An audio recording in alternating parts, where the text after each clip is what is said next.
The following programs were originally aired live, long before the advent of high fidelity, and they were recorded using a variety of means, from direct recording onto early audio tape and glass records, to simply placing the microphone of a wire recorder in front of the speakers of a radio playing the program.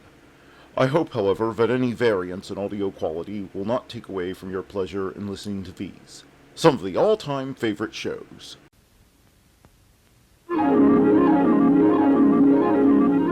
The following program is brought to you in living color on NBC.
In 1873, government bond agent J. Cook and Company collapses, causing panic on Wall Street. The start of the panic of 1873 and the Long Depression. In 1914, Irish home movie bill receives royal assent. In 1931, the Mudkin incident create a pretext for the invasion of Manchuria, China. A railway explosion is faked by the Japanese. In 1947, the Central Intelligence Agency officially comes into existence after being established by President Truman in July. In 1976, Chinese Communist Party Chairman Mao Zedong's funeral takes place in Beijing, China. In 1951, A Streetcar Named Desire, film directed by Eli Kazan, based on the Tennessee Williams 1947 play of the same name, starring Marlon Brando and Vivian Leigh, premieres at the Warner Theater, New York City. In 1809, Royal Opera House in London opens. In 1965, Mickey Mantle Day at Yankee Stadium. Mantle plays his 2000th game. Famous people born today are the Emperor Trajan, Samuel Johnston, John Diefenbaker, Greta Garbo, James Gandolfini, Jada Pickett Smith, Ken Brent, Scotty Bowman, Daryl Sittler, Ryan Sandberg, Lance Armstrong, and Ronaldo. Famous deaths on this day are Domitian, Leonhard Euler, Dag Hammarskjöld, Jimi Hendrix, Ken Norton, and Ruth Bader Ginsburg. And that was This Day in History. Now let's get on with the shows. Calling all cars, be on the lookout for excitement with our next show. Calling All Cars, a copyrighted program created for the Rio Grande Oil Company.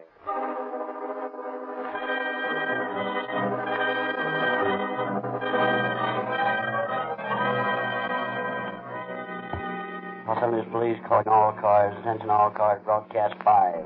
Regarding a man wanted for murder. Description later. Rolls and clerks.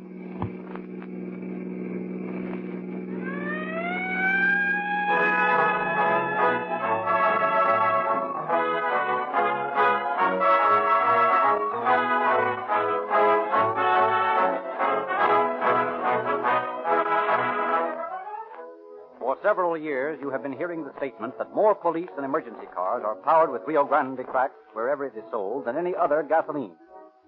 Year after year, this statement is true. Can you ask for a more convincing testimonial? The competition is intense, yet no gasoline has yet been made that will outperform Rio Grande crack. That's why, year in, year out, the leading cities and countries, wherever Rio Grande crack is sold, select this gasoline above all others. They have yet to find any gasoline which is quicker to start, which accelerates as fast, which is as speedy and powerful.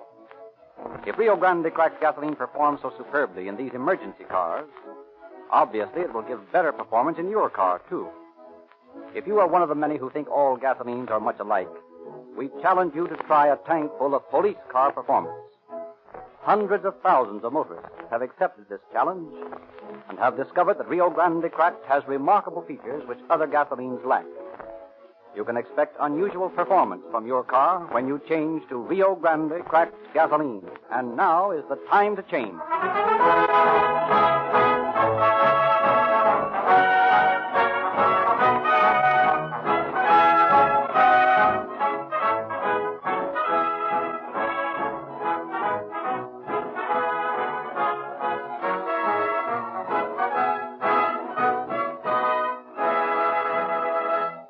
Present Captain Bert Wallace, head of the homicide squad of the Los Angeles Police Department. Captain Wallace.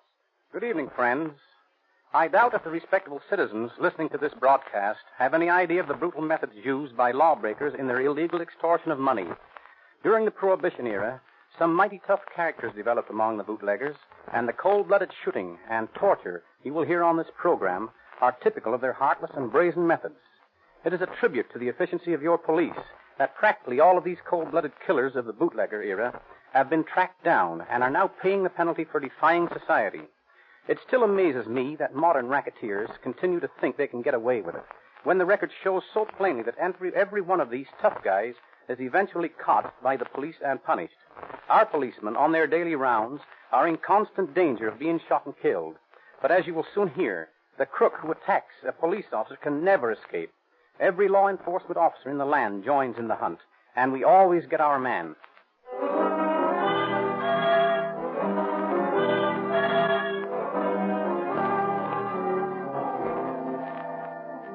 Tonight, we have selected the story of the killing of Deputy Sheriff Cookie Vihar for this episode of Calling All Cars.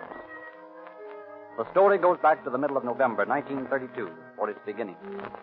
The activities of the Los Angeles Police Department had made business bad for the bootlegger, and Raleigh McAllister, a petty whiskey peddler, and his friend James Rogan, a sailor bootlegger, are discussing the situation.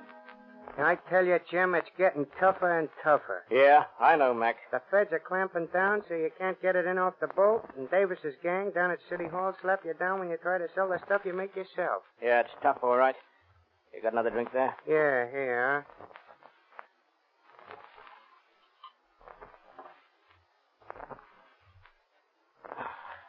That's good stuff. That's the goods you've been selling. Think I'm crazy? This is real whiskey. I wouldn't wash my feet in that stuff I peddle. I don't blame you. When I had a territory up north, I boiled up the same poison for the suckers. Well, we gotta get some dough someplace. This is getting tough. You got any ideas? Well, like I was telling you the other night, there ought to be a lot of dough in Blackie McKnight's joint down there on 7th Street. Their take on the tables every night must be a couple of grand. Yeah, but I don't like the idea of a stick-up job. It ain't in my line. You got buck fever. No, it ain't that. But I always run my business respectable. I've been an honest bootlegger, and I don't like the idea of breaking the law that way. Well, there ain't no dough in being an honest bootlegger anymore. You ought to know that yourself. Yeah. Well, it won't hurt to case the joint. Let's go down tonight. Blackie's a cagey guy. You think we can get in? Sure. I got a card I borrowed. I'll go down in our shirt sleeves, and they won't suspect nothing. Okay. You got any dough? Yeah, about a C. Well, we'll need it. We're going to have to spend a little before we can get the lay of that joint. All right, you ready? Right. Let's have another drink before we go. Okay.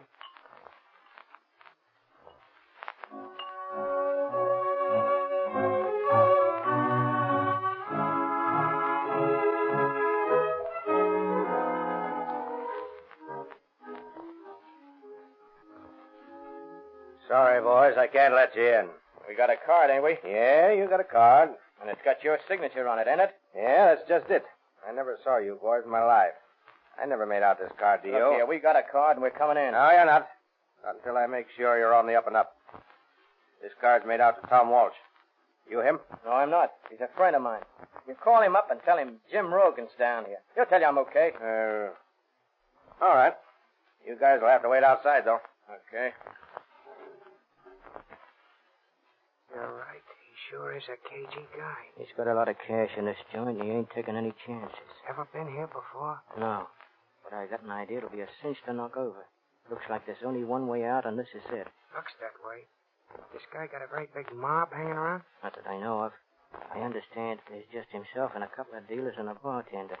Dealers will all be gone by the time we come back with the heaters. Maybe we'll have to pull a job without ever getting in first. Nah, Tom will okay me. Yeah, if he's home. Well, we'll know pretty quick. Blackie's coming back now. Well, what about it? Okay, boys. Tom says you're all right. What did we tell you? Well, you know how it is, boys. You can't afford to take no chances in this business. Yeah.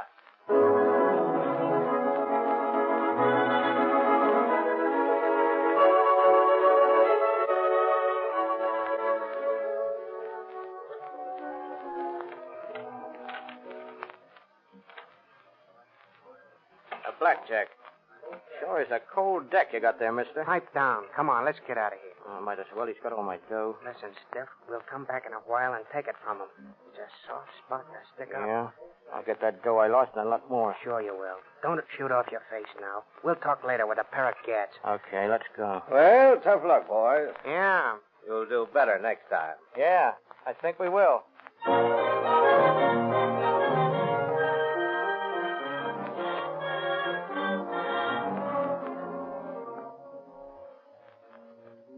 And in the early hours of the same morning, Deputy Sheriff Cookie Vihar drops into Blackie's place looking for a suspect.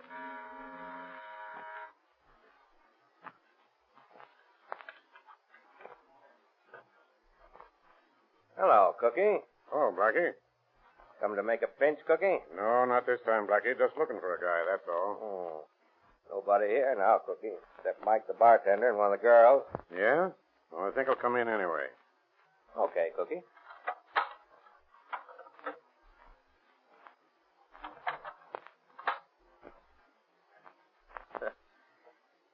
See, Cookie? What did I tell you? Yeah. Who's in the back room? Nobody. I'll take a look. Okay, Cookie. You go ahead. I got to answer the door. Oh, have a drink on the house, Cookie. Not when I'm working.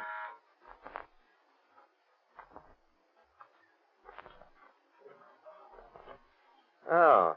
Hello, boys. Back again? Looks like it, don't it? Yeah, we got some more dough. Let us in. Okay.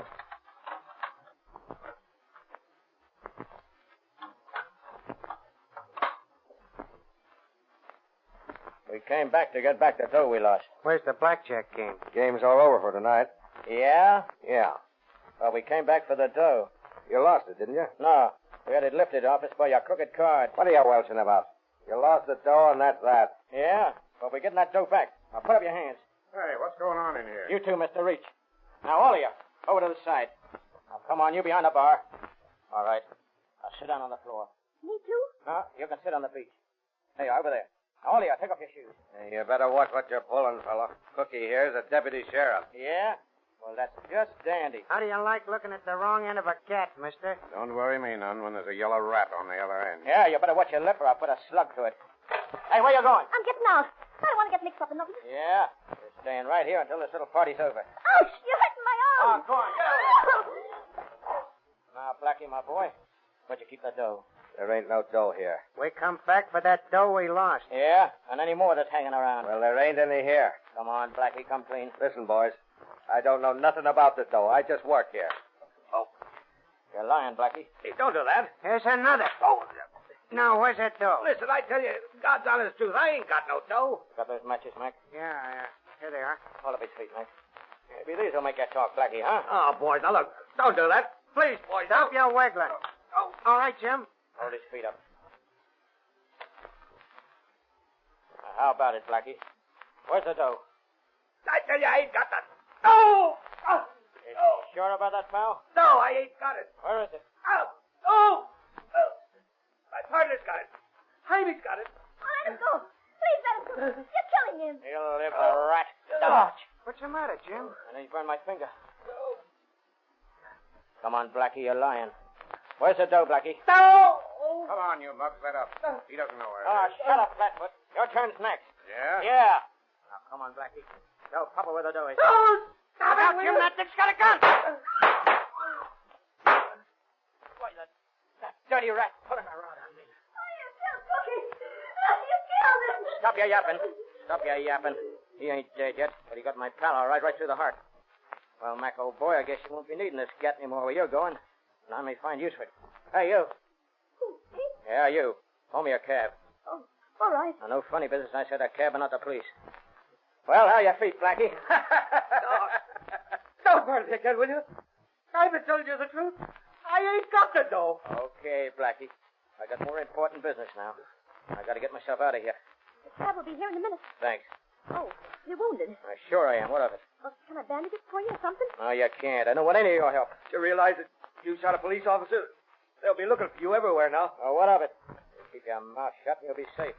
If that dick hadn't started blazing away, there wouldn't have been any shooting. And my pal would still be alive. I got a good mind to finish that Flatfoot right off now. Don't cause any more trouble.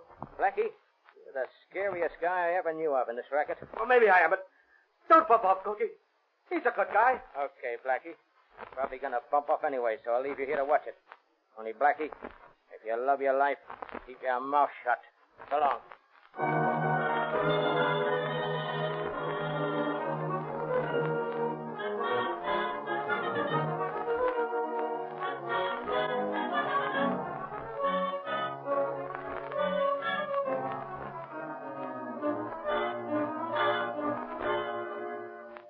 As soon as Rogan drives away in the cab, the bartender calls the police.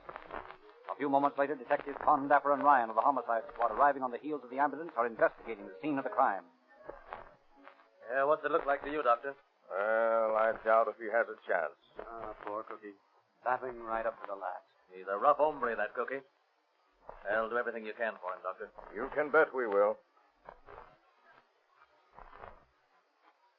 Now, any of you people know who this guy was that did the shooting? I never saw him before. He had somebody else's card. I phoned and checked on him, and he said he was okay. You don't know what his name was, eh? No, I don't. He did tell me his name, but I forgot it. I heard this one here that's dead, calling him Regan or Rogan or something like that. When was that? Well, when they was in earlier in the evening. Rogan. Let's see. Oh, yeah. Yeah, here's his name in this dead guy's notebook. That's him, all right. Rogan. Jim Rogan.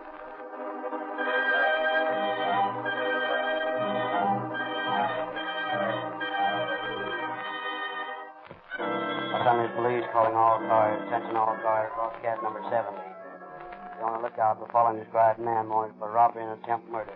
One James Sidney Rogan. He drives American, 5 feet 10 inches, 165 pounds. Blue eyes, dark chestnut hair. Age 32 years. Nose flattened and large nostrils.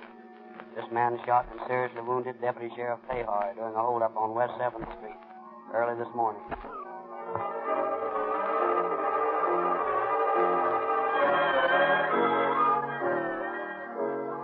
The search of Rogan's apartment reveals a phone bill, among the items of which are several calls to a Bakersfield number. Bakersfield police are asked to trace down this clue. They call at the address where the phone is located. It is a well-known resort.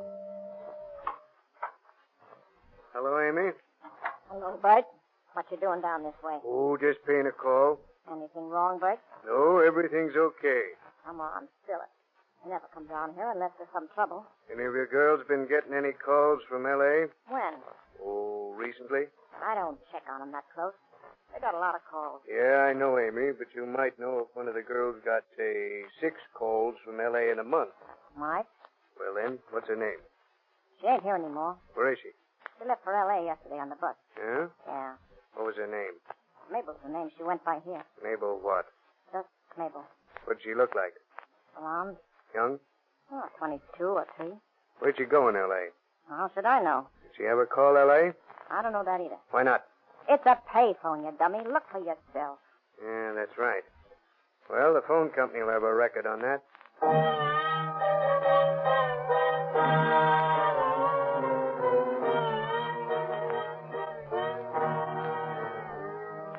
A check with the telephone company in Bakersfield leads to the apartment of Nick Charters, a petty bootlegger. Con, Dapper, and Ryan visit the apartment and find Charters and Mabel there. They arrest them on a technical charge of suspicion of murder and bring them in for questioning. Hour after hour, Charters stoutly protests his ignorance of the whole affair. And then... I don't know what you got me here for. I don't know nothing about it. Rogan's a friend of yours, isn't he? No. He's a friend of your girls, isn't he? No. He isn't cheating on you, is he? Oh, no. Why? Well, Rogan called her up in Bakersfield 6 times last month. He did not. Did you call her 6 times? Yes, and more. Where from? Rogan's apartment? No. Then she's kidding you. Because we know somebody called her from Rogan's apartment 6 times last month. Oh, come on, Charters. We know all about it. Let's not waste any more time. Come on, tell us all you know. I don't know nothing. Oh, yes, you do. Now, look here, Nick. We know you weren't in on the shooting. But we also know Rogan went right to your place after the shooting. Well, how do you know that? That's right, isn't it, Charters? Well, yes. All right, let's have the rest of it. Well, he came over and told me what had happened. Was he wounded? Yeah. Where? Well, in the chest and in the leg. What'd you do with him? Well, he wanted to get out of town, so after we'd laid low a couple of days, he was well enough to travel, and so we took him to San Francisco. What address there? Well, I dropped him in front of the ferry building. Is that the truth, Charters? Yes, on the level. He said something about having relatives there, so I said goodbye to him and came on home. That's all I know about it, honest. You ain't got nothing on me. I didn't have nothing to do with it. Can I go now, huh? Yeah, Nick. Can I go? Yeah, you can go.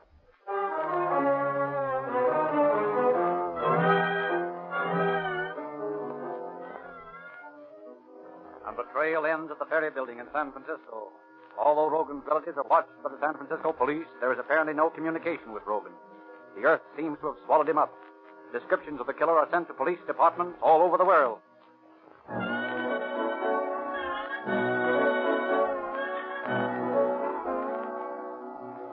In Balboa, in the Panama Canal Zone, a suspect answering Rogan's description is arrested. Fingerprints from Los Angeles reveal him to be the wrong man.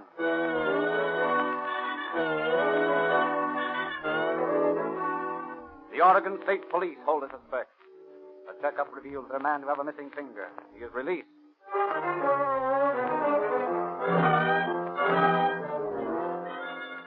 Rogan is reported recuperating in a hunting resort near Redding. The sheriff of Shasta County investigates the place and finds nothing.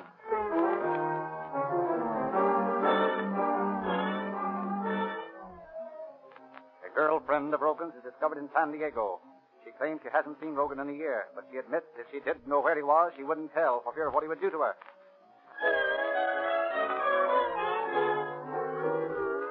Rogan is reported bound for Hawaii. The chief of police of Honolulu combs the red light district of Evalai and finds nothing.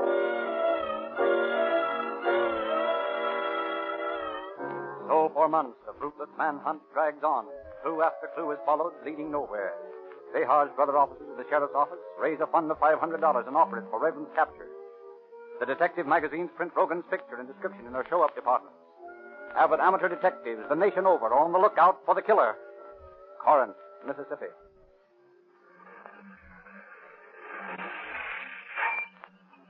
Howdy, stranger. What can I do for y'all? Fill her up. Yes, sir. Reckon y'all come some distance from the looks of your car. Maybe I have. Are you going far? Maybe.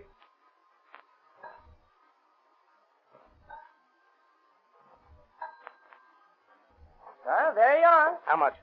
That'll be $168. Oh, here, $2. Just a minute, I'll get your change. Oh, keep it. I'm in a hurry. Well, I'll be doggone if it ain't. Martha! Martha! Yes? Bring me that detective book. Which detective book? Have you got the picture of the dead girl in the cover? Yeah, that's right, the green one. Hurry. All right, I'm coming. Hold your horses. I'm coming as fast as I can. Ah, she was a pretty gal. Well, here you are. What you doing? Seeing things again? Martha, I do think we all seen $500 flying down the road. Yes, sir. Here he is. Ooh, talk then. Why, that fellow that just bought gas. James Sidney Rogan. Wanted. Dead or alive. Well, what's his license number? His what? His license number. Oh, Martha, I didn't get it. And you call yourself a detective? Well, just the same, I'm going to write to the chief of police in Los Angeles. He ought to know about this.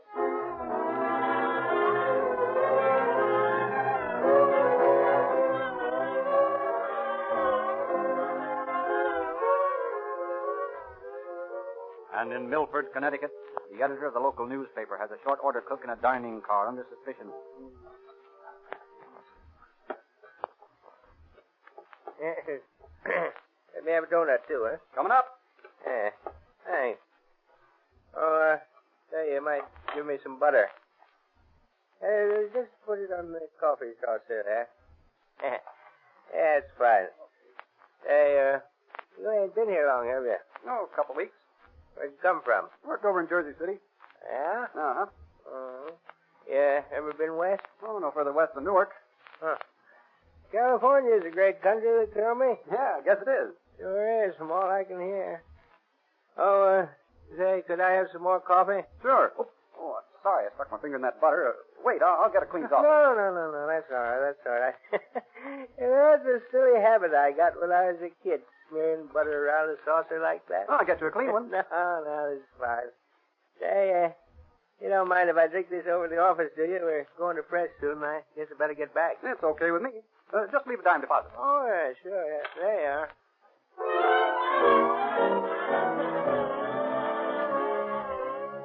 Carefully preserving the finger-printed coffee saucer in his icebox, the amateur detective editor writes Chief Davis for Rogan's fingerprints and finds to his chagrin that his suspect has probably been telling the truth about never being west of Newark. At least he is not Rogan.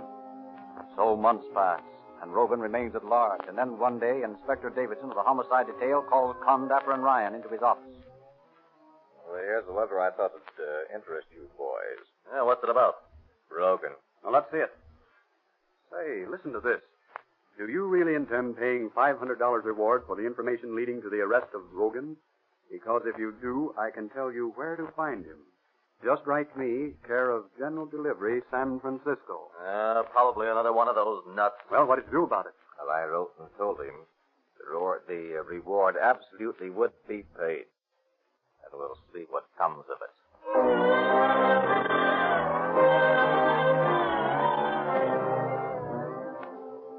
Following up this latest clue, San Francisco officers, working under the direction of Chief of Detective Charles Delea of the San Francisco Police Department, throws a stakeout on the house pointed out to them.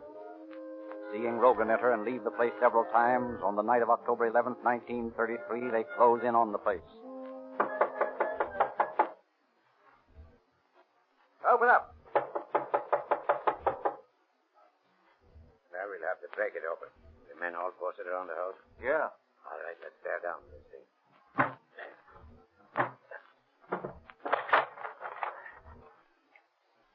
Remember your gas. You may need it. I already have. Throw your flashlight this way.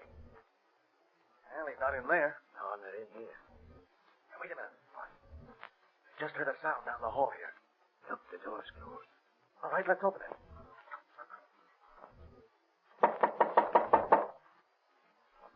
Hear him? Yeah. Come on out of there. I will give you 3, and then I'll shoot through the door. 1, 2. Okay, don't shoot, I'm coming. Hello, Rogan. We're mighty glad to see you. I ain't glad to see you. I don't suppose so. If you'd have come a day later, you'd never had me. Yeah, how's that? I was lambing out where you'd never got me. Well, we figured we'd better pay your call pretty soon. Yeah? Well, how about it, Rogan? Are you ready to talk about that job down in L.A.? Yeah, I'll talk. Let's get out of here. I'll talk as soon as we get to headquarters.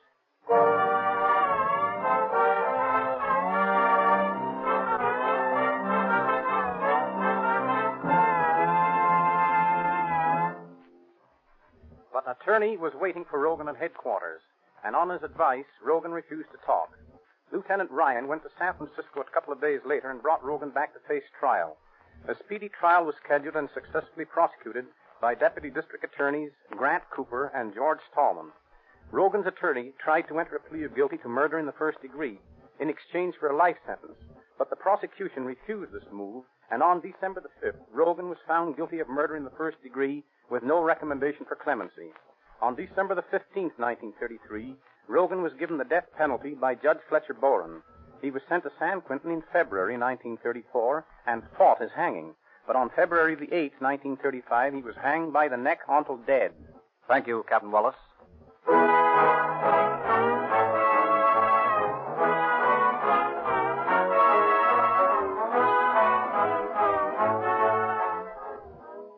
Hundreds of thousands of boys and girls have joined the Rio Grande Junior Police Department. These junior G-men are outfitted with uniform belts, pistol and holster, handcuffs, fingerprint outfits, genuine metal police badges, and many other items of equipment, all given away absolutely free by the Rio Grande Oil Company. Ask your independent neighborhood Rio Grande cracked gasoline dealer how you can get the oil company. Ask your independent neighborhood Rio Grande cracked gasoline dealer how you can get these free gifts. All over America, hundreds of thousands of gasoline service stations are now warning motorists to Sinclair Eyes for summer. As warm weather comes, your car needs entirely different lubrication. Your motor oil, for example, should be of an entirely different grade. But every car is different, so we can't tell you here what oil to use. Your Rio Grande cracked gasoline dealer can tell you, for he has the latest information flashed from the factory that made your car, telling exactly what grade of oil and lubricant should be used on every part, and what changes should be made as your car grows older. Sinclair is one of the world's largest manufacturers of lubricants. Take your car wherever Rio Grande cracked gasoline is sold, and you'll get expert, scientific lubrication when you Sinclair Eyes for summer.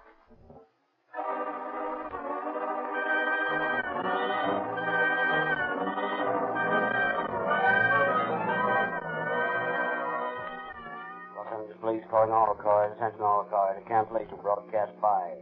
Suspect in this case is now in custody. That's all. Roll the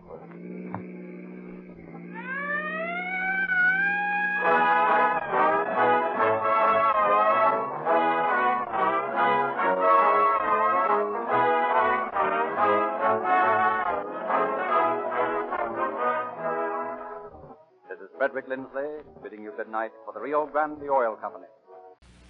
We'll return after these messages. Hello there. I'm Mr. Delicious. Did you know the value menu at Rack's features lots of adult-sized delectables for only 99 cents? That's right, and that's fortunate. You see, Mr. Delicious is, well, a little overextended. Perhaps the Rack's executives aren't paying him enough to compromise his integrity.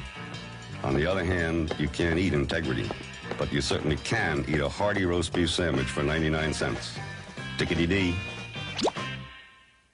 From the leading manufacturer of video game hits comes the #1 video game system, the Nintendo Entertainment System. Now you're playing with power.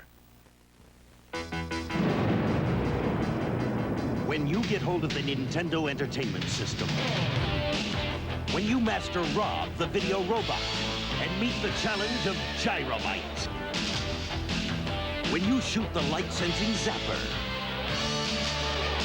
when you play the system with the most arcade hits, you're playing with power. The Nintendo Entertainment System. Now you're playing with power.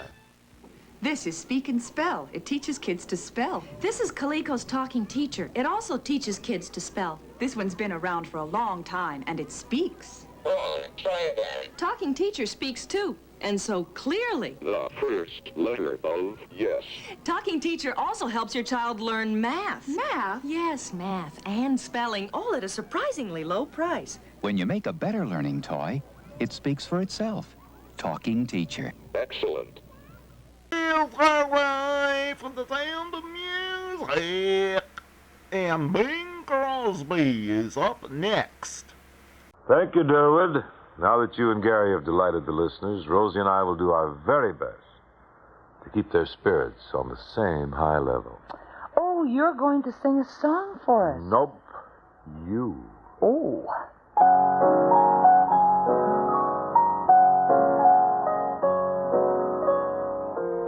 On the 1st of May, it is moving day. Spring is here, so blow your job, throw your job away. Now's the time to trust to your wanderlust. In the city's dust you wait, must you wait? Just you wait.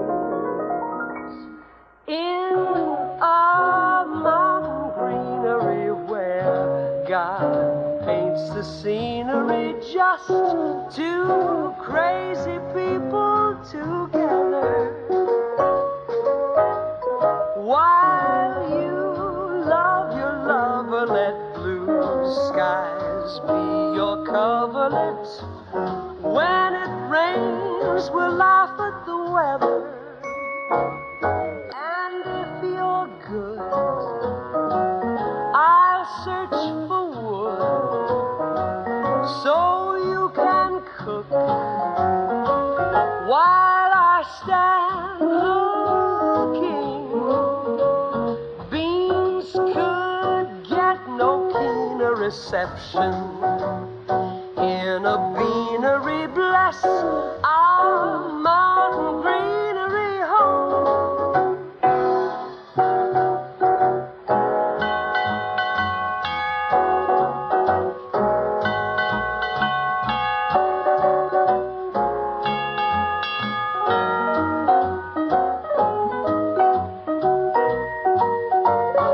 We could find no cleaner retreat from life's machinery than our mountain greenery home. Home, sweet home.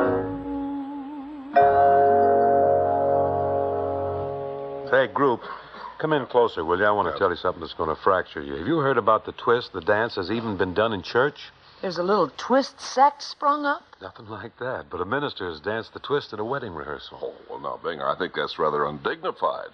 Well, I have nothing against the dance, but after all, in church, even at a wedding rehearsal, I think that's just a little far out. Oh, but this minister, he really didn't mean to dance the twist. It wasn't intentional, but he did. And eyewitnesses say that he really put on a pretty good exhibition. Really? Yeah. Well, what happened? Well, it was a wedding rehearsal, see, and this really happened down in North Carolina. Very prim and proper wedding rehearsal, and the organist was playing the processional.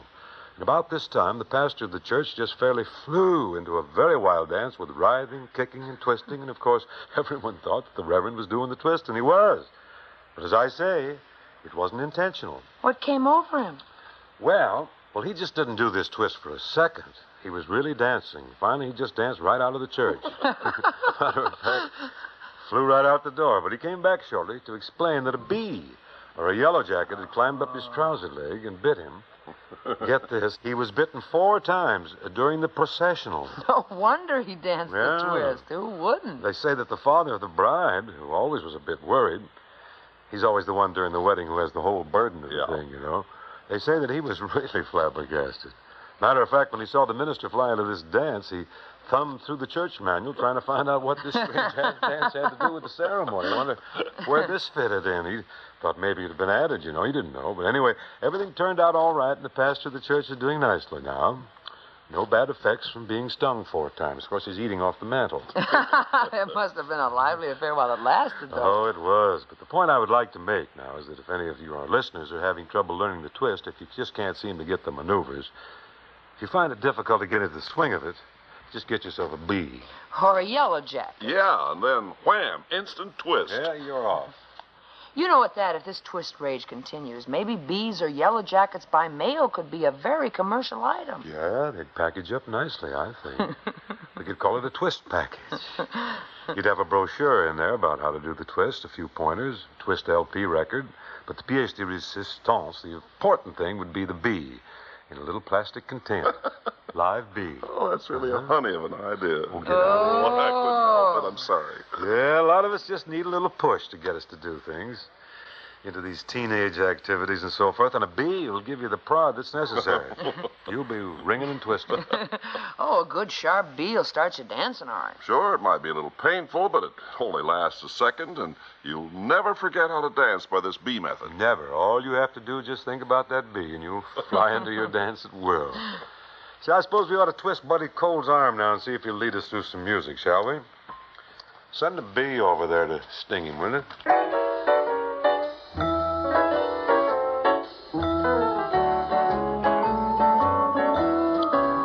Don't worry about tomorrow. Be thankful for today. And you will find you have peace of mind that way. Don't worry about tomorrow. Be grateful for each day. You'll find somehow everything turns out okay. Just wear a great big smile and sing a happy song. For no matter what tomorrow brings, we'll always get along. Now don't you worry about tomorrow. Life handles things her way. Don't worry about tomorrow. Be thankful for today.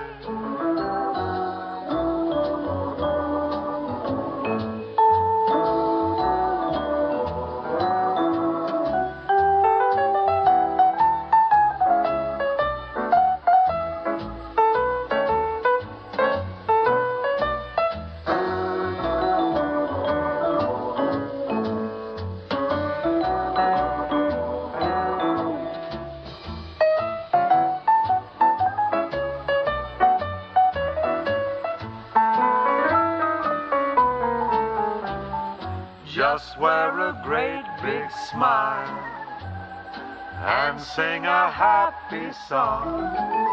For no matter what tomorrow brings, we'll always get along. Now don't you worry about tomorrow. Life handles things her way. Don't worry about tomorrow. Be thankful for today.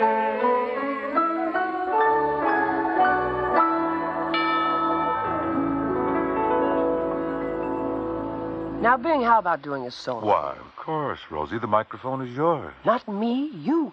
Me? Wow, I bow to your every wish, buddy. Let's go.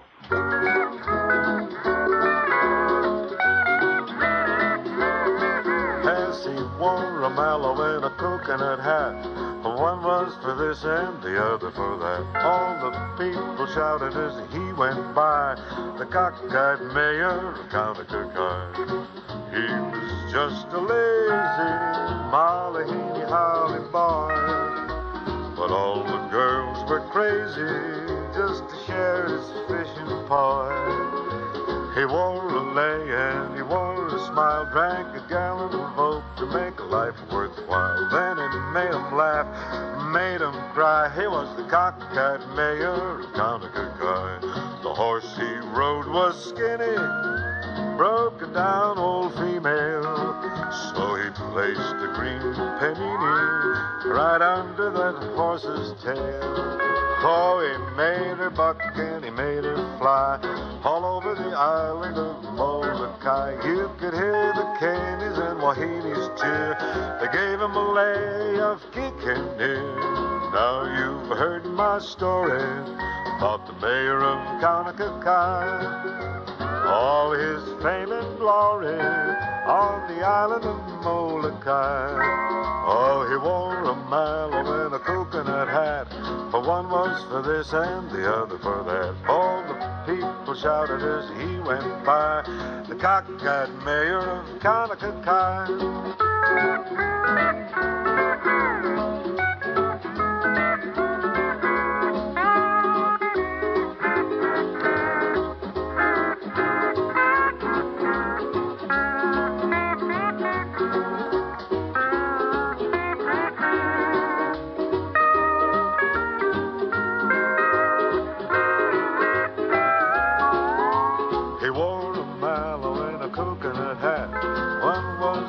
And the other for that.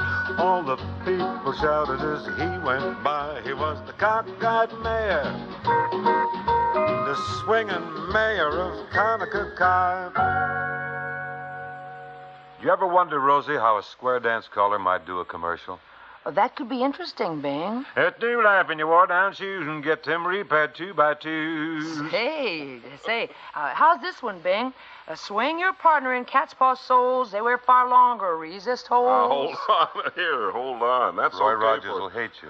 Yeah, you know it.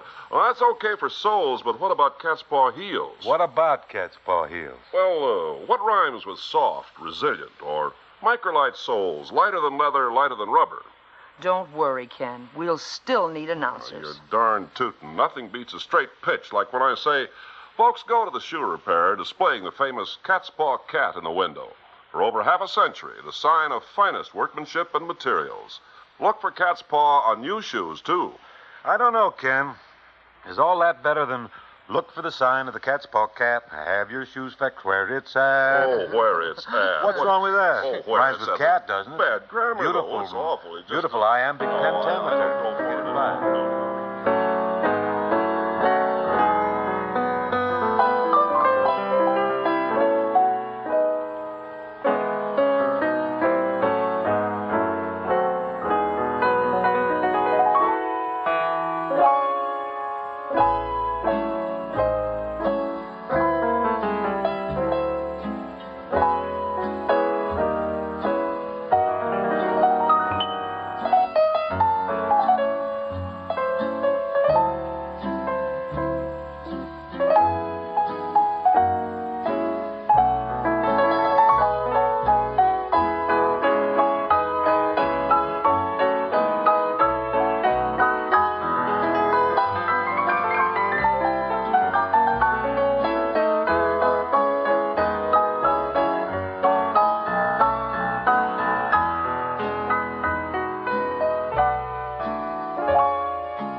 Well, Bing, I suppose I should do something now, shouldn't I? Well, you're terribly sweet to volunteer. What you got in mind?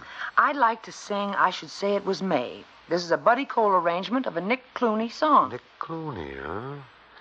Say, Rosie, is Nick Clooney any relation to you? Yes, he's my brother. You know that. I was just making a little conversation. Oh. It's a good song, though. I like it. Thank you. Nick will be very happy, and I'd like to point out that in this number, I'm aided by the gentlemen of the ensemble. The gentlemen of the ensemble. They sing with you? Oh, yes. In fact, they practically cross-examine me. But gentlemen all the way, I pray.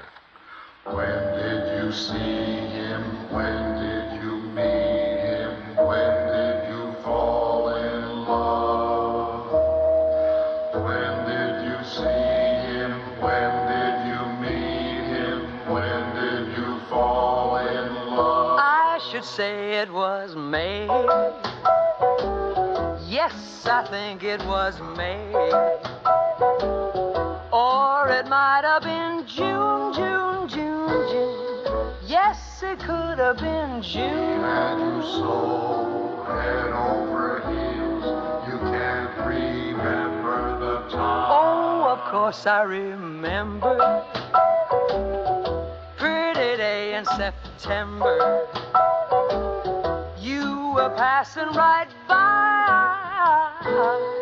on that day in June. When did you call him? When did you hold him? When did you kiss him goodnight? I remember that day too. There's no shower in April. Even windy old March smiled down on every valley and hill. You should remember, really you should, the month or at least the year. Memories clouded by stardust, January or August. But no matter what day it happened, this much I know is true. That one pretty day in April or May, or was it December or maybe September, I met you and held you and kissed you goodnight, and we fell in love.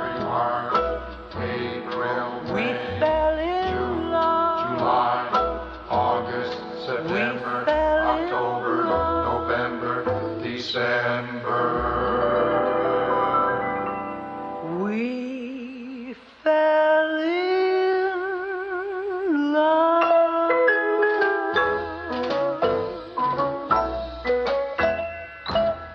You know, Rosie, I thought maybe I might just give some of the mothers listening a little rest now. Figure I might do a lullaby.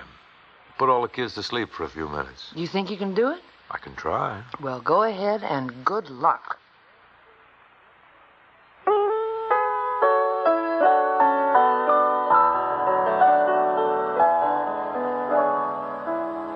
Little man, you're crying. I know why you're blue. Someone took your kitty car away. Better go to sleep now. Little man, you had a busy day. Johnny won your marbles. Tell you what we'll do. Dad'll get you new ones right away. Better go to sleep now. Little man, you had a busy day. You've been playing soldier. The battle has been won. The enemy is out of sight. Come along there, soldier.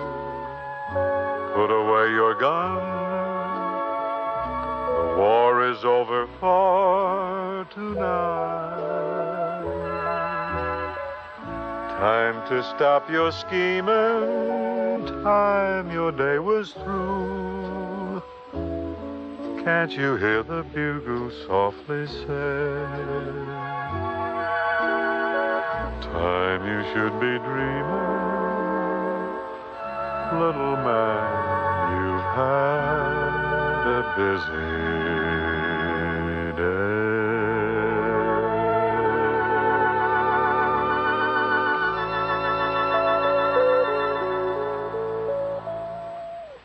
Well, Rosie, I guess that's about all for this fine day. We got it made, huh? We run clean out of time. That's what we did. See you tomorrow, folks.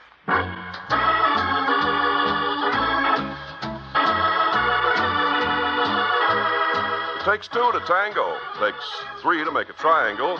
takes 4 to wear 8 shoes. And it takes 5 to make a happy morning. You just count them and see. Godfrey, Linkletter, Moore, Crosby, and Clooney, the CBS Radio Network's daytime stars. They brighten up each weekday morning hereabouts with laughter and song. So stay with our 5 x 5. 5 weekdays, 5 daytime stars at this CBS radio number on your dial.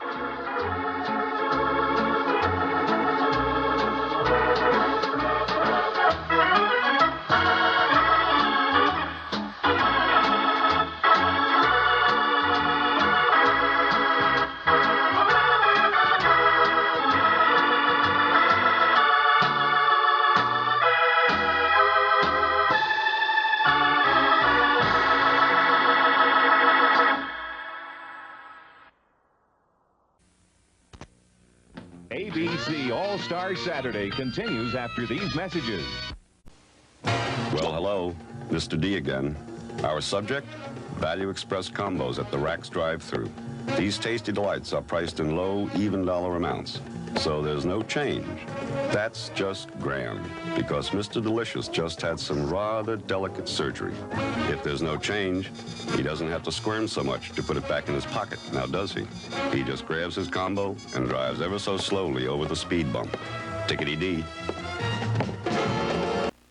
For the holidays, we always go to Grandma's. They never leave. She's got this special way she prepares food. What's that special thing you do, Grandma? I cook it. The holidays. This season, I'm eating out. Batter fried shrimp at Long John Silver's, plump golden brown, and I don't have to cook. Now that's a holiday treat. Gee, Grandma, you're not serious about not cooking, are you? Long John Silver's. Watch me. Sounds good to me. This car is a piece of junk. It's a bluesmobile. No, I mean it's falling apart. The cigarette lighter doesn't even work. We need a new car. Well, where are we gonna get a new one? No problem. We'll stop by Riverside Chevrolet's new location on Elwood Avenue. This place has got everything. Look at this. They've got the versatile Chevy Astro van starting at just $93.80. Huh? Look here. A loaded 1987 Camaro Sport Coupe, just $99.95. The new location's easy to get to. Just take the Elwood Avenue exit at I-44 across from the Arkansas River. A true legend of American comedy, Bob Hope, is up next.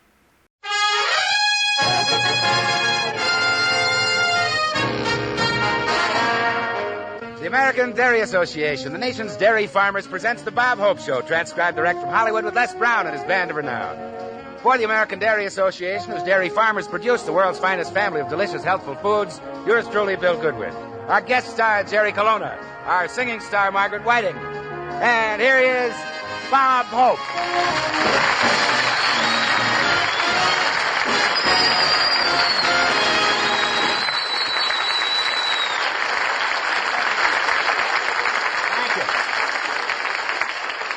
Thank you very, very much. Here I am again for the American Dairy Association and their 5 million cows.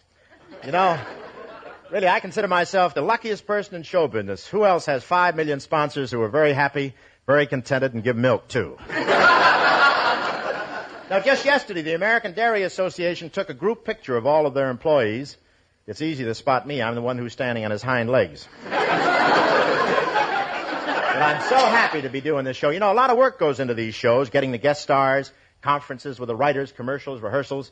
You've no idea how hard it is to do all that while you're sitting on a milking stool. Actually, though, milking a cow isn't too complicated. You've just got to remember a few points. And it's been wonderful.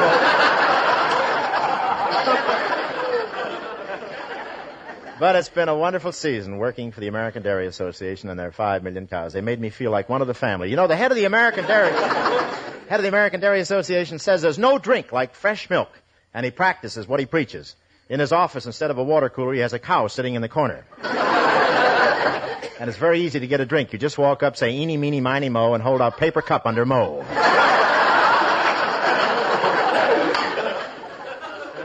Anyway, we're having a real summer weather out here in Los Angeles. Summer weather. In L.A., that means the smog is growing warmer.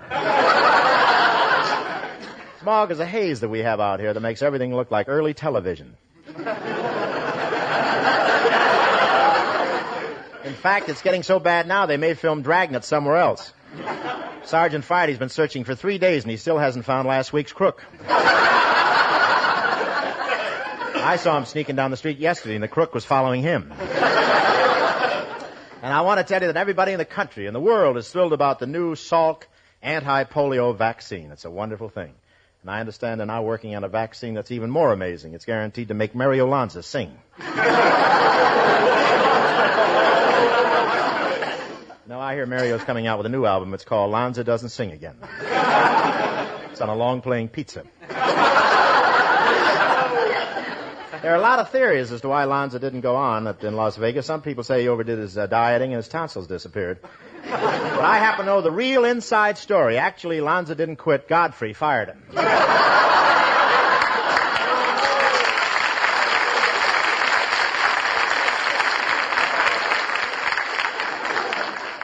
Godfrey's still at it, you know. The other day he fired the network. Now imagine 9 of them going at one time. That Godfrey show loses more people than the Medic.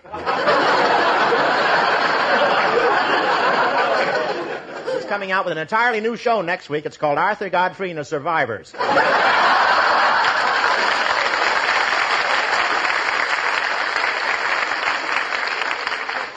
I see by the papers that King Farouk is looking for a job.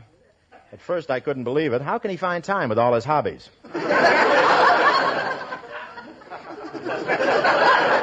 I understand Egypt offered their former king an ice clean job with a big title. Grand General in charge of the hydraulic embellishment of national monuments. Washing pyramids. He did get one legitimate offer, but then when they found out who was advertising, they withdrew it. They didn't think King Farouk was a suitable person for the job, night watchman at the YWCA. Of course, King Farouk isn't starving. He's still in good shape. Errol Flynn offered him $20,000 for his address book. Farouk offered Errol $30,000 for his, and I hope he gets something. I hope he gets something soon because he's really broke. In fact, he's so broke he can't even pay his amusement tax. And with Farouk, that could be tragic. You know that.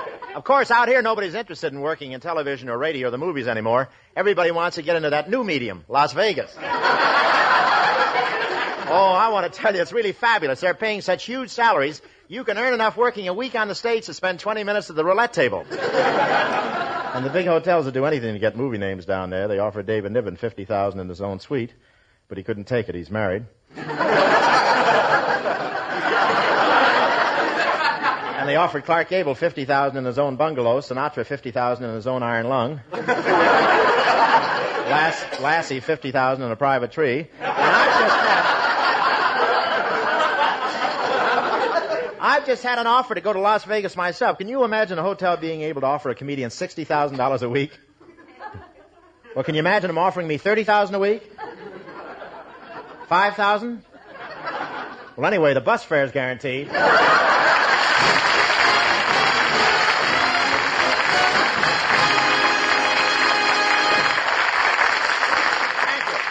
In desserts, like lots of other things, it's the good old-time favorites that are so often the best. Right, Ed Prentice?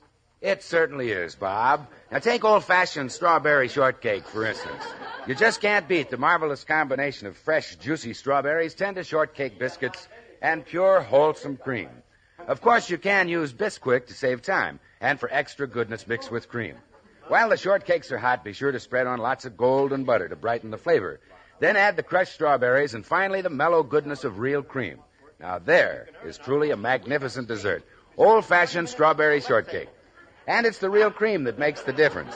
Don't forget that wonderful-tasting cream, either whipped or plain, is especially rich in vitamin A and in the other important food values of milk. So enjoy lots of cream with strawberry shortcake this season. Cream adds the perfect flavor touch. Makes a fitting climax to any meal. Say, Bill. Yeah, Rob? Well, Bill, this is the last show of the season.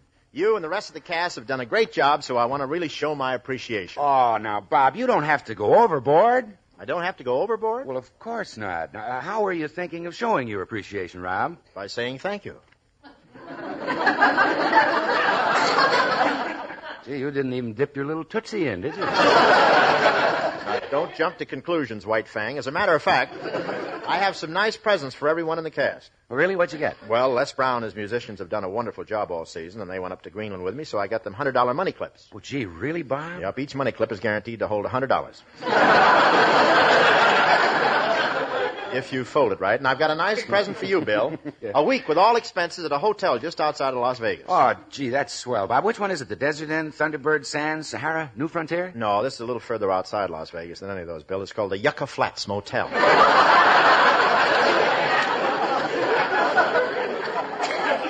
The Yucca Flats Motel? Well, I don't think I've ever heard of that place, Bob. Is it air-conditioned? No, but it may be by the time you get there.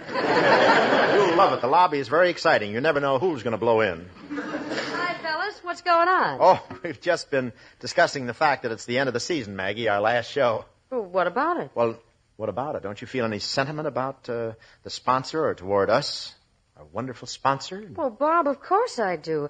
I'll never forget the American Dairy Association, or you either, Bob. Every time I stick my spoon into a blob of cottage cheese, I'll think of you.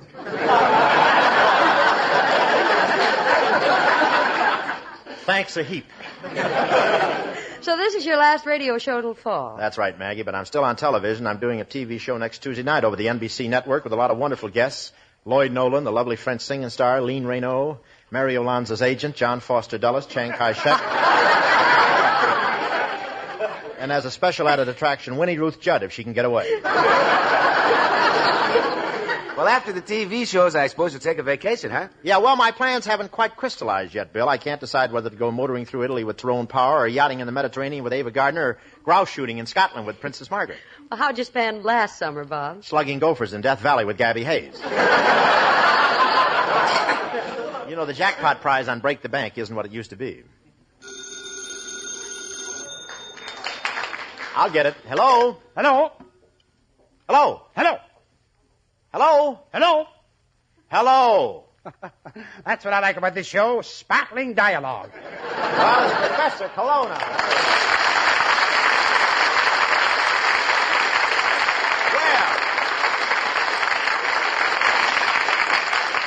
how are you tonight, Beaver Lip?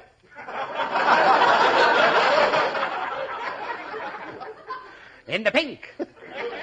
In the pink? Yes, the blue ones are in the laundry.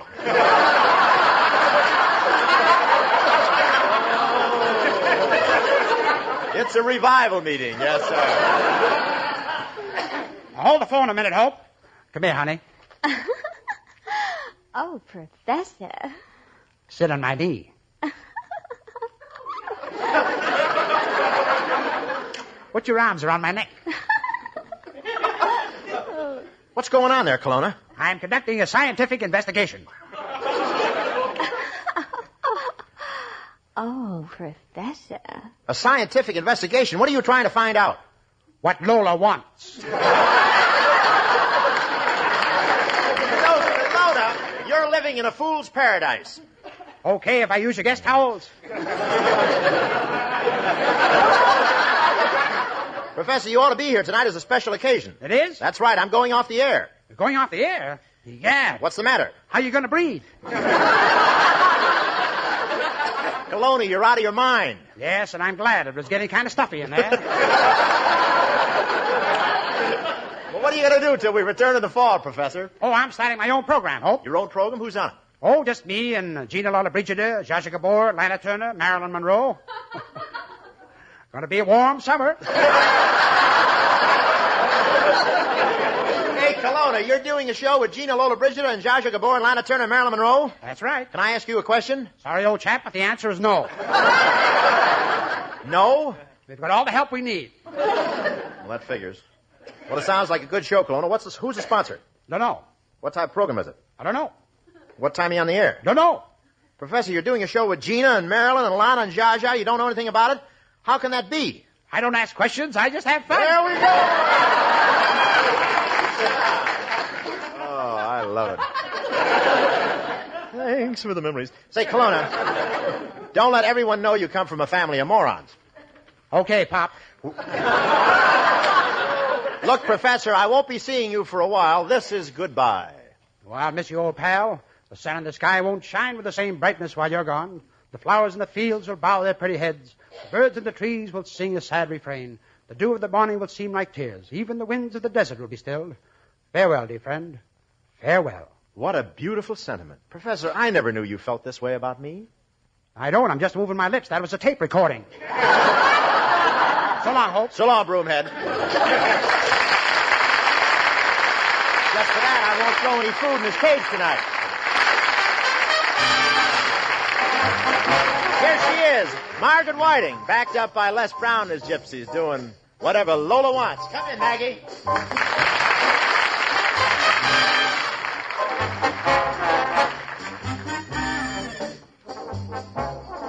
Whatever Lola wants, Lola gets. And little man, little Lola wants you. Make up your mind to have no regrets. Recline yourself, resign yourself, you're through. I always get what I aim for, and your heart and soul is what I came for. Whatever Lola wants, Lola gets. Take off your coat, don't you know you can't win? You're no exception to the rule. I'm irresistible, you fool. Give in, give in. Whatever Lola wants, Lola gets. A little man, little Lola wants you. Make up your mind to have no regrets. Recline yourself, resign yourself, you're through. I always get what I aim for, and your heart and soul is what I came for. Whatever Lola wants, Lola gets. Take off your coat, don't you know you can't win? You're no exception to the rule. I'm irresistible, you fool. Give in, give out, give in.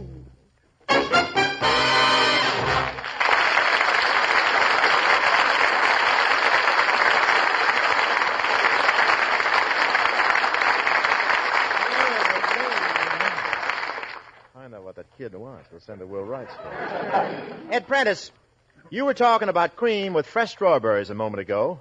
I'd just like to say that I prefer my cream whipped. Well, lots of Bob. Yes, sir, a snow cap of whipped cream cascading down over juicy red ripe berries looks gorgeous, tastes terrific. Most everybody agrees on that. Now, when it comes to the shortcake underneath those big, beautiful strawberries, you're smart to use Bisquick to get the real, for sure, old-fashioned kind. And as Bob said, top the whole elegant dessert with lots of cream. It's nature's finest topping, just as it comes from the cream bottle or when it's whipped to smooth perfection. Let whipped cream dress up other desserts for you, too, such as homemade sundaes, certain pies, or even leftover puddings. Just remember that cream makes the magic difference, transforms the simplest food into a superb treat. Add lots of wonderful flavor with real cream. Well, ladies and gentlemen, like everyone else, comedians worry about holding on to their jobs, especially when it's the last show of the season, and they don't know if they're going to be back on the air in the fall. Now, even the world's most talented comedians worry a little bit. Those with average talent worry a lot. And comedians with no talent at all... Oh, well, I think I better drop the subject, but you can imagine how Bob feels. To give you an idea how worried Bob is, let's go back to this morning when he and I were walking along Rodeo Drive in Beverly Hills.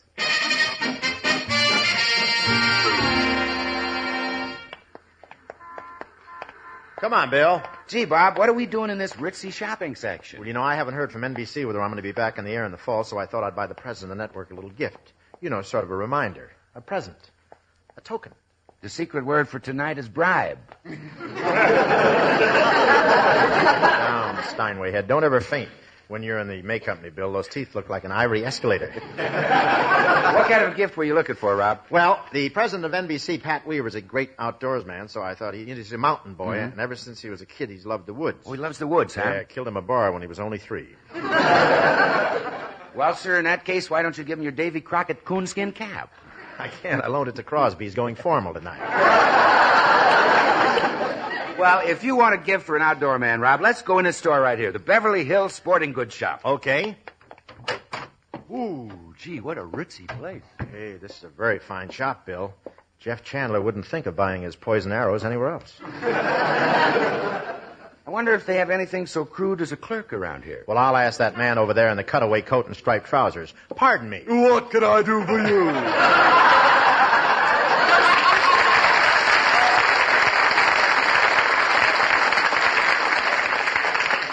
Say, are you the clerk? No, of course I'm not the clerk. I'm Winston Churchill.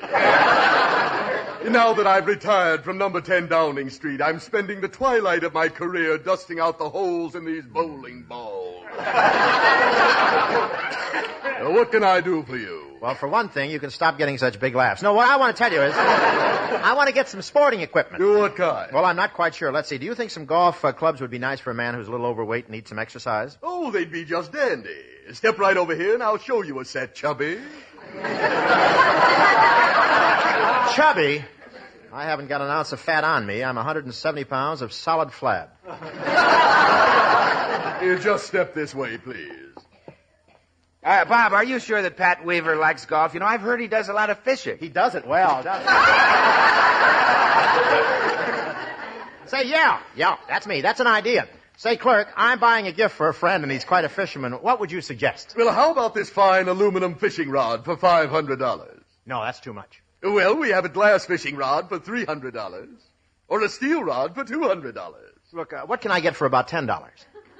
A branch from a pussy willow tree with the pussy willow shaved off. Never mind, we'll just browse around. We'll call you when we need you. Very well. But we have many small items here, the kind you can slip in your pocket. So let me warn you, there's a city ordinance against shoplifting. Now, wait a minute. Are you saying I'm a crook? I'm not saying anything, but I know one thing. You didn't get those mean, shifty little eyes counting marshmallows for the campfire girl.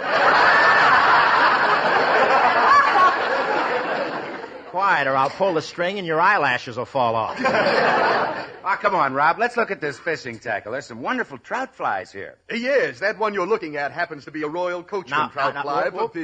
Pardon me. I think I know more about this than you do. That's a purple splendor trout fly, and it's not for mountain streams. It's for lake fishing. I happen to be an authority on fishing. I can believe it. You can? Yes. Your nose looks like it's swimming upstream to spawn.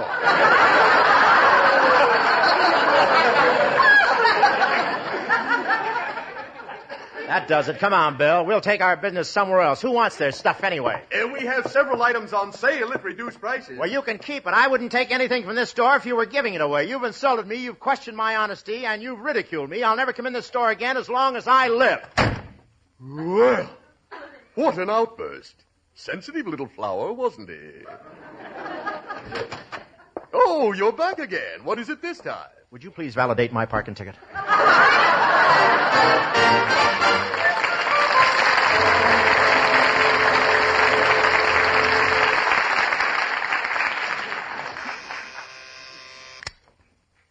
Good afternoon. This is the National Broadcasting Company. One moment, I'll connect you. National Broadcasting Company. Yes, Mr. Smith, here's your party. Hi, honey. Oh, hello, Mr. Hope.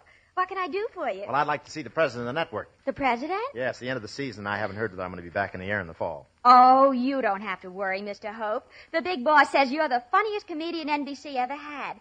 And you get the biggest laughs of anybody in the business. He said that? When? Just this morning, on the phone. He was trying to trade you to CBS for Jack Benny. Jack Benny? He's no comic. He couldn't even get a laugh when he was working under the name of Evelyn and her magic violin. The president of CBS absolutely refused to do it. Trying to trade me for Jack Benny. That's like swapping Marilyn Monroe and getting Ma Kettle. Yeah, that's what the president of CBS said. Whose side are you on? Look, just tell the big boss I'm here, will you? He's not busy. You can go right in. Thank you. Which way? Right through the store, Mr. Hope. Oh, hi, Mr. Weaver. Say, it's great to see you again. Oh, wait a minute. You're not Mr. Weaver. That is correct. Well, who are you? Allow me to introduce myself. You are in the presence of the wealthiest man in the universe, Hubert Updike III.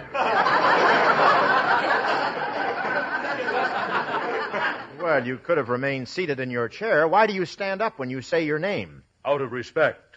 I'm in my presence, too. Well, I must be in the wrong office. I wanted to see the president of NBC. I am the president of NBC and the owner. Dear old Dad bought it for me for my birthday. Your father bought you NBC for your birthday? Your family must really be loaded. Oh, we are. We have oodles and more oodles. We're so wealthy, we think Strike It Rich is a comedy show.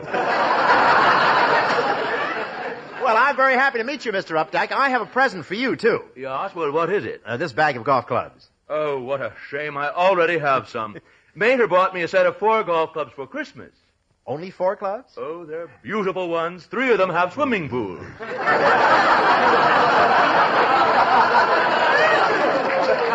Yes, they're the best kind. Now, then you do play golf, huh? Oh, do I play? Oh, definitely. I belong to the most exclusive golf club in the world, the Lakeside Country Club. It was very expensive to build. It has 18 holes. Yeah, well, all golf clubs have 18 holes. Indoors? Oh, yes, I've seen the place. Howard Hughes has the washroom concession, yes. Well, you know, it's the most exclusive club in the entire world. We just had a very successful membership drive. Really? Yes, we drove out 300 members. You drove them out? Yes, well, we had to, you see. Several upstarts had managed to weasel in who only had $3 or $4 million. How sneaky can you get? Imagine only $3 or $4 million. Yeah, you got to watch out for those wetbacks. Now, tell me, Hubert, how did your family make all their money? In oil. You see, we've always been in oil. You've seen that famous sign, the Flying Red Horse? Yes. Dad posed for it.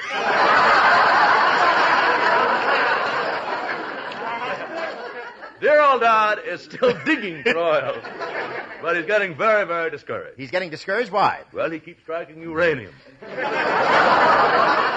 Well, some people are just born unlucky. Now, what's wrong with uranium? Well, nothing, except my family is very much against the atom bomb. You're against the atom bomb? Why? Well, we understand it kills rich people, too. And when dear old Dad heard that, he wrote a letter to the government. We're calling off the test. You're calling off the test? How can you do that? We're taking back Nevada.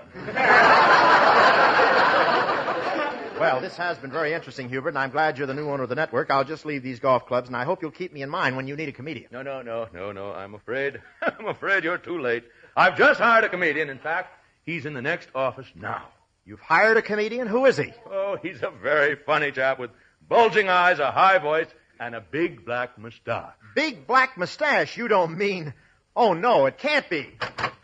Want to bet? Colonna, you went behind my back and took my job away from me? Well, the salary's very good, and I thought that... Thief, double-crosser, rat, viper, skunk. Keep going, you're getting warm. Colonna, you're a low-down, despicable, crawling, two-faced snake in the grass. Please, Hope, that's no way to talk to a man who is suffering from an incurable disease. Oh, well, gee, I didn't know, Professor. You're suffering from an incurable disease? What is it? Poverty.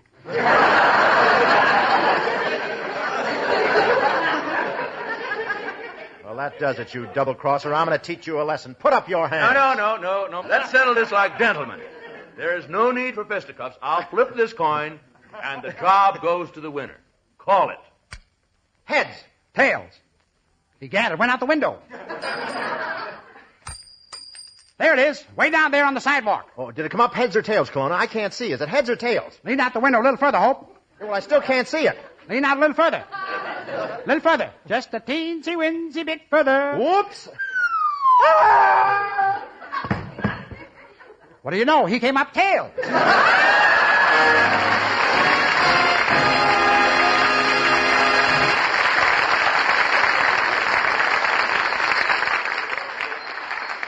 Say, by the way, I hope a lot of you listeners have had a chance to try butter dips since we told you about them last week.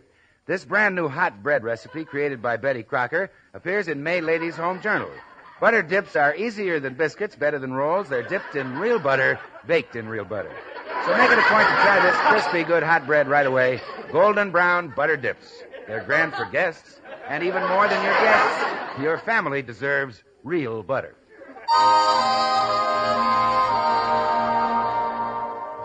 Oh, thanks for the memory to all our loyal friends on whom our show depends. You've been just great, we'd like to state, as now the season ends, that we thank you very much. April 27th, we'll be in the Las Vegas area. All you folks out there, we'll be at the Desert Inn for that big Damon Runyon Cancer Fund golf tournament with all the champions of the country. And I'll have my usual annual putting contest with Mr. Walter Winchell.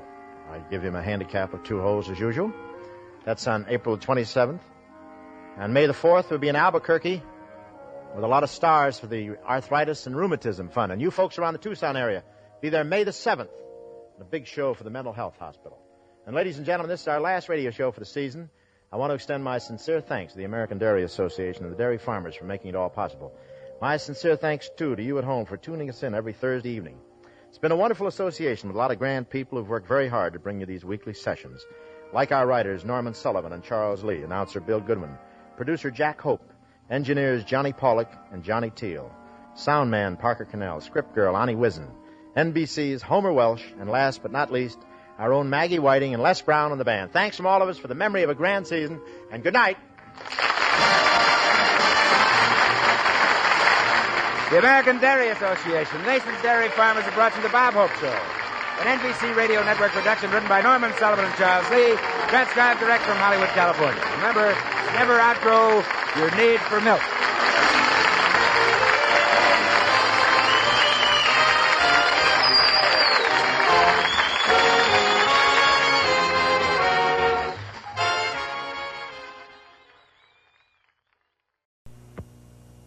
ABC All-Star Saturday returns after these messages. I get down in my stance and look the cornerback straight in the eyes. He gives me this dirty look. I laugh. Then I get him off. He gives me a forearm, but I give him a fake and leave him in the dust. The 30, the 20, the QB lets it go. Beautiful spiral. The crowd's going nuts. The girls are screaming my name. Billy, Billy. I go up for it. It's dropping into my hands. And then I notice it's not a Nerf. Forget it. I quit. There's only one Nerf. What's it like to play the Nintendo Entertainment System?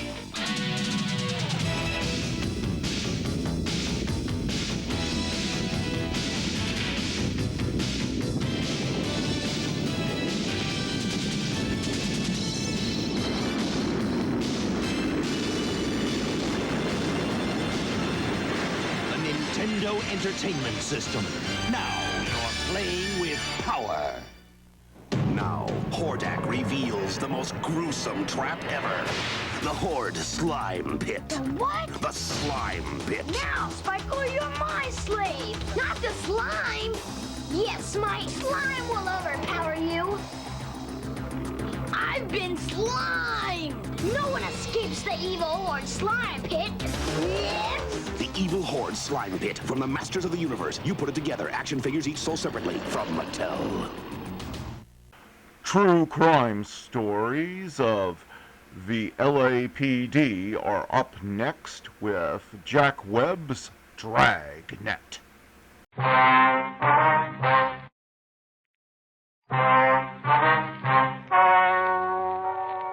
Ladies and gentlemen, the story you are about to hear is true. The names have been changed to protect the innocent. Dragnet.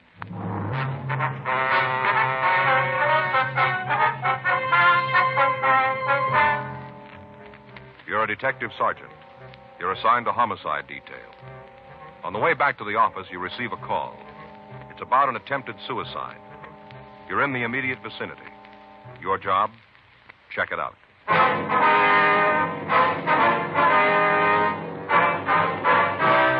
Dragnet, the documented drama of an actual crime.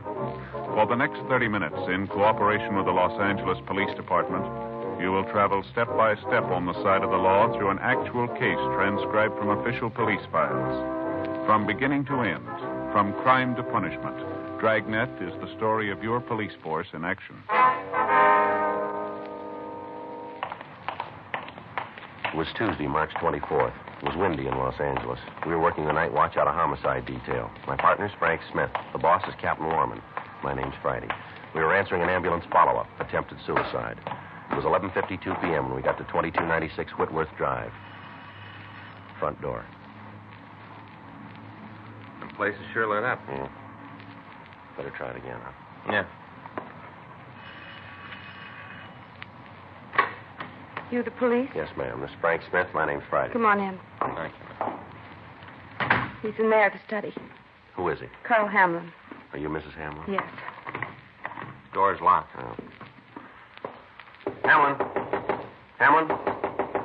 Come on, open the door. He has a gun. Said he was going to kill himself. Yes, ma'am. Is there another key to this door? No. Want to give me a hand, Frank? We'll try to force it. Yeah. Wait a minute. Let's try it this way. Come on. Guess it isn't going to give. No. There's another way into the room, ma'am. No, this is the only door. How about windows? What? Windows leading into it.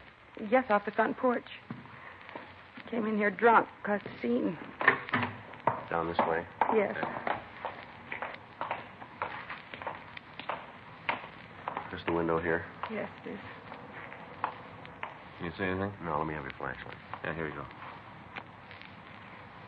Yeah. I can see him there on the floor.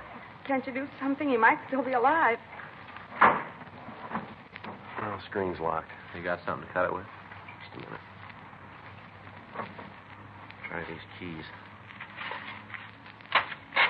Yeah. That's got it. Good. Okay. See if we can get the window open. Yeah. I can't. I'm going to have to break this, man. Well, I don't care as long as you get to him. All right. I want to hold the light for me. Yeah. You better stand back, man. The glass Hurry, here. please. All Just right. hurry. Can you reach the latch from there? Wait a minute.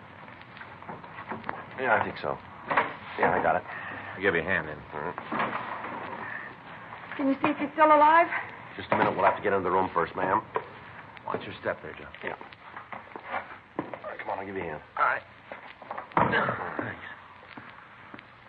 As soon as the ambulance gets here, will you show the attendant how to get in? Yes, can you tell if he's alive yet? No, ma'am, not yet. You want to get the door? I'll check the victim. Yeah. How about it? We better have the attendant look at him. Uh-huh. Take a look at that. I wonder we couldn't force the door. Yeah, the chair with the knob. Locked and bolted. He must have wanted real privacy. Looks like he's got it now. That's the room right there. Yes, ma'am. Hi. All right. He's dead. Carl's dead. You want to wait in there, ma'am? I didn't think he'd really do it. How about it? Just a minute, huh? No, nothing. He's dead. That his wife? Yeah. I'm sorry to have to do this, ma'am, but there are a couple of things I've got to know. Go ahead. Want to give me his full name? Carl Hamlin, His age? 43. Does he live here? No. We had a house over on Bronson, 947. You have to go through all this. No, that's all, Mrs. Hamlin. I get the rest of it later. Frank. Yeah. You want to finish up here? Sure. It's all so wrong. Carl's dead. It's all wrong. Yes, ma'am. Is there anything we can get for you? No. Do you want to go in the other room and sit down? That's better. Would you like to call your doctor for you? I've already called him from my mother. He's on the way over. Where is she now? In the back bedroom, she's laying down. This whole thing's been a shock for her. Yes, ma'am. I can understand. When I talked to her, He said for me to give her one of the pills he prescribed. It's supposed to make her sleep. Mm-hmm. You're going to have to talk to her. Yes, we probably will. I hope you won't have to do it tonight. This whole thing's been a terrible shock to her. She's not too well anyway. Well, we'll try to avoid upsetting her any further. I'd appreciate it more than I could tell you. All right, Miss Hamlin. A few questions we've got to ask if you feel up to answering them. Might as well get it over with. What do you want to know? Do you want to tell us what happened? Well, Carl came over tonight, drunk. He caused a big scene. Your husband doesn't live here, then? No, we're separated. I see. Who was here when the shooting took place? A mother and myself. Anybody else living here? No, just the two of us. All right. What time did Mr. Hamlin get here? I'm not sure. I was asleep. I beg your pardon? I was asleep. I don't know. I see. You weren't expecting him then? No. Last time I saw him, I told him to leave me alone. Said I'd get a court order if I had to. Yeah. We've been separated about a week this time. This isn't the first time, then? No, there've been other times. This was the worst. I told him I was finished, that I didn't want anything more to do with him. Mm-hmm. He's been calling. Here, where I work, most of the time he was drunk. Kept asking for reconciliation, saying how sorry he was and asking me to take him back. Yeah. I'm not blaming it all on him. I know some of it was my fault. All right, you want to go on? He called me this afternoon, and he had to see me. Had it all worked out so we could get back together again. Uh-huh. I told him I didn't want to see him. I said for him to stay away. Yeah. I came home and told my mother about it. Said Carl might show up, but if he did, I didn't want to see him. All right, go on. I kind of half expected him to show up, but he didn't. I went to bed after the 10:30 news. Mother stayed up to read. Mm-hmm. First I knew if there was anything wrong when I heard the shot. I got up and came right downstairs. Mother was standing in front of the study door. She told me that Carl was inside, that he'd shot himself. Uh-huh. I tried to call him. First I thought he was playing some kind of a joke. Yeah. My mother said she'd heard Carl fall down in the room. I called you right away. Joe. Yeah. What do you got? DOA slip. I'll put in a call to the photo lab in the corner. Okay. I checked the guns, 38 revolver, one shot fired. Well, that fits with the story I just got from his wife. Mm-hmm. I'll make the call, something. Wonder if I could use your phone, Mrs. Hamlin. What? I'd like to use your phone, please. Oh, it's in the hall, the table there. Thank you. Did your mother tell you what happened? Yes, in a way. Well, how do you mean that? She's over 70, Sergeant Friday. A thing like this isn't easy to go through at that age. I see. Well, my mother and Carl didn't get along.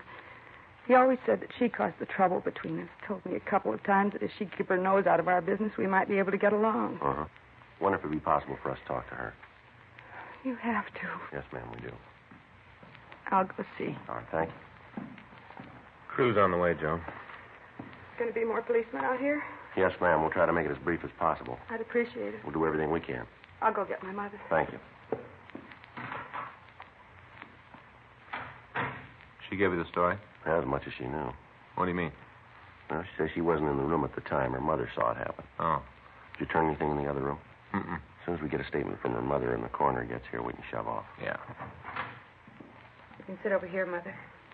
Yes, dear. These men want to ask you some questions. This is my mother, Mrs. Gaylor. Sergeant Friday. This is Officer Smith. How do you do, ma'am? All right, ma'am. How do you do? We'll try to make this as brief as possible, Mrs. Gaylor. Just a couple of questions we've got to ask. You go right ahead. If you get tired, Mother, you tell them and they'll stop. Yes, dear.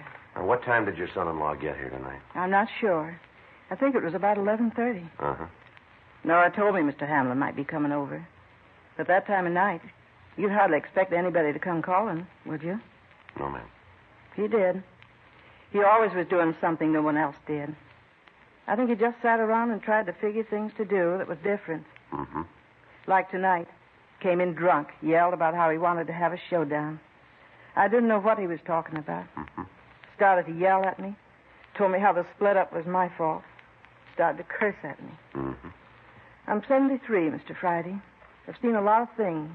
Met a lot of people. There isn't anybody who can talk to me like that. I told Mr. Hamlin. Told him to get out of the house. That's when he pulled this gun out of his pocket. Yes, ma'am. Had it right in his coat, the outside pocket. I see.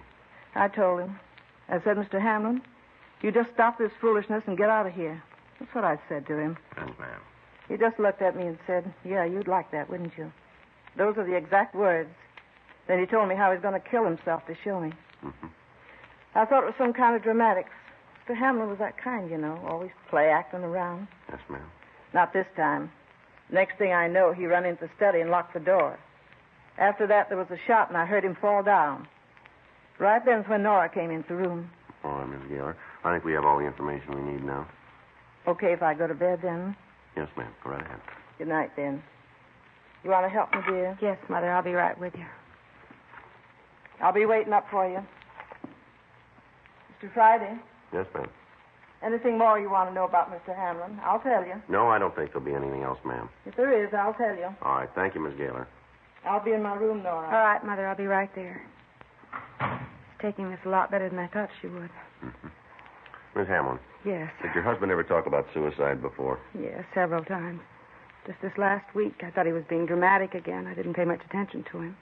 It's so hard to tell if he was drunk or if he really meant something. Mm-hmm. All the years we were married, I don't think he was ever really serious. Well, you got it wrong, haven't you? Hmm? He was this time.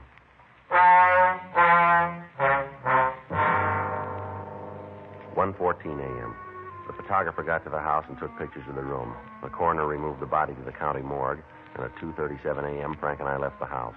We went back to the office and filled out the 3.11.1 form, listing the death of Carl Martin Hamlin as a suicide. Frank called the coroner's office to find when we could get the results of the autopsy. They told us we'd have the necessary information late that afternoon. 3:18 a.m., we signed out of the office and went home. At 10:15 that morning, we got a call from Ray Pinker. He asked us to come right over to the crime lab. We were running a routine check this morning. Came up with a couple of things I think you'd like to know. All right, what do you got, Ray? Here, take a look. Now, this is a bullet we fired from the gun found in the victim's hand. Yeah. Now, there. You can see it weighs 130 grains. Uh-huh. Now, this is the bullet that killed the man. Take a look. That's all out of shape. Mm-hmm. See anything else? No, looks all right to me. Yeah, what are you building, Ray? Well, I checked this one pretty carefully. Made sure that all of it was here. You know, that none of the lead had been sheared off by bone tissue. Yeah. None missing. It's complete. Yeah. Now, take a look. Here, let me put this one on the scale. Now, check it yourself. 95 grains. Yeah? 35 grains difference. Let me show you something else here. I figured the length of both bullets. They don't check out either. What's it mean, Ray? The bullet that killed Hamlin's a .380. It's a European calibration. Mm-hmm. The gun he had in his hand's a .38 revolver. Yeah. .380's automatic ammunition. Yeah. This fellow Hamlin pulled a pretty neat trick. Well, what do you mean, Ray? He killed himself with a bullet that couldn't possibly be fired from the gun he was holding. Huh. Something sure out of place. Yeah. Might as well tear up the forms you filled out on this one. No suicide. Yeah. You gotta find a murder gun.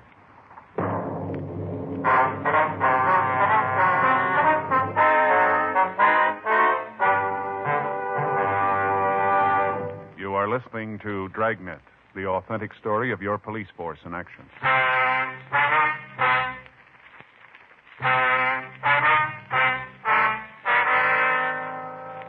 .12 a.m. Frank and I, along with Ray Pinker, left the crime lab and we drove out to see Nora Hamlin. From the physical evidence on hand, the way the door had been locked, and the fact that the windows had been bolted from the inside, it appeared unlikely that anybody could have left the room after Carl Hamlin had been shot. Yet from the information we'd gotten from Pinker, there had to be another gun involved in the killing. 11:24 a.m. We got to the house on Whitmore Drive. Good morning. I didn't expect to see you back so soon. You want to come in? Yes, ma'am. Miss Hamlin, this is Mr. Pinker from our crime lab. Ray, Miss Hamlin. It's nice to know you, Mr. Pinker. How do you do? Are there some more questions you have to ask? Yes, ma'am, that's right. Wonder if we could take another look at the study.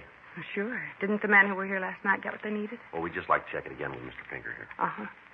Well, you know where it is.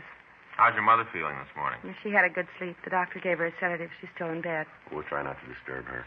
Well, you go ahead with what you have to do. I'm trying to get the house in order. If there's anything you want, I'll be across the hall. Thank you. Thanks. Right over here, Ray. Mm-hmm. This is where we found him. You can see there where we had to break the window to get in. Mm-hmm. Frank? Yeah. You got that sketch you made last night? Yeah. Yeah, here it is. You want to take a look, Ray? Yeah. There you can see the body was about here. Mm-hmm. Over here. And the feet were about here. That's about right, isn't it, Joe? Yeah. It was right next to the chair there. Mm-hmm. That's the way I got it there. Just about on the perfect line between the floor lamp and the chair over there. Mm-hmm. What about the gun? In his right hand. Was the gun in his hand when you found him? Yeah, that's right. Pictures from the photo lab will bear that out. Sure is out in left field. How do you mean? I talked to Doc Newbar when he sent the bullet over. Mm-hmm. The way he described the wound, it's pretty tough to buy that a right-handed man could shoot himself so the slug would end up where it did. Exactly how do you mean? Well, the bullet entered just to the right of the center of his chest. About here. Uh-huh. Came to rest under the right arm, here. Line of travel's way off. Sure would have been an easier way to do it, huh? Yeah. What about the door when you found it? I'll show you how it was locked. Give me that chair, Frank. Yeah. Here you go. Now, the key was turned. Bolt was thrown. Mm-hmm. And then this chair was propped up under the knob like this. Mm-hmm. How about the key? Was it still in the lock? Yeah. Sure looks like he meant the door to stay shut. Yeah, we could figure that. Place looks pretty solid. Plaster walls. Not much chance of anybody getting through them. Mm-hmm. You checked the bookcases? What do you mean? Any of them pull away from the wall? Well, I looked at them last night. They all seem solid enough. Mm-hmm. Well, you got any ideas, Ray? I don't know. The way that door looks, rest of the room, doesn't seem likely anybody could have shot him, then gone outside and locked the door. Think they could have come in through the window? You had to break it. Yeah. The way it's set up, you shouldn't have any trouble finding the suspect. What do you mean? Find a butler built like an envelope. Mighty fine. You didn't see a shell casing around last night, did you? Well, there wasn't any reason to look for it. Mm-hmm. There's no sign of one now. Looks like the room's been cleaned. Yeah. Well, I guess we better check with the Hamlin woman, huh? And get this stuff away from the door.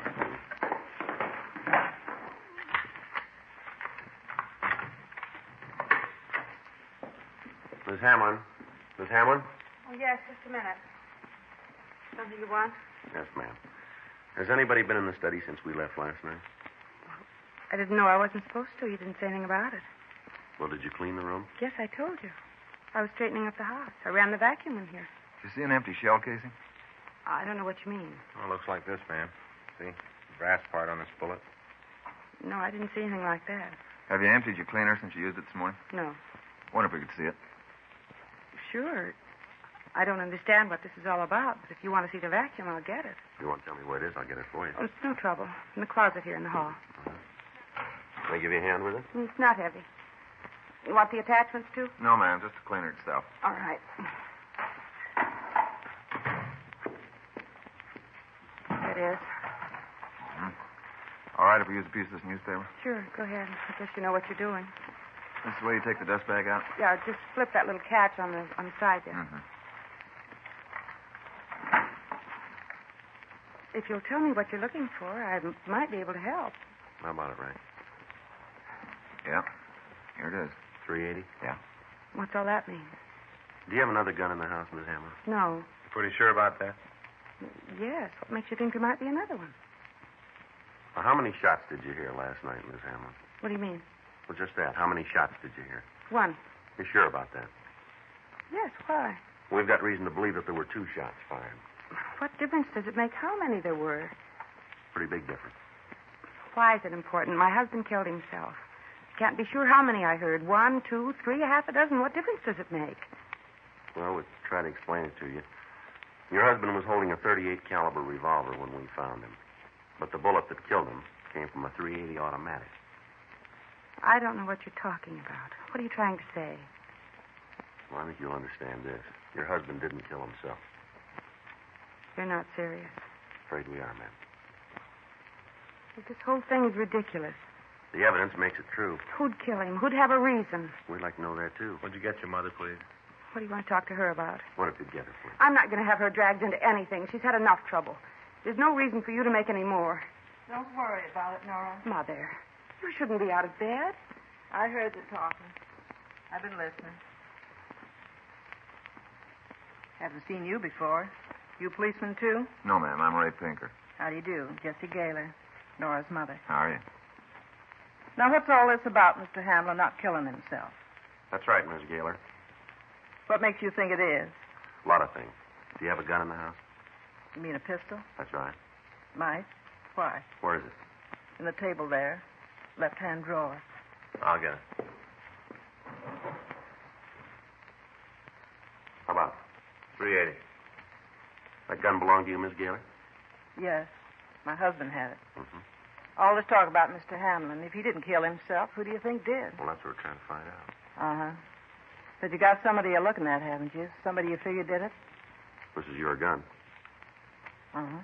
You're the only person who witnessed the shooting. That's right. Well, why don't you tell us about it? Because if I did, you'd never believe it. Well, give us a try, huh? All right.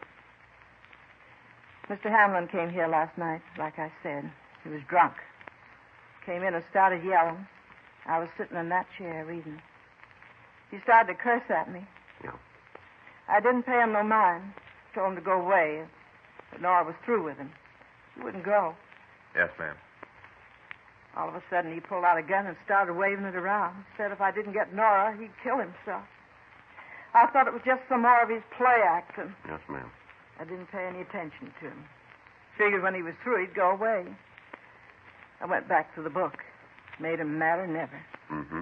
He grabbed the book out of my hand and shot. Shot right at it. Then he threw it into the fireplace. He threw your book into the fireplace, is that right? That's right. Just all of a sudden, something happened to me. I don't think I've ever been so mad. I took the gun out of the table there and shot him. Got real scared and ran into the study. Closed the door behind him. Mm-hmm. I heard him lock the door and move something up to the door. Must have been the chair. Yeah, I guess it was. Right after that, I heard him fall down. Right after that, Nora came into the room. Why didn't you tell me, Mother? There wasn't any reason to. I had to think about it.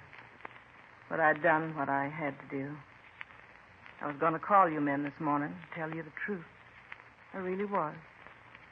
You believe that? Well, I guess so. I really was. Just all of a sudden last night when he shot my book, I've never been so mad. I really wanted to kill him. You remember it all pretty well, don't you? Yes, I do. All of it. You want to get a coat, Miss Gaylor? We'll have to take you downtown. Yes, sir. I'll do it right away. Better go with her, Frank. Yeah.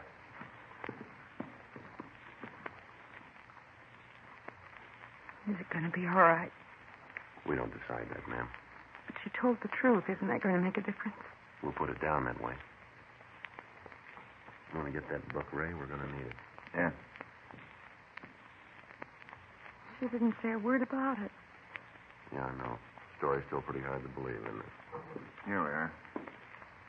Here's the book Hamlin shot. Slug's still in it. Looks like a 38. Mm-hmm. Might have made her mad enough to kill him. Yeah. What is it, Mr. Friday?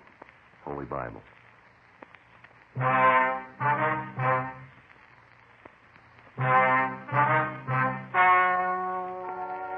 story you have just heard is true.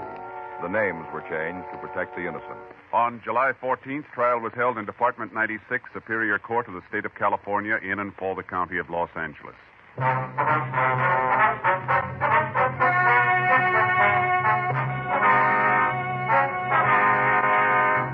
Jessie Margaret Gaylor was examined by 3 psychiatrists appointed by the court and found to be insane during the commission of the crime.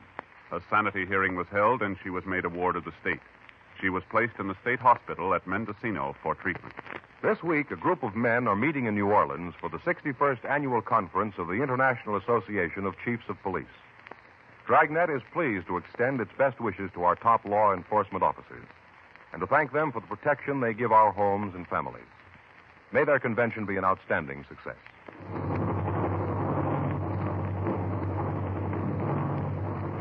Dragnet.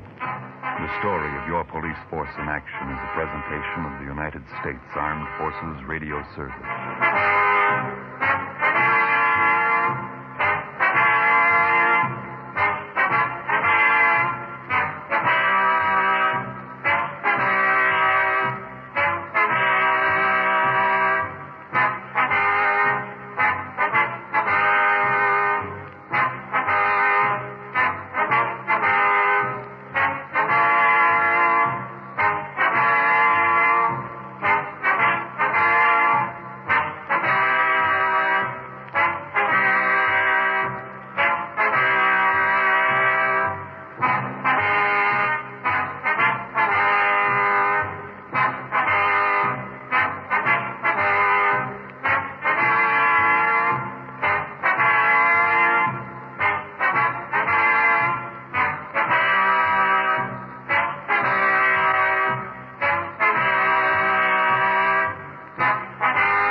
The All-Star Saturday continues after these messages. Sinkable, unthinkable. The unthinkable taste of Cheerios. Cheerios. Now the line of sugar to way down low. Cheerios. Look how they float, no keeping them down. So this can't, that can't, no you can't sing. The unthinkable taste of Cheerios. Now the line of sugar to way down those Cheerios. The unthinkable taste of Cheerios. Brought to you by Worlds of Wonder, the makers of Teddy Ruxpin, the world's first animated storytelling toy. Brought to you by the exciting world of Kenner. Happy holidays from the Kenner family to your family. What's it like to play the Nintendo Entertainment System?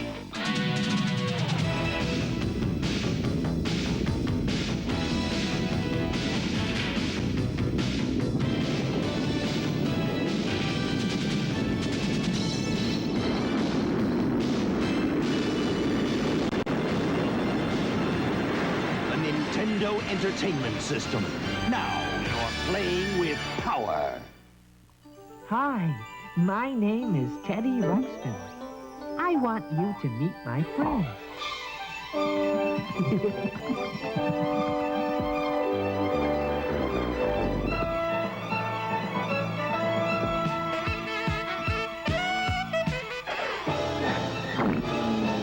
Teddy Ruxpin's friends are found only in the world of Teddy Ruxpin's storybook cassettes. I said in the storybook cassettes. And now, let's drop in to Duffy's Tavern.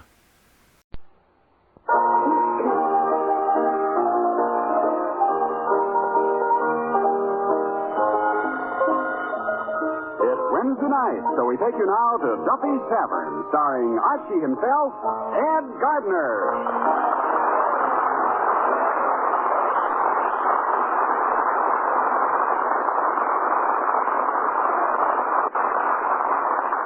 The program you're about to hear is brought to you with a wish from Bristol Myers, that your Christmas may be merry and that the new year for all of us be a happy and a peaceful one.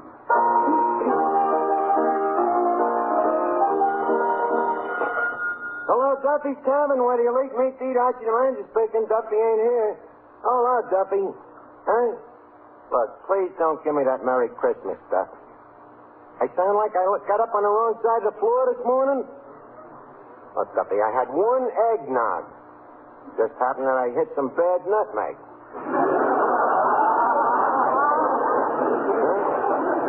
Well, if you want to know, I'm a little sore about your gratuity for Christmas. That lousy Christmas card. A Merry Christmas and a Happy New Year. P.S. After you read this, get back to work. Fine sentiment this time of the year. Well, after 9 years, I thought maybe I might get some little present. Some little luxury. Some little thing I wouldn't think of getting for myself. Like money. Huh? Look, Duffy. Someday you're going to leave this vale of tears. You're going to leave it with your pockets bulging with bills, but I'm warning you. Where you're going, you're going to find that paper money ain't going to last long. I leave you with that thought for today. Christmas. 7 days a week, 18 hours a day. I work my grindstone to the nose. What do I get? Nothing but gratitude. And very little of that. Merry Christmas, Miss Archie. What's so merry about it, Eddie? Starvation wages, no dough to buy nothing. Oh, you got a little dough. Yeah, but how far will it take me with the present prices of economics? The landlady sent me a notice. From the first of the year on, your apartment will be $9 a month. $9 for 4 lousy rooms.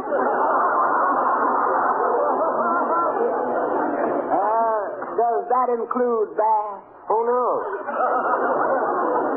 Never get to see the place the way I have to work around here, but does Duffy care? Well, don't let it get you, Miss Archie. See, this is the time of the year to forget your trouble. Yeah. Christmas is the time when you should be thinking about helping other people out. Helping other people out, huh? When Gorilla Hogan got drunk and nasty here last night and started picking on me, did you help me out? I couldn't. See, I was back in the kitchen cooking. What takes a half an hour to cook? With Gorilla Hogan drunk and nasty, a couple of 3-minute eggs. That's what I'm talking about. When I'm in a fight and I need help, you disappear. Yeah, but you always bragging about what a wonderful fighter you are. You certainly picked the funniest times to start believing me. Yeah, give me that Merry Christmas. Merry Christmas, boys. Merry Christmas, Miss Duff. Archie, I said Merry Christmas. Are you kidding? What have I got to be merry about working for that cheapskate old man of yours? Archie, you just don't know Papa. He really isn't cheap. No, that's right. Once, in an outburst of generosity, he gave away his toenail clippings. What about the time he took your old lady on their honeymoon? Where did they go? Niagara Falls. That's what he told everybody, Niagara Falls. But what he really did, they stayed home and your old man let the water run in the bathtub while he showed your mother a box of shredded wheat. Tell me how cheap the guy is. Just a minute. Hello? Oh, just a second. It's your girlfriend, Vera Fogarty. Oh, thanks. Hello, Vera. How did you do with Santa Claus? Okay, but no present, huh?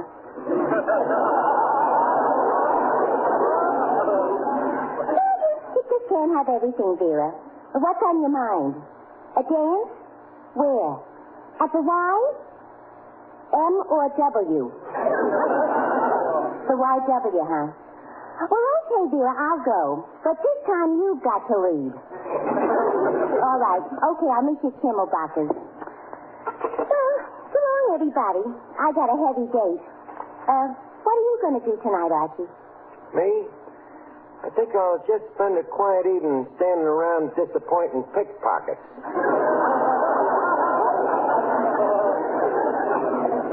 Well, Merry Christmas. Merry Christmas. Thanks, Doc. Merry Christmas to you. Oh, hello, Finnegan. Ain't you going to wish me a Merry Christmas? Yeah, Merry Christmas. Did you hang up your stocking? Oh, no. I hung up my stocking last year, and it was a bum idea. A bum idea? Yeah, the blood kept rushing to me head.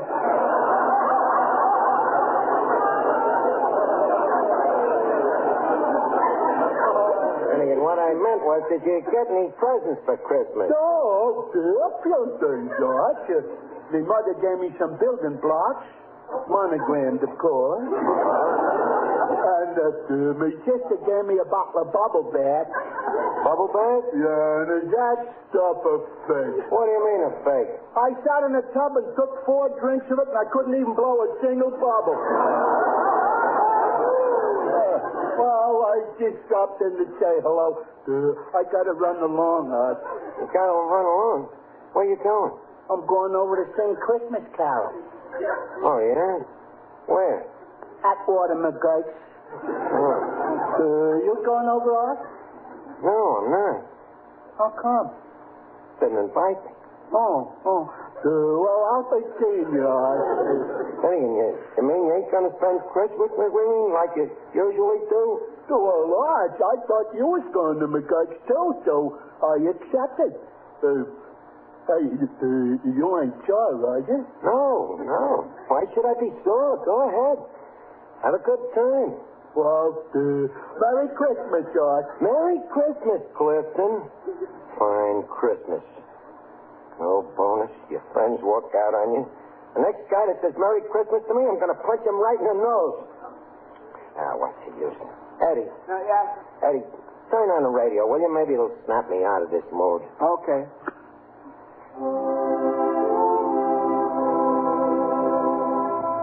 Eddie, that Christmas music. Take it off, will you? Get me something with some pep in it. Okay, I'll try another station. Eddie, please, I asked you, didn't I? Well, Miss Archie, I don't think there's anything on the radio but Christmas music. Well, keep pushing them buttons. There must be something else on the air.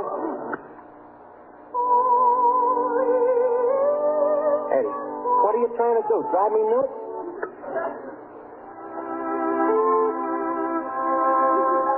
But look bad, I'm running out of buttons.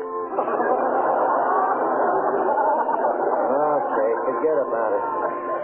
Well, I think we better lock up the place. It's getting late. Okay. I'll go clean up and fix it. All right, do that. It's Christmas music. I ain't got enough trouble at this time of the year. They got to put on music that makes them even sadder. Hello there, Archie. Huh? Hey, how did you get in here? Walked in. That's funny, huh? Thought they just locked the door.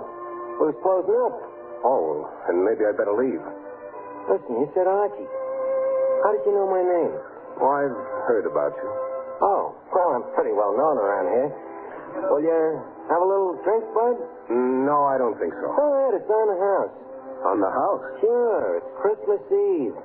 Christmas Eve, huh? Well, anyway, it's a day in December. What do you have? Well, maybe I'll take a glass of water. Water here? You kidding? Here, mister, we got some pretty good wine here. At least have a glass of wine, huh? Look, I never seen you around here before. How did you happen to come in here to the tavern? Oh, I was just walking around, saw the lights, thought I'd drop in. You don't think much of Christmas, do you, Archie? Oh, you got me wrong. I love it. I wouldn't be without it. Good old Christmas. The time of the year when after you work for a guy for 9 years and knock your brains out, he says to you, Merry Christmas, Archie. The time when even your closest friend walks out on you. Well, maybe there's another side to Christmas. Oh, yeah? Like what? Well, like the look on a kid's face when he sees what Santa Claus has left in his stocking. Uh-huh. Or like the feeling in a man's heart when his family's around him on Christmas Eve. You see, Christmas isn't a thing you can reach out and touch, Archie. It's a thing inside us.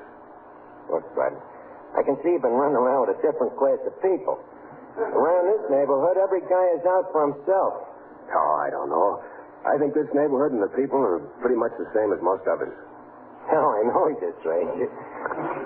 Well, I could be wrong. Why don't you and I take a little walk? You mean you want to see for yourself? Mm-hmm. Maybe a little fresh air will do you good, Archie.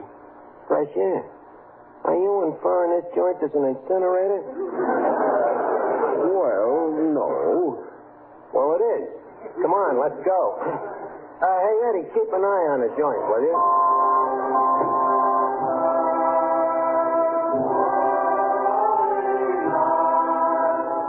Listen to that, will you? Not only don't you only get it over the radio, you can't even walk along a public street with that belting it at you. I kind of like it. You like it? Well, everybody to his own place. Did you ever listen to the words of that tune? Did you? I should have had to listen to them all day. All is calm, all is bright. How do you like that? The world is a mess. Everybody has his hand in the other guy's pocket, but don't make no difference to the guy that wrote that song. To him, all is bright. Well, maybe the guy that wrote that song was thinking about something in men's hearts. Something that shines a little brighter on a day like this. Didn't you ever sing Christmas carols, Archie? Oh, yeah. Christmas carols, sure, when I was a punk kid and I didn't know no better. But you have to grow up someday. Now, that's the trouble with a lot of us.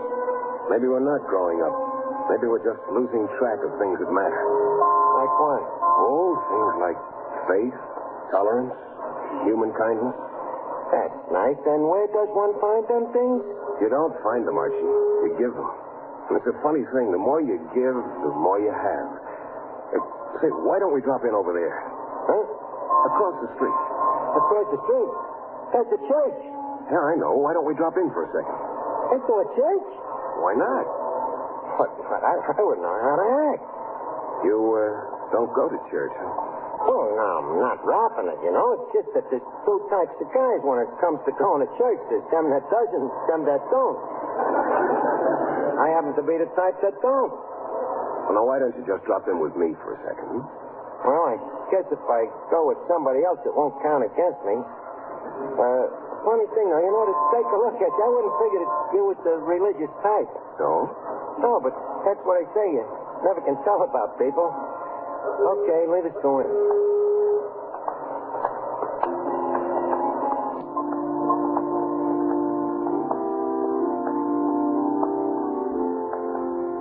Nice in here, isn't it? Yeah, but kind of quiet. Yeah. I guess this is one of the few places left where you can find peace and quiet.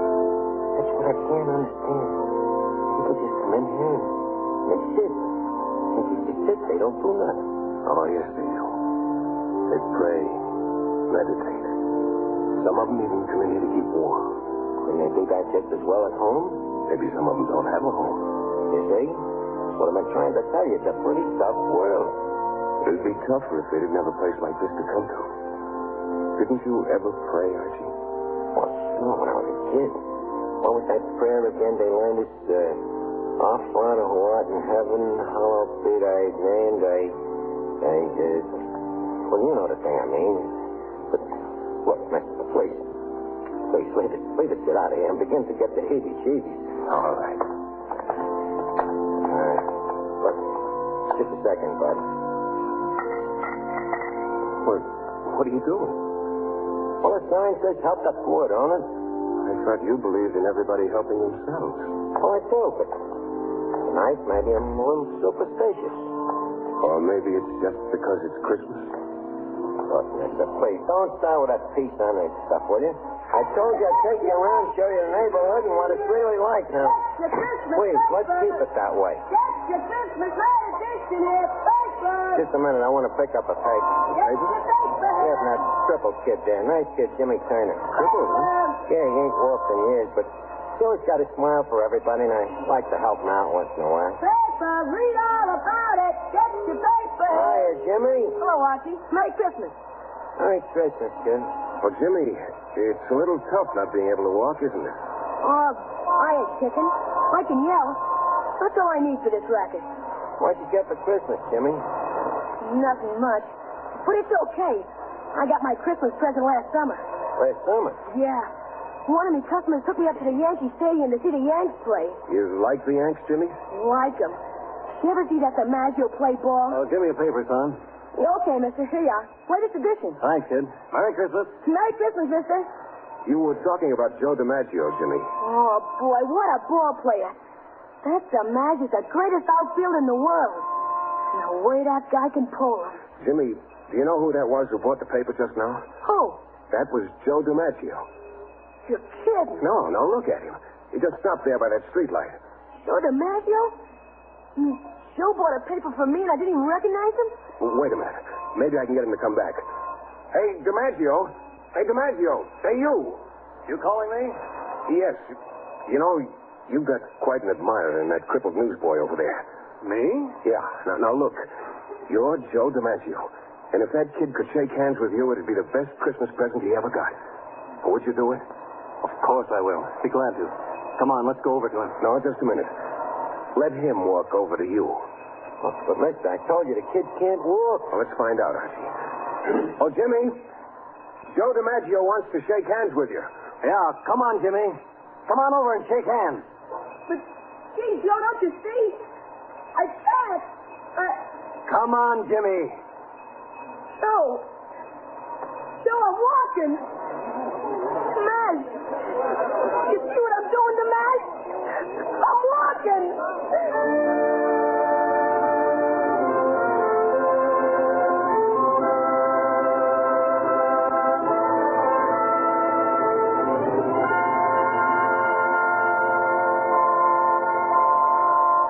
I can't understand it. It's positively incredible. What's the matter? That kid back there, I seen him sitting in that corner like that for the past 6 years, and tonight the kid is walking. Maybe he could have walked all the time. No, he couldn't. You did it. You did it by telling him that was Joe DiMaggio. It was.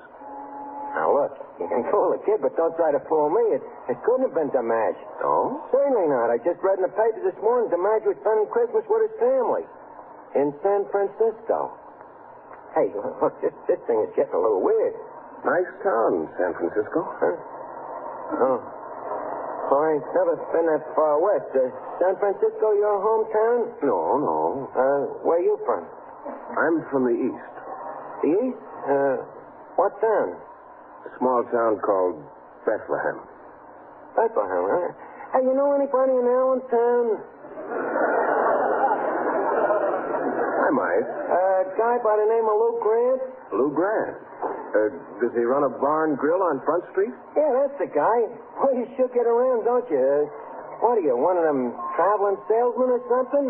Well, I guess you might call me that. Well, say, what's the excitement? What's the crowd doing in front of that hotel? Where? Oh, yeah.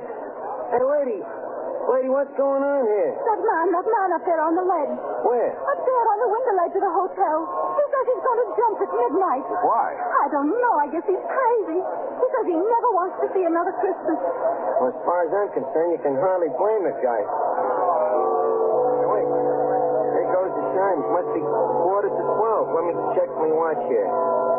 Yeah, the guy's got exactly 15 minutes before he jumps. Let's stick around. Are you sure of the time? Oh, certainly. I always set me watch by them chimes. Well, how long has he been up there? Oh, for hours. The police have been trying to find his wife. His wife? Yes. They think maybe if they found her, she could talk him out of it. Come on, Archie. Where you going? I'd like to talk to that fellow. Are you crazy? They ain't gonna let you in that hotel. Look at the cops guarding the doorway. Besides, you can't do nothing with a guy like that. He's nuts. I'd like to talk to him anyway. Okay, have it your way. We'll tell the cops we live in a hotel. But I better go along with you. Hey, wait a minute, you. Where do you think you're going? We live here. Me and me friend here was just going up to our suite. You and what friend? That guy there. That guy that just walked in. Nobody walked in this hotel, Bud. And nobody's gonna walk in. Okay, so nobody walked in. What am I going to do, argue with you? I'm telling you, I just come in with the guy. Look, son, why don't you go home and sleep it off?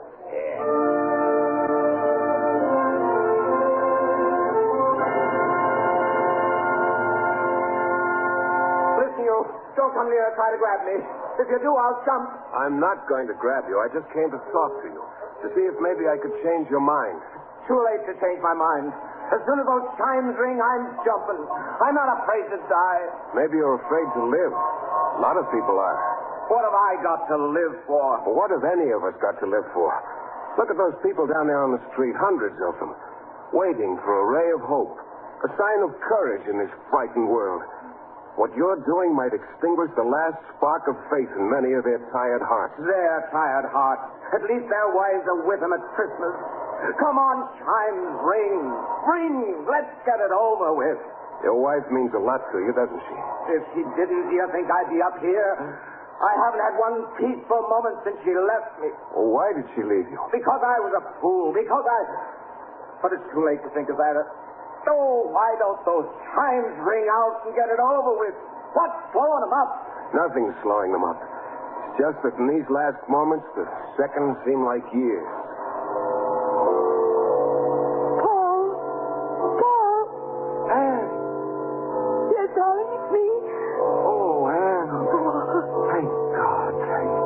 You come back. My God. Those chimes. I was going to jump when I heard them. Yes, I know. I was afraid I was too late. Thank God I got here in time.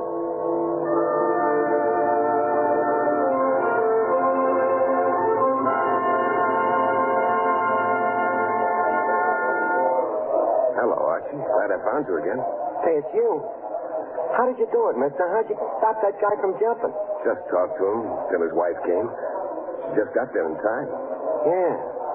Funny how she just got there in time, wasn't it? What do you mean? Well, it happens I was looking at my watch, timing it out to see when the guy was going to jump. So? Them chimes rang 4 minutes late. Maybe your watch is slow. Oh, no, it ain't. Remember, I checked it with the chimes a little while ago, and them bells has never been wrong. Look, come on. Leave us get out of here. I'm getting back to the tavern. This is a little too spooky for me. Okay, we'll take a cab. There's an empty one. Where to, fellas? We want to go to Duffy's Tavern, quick. Okay. How about a little music? Wait a minute. There it is. please. Take that thing off of there, will you? Get something else. Okay. Oh, what the is? Leave it on there. Look, mister. Yeah? You know something? You stay pretty calm considering all the crazy things that have been happening tonight. It's a little weird. First the newsboy, then the guy on the window ledge. Well, we all have our troubles, Archie. We all get off the track once in a while. We just need something bigger than ourselves to steer us straight. You mean something like religion? Call it that. Call it human kindness, tolerance, understanding. Begin to see what you mean. Hey, driver, watch out for that guy. Look, don't worry, taxi. It wasn't your fault. The guy walked right out in front of you. Yeah. Did you see him, mister? He walked right out in front of me. Now, let's see how badly he's hurt. Hey, we better call a cop. Here comes the cop now. All right. Stand back. Give the poor devil a chance. Now, what happened here? Well, the guy walked right out in front of the cab. Yeah, the driver's right, officer. It wasn't a taxi's fault. We was riding along, and all of a sudden this guy stepped right out in front of the cab. Like he was blind. Hey, wait a minute. He is a blind man. There's his cane there. Here, maybe I can help him. Wait a minute, you take your hands off him. It's against the law. Wait till the ambulance gets here. Against the law to help someone? You heard me. You never know when you're doing him more harm than good. All right, officer, just as you say. Hey, wait a minute. Look. The guy's getting up. What hit me? The crowd. The noise. I was all confused. Tell me, what? Oh, wait a minute. Lights. And faces. I can see. Easy now, mister. You better not try to get up. I'm all right, I tell you. And I can see. For the first time since Okinawa, I can see. I didn't mean to hit you, Bud. Didn't mean to hit him. You've done him a favor. The guy says he can see. Hey, the shot must have given back his sight. No, it wasn't that. Someone touched me. I felt a cool hand. And the minute he touched me, I was all right. Where is he? Come on, Archie. Let's go. We've done all we can.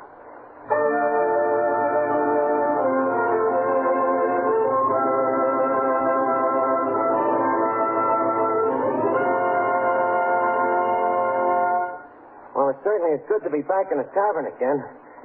I think we'd better have a little drink, though. You want to finish your wine, Bud? No, thanks. You know something? I'm all mixed up. Mixed up? Yeah, about this Christmas stuff. Well, you see, Archie, as I said, Christmas isn't just a date on a calendar. Or a wreath in a window or a song. It's something in men's hearts. They can let it die or keep it in their hearts the year round. 365 days of Christmas. You know, it's a funny thing. If you'd said that to me a little while ago, I'd have laughed in your face. But now, I don't know. Wait a second. I'd like to turn on the radio a minute. Okay, go ahead.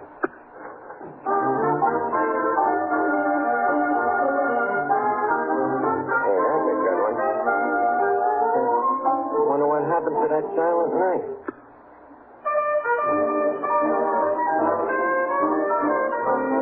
What do you think of that? All night long they played that same tune and it drove me nuts. Now all of a sudden I got a feeling I'd kind of like to hear it again.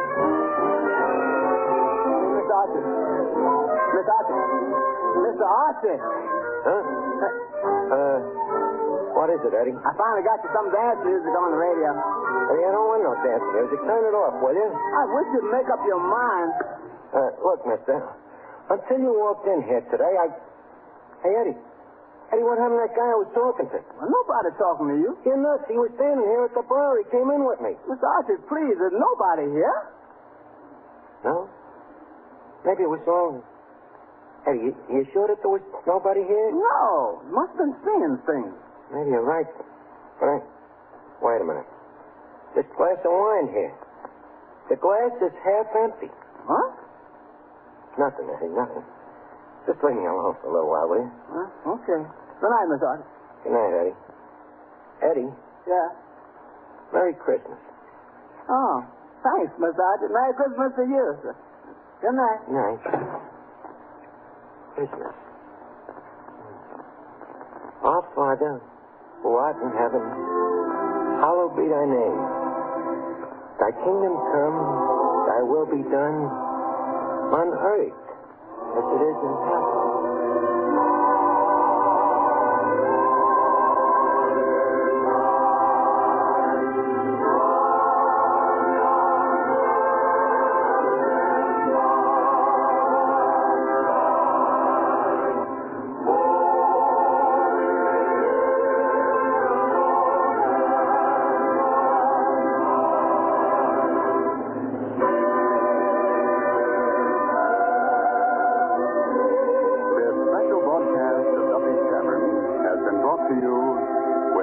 Good wish for a very merry, a very happy Christmas.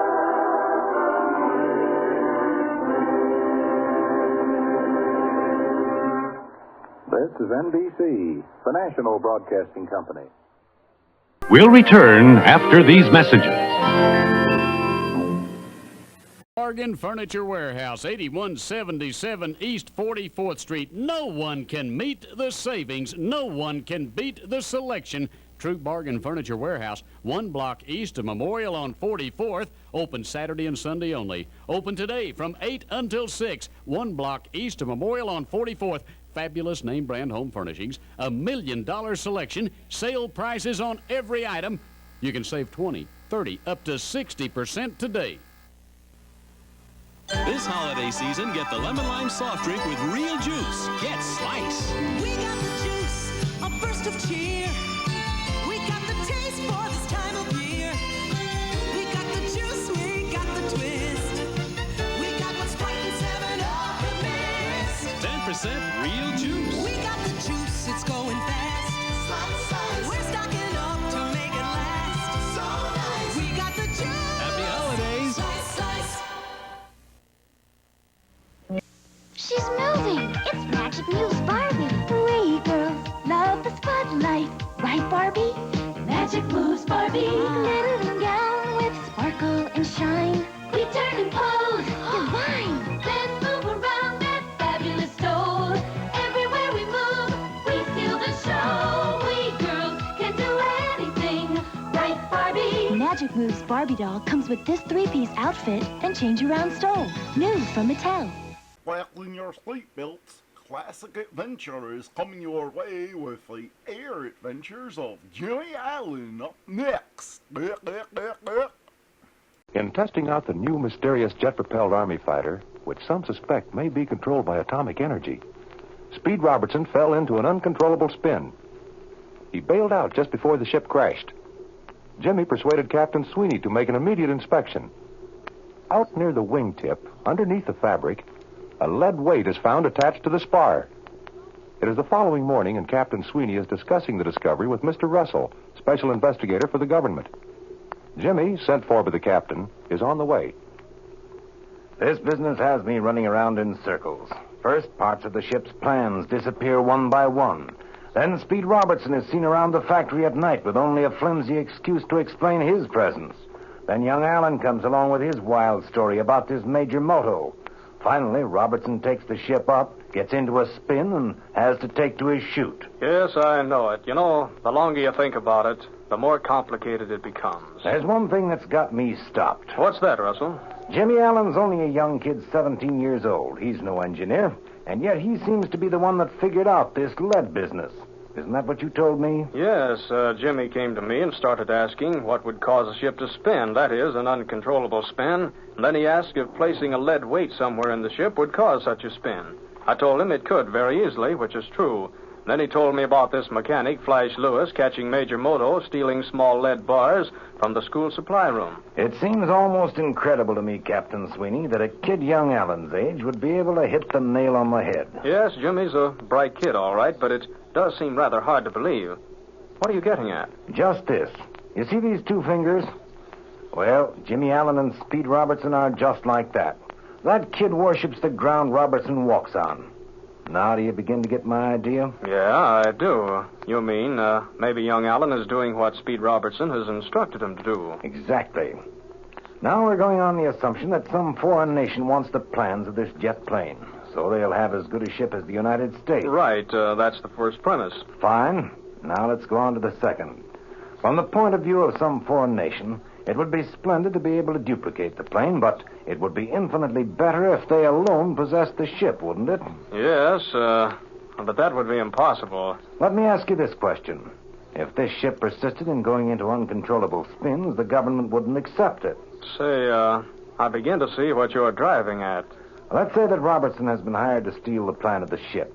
He's doing part of the flight testing on the job. He goes into a spin, holds it in, and then when it looks as though he's made every effort to get the ship out, he takes to his chute. He makes his report, and you, as official representative of the government, turn thumbs down on the ship. That's very sound reasoning. The other nation builds the ship, and we don't. But that doesn't explain about Jimmy.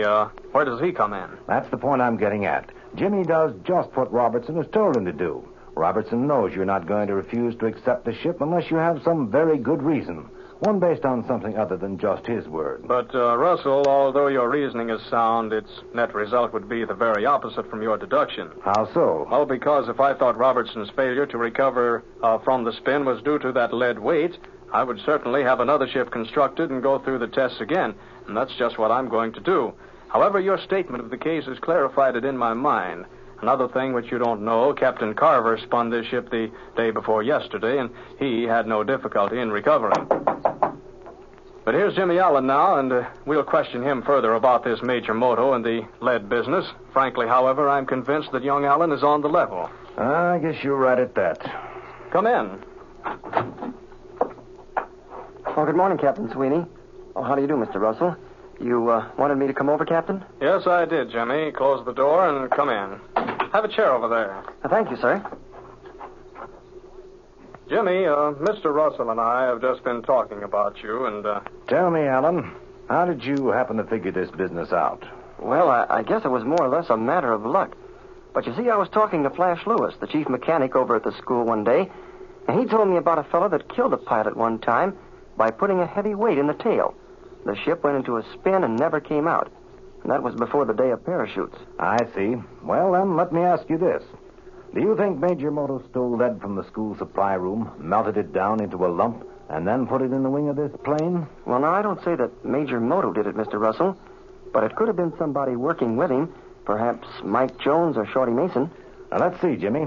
This Mike Jones is the one who was suspected of being in with the gang that tried to hold up airliner number 24 and kidnapped you and Speed Robertson, isn't he? Yes, sir, he is.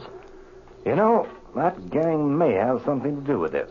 After all, they seem to specialize in aviation, and it's quite possible they have several crooked mechanics and clerks planted in this factory. But we mustn't forget that there's strong circumstantial evidence against Robertson. Well, I'm positive that Speed doesn't have anything to do with this. If I had any money, I'd bank every last cent of it on him. I'm beginning to think you're right, but you must remember this. Mr. Russell, or any of us for that matter, can't afford to overlook a single bet. Yes, I appreciate that, sir. Well, the only thing we can do is watch and wait. What are you going to do today, Allen? Well, I'm due down at the school right away for a flying lesson with Speed. After that, I have to go to ground classes. Here's what I want you to do, Allen. Keep your eyes and ears open down at that school. See what you can find out. If anything develops that you think is of importance, communicate with me at once. Yes, sir, I will. In the meantime, I'll be checking over the records of the employees here at the factory. That's an excellent idea. Well, I have several wires to send, Sweeney. Yes, I guess we better break up for the time being. Goodbye, Captain. See you later, Allen. Goodbye, Mr. Russell, and goodbye, Captain Sweeney. I guess I'll be getting over to the school now.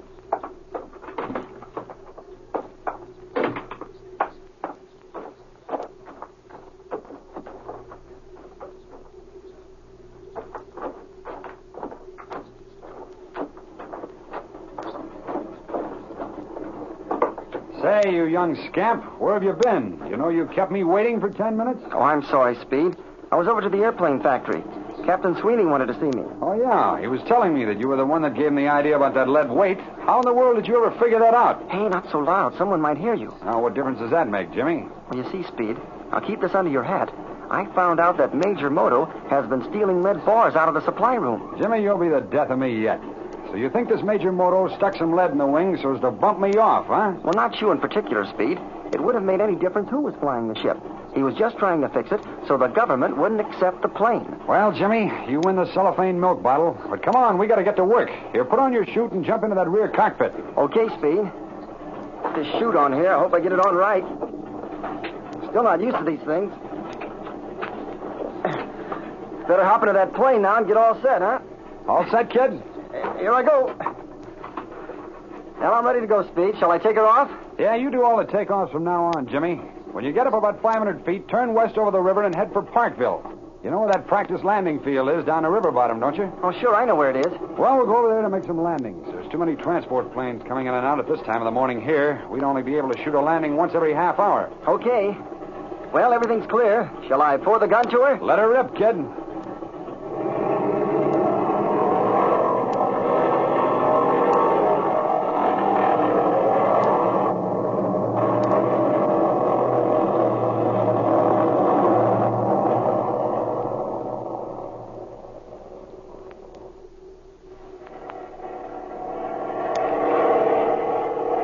Jimmy, try another one. That last was a little bit rocky. See if you can't get that tail down this time. All right, Speed. Now bring her nose up a bit, Jimmy. You're gliding too steep. You'll have too much speed to kill after you level out. All right, now hold it. I guess I'm going too fast, Speed. We'll probably overshoot. Do you think I'd better give her the gun and go around again? No, kid, you might as well learn how to kill excess speed now as well as any other time. Here, let me have those controls a second, but keep your hand and feet on them lightly. Okay. Say, what are you swinging the tail back and forth for? You call that fishtailing, Jimmy. It causes the ship to go through the air first to one side and then the other. And that way it slows it down. Oh, I see. And you do it all with your rudder, huh? That's right, kid. Now, you take the ship. Okay. I've got her. That's about right. Now start bringing the nose up. Hold it, not so fast. You're too far off the ground yet. You got to bring that nose up gradually as you begin to lose the rest of your speed. There, that's it.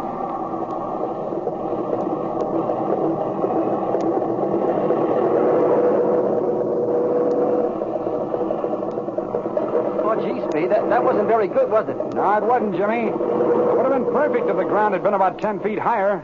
Boy, you sure gave that landing gear a workout that time. Well, I'll do better the next time. Shall I give her the gun? Now, Jimmy, wait a minute. I want to explain this landing business to you a little more. Okay, I'm listening. You see, kid, it's most important to kill your excess speed before you begin to level out for your landing. If you don't, your nose will shoot up too fast, and the ship will start climbing again. Then you'll have to stick the nose down and do it all over again. Oh, I get the idea. You know, I saw one of the students do that the other day. He bobbed up and down like a grasshopper about 6 times before he finally got his wheels on the ground. That's the idea. If you kill your extra speed just as you're about 2 or 3 feet above the ground, you'll have just enough control to keep the ship level and yet get the tail down. You see, it amounts to this. You're practically in a stall. But just at that moment, your wheels and tail skids settle on the ground, so it doesn't make any difference. However, it makes a big difference if you're 15 or 20 feet off the ground, because then you're liable to slip off on one wing and crack up. I understand, Speed. Well, let me go around and try it again. Okay, Jimmy. Take her off.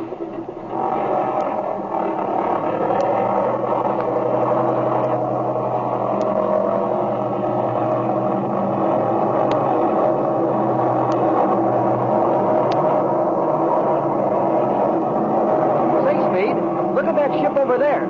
It's a school ship. And the pilot, why, say, he's moving the loop. Yeah, and too darn near the ground, Jimmy, I'll tell you that. Now, look out, kid. Bank to the left. He'll be right on top of us when he comes out of this next loop, and I'll bet anything he doesn't see us. Okay. Now, watch it, Jimmy. He's just going to miss us.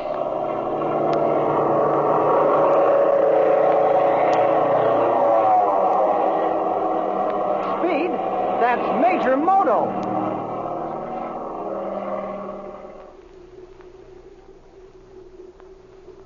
So, Jimmy's suspicions are right.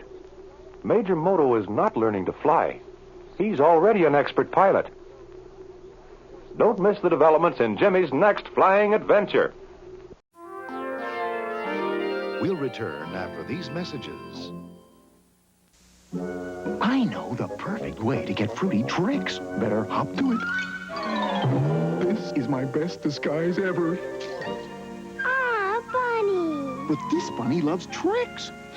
A fruity part of this complete breakfast. I wonder what he wants. I want the great taste of orangey oranges, lemony lemons, grapey grapes, all in tricks. Yippee! Something's up. Silly rabbit, tricks are for kids. Animal haters.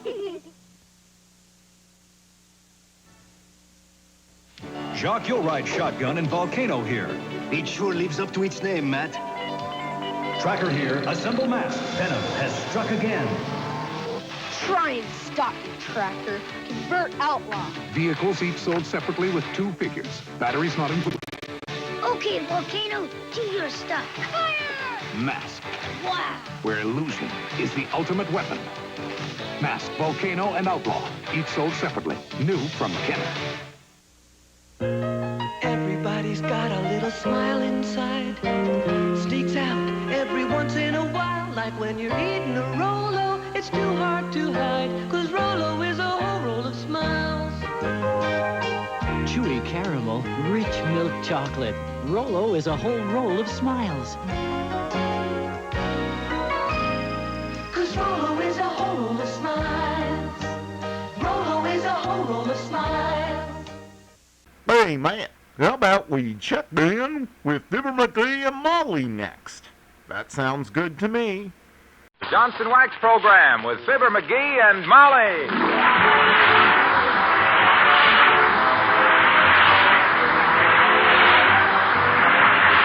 The makers of Johnson's Wax products for home and industry present Fibber, Magee, and Molly, written by Don Quinn and Phil Leslie, with music by the King's Men and Billy Mills Orchestra.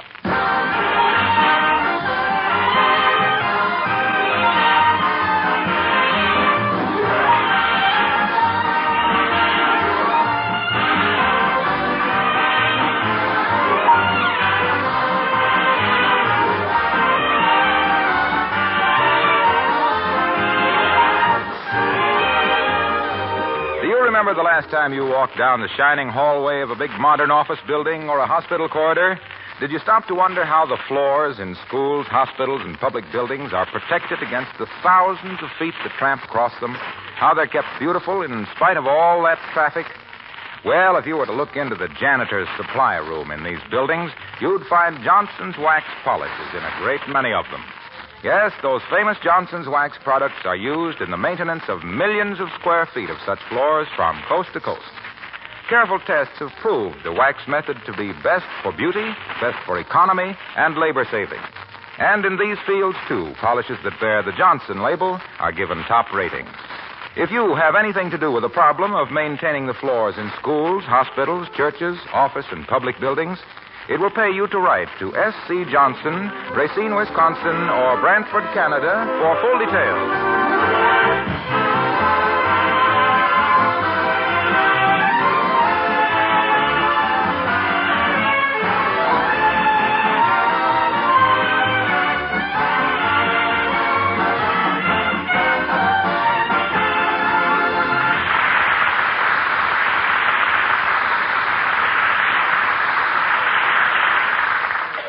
Winter is a wonderful time of the year, if you care for that sort of thing.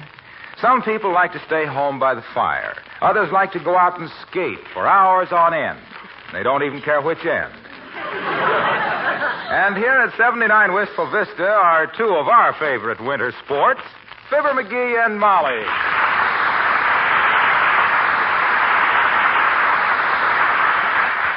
Don't get so close to the fireplace, dearie. You'll fall in. Think I ought to put on another log on? No, I don't. You've got it so hot in here now, the doorknobs are turning brown. Yeah. Maybe it is a little warm at that. I'll open the window a second. Get a load of that ooze on. Put that window down, please. Oh, boy, that air is wonderful out there. Well, leave it out there. Don't bring it in here. This is the kind of a night for a long walk, you know what? I'd like to get into my muck-lucks, wrap a muffler around my neck, and hike out to Dugan's Lake and back. Well, include me, as the saying goes out.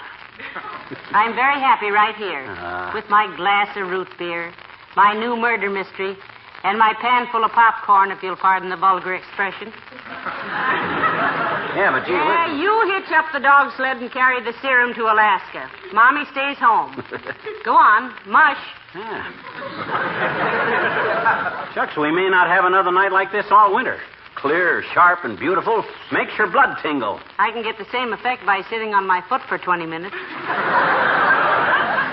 Oh, gee whiz, I don't want to go alone. I just thought You were maybe... just bluffing, dearie. I know you. You wouldn't stir away from this fireplace tonight if it was snowing $10 bills. Oh, yeah? Well, I'll show you who's bluffing, Tootsie. By George, I'm going to get into my coat and walk clear out to Dugan's Lake and back. That's where I'm going to walk clear out to and back. Your mittens are on the hall table. Huh? Oh, okay. Well, here I go. I'm going now. Hello, Mrs. McGee, Mr. McGee. Oh, hi, Alice. Hello, Alice, dear. Creepers, you both look comfortable and happy sitting by this wonderful fire. Well, himself here thinks it's very exhilarating weather, Alice. He's even thinking of taking a long walk. Out to Dugan's Lake and back, Alice. Are you kidding, Mr. McGee? Why, it's colder than the keel of a kayak. Bah, just a tang in the air, that's all. Look, what do you say we all go? We can throw snowballs on the way and build a snowman. Ha, ha, ha, ha, ha. Dive into snowdrifts. Have fun. Come on, let's go. Have some popcorn, Alice? Yes, thank you. What are you reading, Mrs. McGee? Oh, it's a new crime club book, Alice. The Man Who Asked Why. Oh. Oh, it's wonderful. I've read page 39 4 times, thanks to my little lover of the great outdoors here. Okay, sissies, okay. I'll go alone then. You two panty waists can stay here and make like a couple of hothouse petunias. Oh, well, I couldn't go anyway, Mr. McGee. Bud's calling for me in half an hour. We're going to a movie. Oh, who's Bud, dear? Bud is the floor walker in my department at the Bonton who always wears a carnation in his buttonhole's cousin. I see. Well, you'll have to sit, if you don't get started pretty soon, because all the theaters are pretty crowded these days, in the balcony. You and Bud will be perfectly welcome to stay here by the fire, Alice. There's plenty more popcorn and apples and marshmallows. Oh, gee, thanks, Mrs. McGee. Maybe I will ask Bud to stay here this evening. We could sit by the fire and... Oh, look at Mr. McGee. You look like you were going to the North Pole, Mr. McGee. Enjoy yourself, dearie. Oh, I will, believe me. A few miles in this bracing air and I'll get it. I'll get it. I'll get it.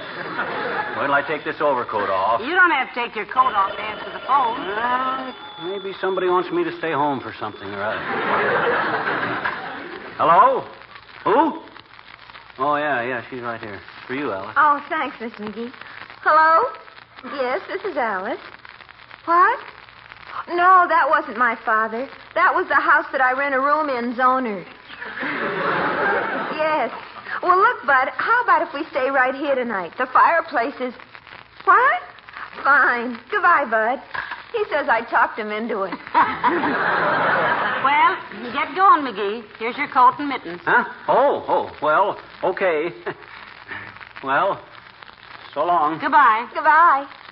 Well, here I go. Hello, McGee. Anybody home? Oh, my gosh, old Doc Gamble. Come on in, Doc. Take off your things. Here, Molly, take my coat. I can't go out now. Yeah, we got company. Ah, good old Doc. Come on right in, Docky. Sit a spell, huh?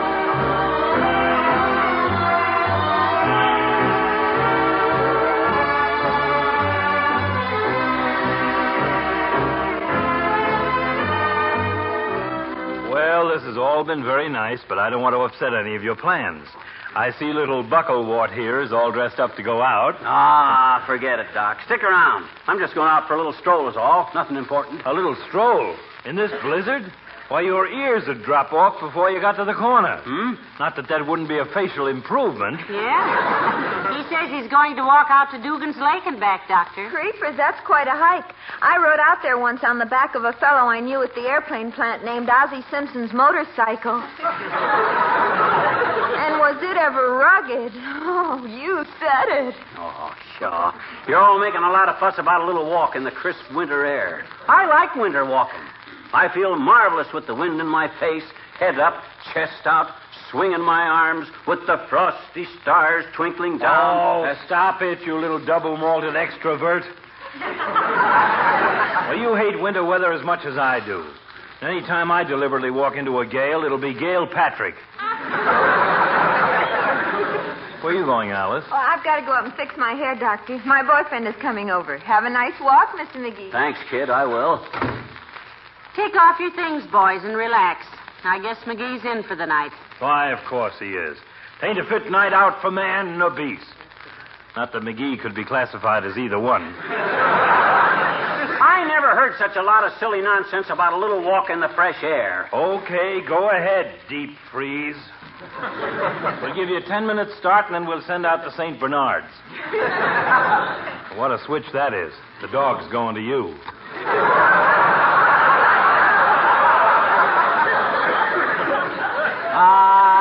Ta-ta, I can take it. I got Indian blood in me. I'm 1/16th Potawatomi. You know, I think he really is, Doctor. Betcha. At least he dances much better alone than he does with me. Well, if he's 1/16th Indian, my mummy was an Egyptian. Well, what does it prove, anyway? It's just, that's for me. How do you know, Doctor? Anytime the weather gets below zero and I'm chatting comfortably in a warm home with friends and the phone rings, it's for me. Somebody's child has just swallowed a toy soldier, and I've got to go and demobilize him. Well, what'd you expect? Did you take up medicine so he could sit in your big fat office all the... I'll get it. 79 Wistful Vista, Molly McGee speaking. Who? Yes, he's right here. For you, Doctor. It is? Well, thank you. Gamble speaking. Yes. Well, yes, the bishop. Great Scott. Don't move him till I get there. Yes, I'll hurry. Hand me my coat and hat, McGee, quick. See you later, folks. Oh, my gosh, something serious, Doctor? Yes, when I left the hospital, I was in the middle of a chess game with one of the interns, and if he moves that bishop, I'm checkmated. Good night. Hold out there. Well, better put your hat and coat away, dearie. I knew you wouldn't really go for a walk tonight. No, you did you? You think that big fat pill pusher talked me out of it, did you? No, sir. He just got my back up. That's just what he got up. Hand me my mittens again. Here. Hey, wait a minute. You don't think I ought to stay till Alice's boyfriend gets here? Oh, no. You run along, or I'll begin to suspect you of deliberately stalling. Why, Molly, how could you think such a thing? Much less say it. Why, I've been just waiting for a night like this, with the lacy branches of the trees glittering with ice. Oh, my. With the clean, fresh air blowing through these mittens have got a hole in them, did you know it? I'll mend them when you get back, sweetheart. Have a nice walk. Huh? Oh, I sure will. Well, so long. Hello there. Anybody home? Oh, well, hi, Junior. Come on in. Hey, Molly, here's Wilcox. Cold out there. Yeah. Say, I don't want to break up anything, Mac, if you were going out. Hello, Molly. Hello, Mr. Wilcox. Take off your coat and sit over here by the fire. You're not interfering with a thing, Junior. Mighty glad to see you. I was merely going out for a little walk. Out to Dugan's Lake and back. Dugan's Lake? Why, there are 10-foot snowdrifts between here and Dugan's Lake. They wouldn't find your body till spring.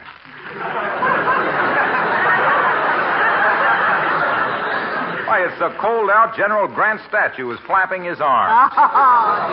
Please, Junior, you know I don't like to hear people exaggerate. Anyway, cold weather don't frighten me. I was a fur trapper up north of Winnipeg for several years, you know that. And that's where they make the weather. I'll never forget one time... Here, let's take our coats off and be comfortable, Junior, huh? Okay. Yeah, that's it. I'll never forget the time I was running my trap line and I smacked into a blizzard 32 miles from my cabin. Gee, was it cold? Was it cold? Junior, it was so cold the teeth in my pocket comb were chattering. The smoke from my campfire froze solid before it got 5 feet in the air. No. Just kind of congealed and fell over on the ground. And that's what saved my life. Tell us about it, McGee, as if anybody could stop you. Well, sir, quick's a flash. I piled peat on the campfire. Peat? That's a kind of an inflammable turf, isn't it? Yeah, but I was referring to Pete Umguk, an Eskimo that was working with me that season. I threw Pete on the fire because he was wearing a sheepskin coat that would make a big smoke, you see. Well, sir, fast as the smoke froze and fell down, I'd grab it and start piling it up. You ever handle any frozen smoke? No, but we've heard a lot of hot air that was pretty solid.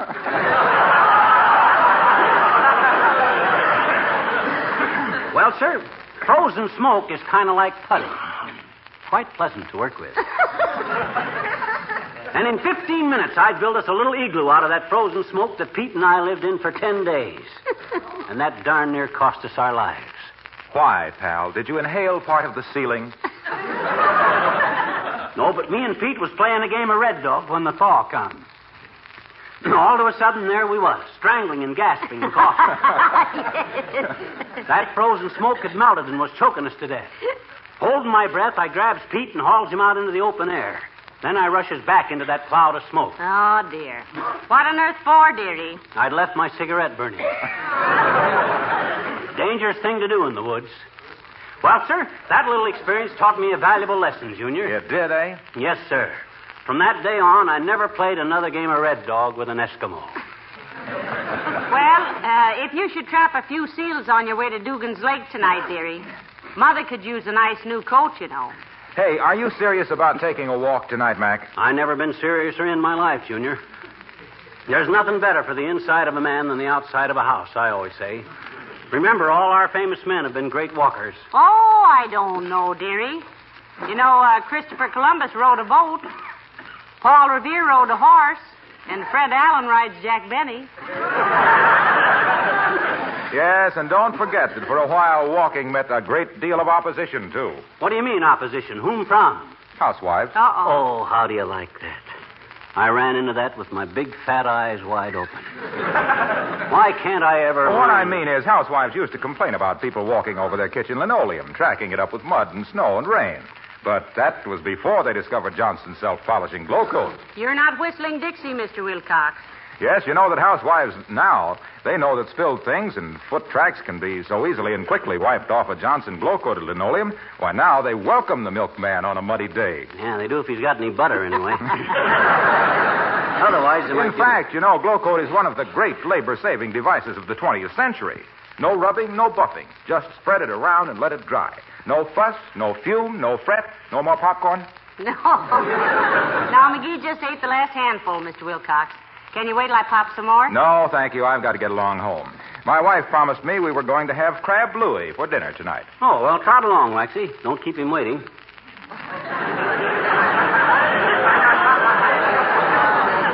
Keep who waiting?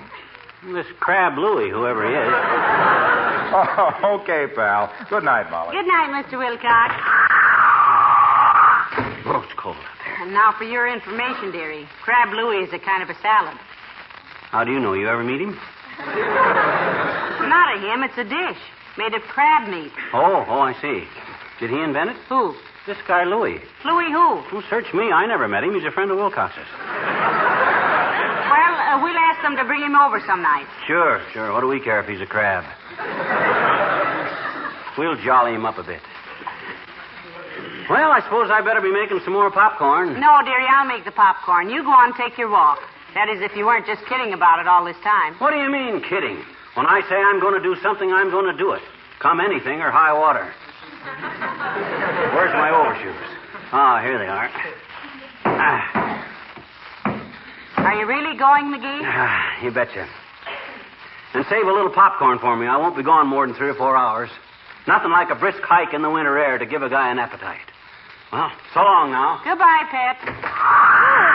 Thank you, Mr. McGee. I was just about to ring the doorbell. Oh, well, look who's here. Hi, Carsty. I'm glad to see you. Come in. Hey, Molly, look who's here. It's old lady, it's Mrs. Carstairs. Do come in, Mrs. Carstairs. Shut that door, McGee, from either side. Carsty, you'll never know how glad I am to see you. Shake hands and pardon my mittens. Thank you, Mr. McGee. Goodness, that fire feels good, Mrs. McGee. If I may quote my husband, I'm colder than a well-digger's memories. But am I detaining you, Mr. McGee? I see you're dressed to go out. Oh, no, nothing important, Carsty. Just going out for a little stroll. Yes, out to Dugan's Lake and back. Really? At 12 below zero? If you have a grudge against your insurance company, Mr. McGee, wouldn't it be simpler just to stand up in the bathtub and stick your wet finger into a light socket? I I guess you underestimate me as an outdoors man, Carsty.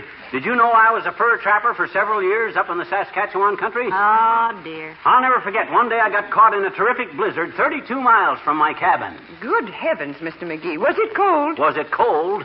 My cow gave ice cream for 2 weeks. Amazing. Yes, it seems an utter impossibility.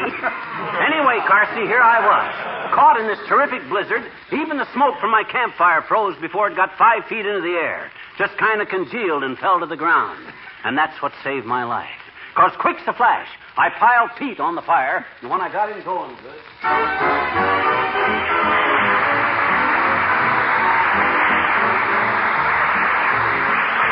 The King's Men sing Yatata Yatata. When I put my arm around you and we're going for a walk, must you yatata, yatata, yatata, yatata, talk, talk, talk? When we're sitting close together in a cozy taxi cab, must you yatata, yatata, yatata, yatata, gab, gab, gab? Aristotle, mathematics, economics, antique chairs, then psychology, biology, photography, biography. Slow down, who cares? There's a brand new moon this evening, and the weather should be fine. If you yatata, yatata, yatata, yatata, same old line, I'll politely close your lips with mine.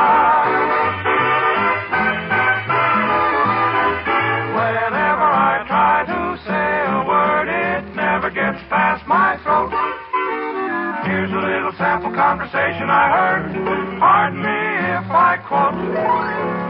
Why, the last pair of nylons developed to run from the knee to the toe. Do you know anyone who can get any more without standing in line? Don't you think Spencer Tracy is simply divine? Shall we go to a movie, my dear? By the way, do you like the new turban I'm wearing today? Can we find a cafe with a nice atmosphere? I would so love a steak. Did you say something, dear?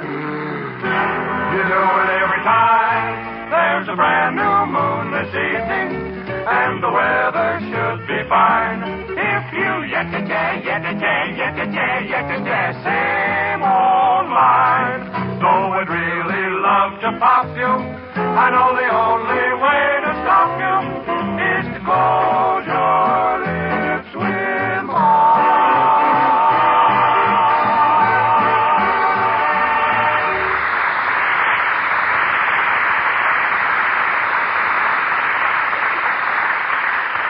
Sir. And that little experience taught me a valuable lesson, Carsty. Did it indeed, Mr. Magee? Yes, sir.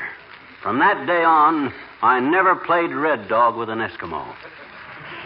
Wasn't that an interesting experience, Mrs. Carstairs? It really was, my dear. And while it might seem incredible to some, I happen to know it's true. You do? Yes. You see, Mr. Carstairs and I were motoring through Maine one winter en route to our hunting lodge. Oh. My husband goes up there every year to shoot moose. And what happened, Mrs. Carstairs? We had a blowout just as we encountered a blizzard.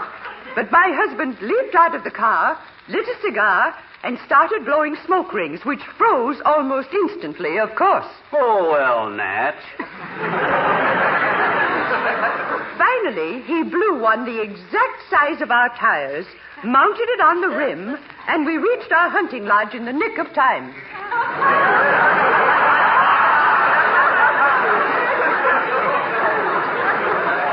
What did you do when it melted, Millicent? Oh, we're still using it, my dear. Yes, it's quite amusing how that tire has baffled our ration board.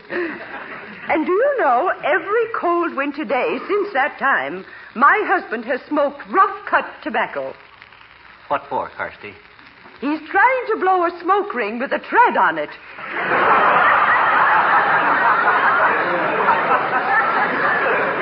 Well, this has all been very entertaining, but I simply must go. Good evening. Good night, Mrs. Carstairs. Good night, Millicent. Did you ever hear such a line of malarkey in all your born days? Who does she think she's kidding with that smoke ring stuff? Frozen smoke rings. Why, that's impossible. You know how some people exaggerate, dearie. Yeah. And you better get out of that overcoat. It's too late to go for a walk now. Too late for who? I ain't afraid of the dark. I said I was going to walk to Dugan's Lake and back, and by George, I'm going to do it. And right now, too. Where's my mittens? Oh, here they are. Well, so long. Bless his brave little heart. He hates walking like a jockey and snow like the Miami Chamber of Commerce. But he'll trudge out to Dugan's Lake like a little man. Hey, Molly, look who I found coming up our front walk. Old civic virtue himself. Come on in, Latrivia. Old man, come on in. Quit shoving me, Magee. Good evening, Mr. Mayor. Good evening, Mrs. Magee, though it certainly is a bit of cold one. Yeah, it's cold, but it's stimulating, boy. I don't suppose you'd have a small glass of something to... My goodness, what's the matter with me? Magee, get his honor a nice cold glass of root beer. Why, sure. No. Thank you, anyway. Come to think of it, if I took any liquids, I'd clink all the way home. As I was saying to our street commissioner this morning, Bunderson, I said, this is the coldest... Incidentally, Latrivia, how much does he get a year? Who, the street commissioner? Ah. Well, you're a taxpayer, so I suppose you're entitled to the information. His salary is $7,500 per annum. How much is that a year? Per annum means per year, Magee. Oh. Well, is that in addition to his commissions, Latrivia? What commissions? Any commissions. He's a commissioner, isn't he? Yes, but he doesn't work on commission. He gets a straight salary. Well, then why do they call him a commissioner? Because he belongs to the street commission, you idiot.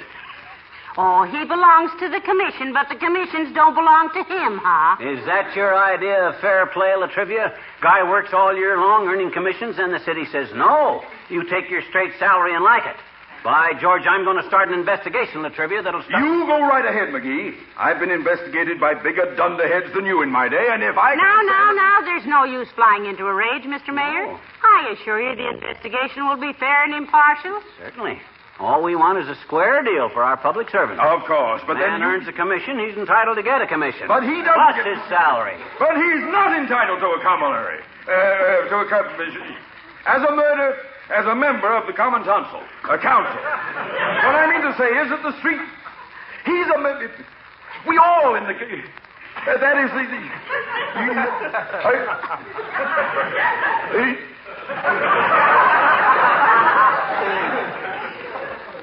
Magee. Hey? Will you do me a favor? Why, of course he will, Mr. Mayor. Just name it, Latrivia. Well, when you get to Dugan's Lake, will you walk out to the exact middle of it and jump up and down? Hard!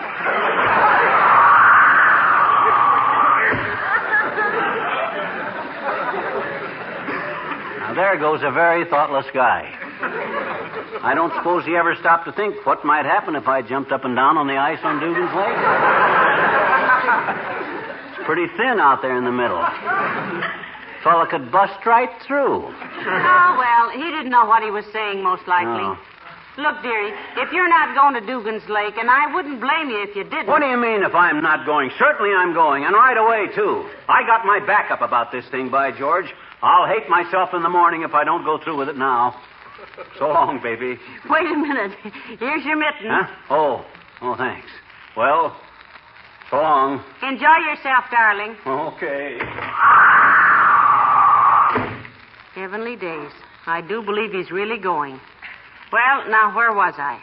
Oh, yes, page 39. The alley where the dead man had been found was a blind alleyway between a building...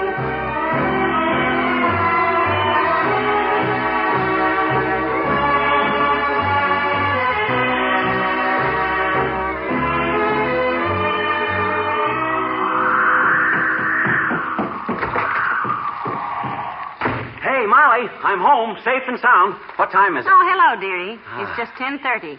You've only been gone 3 hours.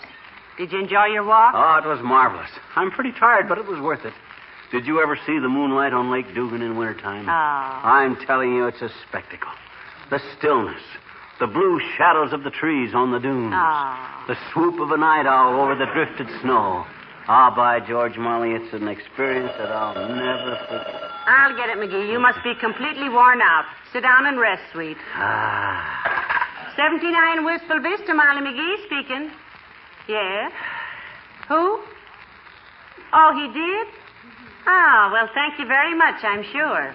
Goodbye. It was Kramer's drugstore, McGee. Kramer's drugstore. What'd they want? They said to tell you left your mittens on the pinball machine.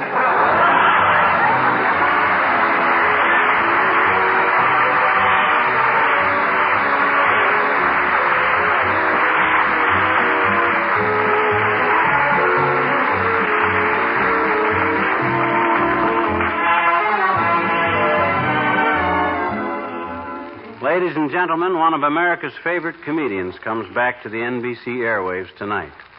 You'll hear him on his new show over most of these stations directly following Bob Hope. Yes, and we know you join us in wishing good luck and even greater success to Red Skelton. Red has spent 2 years in the Army, folks, doing a grand job of entertaining our men here on the high seas and in Europe. Red is one of the fortunate GIs who has an assured future. But there are thousands and thousands of men who will for many years be dependent on you and us for hospital care, for rehabilitation and return to civil life. And there's a debt of honor we owe the families of those who lost their lives in our service. The only way we can really pay these obligations is by our purchases of victory bonds, a profitable security for you and a much-needed loan to our country. Remember, it's strictly GI, government issue, a grand investment, and gratitude implied. Good night. Good night, all.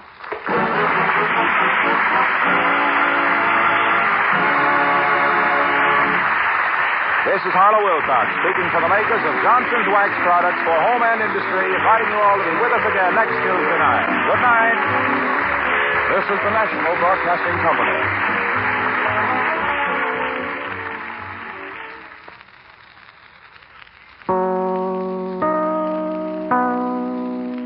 We'll return after these messages.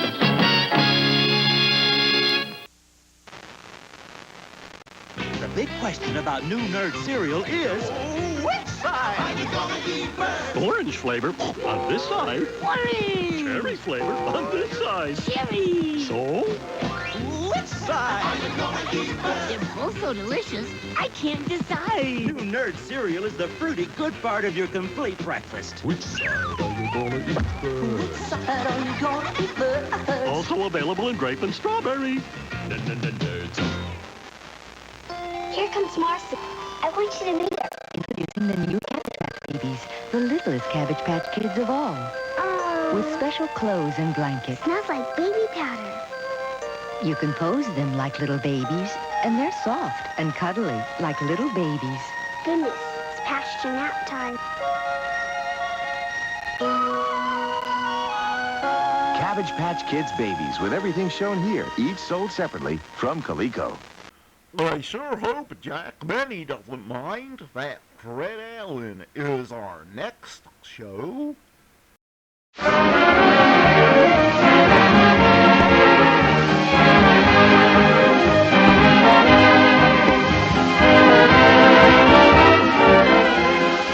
An hour of smiles in Town Hall tonight, folks. 60 minutes of fun and music brought to you by Ipana Toothpaste and Salapatica. Ipana for the smile of beauty, Salapatica for the smile of health. Fun with our star Canadian Fred Allen and his mighty Allen Art Players, music with Peter Van Steeden and the Ipana Troubadours, and the Town Hall Quartet. New voices, new fun, new music with Fred Allen's amateur contest. It's Town Hall tonight.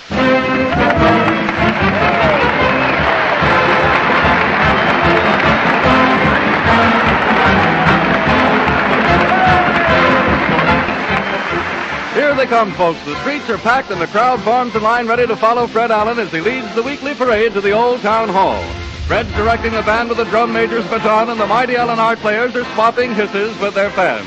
Let's join the merry throng. Everybody's going. Everybody's going. Here they come, the ladies. You can't run out of the beauty parlor with a mud pack on, Mrs. Blue. I'd go out if I had a permanent wave machine on, mister. It's Town Hall tonight. The kiddies. What are you with that broomstick, Tommy? I gotta get the cat out of the radio, Ma. It's down hall tonight. Family pet. Ah! Pretty Polly. Polly wants a cracker? No! Polly wants quiet. Ah! Down hall tonight. Ah!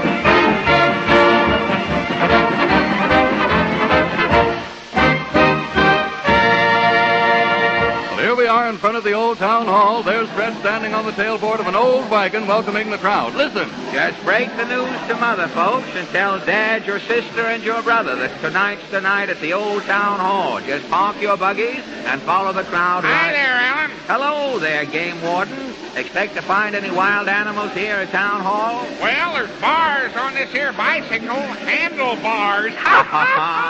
There's a little hyena in that laugh, too, Warden. Step right along, folks. Hurry, hurry, hurry. Hey, mister.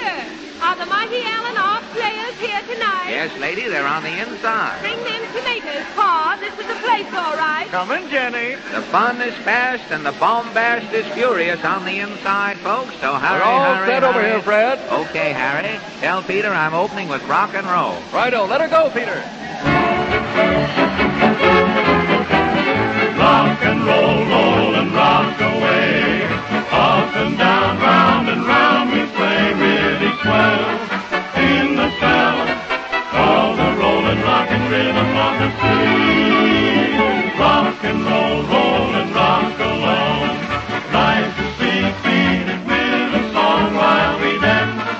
There's romance in the rolling rock and rhythm of the sea.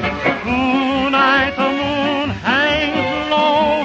Hold tight or overboard we'll go. Rock and roll like a rocking chair.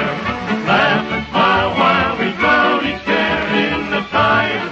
As we glide through the rolling rock and rhythm of the sea.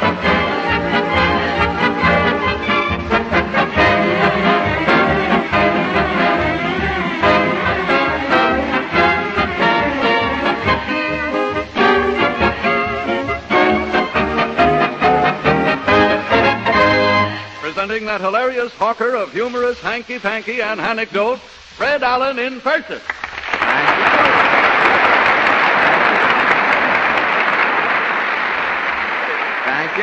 Thank you, and good evening, ladies and gentlemen. Now, before taking the cover off of our steaming cauldron of what we've cooked up for you, I'll read you the town hall bulletin for tonight.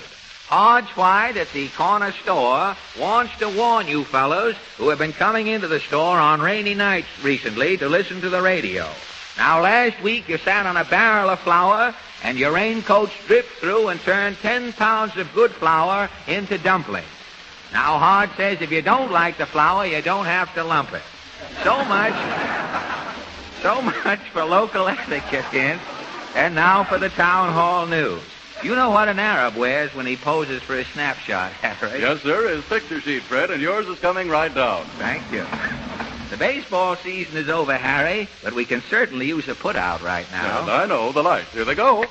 The projector starts, and we bring you the latest news of the week. The town hall news sees nothing, shows all. Atlantic City, New Jersey. Association of National Advertisers engages 10 psychologists to improve effectiveness of advertising copy. Town hall news shows how psychology approach might react on the average drugstore patron. The scene, your favorite drugstore. Well, Mr. Bethel, are you ready to conduct my psychology test? Well, I want Fine. Nothing like cooperation. My test today is on Red-O nail polish. People won't see the name Red-O advertised, but psychology will sell this polish like hotcakes. You mean that I won't Precisely. I simply set this statue of Venus de Milo in a prominent place like this. Yes. On the contrary, when the customer sees that Venus has no arms, what happens? Well, You're wrong, Bethel. The customer's ego is touched. He holds up his own arms to show superiority. Sees that his fingernails are dingy. Exactly. He buys a bottle of Red-O. Here comes the customer. You hide under the counter and watch my demonstration. Okay, I'll get back with the rest of the film. Oh, excuse me. Yes, ma'am? Is this a drugstore? Yes, ma'am. Oh, I wasn't sure. I didn't see the book counter. Give me 10 cents worth of mothballs. Notice anything strange around the store, lady? Why, no, Did you see that statue? Oh, yes, but we don't need any. My husband works in a museum. We get our statues wholesale. No, but this is Venus de Milo. Wonder how she lost her arms. Well, how should I know? Probably was filing her nails and overdid it. No, you ain't giving the right answers, lady. Seeing Venus with no arms, doesn't it remind you of something? Yes, if I don't get home with those mothballs, my husband won't have any arms in his union suit. According to psychology, you're supposed to lift up your arms. Why? You're no school teacher. Well, I guess the statue's a bust. And you'll be a bust if I don't get those mothballs. Yes, ma'am, here you are. Oh, it's about time. Now, according to psychology, looking at Venus should remind you to buy something else. It does. I know. You want red old nail polish. No, you sap. Give me an aspirin. You talked me into a headache. Atlanta, Georgia. American Prison Association Congress invites suggestions from men behind bars to find if prison life can be improved. Town Hall News shows how penitentiary life might appear if prisoners ran our jails. The scene, prison cell of convict 666. Did you ring 666? Yeah, I'm ready for breakfast. Where's the menu? Right here, 666. Mr. 6666 to you, punk. Bring me the number 2 breakfast and a cup of coffee. Cream in your coffee? Yeah. Have the cow step over it lightly. Yes, sir. Yeah, and hurry that up. The service here lately is brutal. Yes, sir. Hello? You want convict 999? No, this is 666. You got the wrong number. Come in. Stenographer service 666. Yeah, any fan mail this morning, Sec? Oh, yes, sir. And here are some letters for autographs. Take them down to Lefty the Forger. Tell him I said to sign them. Yes, sir. Oh, here's a bill from your tailor. Okay. Take a letter. My dear Rat. P.S. The P.S. comes later. Oh, I'm skipping the letter. Start right in with P.S. Dear Rat, I ain't paying you nothing.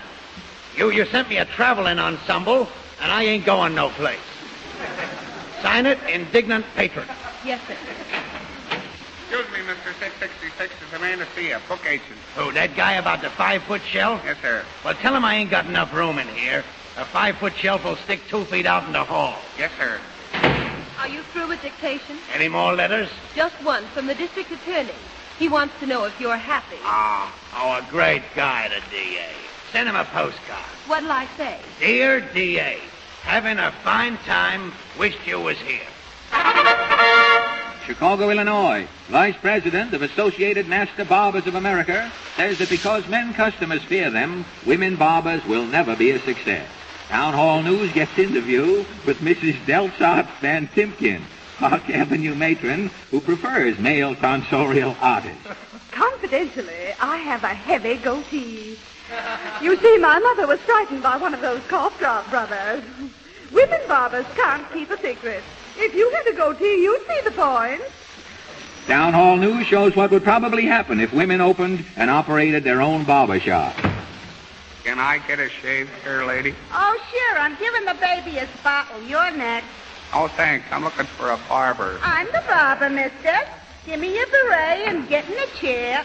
Oh, I never been shaved by a lady barber before. Oh, you ain't lived, mister. Why, you think angels is wiping their feet on your face. Now lean back and I'll lather you. Wait a minute. You got brush in my mouth. Oh, excuse me. I thought that hole was a dimple. Yeah. Oops. Don't lather my teeth. I use Ipana. Okay, I'll chop up a razor. Just once over lightly and be careful. I got you. Now relax, mister. Ow! What was that? Don't look now, but your chin slipped off. It's down on your vest. Well, it's lucky I got a double chin. Yeah, you still got one chin left. Now hold still. Ow! Oh, excuse me, so laughing, mister. What's so funny? Your ear came off in my hand. Well, it's all right. I'm deaf. I won't miss it. You want to keep it for a souvenir? Yeah, just slip it into my top pocket. I'm terribly sorry. I didn't mean to cut you. Well, it won't show. I'm anemic. I won't bleed till I get home. Okay, now I'm all through. That'll be 30 cents. Here you are. Keep the change. Thank you. Anything else? Yeah, just hand me my nose off the floor. I want to put on my glasses. Once again, the Town Hall News brings you the outstanding sound of the week. Washington, D.C. Election returns mystify both parties. Republicans claim taxpayers are ready to both New Deal. The both.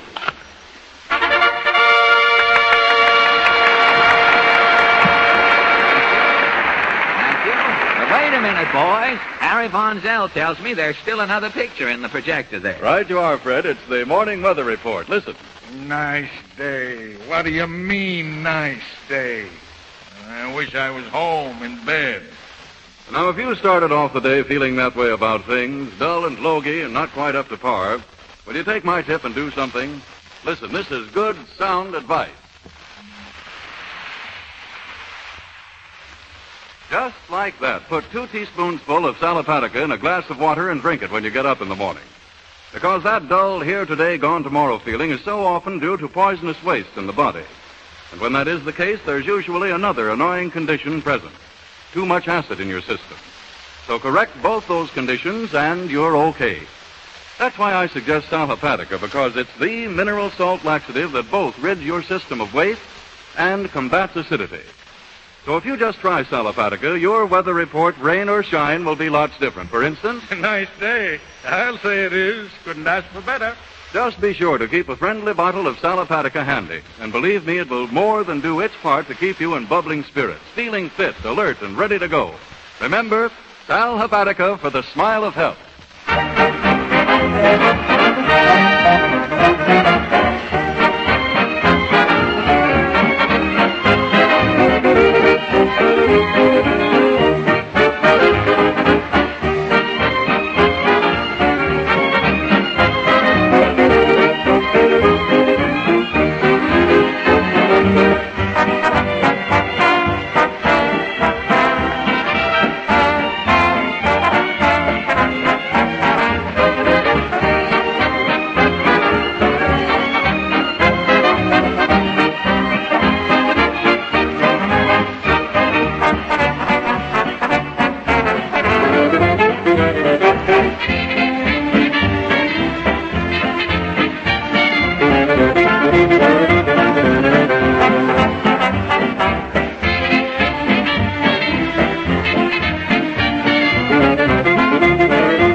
Thanks a Million, played by Peter Van Steeden and the Ipana Troubadours. Incidentally, ladies and gentlemen, I'm in Thanks a Million, too. And I hope you like the picture when it opens here in New York City at the Radio Center Theater next Wednesday, November 13th. Now, tonight, the Young Men's Leapfrog Club announces that the club will meet for a night of leap and frog on Friday. Mr. Allen! Mr. Allen! Quiet, please. Whoever's starting that hurly-burly, if you're not too burly, I'll be down and put a stop to that hurly in just a minute. Hello?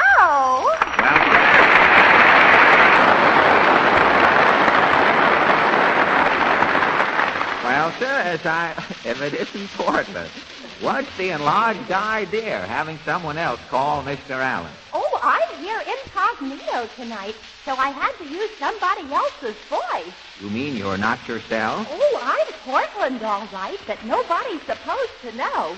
Confidentially, our whole family's this size. Really? You're all acting human? Oh, we're not overdoing it. Since Papa went to the auto show, we've had nothing but trouble. What happened? Did Papa try to drive away in a sample? No, but ever since he got home, our house has been surrounded by salesmen, and that's why we're laying low. How did Papa happen to go to the auto show? Shopping around for a radiator cap? No, he always goes. He likes to see which car he's going to look best under during the coming season. What happened to that car your father used to drive? The white steamer? I guess that was it. It looked like something Robert Fulton had left over when he finished his steamboat. Yes, it shook so much, Papa had to hang stirrups from the windshield so he could stay at the wheel. They've got some pretty snappy cars at the show this year, haven't I'll say, and they're cheap to run, too. they? I read about one car. If the gas tank is empty, you simply show it a picture of Miss Barrymore, and the car goes 10 more miles on the Ethel. Oh, there's a car that runs cheaper than that. It gives gas. The cars are all right. It's the people driving them that cause all of the accidents. I'll say, if pedestrians were only streamlined, too, they could get out of the way. You know what I think? I think they should have a special brake for speeders. What kind of a brake? In the driver's leg when he goes to step on the gas. I saw a car going so fast this morning, 2 people in the rumble seat passed the driver. And now that speed has reared its ugly head, do you think you'd strip your gears leaving here in high? Oh, I knew that was coming. Oh, boy, are you going to have fun tonight? Now, look, Portland, I'm in the mood for mayhem. If you have any of your friends here packed in dry ice... Oh, boy! Lem and Jed. You betcha. There they are. Come on there, Lem. Free the hog pen and swallow the chew. I'm heading for the pasture, ready to move. Now, wait a minute, Portland. This is no greenhouse. I'll have to ask your friends to leave. They look seedy enough to sprout any minute here. You ain't sort of giving out that Lem and me is rubes, are you? Sounds to me like he's plowing with our heifer, Jed. Now, don't get excited, boys. Mr. Allen's got a heart as big as his mouth. I don't want to have any impromptu trouble here. Now, why don't you boys take your Sears Roebuck catalogs and sit over in the corner and read for a while? Now, hold on. We don't read no catalogs. We're literati. Tell him about that book we got hid down back of the barn, Jed. That Anthony Adverse. Oh, boy, I'm reading the sequel to that, the Encyclopedia Britannica. Your conversation is all very edifying, boys, but you are not suffering from arrested fragrance, I must say. Zephyrs hovering about your wardrobe conjure up fond memories of the Kentucky Derby. To make a long story short, we're horsey. Oh, don't mind Mr. Allen, Jed. He's just pulling your leg. He don't look like no osteopath to me. Oh, we're too smart for him. I say, I'm so full of cider, I swish when I walk. Oh, stop it, fellas. Let's get down to business. You want me to throw everybody out, hey? Oh, now don't you start nothing now, Slicker. I'll pull your nose down so fast your stomach will think it's got a zipper onto it. Tell him what we did to that traveling salesman. What happened, Jed? Well, sir, he upped to Ma. Thought she was a farmer's daughter. We fried his perch. I ain't laughed so much since we give Si's stool of a hot foot. Now, what's so funny about giving anyone a hot foot? Si didn't have no shoes on. So we give it to him between the toes. Gosh, Mama gave Papa a hot foot once. His rubber heel was vulcanized to the carpet. And speaking of heels, what are Lem and Jed doing in my midst? The midst is used singular. I thought you knew. They wrote a song. Yep, back home they call us a barnyard choir. What do you sing? I've got a feeling you're fouling. Tell them what you sing, Jed. Well, mostly laments and dirges. Well, a good hot chant wouldn't be bad right now. Do you boys know that Siamese twin golf song, T for Two? Well, no, but we sing Old Man River till you'd swear the tide was out. What song are you going to sing tonight? One we wrote ourselves. It's dedicated to our brother Luke. Yep. He run away from home to join a medicine show. He couldn't take it, eh? No, want that. No. He bought a cornet up in the city. Well, the song tells the story. It's pretty sad. I can imagine. How does it go, Len? Well, we got two other boys with us. Soprano and high bass. Meek, Jasper. Stand in church, Liam. Rare the chirp, Liam. Now, I'll open the doors in case you boys walk while you're singing. You can just keep on going. Got the pitch, Jed? Yeah. Get hot, Meek.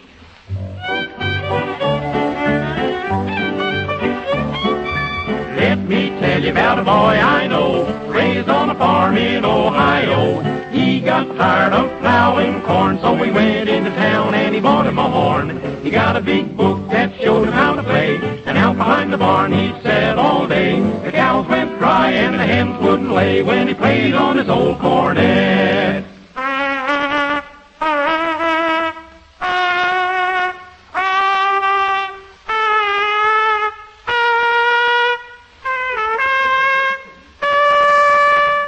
His dad got mad and run him off the farm, so he walked into town with his horn on his arm. Got himself a job with a hometown band, But he blew all the music off in the music stand. but he kept trying till he learned how to play. And then when the circus come to town one day, he joined the band and he rode away, playing on his old cornet.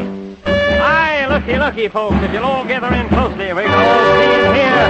Come to see the little Burmese war, born in the lowlands of Siberia, when town was feeding on water fish and water lilies. In the winter, they don't eat the ragtime. Watch your horses, folks. The elephants are coming. He traveled with the circus and he pranced all around, till one day he got to New York town. He was tired of roaming, so he went and quit the show, and now he's a-playing on the radio. The folks out home onto the old main street, why, they listen to the radio and pat their feet. And say to one another, now ain't that sweet, when he plays on his old cornet. Listen to him play on his old cornet.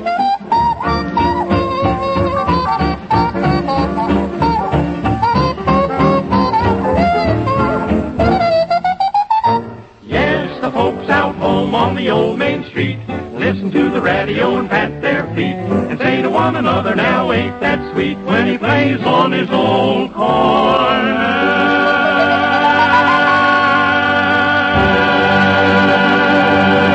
Thank you, boys. Now, if you can change that cornet into a trombone, I'll put you on at the town hall some night. Thank you, Mr. Allen. Come on, Porty. We'll buy you soda. So long, boys. Goodbye, Portland. Tally ho!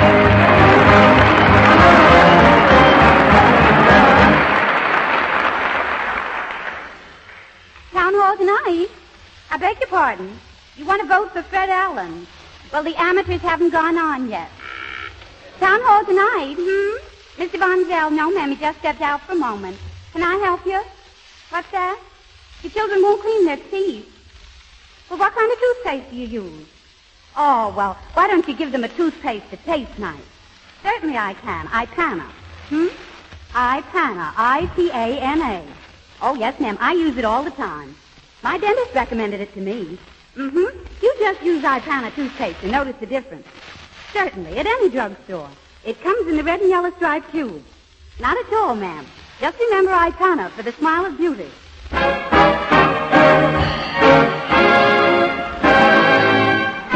And now, ladies and gentlemen, we've come to the Mighty Allen Art Players, those underpaid performers who have taken so many cuts that they are now an all-star cast. Tonight, they present a thud and blunder melodrama of the African jungles entitled The Wild Women of the Wilderness, or He Was Her Mate and Her Lyonnaise Potatoes. Overture, Peter.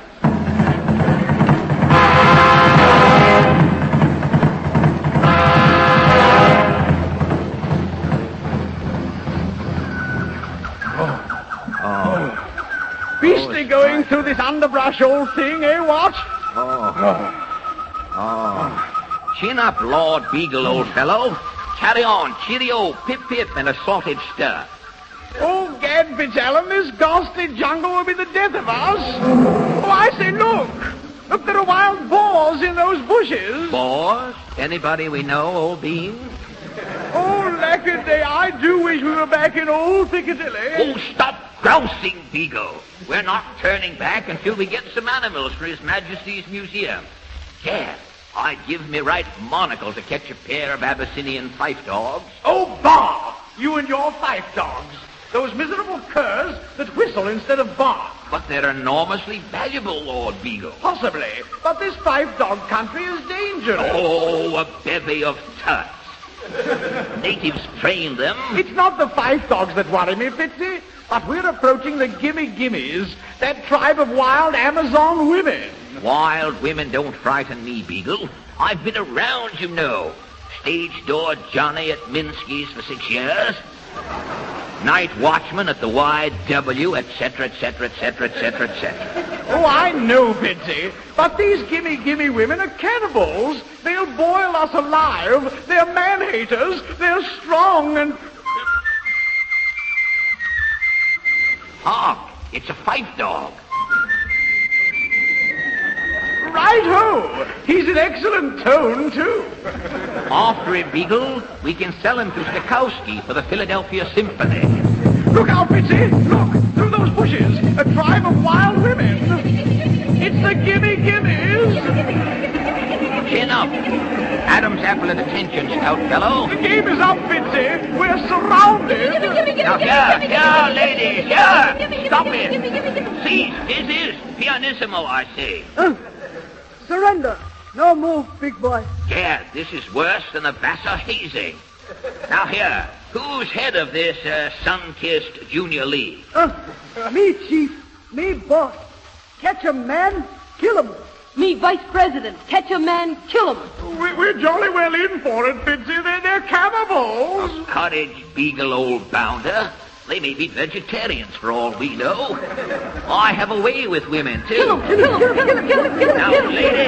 Now, ladies, unaccustomed as I am to public speaking, I want to say that Ramsey and I have always favored votes for women. Shut mouth. You tough man, huh? Oh, not really, madam. Beneath this Burberry homespun exterior, we're just a jolly pair of old softies. Gimme-gimmes like 'em, old softies. Like 'em good. Splendid. You see, Beagle, they're fond of us. As they say in America, we are sitting gorgeously. We like 'em boiled. Boiled? They want us boiled, old bean. Guna? Go fetch 'em Bulla, the cook. We boil 'em. Me fetch 'em Bulla quick. Gimme. I say, Fitzy, did you hear that? They're going to boil us. We're done for, definitely. This is the end. Oh, buck up, old flounder. I may ogle the dusky baggage yet. But they're going to boil us. Perhaps the beggars haven't got a pot to put us in. We got plenty pot. Cook Bulla, bring 'em. But I say, I don't mind you panning or roasting, as you know, but boiling, really. Shut face, all time open. What you do in jungle? Believe it or not, we're friends of Ripley's. We're waiting for a fife dog. Guna should come with Bulla, the cook. They bring 'em pot. Guna, you fill 'em up. Me bring plenty water. Oh, I say, Beagle, it looks as though they're going to have us for dinner, eh, what? Shut face. Guna, Bulla, chuck 'em in pot. Here, I resent this. Oh, I say, this water's cold, isn't it? Pretty soon you'll get hot. Bulla, you pile 'em up wood. Make 'em big fire. Guna, come. We go make ready for big powwow. Gimme. Well, Beagle, old fuss budget, the outlook is a bit on the seamy side, eh, what? Right-ho. We are in a bit of a stew, aren't we? Precisely. We've gone to pot, as it were. Fancy our funeral services being read out of a Boston cookbook. Shh. Here comes Bulla the cook with her firewood. I shall try to dicker with her. Perhaps she'll help us. Bulla, I say, Bulla, old dear. I don't think she understands you, Fitzy. Bulla, the moment I looked at you, I said to myself, Fitzallen, you old bachelor, at last you found the girl of your dreams. Definitely. She's lighting the fires. Oh, I told you those beastly fight dogs would be the death of us. Bula, here. You can't do this to us, old girl. Speak to me, Bula, before I perk. Oh, hush your mouth. Duffy, me and hi-ho! Bula's a man. Rather. We'd be more comfortable here. Really, Bula. Now, quiet. I'll help you. Now, you follow me. Splendid. Carry on, Bula. Quick, Beagle. Out of the pot. Up, Sir Gravy. Now, chase me, boys. Righto. I say, follow the leader. Carry on. Which way do we go? Well, I really don't know. I lost my road map. This way, through the bushes. Follow me. Careful now. Yes. Look out for that boat. The boa constrictor. Don't step on it, the ball. Now, here, keep under cover for a while, and we're safe. Oh, goody. Hark, Fitzallen, hark! It's a fight dog. And I'm going after him. Stop! Come back! I shall catch him alive. Wait for me. Why, the old fool. Fitzy, come back! Where are you? Are you there? Righto, yeah. Look, I've caught 2 fight dogs. 2? Definitely. Listen.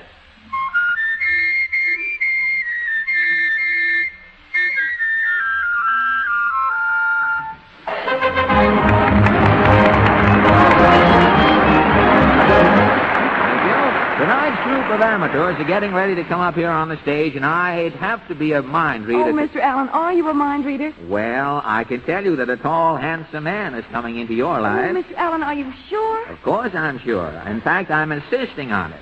Oh, Mr. Von Zell. Yes? This way, please. Yes, indeed, Fred. Oh, Mr. Yes? Von Zell, I'm in love. Oh, I thought so. I don't know. Your step is lighter and your heart gayer, and your eyes sparkle. Oh, but do you suppose he sees all these nice things in me, too? Yes, I think he does. But, of course, it's up to you to help him see them. Help him see them? Yes.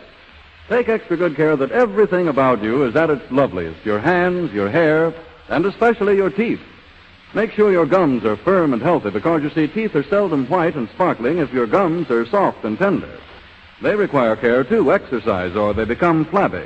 And then you notice that warning sign called pink toothbrush. So use Ipana, the toothpaste especially made not only to thoroughly cleanse and polish your teeth, but also to tone, stimulate, and strengthen your gums. Start using Ipana toothpaste tomorrow. And every time you brush your teeth, massage a little Ipana into your gums, too. And then notice how those gums and your teeth respond to this simple treatment. Remember, Ipana for the smile of beauty.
Back in Town Hall again, ladies and gentlemen, and the song you have just heard, On Treasure Island, was played by Peter Van Steeden and the Ipana Troubadours and sung by the Town Hall Quartet.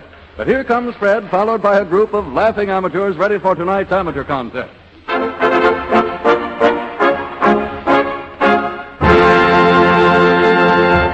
Yes, ladies and gentlemen, tonight we have as our guests another band of aspiring boys and girls eager to compete in our amateur contest for a first prize of $50 in cash and a week's engagement at the Roxy Theater in New York City. And for our second prize, $25 in cash. You folks here in Town Hall will select your winners. Your applause at the end of each act will be registered on the Johns Manville applause meter here on the stage, and the three acts receiving the highest applause ratings will be called back later for the final votes. Now, first tonight, we greet Mr. Lou Wolfram from Germantown, New York. Is that right, Mr. Wolfram? That's right, Mr. Allen. Where is Germantown? You don't mind my asking, do you? Surely not. Why, the nearest thing I could tell you is it's around the Catskill region. Around the Catskill region? Yes, sir. There is another Germantown in Philadelphia. I always like to have these things straight so that the right community or town will get the credit or the blame as soon as the program is over. We don't want any confusion. And you are a zither virtuoso, Mr. Wolfram. That's right. You play the zither? It's an odd... I didn't ask you to confess. I mean, I just wanted a statement there. All right. The zither is rather sort of an extinct instrument today, isn't it? It is. It's very rare. You very seldom see them. People play it. Very few play them well, too. Fewer play them. Well. I'm not, not any professional. Just a statement, Mr. Wolfram. But years ago, the zither was quite popular. A fellow used to come down to the house to see his girl with a zither under his arm, knock on the door, go in, take off his mittens, and sit around the parlor and play Old Lang Syne and In the Shade of the Old Apple Tree on his zither. 9 o'clock, he'd put on his mittens and go back home. Today, if a girl saw you coming up the front steps with a zither under the arm, she'd get a flit gun before you could get to the door. Nowadays, if a girl looks out of a window and sees a feller in anything less than a Dodge, it has to be a Dodge or better, your son. What are you going to play for us, Mr. Wolfram? I'm going to play a medley of old-time numbers. The first number selection will be Happy Days Are Here Again. That's not Democratic propaganda by any chance. And my second number will be It's a Long Ways to Tipperary. All right, go right ahead. Thank you.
Middle-aged gentleman from Germantown, New York, playing his zither medley. And now, ladies and gentlemen, it's my pleasure to introduce Ken Henderson from East Orange, New Jersey. Is that right, Ken? That's right, Mr. You're to stand on this side of the microphone to see the piano player? No, it's all right. This way. Sing with your back to the music? Yeah, it's all right. Ignoring the great masters, as it were, the composer. You come from East Orange, is that correct? That's right. How did they decide? How did they divide up the oranges? How can you tell the east side of an orange which is round? I never stopped to figure that out. At least with a banana, you have a north and a south right to start with. You can get someplace with that. You're not... Is anyone at over in East Orange listening in tonight, do you think? Well, I hope so. I don't know. Would you like to say hello to them? Perfectly all right. Go ahead. Hello. Huh? That's sort of a general hello to East Orange, That's huh? You're not a college boy, are you? No, I'm not. I didn't... no offense. I mean, I just wanted... Just thought I'd ask, do you work in the city, do you? Yes. In New York? Yes, down on Worth Street. Do you? In what business, may I ask? Well, it's cotton textiles. Cotton textiles? Oh, cotton. That's that stuff you find on the top of aspirin bottles. That's right. Well, you're in the right business now. You're a crooner, aren't you? I hope to be. You're in the right business to boom cotton. If people keep on crooning over the air, people will buy it to put in their ears. And naturally, it's a matter of time. What are you going to sing for us, Ken? You call it madness. You call it madness. And what do you call it? Well, madness. You go right ahead. Thank you.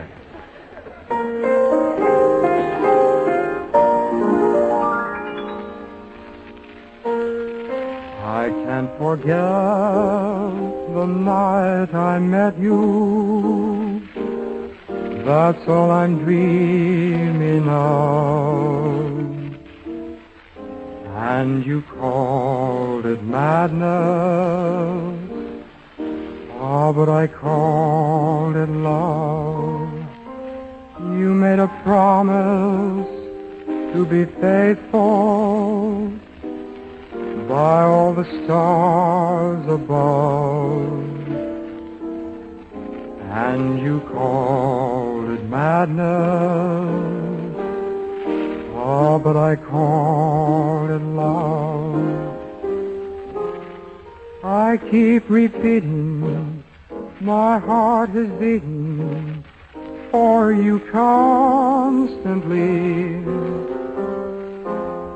You're all I'm needing, and so I'm pleading. Please come back to me. You made a promise to be faithful by all the stars above. And you called it madness. Oh, but I called it love.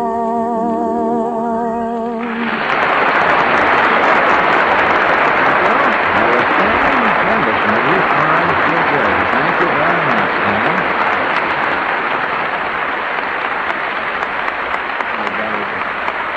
Thank you. All right, all right, all right, all right, all right. And now, ladies and gentlemen, it is my pleasure to present the three Gosher sisters from Montgomery, Alabama. May, Janice, and Kay. Is that right? That's right. You've come all the way from Montgomery, Alabama, girls? Yes, Mr. Allen. Not just to go on our program. Slightly. Oh, slightly. No telling they're making our program part-time around the country. Well, you have every reason to feel assured that eventually you'll be successful. There are 7 letters in Alabama and 7 letters in success. So consequently, anyone from Montgomery certainly has the best of it to look forward to. Alabama, that isn't near Florida, is it? Yes, it is, Mr. Allen. Is it near Florida? It is. I heard about all that wind they've been having down there lately. I guess that's the draft from those California millionaires who are getting into Florida to escape the income taxes. That's probably the undertow. What are you girls going to sing? Lulu's back in town. Lulu's back in town. Thank you very much. Yes, yes, yes, yes. Gotta get my old tuxedo fresh. Got a star button on my vest, 'cause tonight I've got to look my best. Lulu's back in town. Gotta get a half a buck somewhere. Gotta shine my shoes and slick my hair. Gotta get myself a boutonniere. Lulu's back in town. You can tell on my hat, on my Harlem coat, Miss Harley Sweetgrass out. She won't be around. You can tell the mailman not to call. I won't be home until the fall, and I might not get back home at all. Lulu's back in town. Oh, girls, I've got to get all my old clothes pressed. Oh, dearie me, I've got a star button on my dress. Yes, yes, girls. Tonight I've got to look my best, girls. Why? 'Cause Sambo's back in town. That's what you say. Gotta get the shoes on, fix my hair. Oh, yes. I've got a date with the millionaire. Can't you see? I'm all of it. in the air. Yes. Oh, I was out of town. Yes. Now you can tell all my pets. I mean all my Harlem cadets. Yes, let's hold this sweet red hair.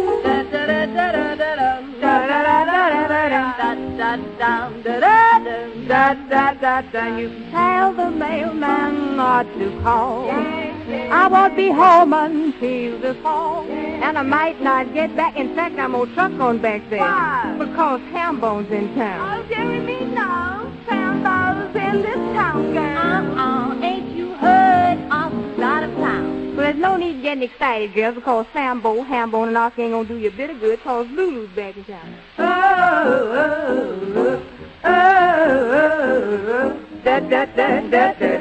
Lulu's back in town. Lulu's back in town. And I mean Lulu's back in town.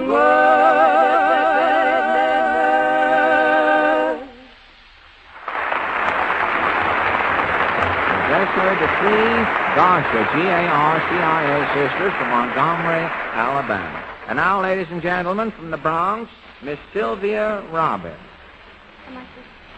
Oh, isn't Sylvia? Oh, this is Sylvia? But Sylvia is going to sing. Oh, your sister. Right. And Sylvia, and what is your name? Esther. Oh, Sylvia and Esther. So seldom. I was rather flushed at seeing Robbins come from the Bronx, naturally. To associate the Bronx with another bird that has no wings. But, Sylvia, anything's have to happen here. You don't mind, do you?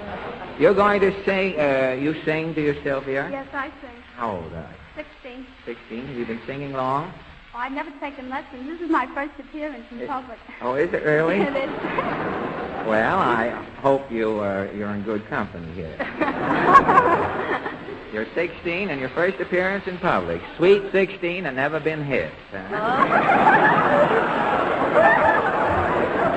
And you're going to, and I know that you're going to have our town hall at your disposal tonight. And your sister plays piano for you? Yes, she does. Esther? Yes. Confidentially, is Esther a good pianist? You'll hear. I think she's splendid. You do? We have our own here. I mean, unless you want to keep it in the family, of course. You'd rather do that? And what are you going to sing for us? Tango of the Roses. Tango of the Roses. That has nothing to do with the jumbo of the Billy Roses, that they're... That one man on an elephant, the sequel to Three Men on a Horse. All right, you go right ahead. Can I Thanks. face my... Yes, you can face your sister. Yes.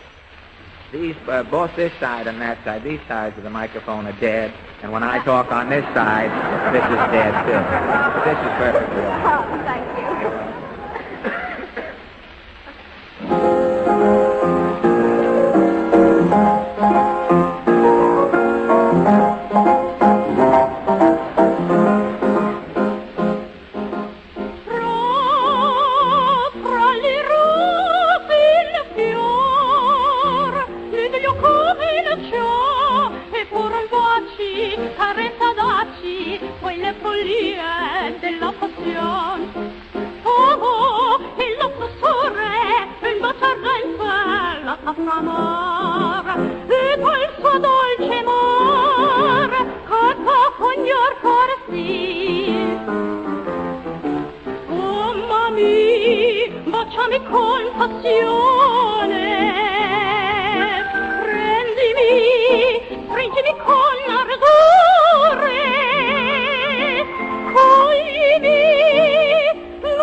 All right. The telephone number. Oh, the telephone's been taken out. I forgot about that.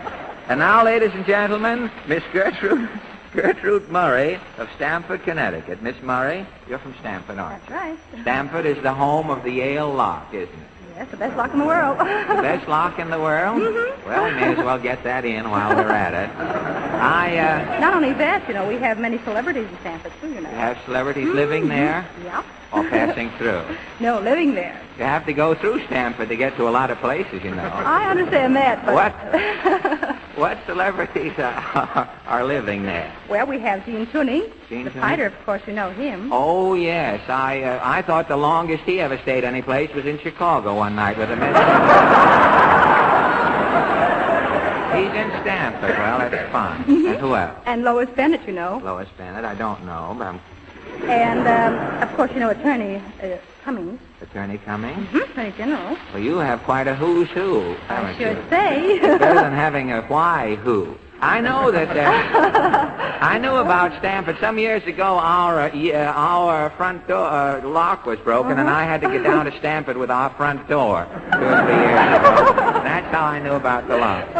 And you're going to sing for us, Miss Murray, or you have vocal imitation? I'm going to sing and do vocal imitations also. The cornet, the saxophone, and the violin. I hope you like it. Thank you. I know we shall.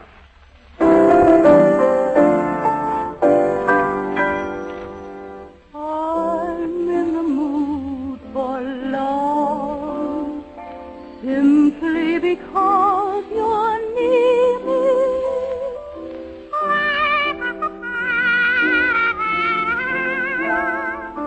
I'm in the mood for love.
Concludes our amateur contest for tonight, ladies and gentlemen. And now, while I check over the results, I'm going to ask Harry Von Zell to give you some homework for later tonight.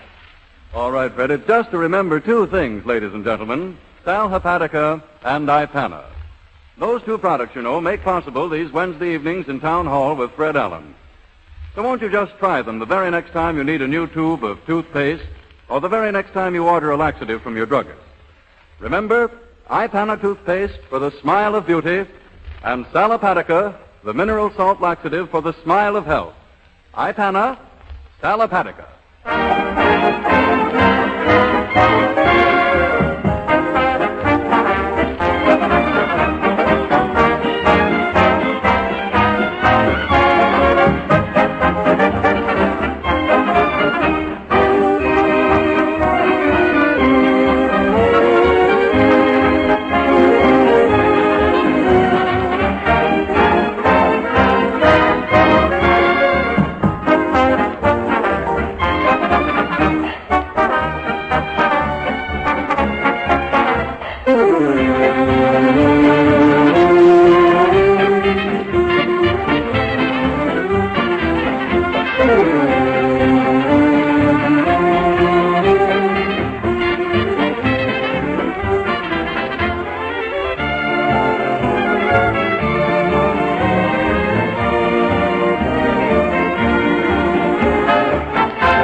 Yes, ready? Harry, I'm ready right here. Thank you. Ladies and gentlemen, our Floyd Gibbons at the applause machine front has written proof that you have recorded most enthusiastically for the following acts. Miss Gertrude Murray of Stamford, Connecticut, Master Ken Henderson of East Orange, New Jersey, and Miss Sylvia Robbins of the Bronx. Now, I'm going to ask Harry to hold his hand over the heads of these boys and girls, as I call out their names, and I'm going to ask you to applaud just once again to decide your favorites for first and second prize winners. Are you ready, Harry? All ready, Fred. Now, first, the young lady who gave us the excellent vocal imitations, Miss Gertrude Murray of Stamford, Connecticut.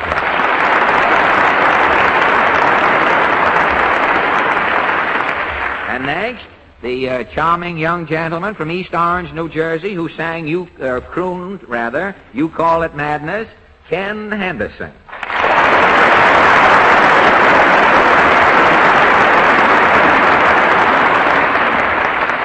And then from the Bronx, the young lady who sang Tango of Roses, Miss Sylvia.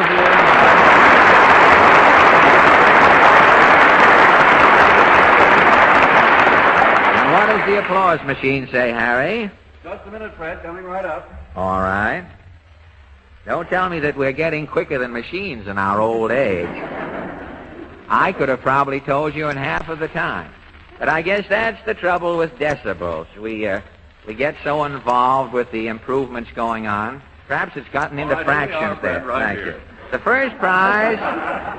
I thought you got into fractions there, finally. Pretty close. The first prize, ladies and gentlemen, $50 in a week's engagement at the Roxy Theater in New York City, goes to Ken Henderson of East Orange, New Jersey.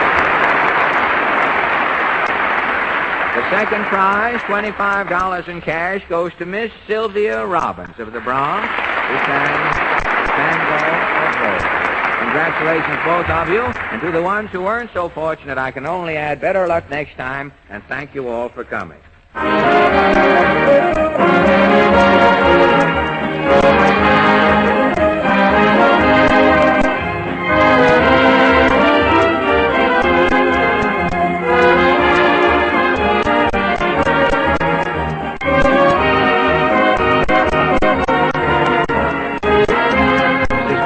Saying good night, ladies and gentlemen, and don't forget that on next Wednesday evening again, the town hall doors will be open wide to greet you with another hour of smiles. Portland, the mighty Allen Art Players, the Ipana Troubadours, and another group of amateurs. Night.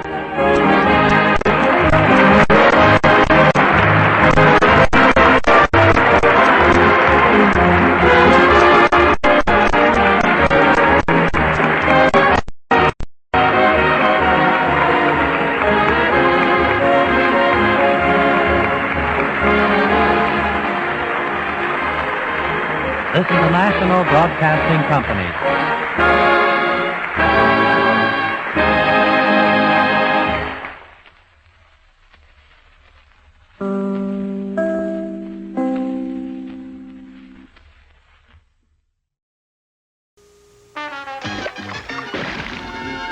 We will return after these messages. The big question about new Nerd cereal is, which side? Are you gonna keep it? Orange flavor on this side. Orange! Cherry flavor on this side. Cherry! So? Which side? Are you gonna keep it? They're both so delicious, I can't decide. New Nerd cereal is the fruity good part of your complete breakfast. Which side are you gonna eat first? Which side are you gonna eat first? Also available in grape and strawberry. Nerds.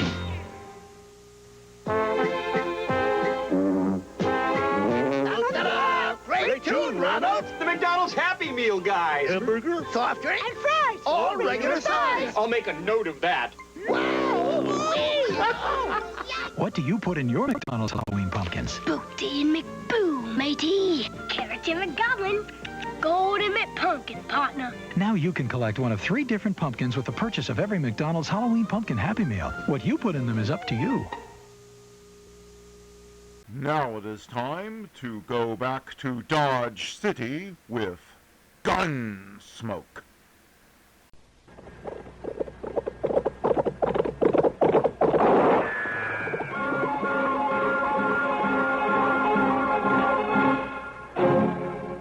around Dodge City and in the territory on West, there's just one way to handle the killers and the spoilers, and that's with a U.S. Marshal and the smell of Gunsmoke.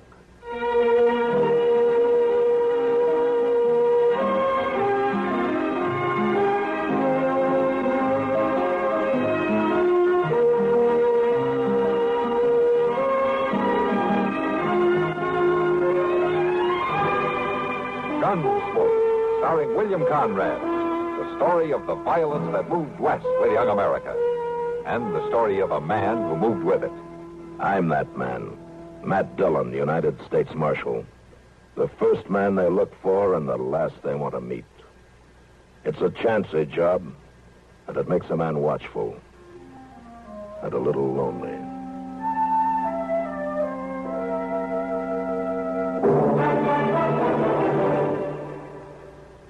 Maybe you're about to hit the jackpot.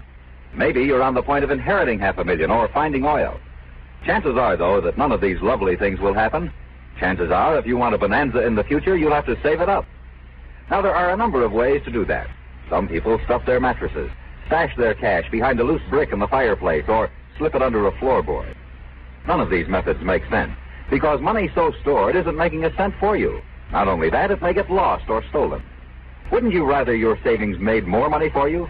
Wouldn't you rather have them theft-proof, loss-proof in every way? Of course you would. And you can, the United States Savings Bond way. Through the payroll savings plan where you work, or the bond-a-month plan where you bank. $3 will get you $4 on maturity every time. Nicest thing of all, it's literally impossible to lose your money. If Baby shreds your bonds into confetti and drops them out the window, you can recover your cash plus interest in United States Savings Bonds.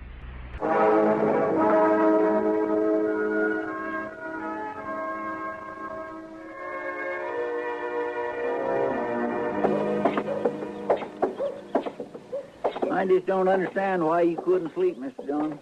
Unless you had the colic or something. I feel fine, Chester. I just got a few things to take care of at the bank, that's all. Oh, but the bank's open all day. Yeah, it's the early bird that catches the worm, they say. You know, my mommy used to tell us that one about being healthy, wealthy, and wise. And she used to rout us out of bed every morning at daylight on account of it. That's a good saying, too. Yeah. I don't know what become of my brothers, but I sure ain't living in a very big house. Yeah, maybe you ought to come in here more often. I've got no business with the bank, Mr. Dillon. Good morning, Mr. Hogg. Good morning, Chester. Morning, Marshal Dillon. Morning, Mr. Hogg. I'll be over there in a minute, as soon as I straighten this stuff out here. Morning, Marshal. Oh, good morning, Mr. Pap. You taking money out, Marshal, or putting it in? Neither, Mr. Pap. This is government business. Cashier, I haven't a minute to lose. Certainly, sir. What can I do for you? I want a loan of money immediately. Say, fellow's pretty excited, ain't he? Well, let's do what we can, sir. First of all, how much do you want? $20,000. $20,000? Mr. Pat. Right away. Excuse me, Marshal. Gentlemen, this is our president. You'll have to talk with him. I heard you say $20,000, gentlemen. Now, that's a lot of money. What do you have for collateral? My collateral's right here in this envelope. You may look at it, but don't reveal it to these other gentlemen. These are playing cards. Don't name them. I'm afraid I don't understand. Look, I've been in a poker game at the Lady Gay all night. And right now, there's about $40,000 in that pot. There's some good hands out, and I've put every cent I have into it already. And now they give me just 20 minutes to come up with more money. Well, I certainly wish you luck, sir, but I never heard... You've seen my hand in that envelope. You can lend me the money on that. But surely you don't expect the bank to enter a gambling game. These gentlemen are also in the game. They came along to see that those cards aren't changed. And the other men are watching the table in the back room at the Lady Gay. It's all fair and square, I assure you. Well, gentlemen... I'll gladly pay you 10% interest, Mr. Pat. You've only got 5 minutes left, Hook. Well, come along, gentlemen. We'll step into my office. Marshal, I'd like to see you before you go. Yeah, sure. Well, now, that's about the craziest thing I ever did hear. Well, I must have a pretty good hand. I know, but you don't think Mr. Pap's going to lend him no $20,000 on it? I doubt it, Chester. There. Now, let's take care of this stuff, huh? This government business, Mr. Hogg, you know what to do with it. Certainly, Marshal Dillon. Now, let's see here. Marshal. Huh? I want you to come with me. What? These gentlemen, there's a poker game. I've got the money here. I think you'd better come along just to be safe. You mean you gave him his 20,000? Yes, of course. Come over here, Marshal. I'll tell you. Marshal, that man Hook there has 4 aces and a 10 in his hand. It's a sure thing.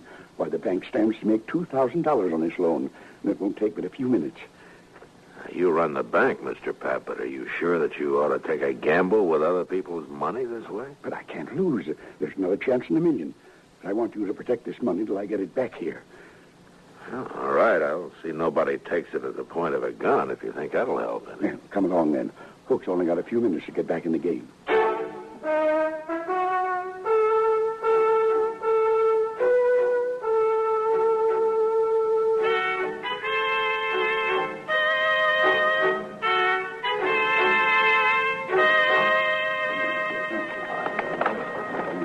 Mr. Shinways, there's my money. I'm calling. Hey, you must have a pretty good hand, Hook. All the trouble you've been to. You'll see it. What do you got? All blue. 5 little hearts. They're no good. 4 aces. Well, look at my hearts. They read 2, 3, 4, 5, and 6. Straight flush. Your aces lose, Hook. 4 aces. How could he have a straight flush? I got it dealt right out of the deck, Hook. Right out of the deck. Nice pot, huh? Had enough? But he won. Mr. Pap, I don't know what to say. $20,000 just like that. $20,000, and it's not even my money. Now, Mr. Pap, don't you worry. I only borrowed that money. You get it back. You have my word as a Confederate gentleman on that. Hook, please, Hook. I have got to have it back. It's not my money. I have to put it back in the bank. Oh, I'll be ruined if people find out about this. You only loaned the money. I lost it. I'll send for it today, sir. I'll wire my agents. They'll have it on the next train that leaves St. Louis. No, Hook, no. I don't think that'll happen. My word as a gentleman, sir.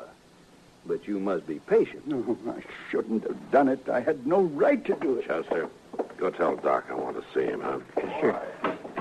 All right, listen to me, all of you. I don't want a word said about this to anybody.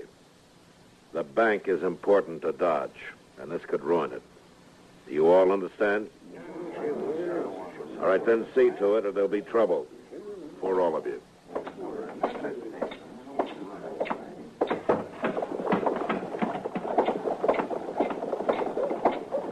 Mr. Pap. Oh, Marshal, I should have listened to you. I'm ruined now. Maybe Hook's got money. I don't know. But if not, we'll figure something out. People will give you time. Oh, no, they won't. As soon as they hear about this, there won't be any bank. They won't trust it anymore. They have to. It's the only bank there is. What'll my wife think? My children. I can't face it, Marshal. I just can't face it. You go back to the bank and tell the cashier to keep his mouth shut about this. You've got to give it time. Sure, Marshal. I'll go.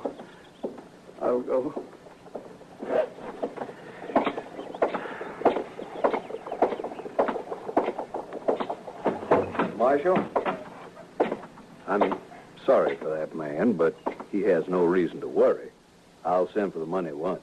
Yeah, you do that, Hook. Send for the money. Now, what are your names, gentlemen? My name's Shaneways, Marshal. I'm sorry for that banker, but it's nothing to do with me. I won this money fair, and I'm keeping it. Certainly, of course you are. Who are you, mister? Borden. And I agree with Shaneways. Gambling money's fair money. Nobody's arguing about that. Just remember what I said. Don't talk about this. Oh, Matt, there you are. Chester said you wanted me. What's happened? I didn't hear any shooting. Everything's all right, Doc. Oh? You look familiar. Don't I know you? I haven't had the pleasure, sir. Oh, maybe not. No, I guess not. It's my mistake. Never mind them, Doc. Come on with me.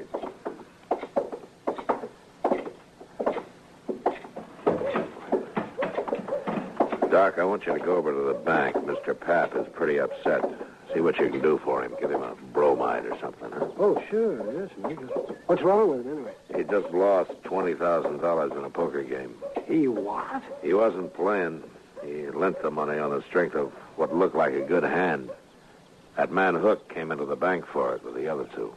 Oh, he brought his cards along and raised the loan that way, huh? What? How did you know? Well, I heard of that once, man, down in New Orleans, years ago. Well, what happened? Well, the same thing. Fella got the money and lost it, that's all. You mean it was fixed between him and the others? Oh, sure. Oh, it was fixed all right. Well, how did they find out? Well, the fellow that borrowed the money got drunk and talked. They put him in jail, but the others got away clean. Doc, that gray-haired man you thought you recognized, the name's Hook. Are you sure that you never saw him before? Oh, a lot of people look familiar at first glance, Matt. You know how it is. In New Orleans, you didn't know the men who pulled the trick on the bank, did you? Well, now, people said that they'd come down on the riverboat. I was doctor on the Tennessee Belle then, but I never met them. Not to my knowledge, anyway. Do you recall hearing their names? Well, that was a long time ago, Matt. Look, Doc, those three back there may have pulled the same thing just now. Hook looked familiar to you. Now, maybe he remembers you, too. Well, he just said it. He'd never met me, Matt. Yeah, but he could be lying. Well, sure, but I can't place him. Probably never saw him before. All right, go see what you can do for poor old Pap. He's in a bad shape. Sure, man.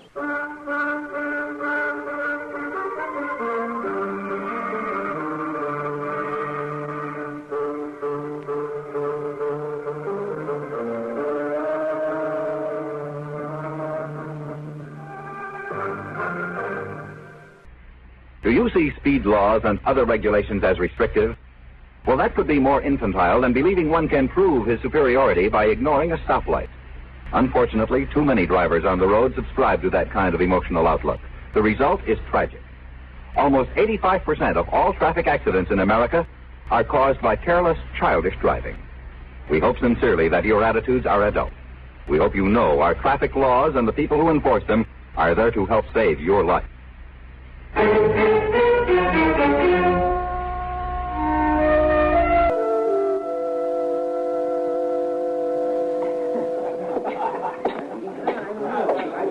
Hello, Matt. Kitty, You know Mr. Hook? This is Marshal Williams. we met earlier. Yes, indeed. I'd like for you to come with me, Hook. What for? Just do it, huh? Whatever you say, Marshal. I'll be back, Miss Kitty. Yeah, sure.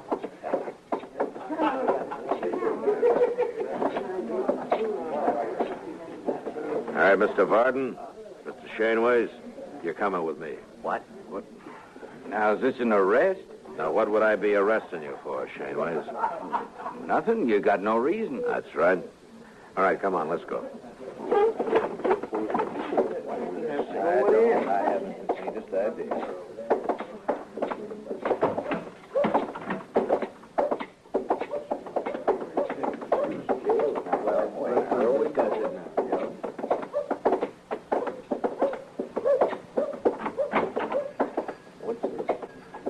What's the idea of bringing us here, Marshal? Oh, good morning, gentlemen. What can I... Oh, hello, Marshal. Lum, these men want their pictures taken. Now, wait a minute, Marshal. Can you do it right away, Lum? Yeah, I certainly can, Marshal. And, gentlemen, you'll be the very first to stand before my new drop, the ancient temples of Greece. It'll lend you dignity and power. What's the idea of this, Marshal? Lum here's going to take your pictures, that's all. Front and side views both, huh, Lum? Yeah, certainly, Marshal, certainly. And if you gentlemen leave Dodge, any one of you, it'll make it a lot easier for the law to find you and bring you back wherever you go. This is outrageous. I'm not going to stand it. Now, wait, Varden. I agree the Marshal's being a little high-handed, but after all, he must protect himself in his job. But since we've done nothing wrong, we have nothing to fear. Sure, Hook's right, Varden. I'll go first. Are you ready, Mr. Lum? Right this way, sir. And Lum, Why, yes, sir. bring the pictures over to the office when they're finished, huh? Yes, sir, Marshal.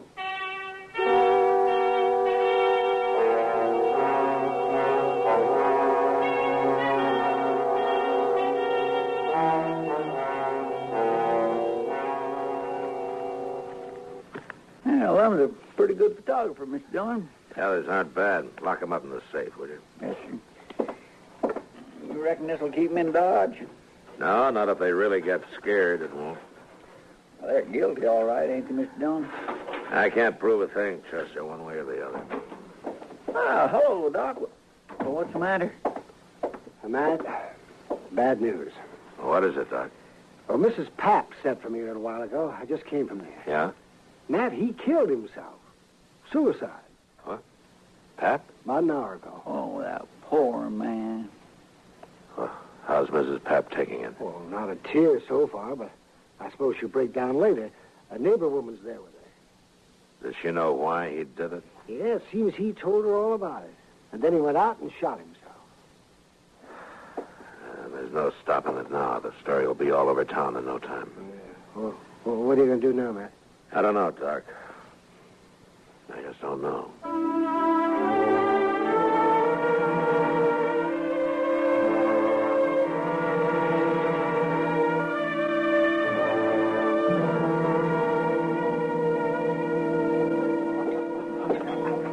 I'll buy you a drink, Kitty. Oh, gosh, I'd like it, Matt, but I just said I'd join Hook over at the table. And I'd like to talk to him, too. I'll just sit with you for a few minutes, huh? Oh, it's fine with me. I don't know about him, though. I don't think he'll object. I just got time for a smoke, Hook. I didn't think you'd mind. Why, no, you're quite welcome, Marshal. Buy you a drink? No, thanks. I want you to know I sent for that money today, Marshal, just as I promised. I'm afraid you're a little late. Late? Mr. Papp shot himself. He did? You mean Mr. Papp, the banker? Yeah. Why, Matt? Maybe Hook will explain it, Kitty. Well, now, Marshal, you can't hold me responsible in any way at all. I didn't say I could, Hook. But you seem kind of nervous about it. Well, naturally, I'm upset. After all, the man did me a great favor. Yeah, sure. Tell me something, Hook. How were you in New Orleans last? New Orleans? Why do you ask that, Marshal? I'm just curious. I've never been in New Orleans. Does that answer your question? That's good enough. Now, goodbye, Kitty. I'll drop by later. Sure, Matt. And Hook, it still goes about not leaving town. I like it here, Marshal. Yeah, you should.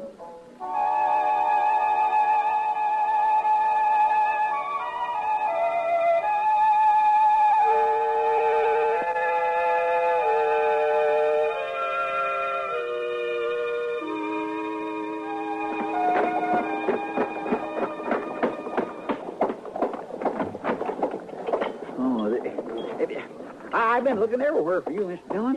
Delmonico's, Lady Gay, everywhere. This is the last place I hit. What is it, Chester? Here, just you read this. Marshal, we're taking Doc along. If you follow us, we'll kill him. Where'd you get this, Chester? It was under the door when I opened up this morning. I ran up to Doc's right away, and sure enough, Mr. Dillon, he's gone. Come on. Now, you go check the depot and the stage line. I'll go to the livery stables. All right, sir. I'll meet you back at the office. Yes, sir.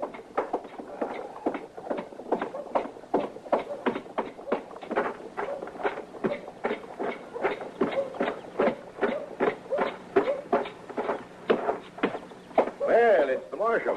You're out early today. Not early enough. Yeah, what can I do for you? I want to know if you rented out any horses last night. Well, sure, Hugh. Why? Did you rent 4 to anybody? 4 in a bunch? Why, yeah, sure did.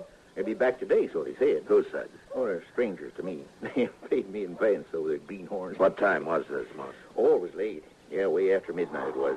Why, something wrong? Tell me, Moss, what did they look like? Well, one was an old feller, gray hair. He didn't give his name, though. I don't think I got much of a look at the other fella. You have any idea which trail they took out of town? No, don't. But one of them said something about St. Louis. That's not much help, is it? That might be. Thanks, Moss. Oh, one thing, Marshal. Yeah? If you're riding after them, those horses they got are just Crosby. I didn't figure they could handle anything better than that.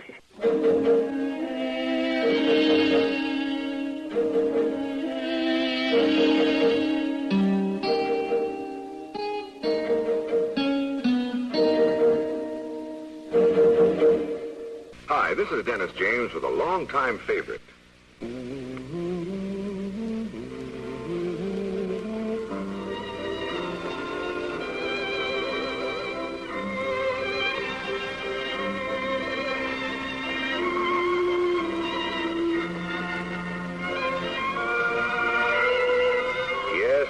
longtime favorites are usually the best, aren't they? And one favorite folks have relied on over the years is Kellogg's All Brand. Since 1919, America's favorite natural laxative cereal. Kellogg's All Brand is the safe, gentle way to overcome irregularity caused by lack of bulk in your diet.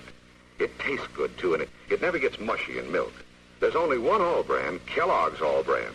So relieve constipation the way millions do with Kellogg's All Brand.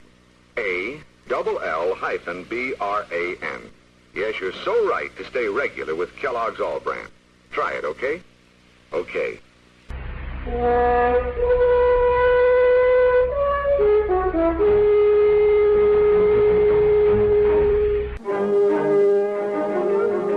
There was nothing to do but take a chance and ride east. Luck was with us, though, and within an hour, we cut their trail. 4 horses leave a pretty fair track, and we followed it, riding hard. By dusk, we could tell by their sign that we'd nearly caught up with them. And soon after dark, we spotted their fire. These were gentlemen, maybe, but they were mighty poor hands on the prairie. We left our horses and went ahead on foot. You going to shoot it out with them, Mr. John? No, we can't chance it, Chester. They'd kill Doc. Here, hold up a minute. Yeah, that's their horses just ahead. They sure stake them a good piece from camp. Yeah. Lie down. What do we do, Mr. Dillon? Well, we'll wait. Those men are mighty green at this game. I think we can steal their horses without any trouble at all. Just leave them afoot, huh? Yeah. Now, look, Chester, when we get those horses, I want you to pick up ours and take the whole bunch out of sight. I'm going to crawl into that tall grass just to the left of the fire there and hide until morning. Mr. Dillon, why can't I go with you? Every time we get in trouble, you always send me off somewhere. You always do everything alone. Chester, will you do as I tell you? Yes, sir. Now, you just wait till you hear gunfire. And then you ride in fast and bring all the horses. All right. Good luck.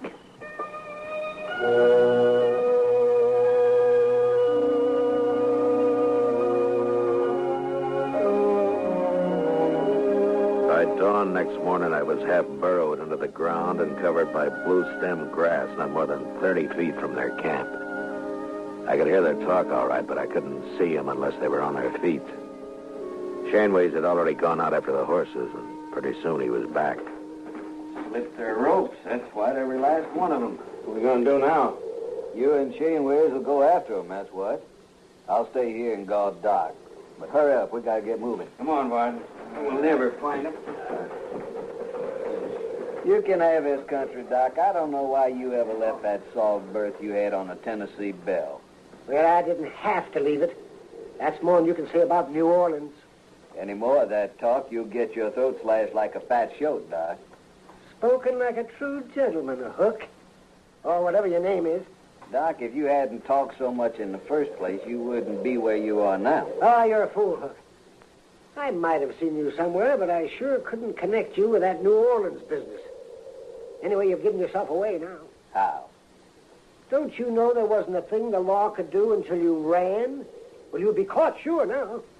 And why don't you untie my hands, and I can't eat this way. You manage.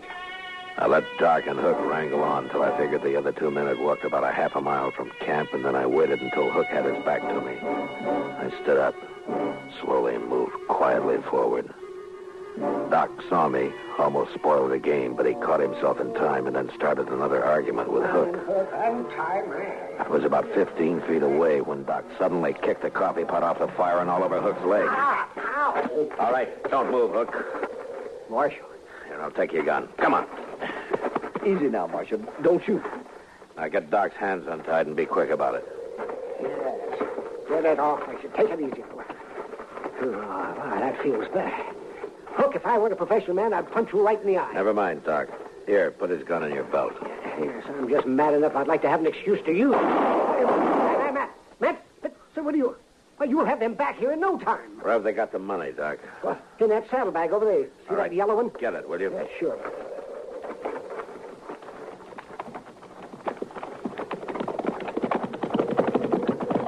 Hurry up! Those two heard the shot. They're heading back here. All right, get on that horse, Doc. You too, Hook. Quick now. There they come. See him, Mr. Dillon? Yeah, I see him. Hey, they're shooting at us. They can't hit us from there. Come on, let's ride. We just gonna ride off and leave them, Matt? We've got you, Doc. We've got Hook, and we got the money. They'll die out there, Marshal. None of us knows how to live on this prairie. Maybe they'll learn. It's a good way. But you're murdering those men. They'll be all right for a few days, Hook. We'll all meet in prison. All right, ease up. We've left them. What are you going to do about them? They're full of fight right now, that's all. I want to have to kill them to take them. But in a few days, they'll be so hungry and scared we can walk right up to them. Nobody will get hurt that way.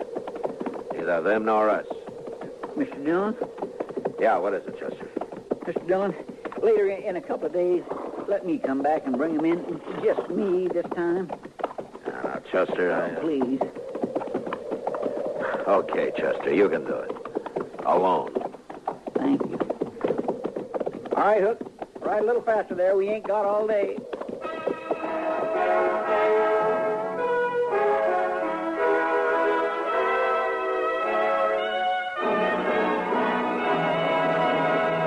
Got a light, buddy? It'll cost you only $70 million. Americans have some 180,000 lights at the wrong time and place each year. Each one flares into a torch, costing the country miles of magnificent forests. That means millions of board feet of valuable timber burned, wildlife, fish, game, birds cruelly destroyed, soil erosion started, watersheds crippled, crippling in turn communities and industries that depend on them for pure water, power, and light. Homes are leveled, lives are lost. A waste? The word is hardly adequate. And to think 9 out of 10 of these fires are caused by human carelessness. Resolve that your carelessness won't fire the forests this year. Crush out cigarettes. Break matches in 2 after using them. Drown campfires, stir the ashes, then douse them again for good luck. It'll be your good luck as an American if we can cut down the forest fire toll this year.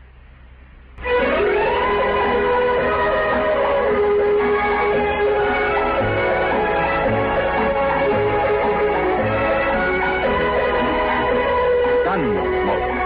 Produced and directed in Hollywood by Norman Macdonald, stars William Conrad as Matt Dillon, U.S. Marshal. Story was specially written for Gunsmoke by John Meston. Featured in the cast were Harry Bartell, Ralph Moody, Gus Kirkpatrick, Vic Perrin, and Jack Moyle. Harley Bear is Chester, Howard McNear is Doc, and Georgia Ellis is Kitty.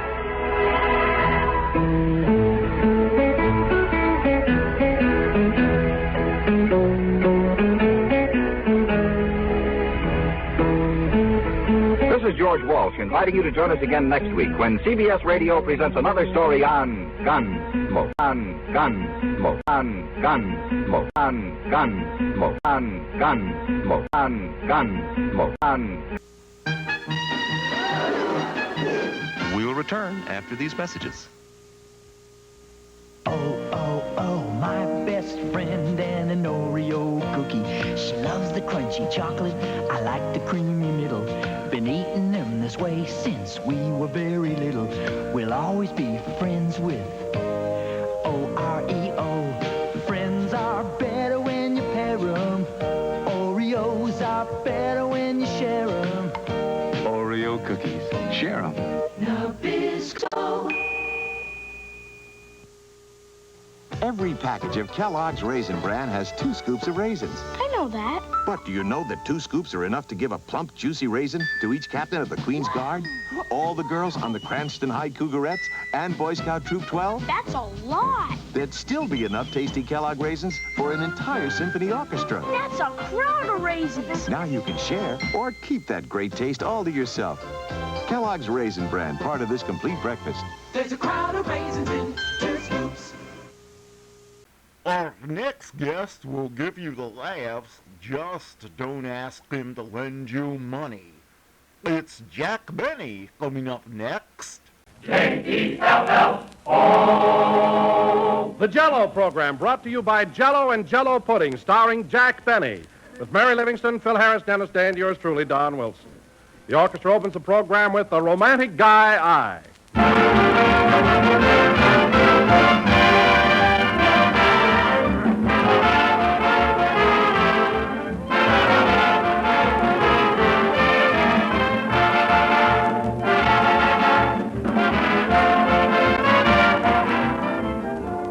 Folks have been showering compliments on Jell-O for years, but today the shower has become a downpour.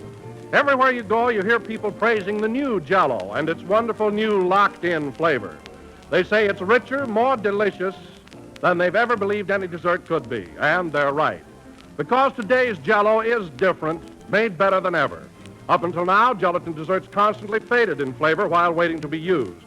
But Jell-O's marvelous process locks all of Jell-O's full, rich goodness right into the little Jell-O particles. And time can't steal it away. Your first package will prove it. Open it. Notice that there's no heavy, fruity aroma, no sign of escaping flavor. But the instant you dissolve the Jell-O, you unlock its vivid, thrilling flavor, and out it pours for your pleasure. So order Jell-O, J-E-L-L-O, tomorrow. Look for the big red letters on the box. And be sure to get Jell-O. The flavor never goes away. We put it in, and it's there to stay.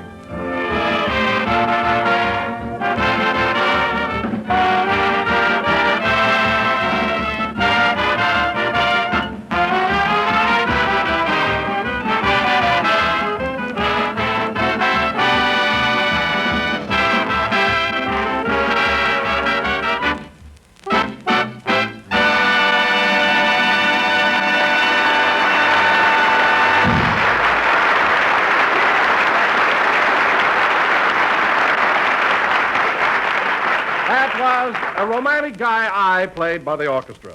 And now, ladies and gentlemen, this evening we would like to reenact for you the events which occurred on our recent trip from New York to Hollywood.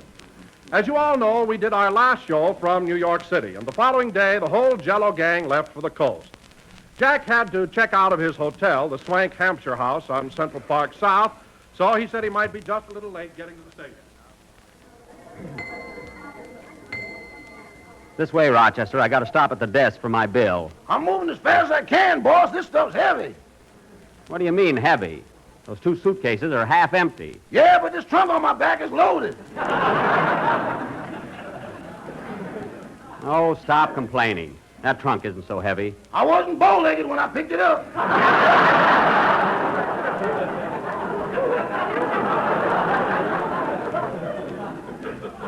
All right, set it down while I see what I owe here. Okay. Easy now. Let's see, I've been at this hotel 3 weeks. Gee, it's such a ritzy place. I'll bet my bill is terrific. Well, might as well ask for it. Just grit your teeth, boss. I can take it. Oh, yes, Mr. Benny? I'm checking out of 22D, and I'd like to have my statement, please. Oh, yes. Why, Mr. Benny, you didn't shave this morning. I didn't have to shave. I don't live here anymore. Now, please give me my bill. In just a moment, please. I'll get it from the cashier. Thanks. Oh, hello, Mary. Hello, Jack. I thought you were going to meet me out in front. I'm waiting to pay my bill. Oh, I better get you a slug of brandy.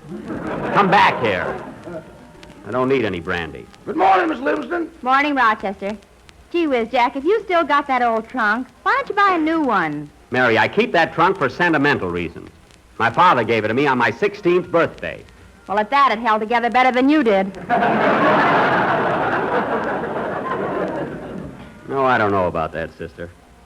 Well, what do you say, clerk? Is my bill ready? Here it is, Mr. Benny, and please don't cause a scene.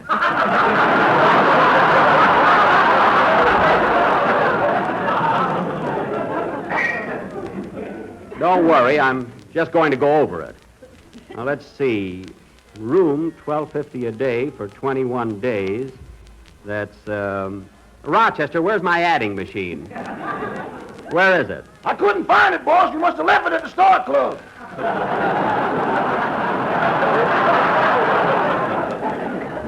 Oh, yes. Say, Jack. What? You can't always trust those adding machines. Why don't you take Einstein around with you? I don't even know Einstein. Say, clerk, my room is $12.50 a day, eh? Yes, and stop dusting off my lapel. No, pardon me. Well, what I'm getting at is, don't you give professional rates here? After all, I'm an actor, you know, like Ronald Colman or Spencer Tracy. Or Harry Lauder. Mary. I'm sorry, Mr. Benny, but $12.50 is minimum on that room. All right. Let's see. Restaurant, $34.50. Laundry, 28 cents.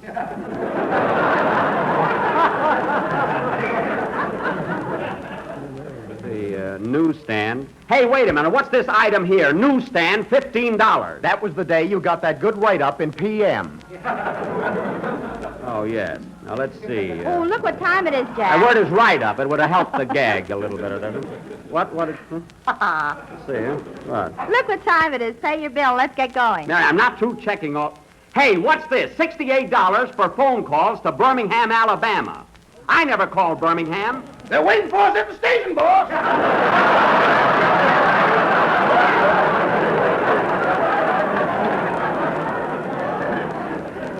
Why, I don't even know anybody in Birmingham. Toot toot, we don't want to miss that train.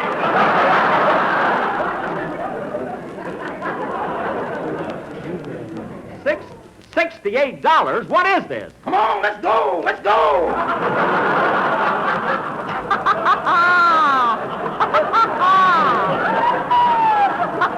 Rochester, wait till I find out about these phone charges. Now, don't worry, Mr. Benny. We'll investigate them, and if we're in error, there'll be a refund. There better be. And I'll tell you something else. The prices here are something awful. Aren't they, Mary? Yeah. Are you going to let him get away with that 28 cents for laundry? Well, that was a dress shirt. Rochester can't do pleats. All right, clerk, here's your money. Thank you. I got it, Mr. Hathaway.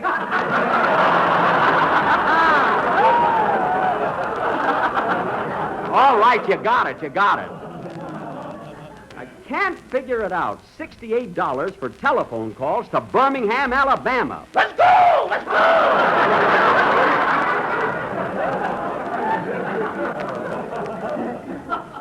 Yeah, we better get started. Come on, Mary, let's grab a cab. I'm not going to get in a cab with you. You always want a neck. Not in the morning. Come on, let's get out of here. Well, goodbye, clerk. Goodbye, jerk.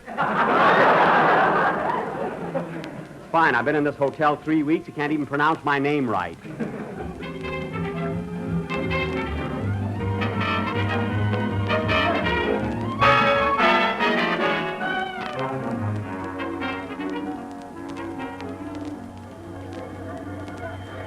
'20th Century Limited for Chicago. Now ready on track 20. Track 20. Four. My goodness, I hope Jack doesn't miss the train. He's got all the tickets. Want some of my potato chips, Mrs. Wilson? No, thanks. Well, personally, Don, I think Mr. Benny has done a very bad job of managing this trip. Now, Peggy. The idea of putting you and me in one berth, that's sabotage. Want some of my potato chips, Mr. Wilson? No, thanks. Well, Dennis, are you glad to be going back to California? Yeah, but I got to sleep with Mr. Benny, and he snores like anything. Oh, it's awful. Well, why don't you put a pillow over his face? I did, and he snored a hole right through it. Gosh, I was spitting feathers all night. Well, here we are. Well, hello, Jack, Mary. Hello, everybody. Hello, Don. Well, Mrs. Wilson, are you thrilled that you're going home? I'll be thrilled if I make it. Good.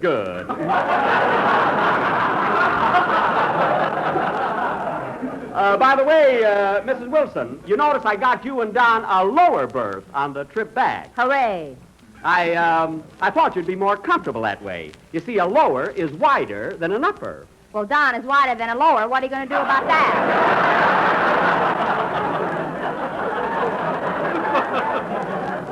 Now, Mary, as long as Don and Mrs. Wilson are happy, that's all that counts. I'm so happy I could punch her right in the nose. What? Now, Peggy, dear, Peggy, darling, control yourself. Oh, let her alone, Don. She has a wonderful sense of humor. If she ever hit me, I'd fire Wilson so fast it would make her head swim.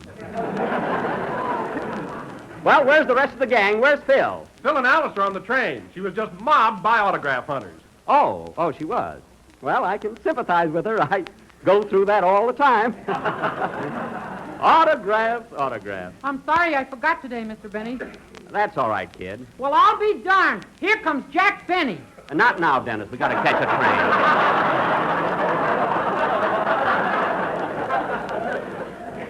But be on your toes when we get to Kansas City.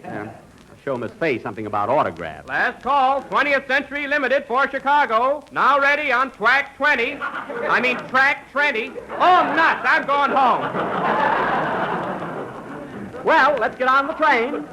Hey, wait a minute. Where's Miss Whipple? Oh, come on, let's go without her. We can't go without her. She's sharing your berth. She paid in advance and she's coming along. Oh, Miss Whipple! Miss Whipple! Come on, Jack, we'll be late.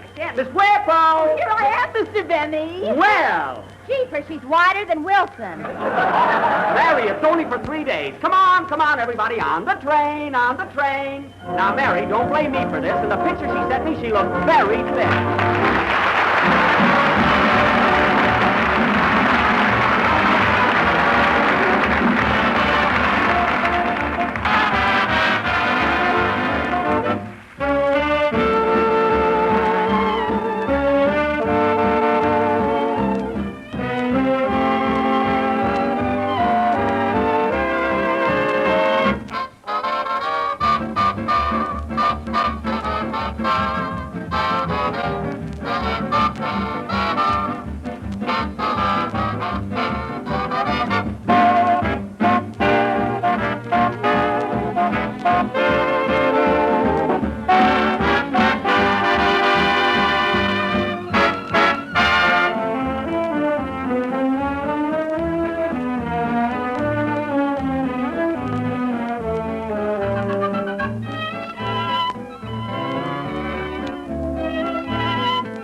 Boy, look at that scenery.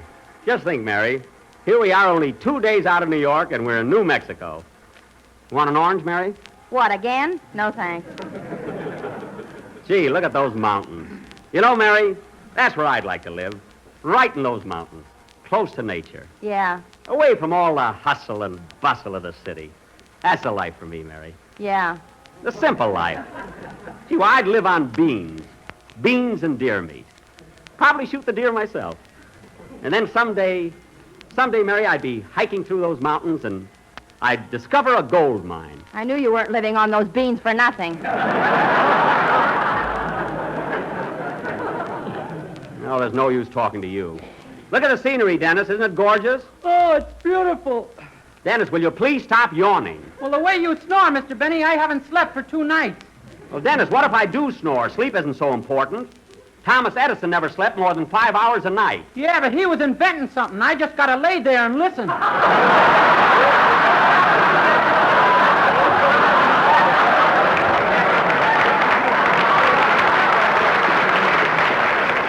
Well, invent something. Who's stopping you? What a kid. Oh, hello, Phil. Hiya, Jackson. Ain't this scenery beautiful? Look at them mountains. Yeah, we were just talking about them. You know, that's where I'd like to live, Jackson. Close to nature. Why, I'd live on them beans and that deer meat and then go hiking all the time. When you get to that gold mine, you're going to have a little trouble with Jack. Mary, we can dream, can't we? Say, Phil, where's Alice? She's in a dining car, autographing pictures. I tell you, Jackson, that gal is more popular than I am. Well, that's sweet of you to admit it. Signing pictures, eh? You know, Mary, on my last trip to the coast, I handed out over 350 autographed pictures. Yeah, but you had to give away dishes with them. All right, a little cup and saucer. What does it amount?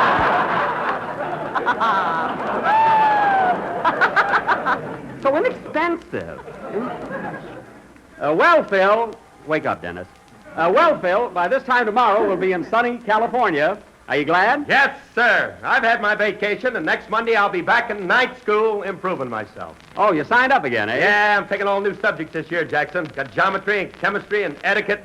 Etiquette? You know, no peas on the knife, and always give your seat to a broad.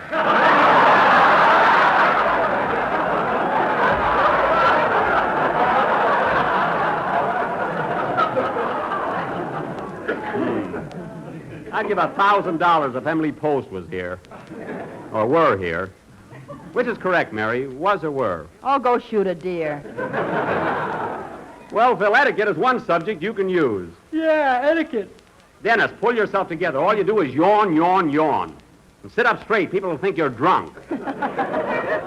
Say, Jack, What? look at this picture in Radio Guide. Fred Allen in a bathing suit. Fred Allen? Let's see that. Oh, my goodness, get a load of those legs. They look like shillelaghs with hair.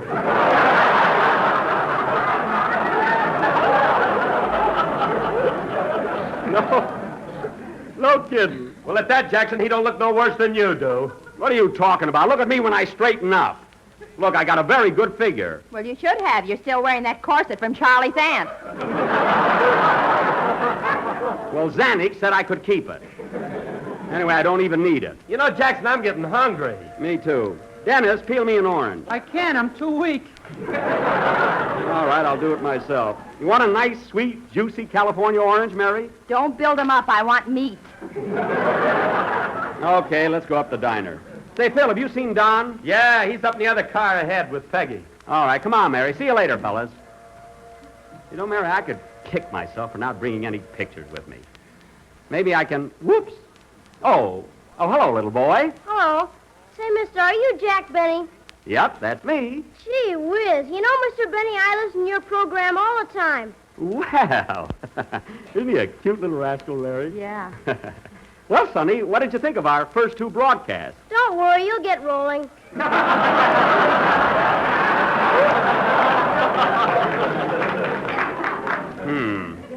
Come on, Mary. What's the matter? Afraid he'll top you? No, I'm not afraid he'll top me. Just believe the children should be seen and not heard, that's all. There's Don at the end of the car. I'm hungry, darling.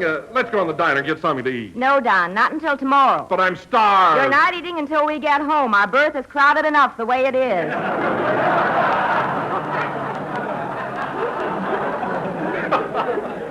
Well, there you are. Oh, Jack.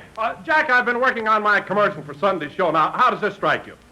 Ladies and gentlemen. That's fine, Don. And don't forget to mention the new locked-in flavor. By the way, Don, have you seen Rochester?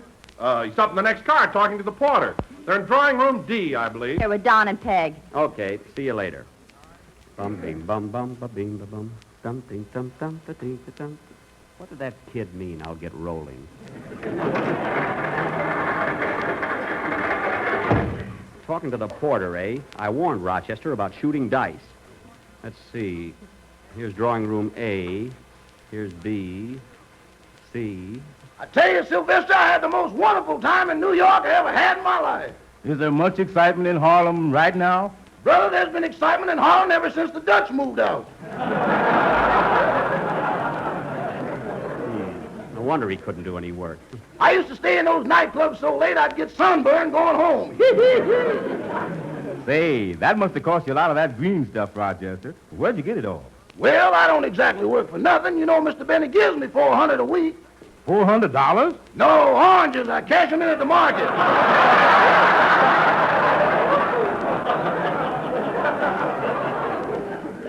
He does all right. I grow the juiciest ones in Beverly Hills. You know, Sylvester, there's a gal singing in a little nightclub up there. That's the most gorgeous thing you ever laid your don't-deserve-it eyes on. No fooling. And she kind of goes for me, too. Describe her, son. Well, her teeth I don't have to tell you about. Mm-hmm. But did you ever see a cup of coffee with just the right amount of cream in it? Mm-hmm. Well, hang a low-cut evening gown on it, and there she is.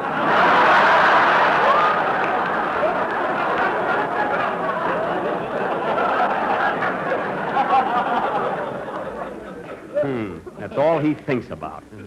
Say, Rochester, what about that gal you used to go with? What's her name again? Oh, you mean Susan Brown? Yeah. Where is she now? Oh, I get in touch with her once in a while. She's living down in Birmingham, Alabama. Oh-ho! Chester! Hello, boss.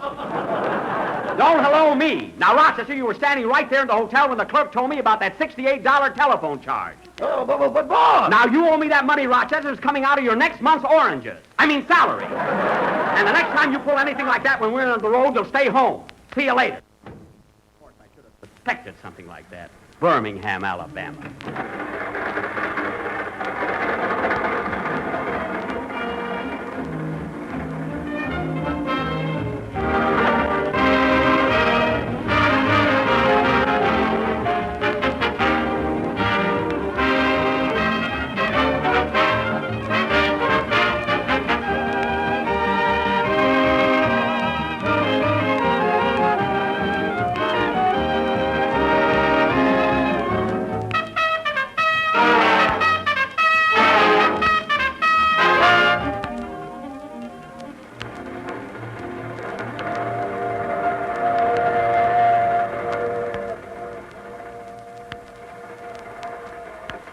Boy, it's sure crowded in here tonight. Everybody uses the washroom at the same time. Hand me a towel, will you, Phil? Here you are. Where's my toothbrush? Say, look at the lights outside. We must be passing through a town. Yeah, I wonder where we are. Hey, Dennis, look at that sign on the station. What town is this? Waiting room.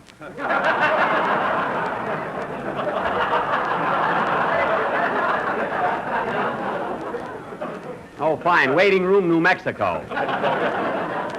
Where did I put my toothbrush? Hey, Jackson, you ought to get a load of yourself in that nightshirt. You look like an old-time Arab. They wear turbans. I've got a cap on. Now, where did I... Dennis, did you see my toothbrush? No, but here's your teeth. That's just a bridge. Hand it over. Watch out, kid. You'll get bit. Oh, Phil, you're so clever. How do you ever think of so many brilliant remarks? You know? One side, Grandma. I'll give you a hot foot. Now, listen, Sonny, you just wait your turn. In other words, get in line, bud. Hey, it's not Halloween yet. What have you got that costume on for? I sleep in this. Now, scram. Get going, Grandma. I gotta shave. Say, what are you going to shave, a coconut? I can't top him, eh? The little brat. Boy, am I tired. Me too. Well, I guess we're all set. Get moving, Grandma. I want to get some sleep before I get to Hollywood. What are you going to Hollywood for, anyway? I'm going to be a gag man for Bob Hope.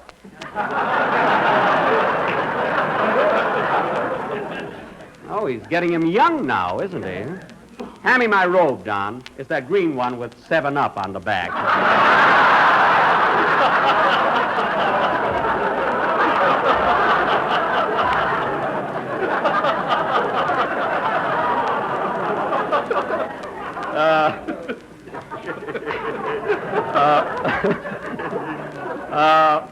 There it is. Here you are. Well, good night, Jack. Good night, Don. Good night, Phil. Good night, Jackson. Oh, by the way, Sonny, Yes, sir? before you sign with Hope, I'd like to have a little talk with you. We'll have breakfast together. Come on, Dennis. Let's go to bed. Okay. Say, Dennis, did you buy a Navajo blanket when we stopped in Albuquerque? I haven't slept in 2 nights, and he wants me to buy a blanket. Oh, that's right. You know, Dennis, that little kid has something on the ball. That grandma gag he pulled on me was pretty good. Yeah. I hope he hasn't got an agent. They always cause trouble.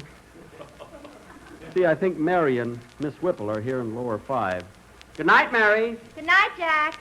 Good night, Miss Whipple. Good night, Mr. Benny. Sleep tight. How else can we sleep?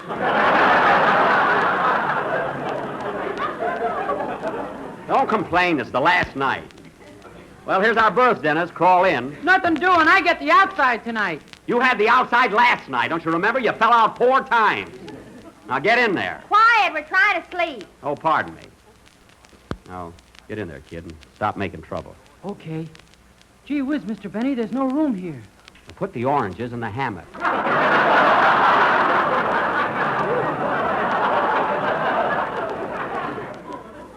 And if you eat any while I'm sleeping, watch the Jews. Now, get in there. Okay. Boy, I hope I can sleep tonight. Oh, you'll sleep. I know I will. I'm tired. Are you comfy, Dennis? Yeah, I'm all right. Gee, it'll be good to get home. You know, that little kid might not be a bad gag man at that. Hope he shows up for breakfast. Boy, it feels good to stretch out here. Darn it. Pardon me, Mr. Benny. There you go, crawling over me again!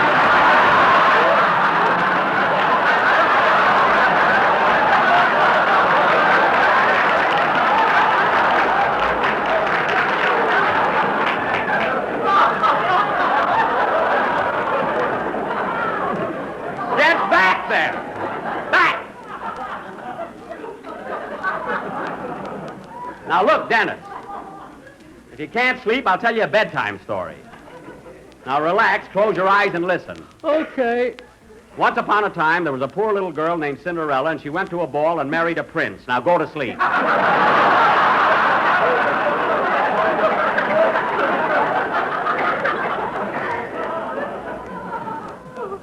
Oh, boy, I'm exhausted. Yeah, what if that kid wants a lot of dough? Of course, they're crazy about oranges at that age. Imagine Rochester calling up Birmingham, Alabama. You'd think that $68.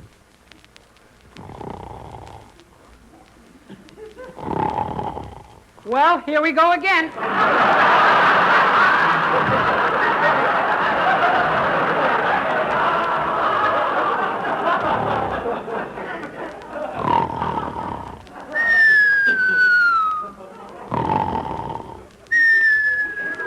Oh, boy, whistles tonight.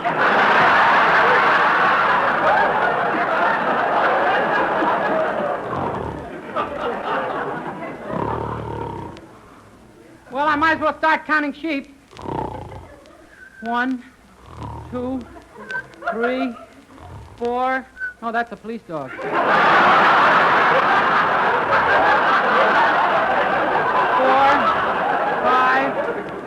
6, 7, 8, 9, 10.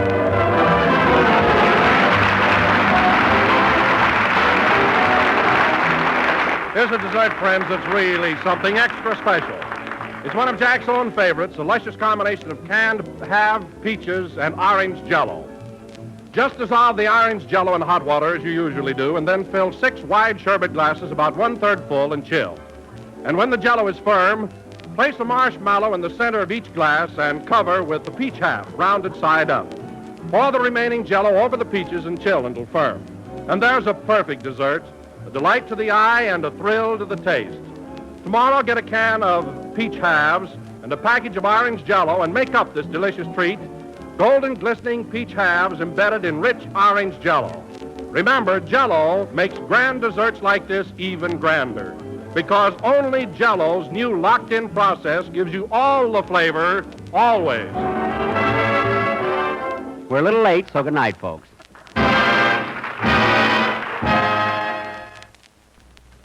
Friends, Jell-O has probably been a family favorite of yours for years, but did you know that the same folks who make this famous gelatin dessert also make 3 smooth, creamy puddings, Jell-O chocolate, Jell-O vanilla, and Jell-O butterscotch pudding? Jell-O butterscotch pudding. This is the National Broadcasting Company. KFI, Los Angeles. We'll return after these messages. I've got to refuel myself. Let's go to the Milky Way. That'll hit the spot. The fun's just starting. Quick will make it. Delicious.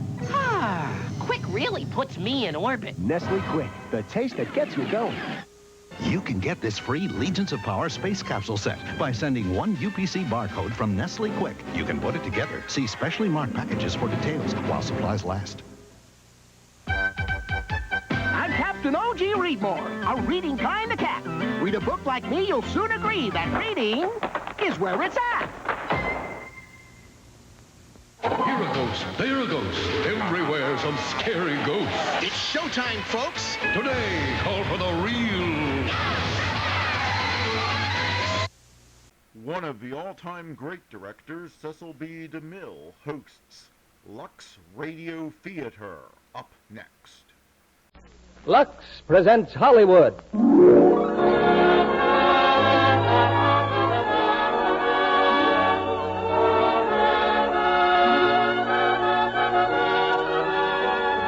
Lux Radio Theater brings you Ingrid Bergman and Joseph Cotton in Intermezzo. Ladies and gentlemen, your guest producer, Mr. Hal Wallace.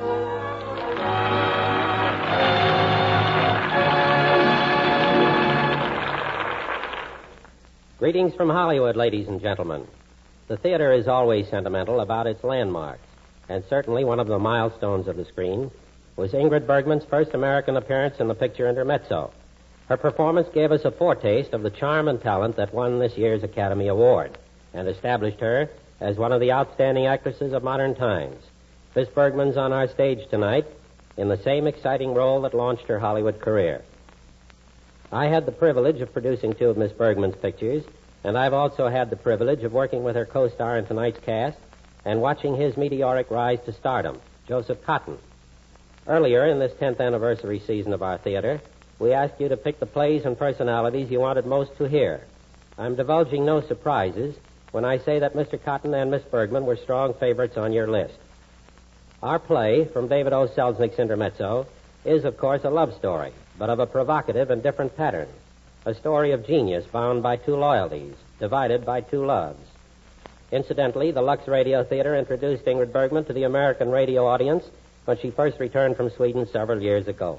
Since then, both she and Joseph Cotton have been good friends of our theater, just as you have. We're grateful for that friendship. Grateful, too, for your loyalty to Lux Soap. Through your continued purchases of this fine product, you've become the real sponsor of this theater. And I think Lux Toilet Soap has its own way of saying thank you in the excellent complexion care it offers. Now our players are in the wings. The curtain rises on Act One of Intermezzo, starring Joseph Cotton as Holger Brandt and Ingrid Bergman as Anita.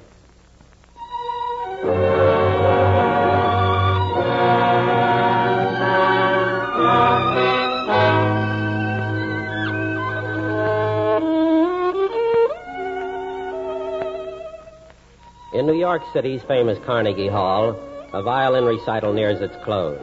It's the second encore. The thrilled and excited audience crowds into the aisles and as close to the stage as possible, where Holger Brandt is playing for the first time his own composition, Intermezzo. From his magic bow, the music soars to the high dome of the hall, whispers along the walls, and then, all too soon, the concert ends.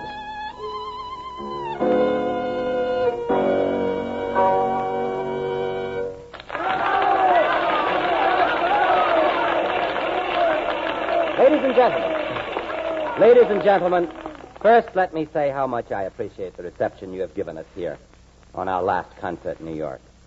My accompanist, Thomas Stenberg, and I leave America for our home in Sweden with the deepest gratitude for the warmth of your response to our performances. And now I should like to say a few words about something that, for me, saddens this happy evening, as I'm afraid it will you. Mr. Stenberg, will you come out here, please? Thomas, come out. Holger, what are you thinking? Now, don't be a fool. It's time you took some of the bows. Ladies and gentlemen, Mr. Stenberg is more than my accompanist. He is my old friend. He is my collaborator, from whom I've learned much of whatever I know of music. And it's with the deepest regret that I must announce that after many years of travel and adventure together, I must henceforth go my way alone. Mr. Stenberg is leaving me to settle down to a well-earned retirement. Will you join me in paying tribute to one of the finest musicians and, more important, one of the finest men it has ever been my privilege to know? Thank you. Holger, you shouldn't have done this. It's true, Thomas, every word. But thank you. I'll meet you in the wings. And now, if you'll permit us, we must run. You see, like so many of you, we are family men, and tonight a boat sails that will take us back to Stockholm. A boat that will take us home.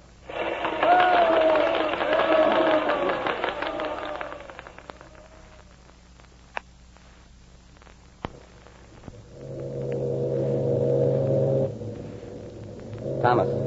Yes? Thomas, this decision of yours, it's really final. You really mean to leave me and retire? Yes. The time's come, Holger. Well, won't you miss it all? The work, the crowds, the applause, and all the world as we've had it? Perhaps a little.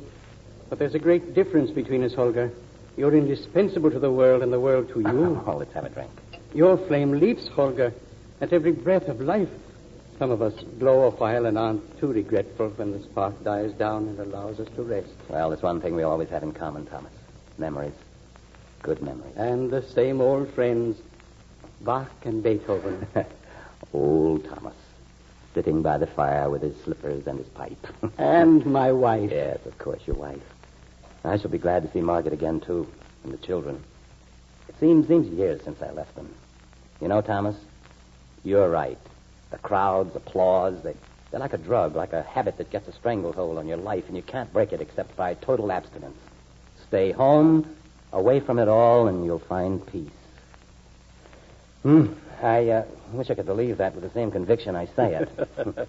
Well, anyway, Thomas, for 20 years of comradeship in the art we both love, and for your flawless friendship, thank you. Thank you, Holger.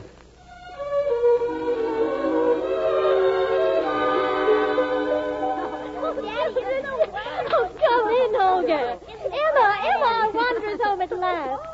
Oh, welcome home, Mr. Brand. Thank you, Emma. You've taken good care of everybody, I see. It's so good to have you back, sir. Look, Daddy. Look who's here. Well, who's that? His name's Angus, Daddy. He's my dog. So the family's grown since I've been away. How are you, Angus? Very happy to meet you, I'm sure. Well, he doesn't think very much of me. Do you know, Margaret, there's better air to breathe in this very room than anywhere else on earth. I can hardly believe I've been away. Nothing's changed. If anybody ever moved anything in here, even an inch, Mother always moved it right back again where you liked it. Oh, you had your own room to upset Eric. Eric's building a railroad upstairs, Olga. It's not a railroad, Mother, a rope haul. We're carrying magneslate from the mines to the factory. Oh, I'd like to have a look at that. Well, it's not finished yet, Dad. Maybe I could help. No, I don't think so. Well, Eric, I don't blame you. Daddy, I play the piano, Daddy. I took lessons. Do you? Do you want to hear me? A little later, darling. Daddy has so much to do. Will you play your violin with me, Daddy? I should say I will. Oh, darling, take Angus upstairs, please. All right, but I'm coming straight down. Well, Margaret. Welcome home, Holger. Darling, if you know how often I've thought of this moment home.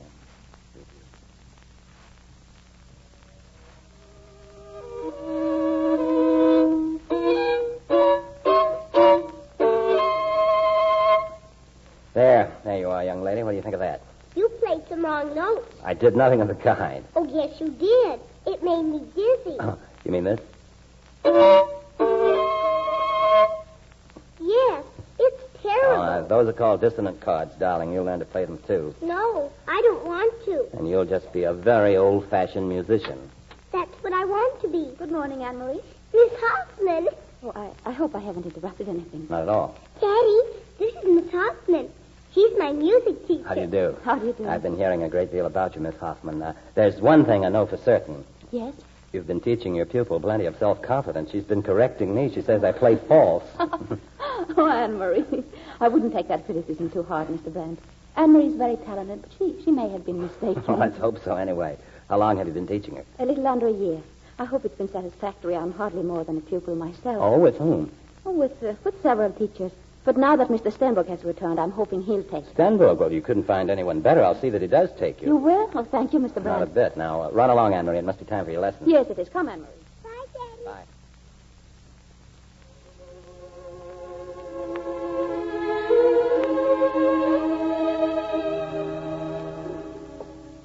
Holger. Yeah? What are you thinking of? Oh, nothing except... Margaret, it strikes me I'm something of a stranger here. How can you say such a thing? Well, little things. The children make me realize it. Then it's natural that it should be that way. You've been away from it so much. And this last time, so long. Yes, I know. Margaret, I'm going to do what Thomas has done. Settle down. Oh, darling. When you're ready for that, you won't say it so desperately with that determined look in your eye. I suppose you're right. But, Margaret, you're coming away with me. Darling. We'll go away together again. Everything will be just as it was in the beginning. We'll have a wonderful time. Oh, how wonderful it was. Missing trains and boats, losing all our belongings and never caring. You remember the first time we went away like that? It was winter here when we left. We crossed the Alps, and suddenly it was spring. You said that the locust blooms in Capri was what made everybody sing there, you remember? Yes. It's as if you were telling me a fairy tale. Once upon a time. Oh, but things are different now, Holger. Why are they different? We have a home. Oh, I won't run away, and we'll come back to it and appreciate it all the more. The children. Oh, they can get along without you for a while. It's good for children to learn to take care of themselves. Now, really, Holger, Anne-Marie's only 6. Oh, please, darling, don't think I wouldn't love to go, but... Well, you don't realize that these things are my responsibilities just as concerts and practice are yours. Yes, I suppose you're right. Come on, Miss Hoffman. Anne-Marie, you mustn't. Mommy, I've just thought of something. Anne-Marie. Something important, Mommy. Yes, what is it, dear? May I invite Miss Hoffman to my birthday party? No, but Anne-Marie... Tell Miss Hoffman that she's very welcome to your birthday party. Miss Hoffman, you are very welcome to my birthday party. We're going to have ice cream and cake. Well, I didn't really mean to. Anne-Marie will be very disappointed if you don't come, and so will we. Very well, thank you. That's settled. Now we can go on with the lesson. Come on, Miss Hoffman. You'll like the ice cream and cake, Miss Hoffman. Oh, I'm sure I will. You see, Holger, all these world-shaking problems that keep me here. Well, I'm content to stay. To make this the place you'll want to come back to, always. And that spring you spoke of, well, that sort of thing comes only once in a lifetime. Let it be what it is, a memory. Who knows?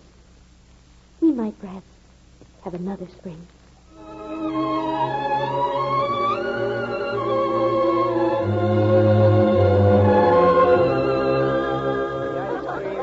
Oh, it's a lovely cake, isn't it? How many candles? 7. No, 8. One to grow on. Ladies and gentlemen, we are very privileged people. Our hostess was told that she could invite whom she liked for her birthday, and she asked for an entirely grown-up party.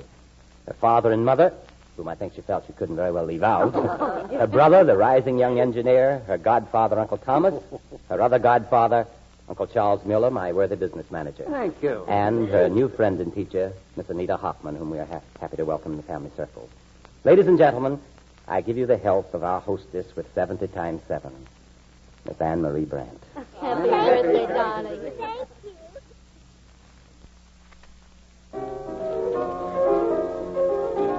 Olga, may I have a word with you? Charles?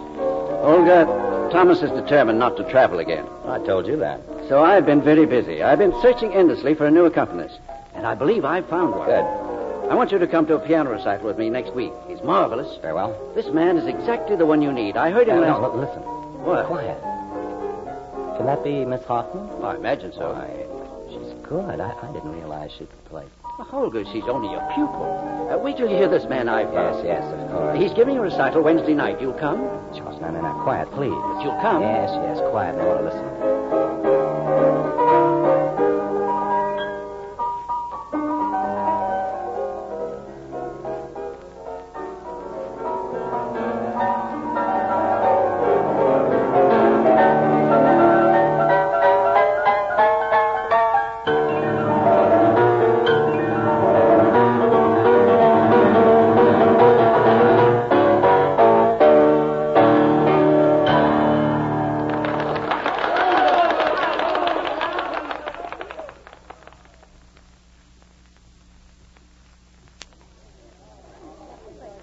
Well, Holger, what did you think of him? He would make a great accompanist. He won't do. Well, Holger. I tell you, he won't do. That's all there is to it. Oh, well, I'll keep looking. I'm sorry. Why, Miss Hoffman. Mr. Brandt, good evening. Mr. Miller. Oh, good evening. How are you this evening, Miss Hoffman? Very well, thank you. Isn't Mrs. Brandt with you? No, we had social obligations. I'm a fugitive from a dull dinner party. Well, what do we do now? What would you say to a glass of wine somewhere? Well, I was just going home. So was I. What about you, Charles? No, leave me out. I'm ready for bed after all that highbrow music. Good night. Good night, Miss Hoffman. Good night. Oh, let him go. Music wears him out. Must be a cafe nearby. Yes, there's a funny stuff, a little place down the street, always crowded. Well, they have to put out the lights to get rid of the customers. Oh, you've been there. Not in a long, long time. It's just what we want. Come along.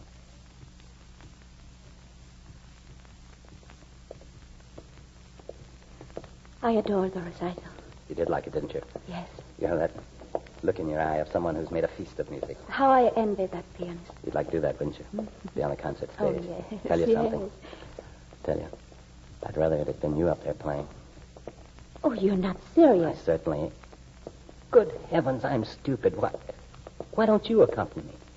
But accompany you? Yes, on tour. Take Thomas's place. No, you don't mean it. I do.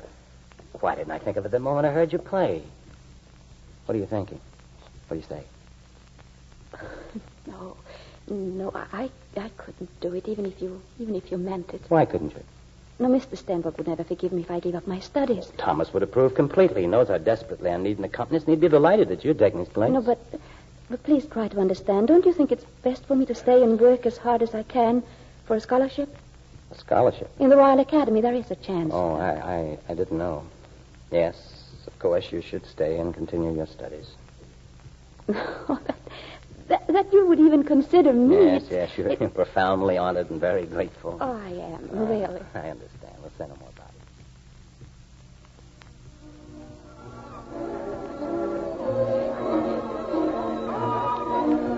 it. You know, I'd forgotten about places like this, the haven of the rising musicians, the look one sees in all those faces.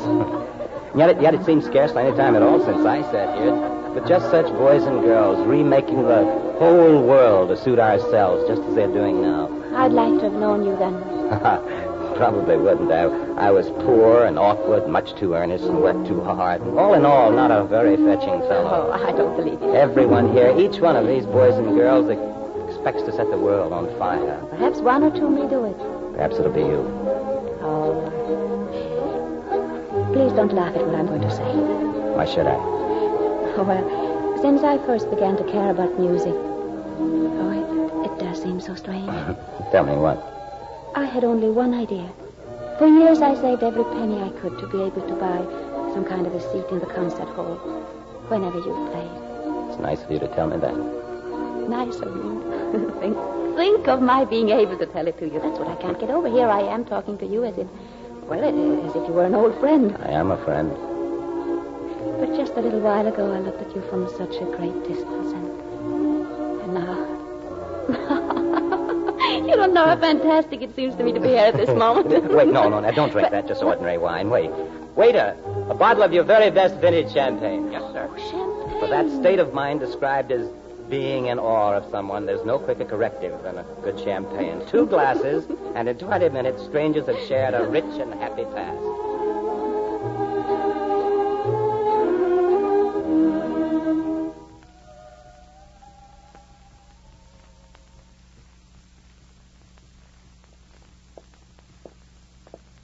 You know, Anita, there comes a night each year when one senses that winter is suddenly over. Yes, spring has come. How I look forward to it through the dreary months. Look down at the river. The ice. There's the winter, all broken, rushing out to sea. A wonderful final journey. Spring comes and makes you a present of all the world. Tells you that there's nothing you couldn't do or be. Do you ever feel that way? Tonight I do. Tonight I think I could bear anything. Perhaps it's only the champagne. You know what you remind me of? No, tell me. A Viennese waltz, smiling but melancholy. A melody of the days when Vienna was a happy city. Oh, what a poet you are. The twilight in spring, music poured through the cafe doors, youth, melodies of youth. It was there that I saw you for the first time. Phantom of the Viennese waltz. No, I'm wrong. It wasn't there. It wasn't there at all that I met you. No. It was in Budapest on a summer night, and they were playing the rustle of spring. That was you.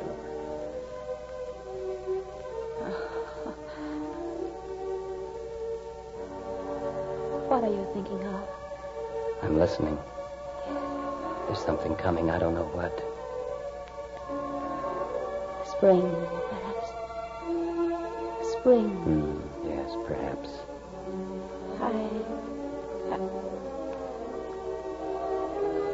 It's getting cold. Now it's coming.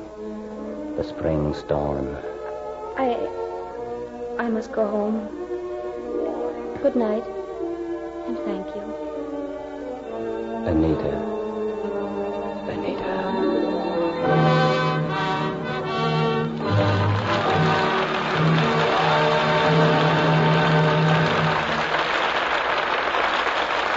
Our stars, Ingrid Bergman and Joseph Cotton, will be back in a moment with Act 2 of Intermezzo. Now, here's Mrs. White. Yoo-hoo! I've got a surprise, Anne. I've saved enough gas to drive us up to the hospital today. Oh, aren't you wonderful, saving us nurses' aides a little footwork. I'll take full advantage of the lift, Madge. Do you mind dropping me at the butcher's a minute? I want to take these 2 cans of fat in. Oh, are you still saving fat, even with the war in Europe over? Oh, Madge, dear, aren't you? With the war in the Pacific at its height? Why, is it really so necessary now? My dear, I heard a government speaker say the other day that our supply of fats and oils are at their lowest since 1940. Think of that. And then he told us military and government requirements are at their highest right now. But, Anne, you know how little fat we have left over these days with practically no meat. Madge, dear, you just have to save all the harder. They say the government depends on us housewives alone to turn in 100 million more pounds of used fats than in 1944. You know, the Pacific area used to be our chief source of fats and oils. Well, Anne, tell me where to get the fat, and I'll save all right. Madge, do you render every scrap of solid fat from what meat you do have? It's easy to melt it down in the oven. And then there's the skimming from soup or stews. And the black burnt fat from the roasting pan. Even 2 tablespoons a day adds up. And you can surely use those 2 red points you get for every pound you turn in. Yes, with less fats in the market and the need still greater, it's up to all of us to save every teaspoonful. Here are a few of the essential things your used fats are needed for. To help make battlefront medicines, synthetic rubber, coatings for military tanks and fabrics, civilian and military soaps and paints. Remember, even though the war in Europe has ceased, our boys in the Pacific can't let down for a minute. They need your help. And here's one important way you can give it. Keep a tin can on the back of the stove. Each day, save every drop of used fats from your kitchen. Rush the can to your butcher when it's full. He'll give you 2 red ration points and 4 cents for every pound you turn in. Your government tells you the need is still desperate. So won't you remember, your help is very necessary indeed. We now return you to Hal Wallace. Act 2 of Intermezzo, starring Ingrid Bergman as Anita and Joseph Cotton as Holger Brandt.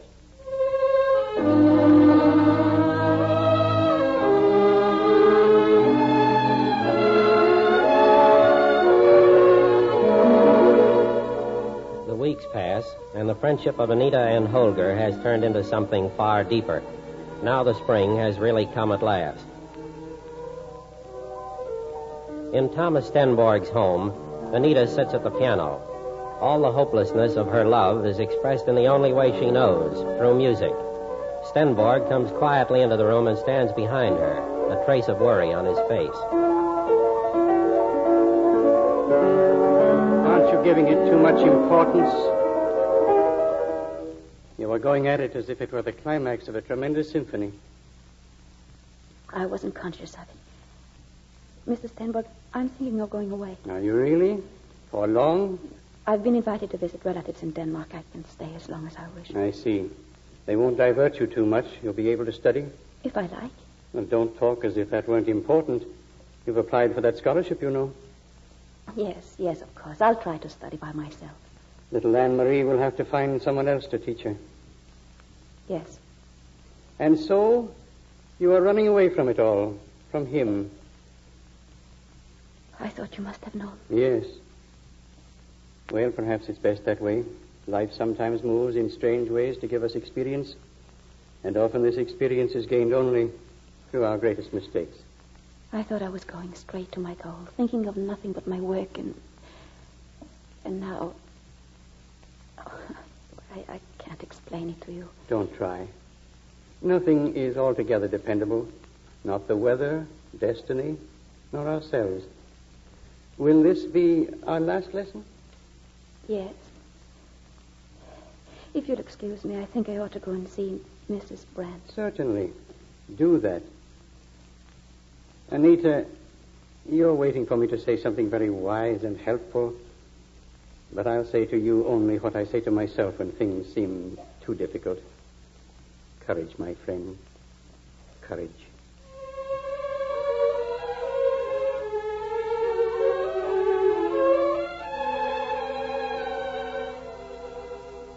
Just a moment, please. I'm coming. Oh, Miss Hoffman. Hello, Emma. Well, you're very early, Miss Hoffman. Anne-Marie is out playing. I'll call her. No, please don't. May I see Mrs. Brandt? Well, I think she's upstairs. I'll go and see. Thank you. I'll wait.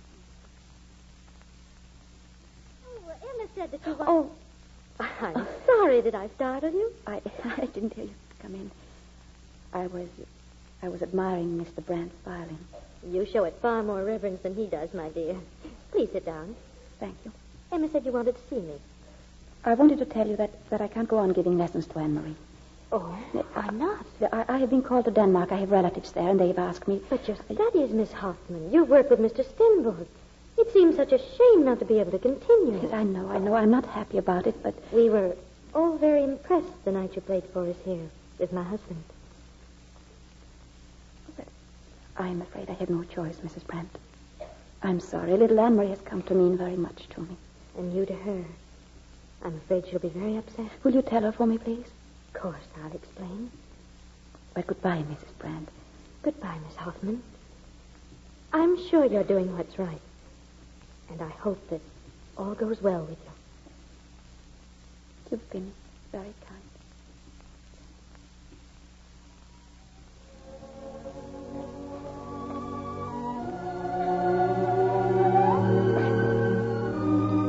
Anita, here. I thought you were never coming. You see, you've spoiled me by always being on time. That was someone I had to see, Holger. Well, that sounds very serious. Someone I had to see. Is there anything wrong, Anita? Nothing. May I have a glass of wine? Something has gone wrong. Tell me. Please. No, you're frightening me. But I am frightened.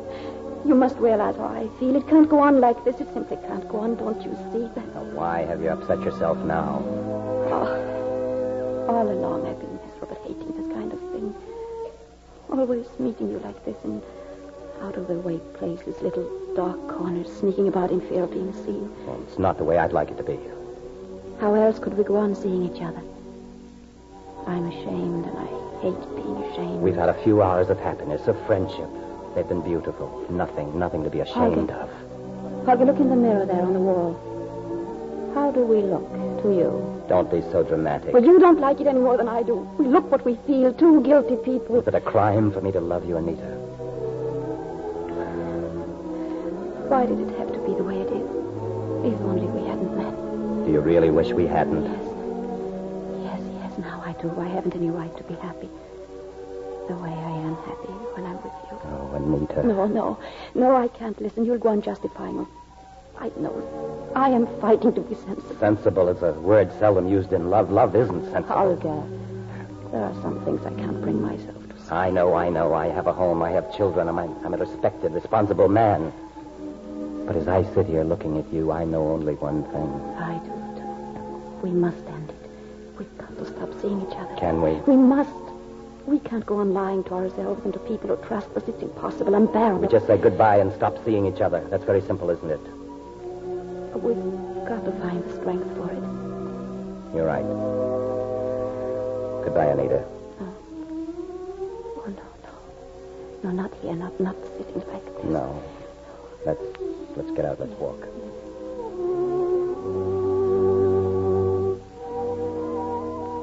Anita. The days are so long now, aren't they? Yes. You know that there used to be a shop near here. I always stopped to look in all kinds of funny lost things in the window. Oh, here it is. What a strange collection of things. Look at that curious clock. I'm going, Holger. I'm going now, quickly, as if it didn't matter.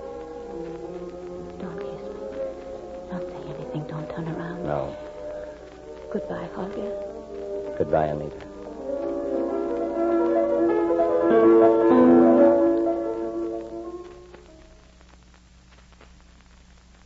Like something, Holger? Brandy or coffee? No, thank you. Is everything all right? Yes, of course. I had a rather difficult time with Anne-Marie today. She's very upset about Miss Hoffman leaving. Leaving? Didn't you know she was here today to tell us? She's going to Denmark. She won't be back for a long time. I see. Have you found an accompanist yet? No, it's all not definite yet. But you're leaving on another tour soon. Yes, I'll be leaving soon. Will you be away long? I don't know. I can't say. Holger, I want to go along this time. To go along? Oh, yes, I can arrange everything here. I want to be with you on the tour, as you asked me before. We will go back, have some of those wonderful, irresponsible days, be together in strange places as we used to be.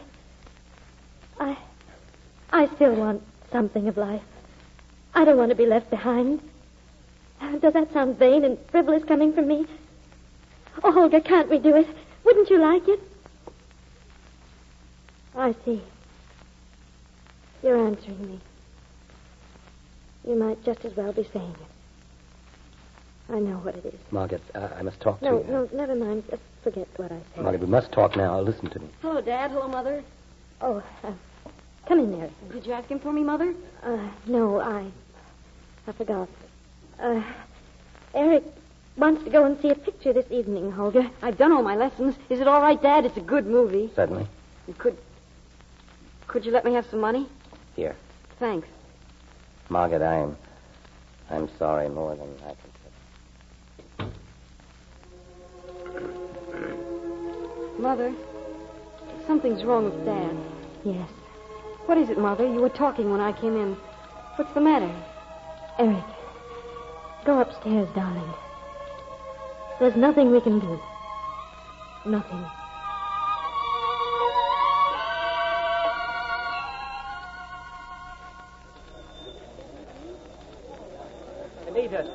Anita, wait. But You can't. You mustn't How go. could you do this? I can't face it. I can't face being But without we you. promised each other. Is it so easy as that? Can you just get on a train and ride away from me? please, now, What you please. need would haunt you, haunt both of us the rest of our Oh, lives. you're not being fair. It's no easier for me. This very moment it's being decided, Anita. A life with you or a life alone. You are not alone, Holger. It's I who am alone. We're both alone. I've broken with my past, with everything. I have no home any longer. You couldn't have... What did you say to her, to your wife? She couldn't have borne the lies any more than I could. I know her. And anyway, she already knew the truth. She told me first, really. How could you hurt her like that? What will happen now?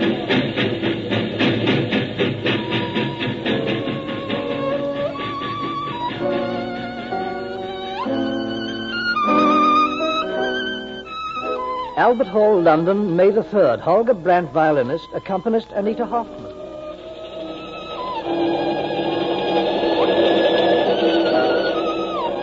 Concert Hall in Vienna. Holger Brandt, accompanist Fräulein Anita Hoffman.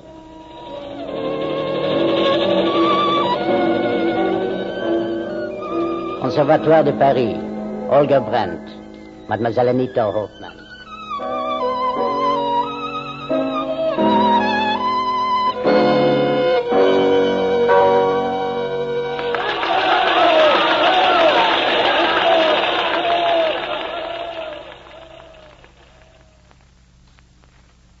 Well, now what do you think? 4 encores.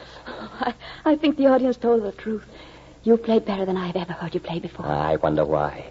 And you surpassed yourself, too. That's no mystery. Oh, Holger, I love you. Oh, that's what they heard tonight when I played. I hope it's true that I've helped you a little. That it's not only that... Only what? Oh, what am I? Your shadow. Oh. I don't exist without you. Oh, you're not a shadow, my darling. Don't talk nonsense. It's enough. It's enough. Yes, let me be with you like this. That's all I ask. Will that be enough always? Yes, always. Our last concert. We can rest a while now. It's been the greatest happiness I've ever known. The greatest I'll ever know, I'm sure. How can you be sure of that? Such happiness couldn't come more than once in one's life. I know it couldn't. Could it, Holger? Anita, let's not speculate on happiness. Here we are, and work is over for a while. Oh, I was forgetting we must go home now. Home without a holiday? No, I thought a few weeks on the Riviera, away from the crowds. Oh, Anita, the place I know on a hill overlooking the sea. No, listen to me. Listen to me. You asked only to be with me, to be near me. Well, that's all I asked, too. To know that I can see you, that I can call your name and you'll be near. That's all. My dear. Oh, my dear.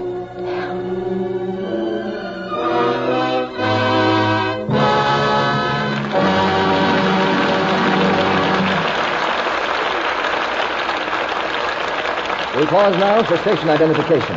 This is CBS, the Columbia Broadcasting System.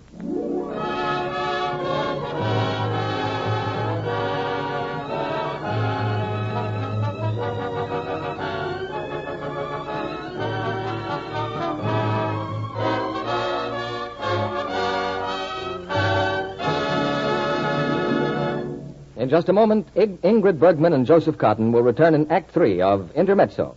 Meanwhile, a boy, his girl, and a summer shower. Gosh, here it comes. Let's make a dash for that big tree over there. Here goes. Oh, my, is it raining?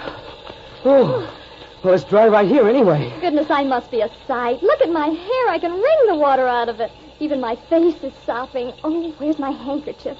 You look like a half-drowned wood nymph. Honest you do. Here, let me help you dry off with a man-sized handkerchief. Where'd you get that wonderful complexion, Sue? It's smooth, all right. Say, mind if I steal one little kiss? It's romance, and no wonder. A close-up of a lovely Lux complexion always does the trick. Skin that's soft, smooth, when admiring eyes come close. Skin that's really lovely is always irresistible.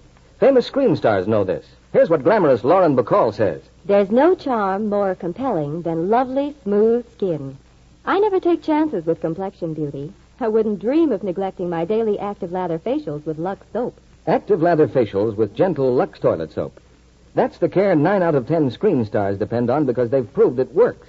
Such a simple care, too. Here's all I do. I cover my face generously with the extra creamy lather and work it well in. I rinse with warm water, splash on cold, and pat my face dry with a soft towel. That wonderful Lux soap lather is right for delicate skin. Yes, daily beauty facials with the Screen Stars complexion soap really do make skin softer, smoother. Recent tests showed actually 3 out of 4 complexions improved in a short time with regular Lux toilet soap care. Why not prove it for yourself? Get some of Hollywood's own beauty soap, Lux toilet soap, tomorrow. Here's Hal Wallace and our stars. We continue with Act 3 of Intermezzo, starring Joseph Cotton as Holger Brandt and Ingrid Bergman as Anita.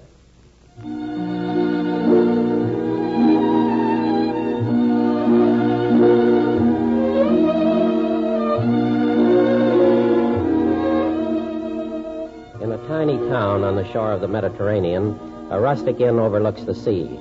In this place of enchantment, Holger and Anita are happier than they've ever been in all their lives. As they walk now, they pause at the ruins of an old chateau and the tumbled wall that once stood around it. How lovely it is. So unreal. A place in a dream, Holger. You know why we walked here? Why? To look at this wall. An old stone wall, crumbling away and covered with ivy? I was here once before. The ivy wasn't so thick then. Underneath, look, cut into the rock is a carving. Oh. See? The carving of a broken shield. Yes, there it is. And the words in French, Mon amour dure après la mort. My love endures after death. That was written for us, Anita. For anyone on earth who will ever feel as we do now. Holger, let's go back to the inn.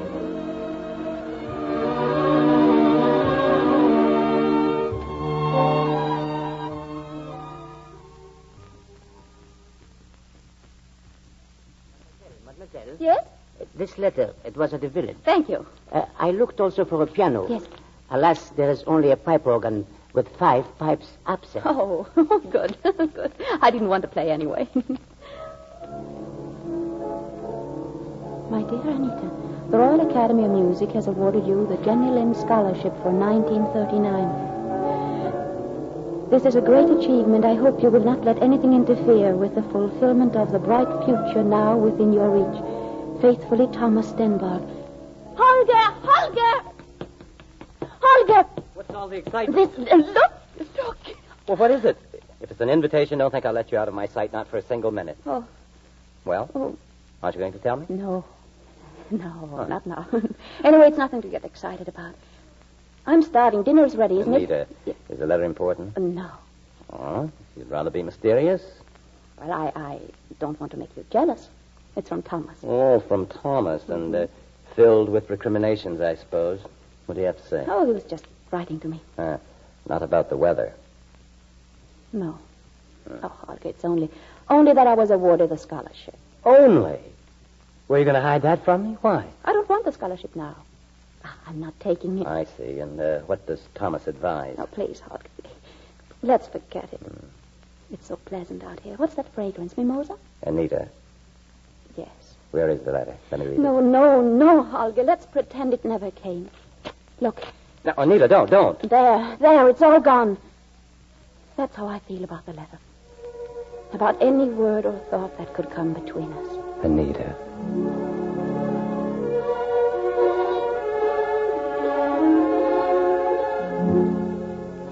Monsieur Brandt. Yes? There's a gentleman here to see you. Where? Who is it? It is I, Holger. Thomas, where did you come from? I took the chance of Oh, finding. it's good to see you, Thomas. I thought of writing, and I decided I'd better come. Is something wrong? Wrong? Holger, I'll be here only for a little while. Overnight. Overnight? I have to go back, really. Oh, don't be ridiculous. We can talk about it tomorrow. We've planned some mountain climbing, a picnic. You must join us, Thomas. Holger, you're enjoying it here? Oh, yes, it's perfect. Cut off from the world, a kind of life I never thought I'd have. What news of my family, Thomas?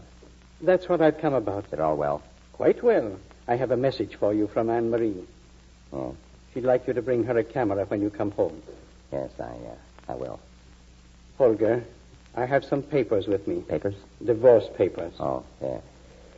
Yes, of course. I asked Margaret to let me bring them. I thought I might prevail on you to sign them. Certainly, I'll sign them later. Why not do it now, Holger, and get it over with? Thomas, you're my best friend. You don't have to use velvet gloves with me. Speak your mind. You think I've acted pretty badly, don't you? It's easy to criticize. I don't pretend I can account for someone else's feeling. Won't you sign these now? Do you think it's as easy as all that, Thomas, to cut off the best part of your life, tear out the last roots? I thought you had done that long ago. Yes, perhaps I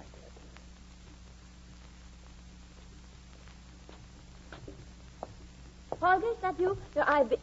Mr. Stenborg. Hello, Anita. But this is wonderful. When did you get here? Have you seen Holger? Yes. Oh, how well you look. How are you, my dear? Happy? Oh, but of course. I'm divinely happy. Oh, this country is very beautiful. Yes, you must come with us tomorrow and see the sunrise. Holger and I, and perhaps we'll bring Marianne. Marianne? Yes, she's a little girl here, the innkeeper's daughter. Holger has grown very fond of her. You see, he misses Anne-Marie. Did you think he wouldn't? I've tried not to think of it at all. I've tried to pretend there was no past. And no future? Oh, it seems a very long time since I heard Holger play. By the way, let me congratulate you on your scholarship. You must be very happy about it. I don't want it. It means nothing to me now. But it meant everything to you once. Anita, my dear, you have great talent. It saddens me to think it will be wasted. If I can only be with Holger, nothing else matters. And Holger? Does he feel the same way? Do you think he's unhappy with me? Do you think he can't forget the past? A man's past is never past.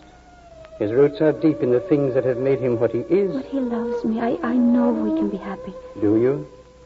I wonder if anyone has ever built happiness on the unhappiness of others.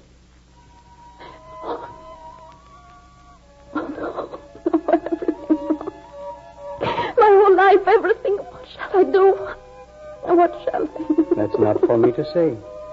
You must make your own decision. Whatever it may be, I know it will be the right decision.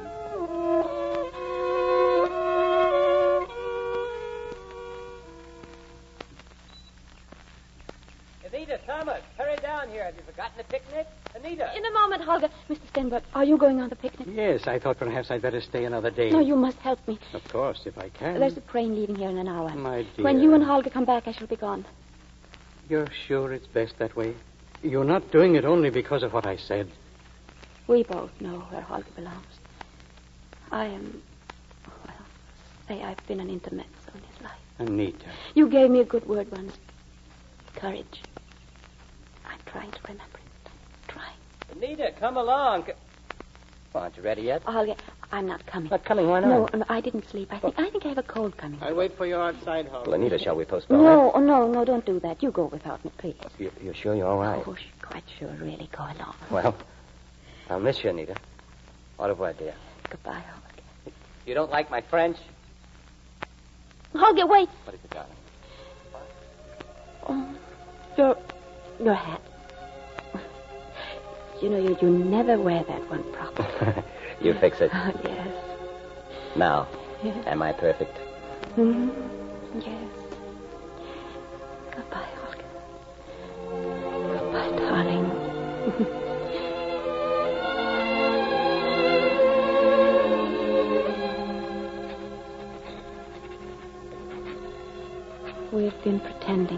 hoping too long, Holger. Pretending that what we had was splendid and good. Hoping that we could make it so. But we know in our hearts that love like ours is wrong. That it drags itself down with remorse and fear and the unhappiness of others. And so I'm going away, and God bless you, Holger, and take you someday safely home.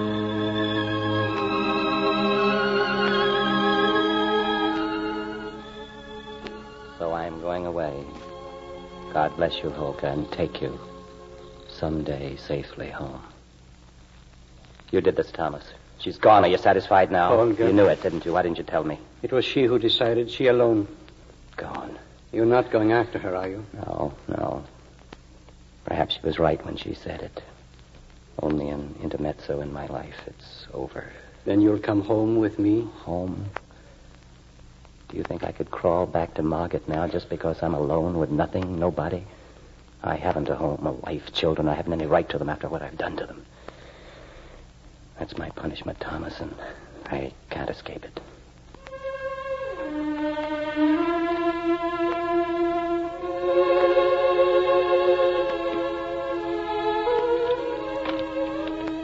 You have been away so long, my friend. Anne-Marie keeps asking for you. I have said to her, when spring comes, he will surely return. Holger, come home. Your friend, Thomas.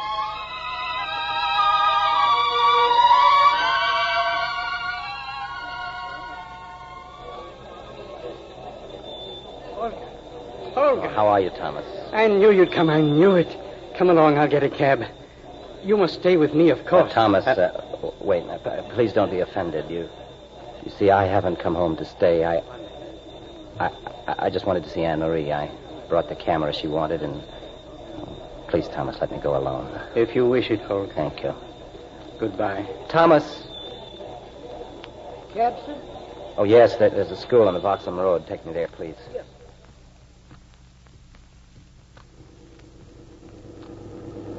Right over there, driver. Just wait here for me, please. Yes, sir. Anne-Marie! Anne-Marie! Oh, Anne-Marie! Daddy! Wait there, darling. I'll be right over. Daddy! Don't cross the street, dear. Daddy! Anne-Marie, be careful. Look out for the car. Look out, Anne-Marie!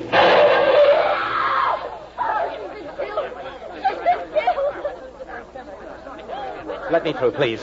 I told the children never to cross the street. I told them. Anne-Marie. Send a doctor to my house. I'm her father. Hurry.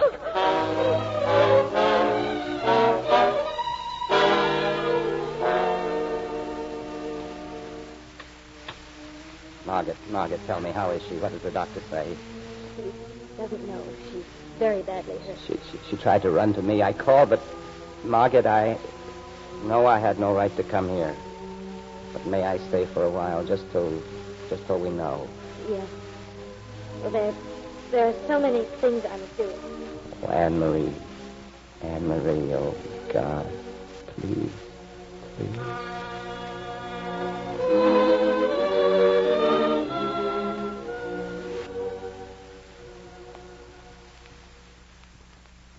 We shall soon know, Eric. Eric, look at me, talk to me. I've been away so long. You left Mother and us. And I want you to know that I'll never forgive you. Even if everybody else does. Eric. You don't know what it's been like here all this time. You haven't seen Mother crying every night and hiding it. Well, now we've learned to do without you. Why did you come back at all? We don't need you anymore. Eric, listen to me, please. You know, when we're young, we expect the people we love to behave like gods. Most of all, our fathers, I suppose.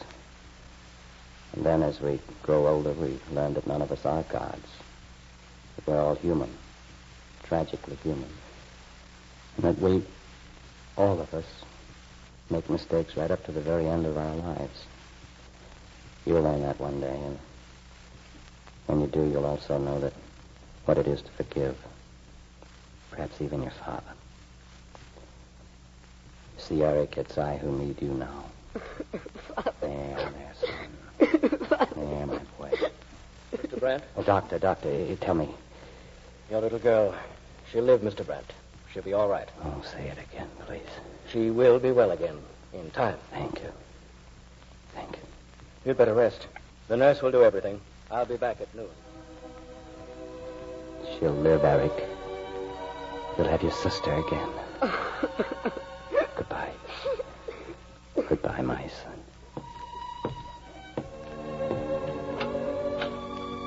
Holger. Holger, wait. Yes, Don't go. Please. Margaret. Anne-Marie is asking for you. She wants you to stay. And so do I. You want me to stay? Life renews itself, Holger. Things die and are born again in the spring. Our love can live again if we wanted to. Will you let me try? Will you let me try? Welcome home, Holger. Oh, welcome home, my darling. Margaret, home. Home.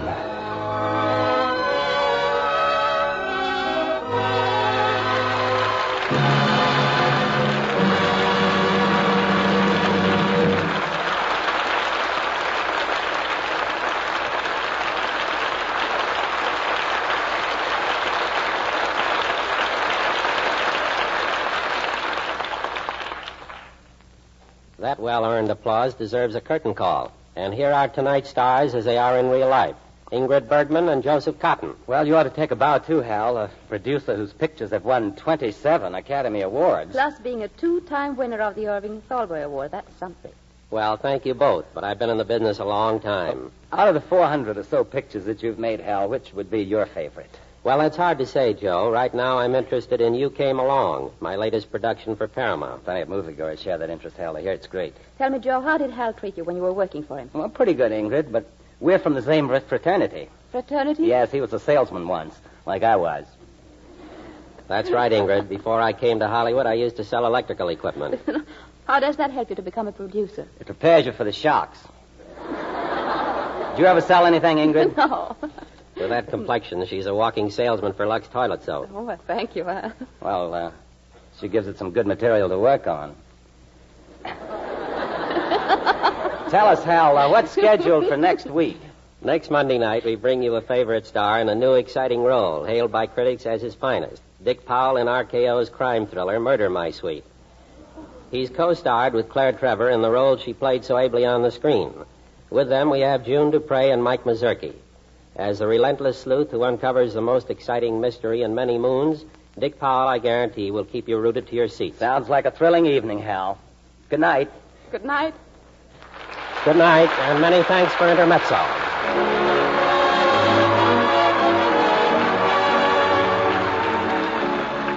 Our sponsors, the makers of Lux Toilet Soap, join me in inviting you to be with us again next Monday night when the Lux Radio Theater presents Dick Powell, Claire Trevor, June Dupre, and Mike Mazurki in Murder, My Sweet.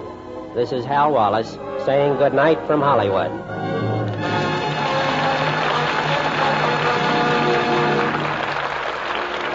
Intermezzo was presented through the courtesy of David O. Selznick, producers of the Technicolor Western Duel in the Sun. Ingrid Bergman can soon be seen in the Selznick picture Spellbound. Joseph Cotton is currently appearing in David O. Selznick's I'll Be Seeing You. Heard in tonight's play were Paula Winslow, Norman Field, Regina Wallace, Norman Nilsson, Bill Roy, Boyd Davis, Earl Keane, Eric Snowden, Charles Seal, and George Sorrell. Our music was directed by Louis Silvers. This program is broadcast to our fighting forces overseas through cooperation with the Armed Forces Radio Service. And this is your announcer, John M. Kennedy, reminding you to tune in again next Monday night to hear Murder, My Sweet with Dick Powell, Claire Trevor, June Dupre, and Mike Mazurki. With sugar short and prices high, don't guess about results. Try Spry. Yes, the Spry way is the sure way to success in baking, frying, in all your cooking. For light, rich flavored cakes, tender, flaky pastry, golden, digestible fried foods, you need pure, all-vegetable shortening at its creamy best. That's Spry. S-P-R-Y. Be sure to listen in next Monday night to the Lux Radio Theater presentation of Murder, My Sweet with Dick Powell, Claire Trevor, June Dupre, and Mike Mazurki. This is CBS, the Columbia Broadcasting System. This is CBS, the Columbia Broadcasting System. This is CBS, the Columbia Broadcasting System. This is CBS, the Columbia Broadcasting System. This is CBS, the Columbia Broadcasting System. This is CBS, the Columbia Broadcasting System. We'll return after these messages. snuggling up to you and Whistler. You're so fuzzy. So soft, my little pony. My little pony, so fuzzy to touch. I love the way you feel, my so soft pony. Paradise. So soft, Shady. my little pony. Wind Whistler. Pony, so Ribbon. so fuzzy Lofty. soft, you're gonna love me. Each sold separately. You're so soft. You can feel how fuzzily soft they are. Shady and other So Soft ponies sold separately from Hasbro.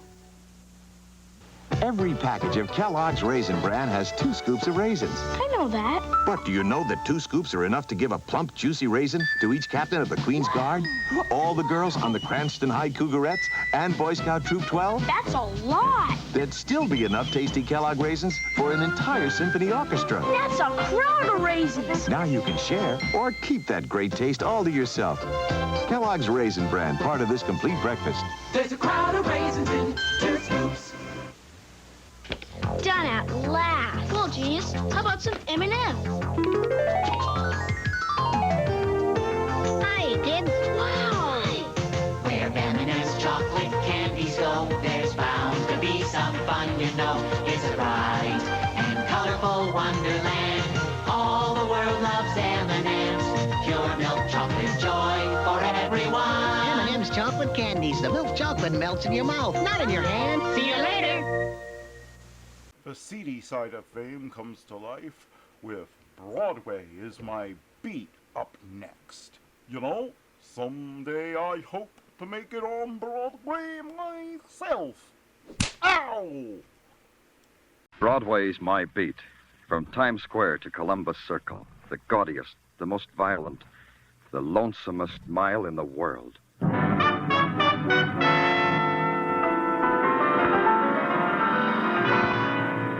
Broadway's My Beat, with Larry Thor as Detective Danny Clover.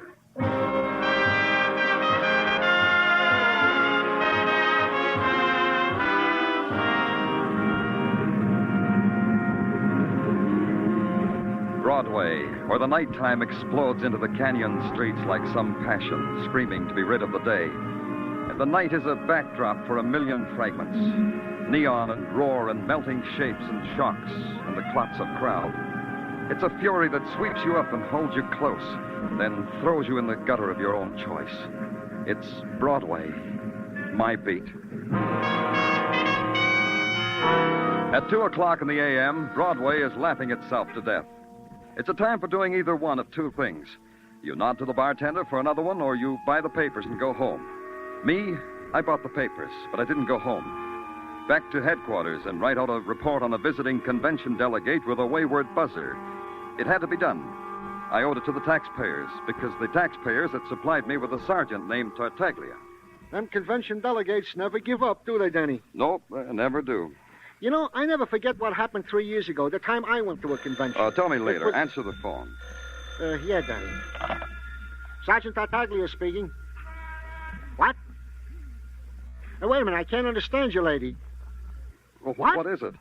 Some dame on the phone, laughing, crying all at once. I can't make out heads or tails. Well, let me have it. Yeah, here. Danny Clover speaking. I'll be dead. I'll be dead. Who is this?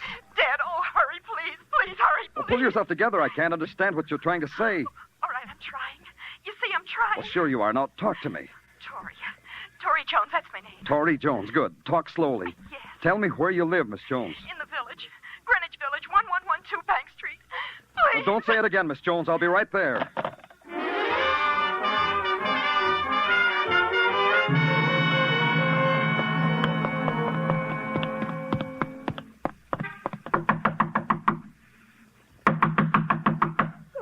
Go away. Let me in, Miss Jones. It's Danny Clover of the police. Police. Why would anyone call the police? Did someone call the police? You did, Miss Jones. What? What did you say? You phoned me and said you were in trouble, remember? Dad? I don't remember doing that. Get out of here! Get out of Easy, here! Miss Jones, easy. All you need to know is that I've come to help you. Do you hear me? Do you hear me, Miss Jones? Why do you do that?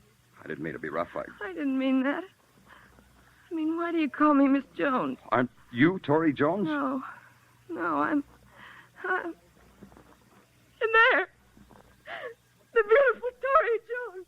The girl most likely. She's in there. Behind that door. Oh, want her now.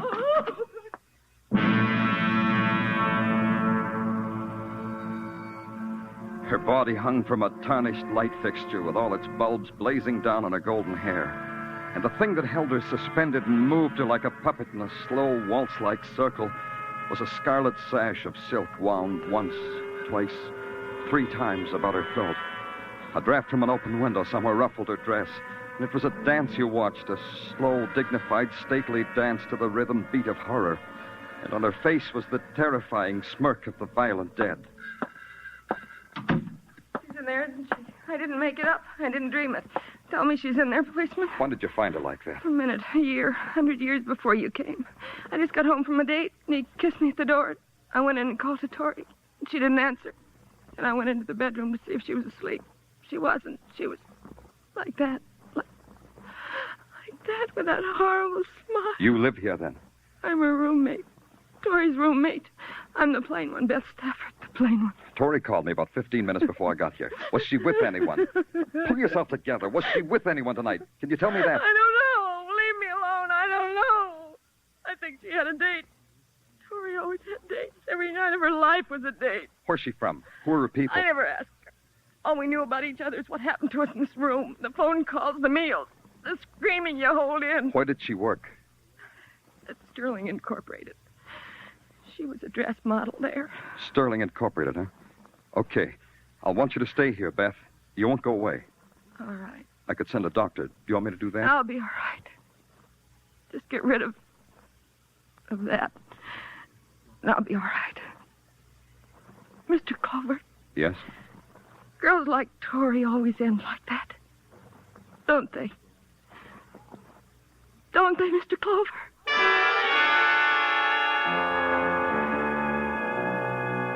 You can call it an advantage that a policeman has.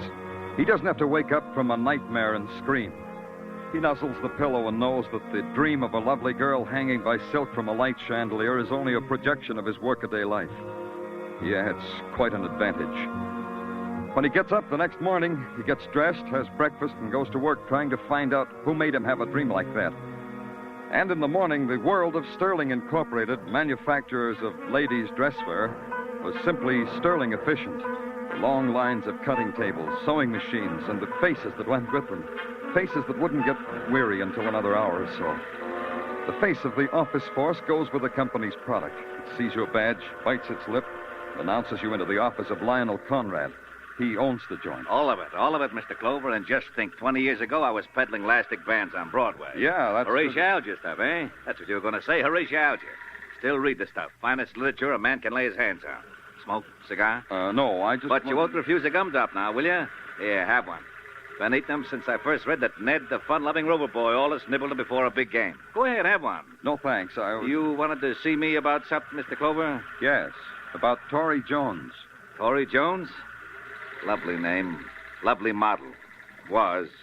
The girl was murdered. Read it in the morning papers. Pardon me. Lionel Conrad speaking. Yes, dear. Yes. But you know you have trouble getting into a size 42. All right, I'll bring it home with me. Goodbye, dear.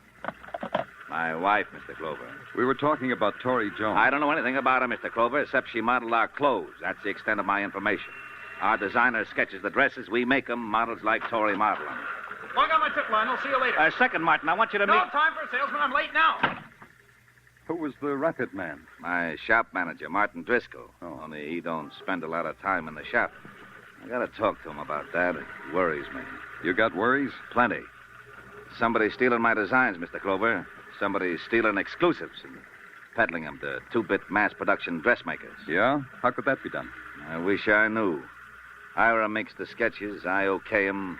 They turn up in basement stores at $12.95 per line. Who's this Ira that sketches? Ira Getz, my designer. Uh-huh.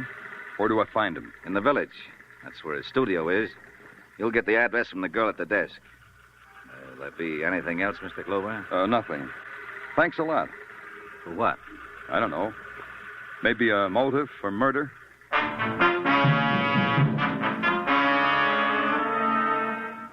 At the Greenwich Village studio of Ira Getz, a tired Venus in homespun linen, emerald toenail polish, and long chains of Indian silver that jingled, jangled, jingled, lifted a turquoise-studded hand, strangled a yawn, and in pure green burnt, told me Ira was having lunch at the Flamingo Cafeteria, only a pearl's throw away.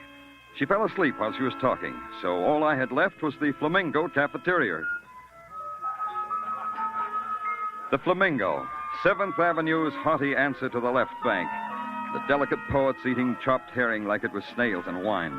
The girl athletes lobbing Freud and insults across their littered trays. And the fellow who's learning French off a phonograph record. You are looking for someone or something, mon ami? A man named Ira Getz. You know him? Do I know him, the gallant asks. Of course I know him. Who doesn't know Ira? He's working. Il travaille. Where is he? Over there, mon ami, at that table near the wall, surrounded by his usual coterie of sycophants. Oh, thanks. Il n'y a pas de quoi. Oh, I said it, Stephen, I said it. It's abysmal what Dolly is trying to do. Can you imagine acting like that about Picasso? Oh, that's great. Pardon me, are you Ira Getz? Don't interrupt while I'm talking. Dolly, stunning craftsman, but by what right? I'm Danny does he Clover of the presume- police, Mr. Getz. Maybe you want to talk to me, huh? Police? Fair weather sycophants, Mr. Getz. They needn't have left on my account. Maybe it's because we have nothing in common with the police. Nothing to talk about, Tori Jones, we could make conversation about her, couldn't we, if we tried? All I know about Tori is that I sketched her in things I created. This creating, it pays well? Well enough. What are you getting at? Your boss tells me your designs are being stolen. Does that bother you? As long as I get paid a living wage, nothing bothers me. Isn't that how it is all over? You could add to your income by selling your drawings twice to a competitor of Sterling Incorporated. Tori could have found out about it, and you could have... Murdered her? I don't think so. No. Converse some more, Mr. Clover. Were you ever out with Tori? No. It can be checked, Mr. Clover, was it? Who passes in your drawings at Sterling? Lionel Conrad? No, Martin Driscoll does that. As a matter of fact, I gave him my spring collection only a little while ago. Oh? Where is he now? Philadelphia, probably. Business trip. Don't look so sad, Mr. Clover. He'll be back in time to dress for the opera tonight. Anything else? No. Tell your coterie to come back, Ira. They'll love it. Now you're a martyr. It became a matter of routine. I grabbed a loose detective named Muggavan and gave him a detailed description of Martin Driscoll, planted him at Penn Station, and had him check all the incoming trains from Philadelphia. Muggavan was conscientious. He called in every 40 minutes with no word. He got sadder all the time. But at 5:40, there was a lilt to his voice. Driscoll was back in New York. In fact, he was in his apartment, and Muggavan was waiting outside. In 10 minutes, I was outside, too. Hi, Danny. Hi, is he still upstairs, Muggavan? No, that's him getting in that cab over there. The guy in a top hat, white gloves, and tails. Well, he's a little early for the opera. Mr. Driscoll! Mr. Driscoll! He didn't hear you, Danny. Maybe not. Thanks, Muggavan. Go home. I could have stopped him with my siren. I could have, but I didn't. If Mr. Driscoll were going to the opera, he was going too early, and he was going by way of the third act overture. His cab headed downtown and east toward Greenwich Village, so I followed. It swung into 8th Street. Me, too. Then it stopped in front of the studio of one Ira Getz. I passed it, parked a half block further down, and waited. A 2-minute wait, enough time for Driscoll and Getz to have a long handshake. Then I entered the doorway of the apartment house. It was that 2-minute wait that ruined everything. The shots came from Getz's apartment. When I got to the door, all I could hear was a lot of pain. I'm hurt. Yeah. Not too bad. Help me. What happened? I don't know. Ira and I were talking, and someone... See, through that open window. Somebody shot through. Yeah. Where's Ira Getz? There, at the piano. There. Aren't you going to call an ambulance for me? For Ira? We need help. Not Ira. Not anymore. He's dead.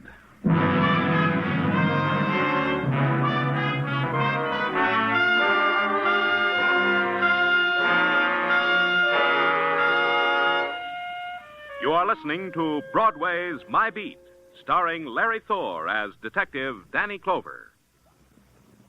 There's $55,000 waiting in Sing It Again's jackpot this week. The current Phantom's proving a real hard-to-get guy. And $30,000 in wonderful prizes awaits the CBS listener who can identify him. Be around listening hard when Sing It Again comes your way again tonight on most of these same CBS stations. Dan Seymour may call you.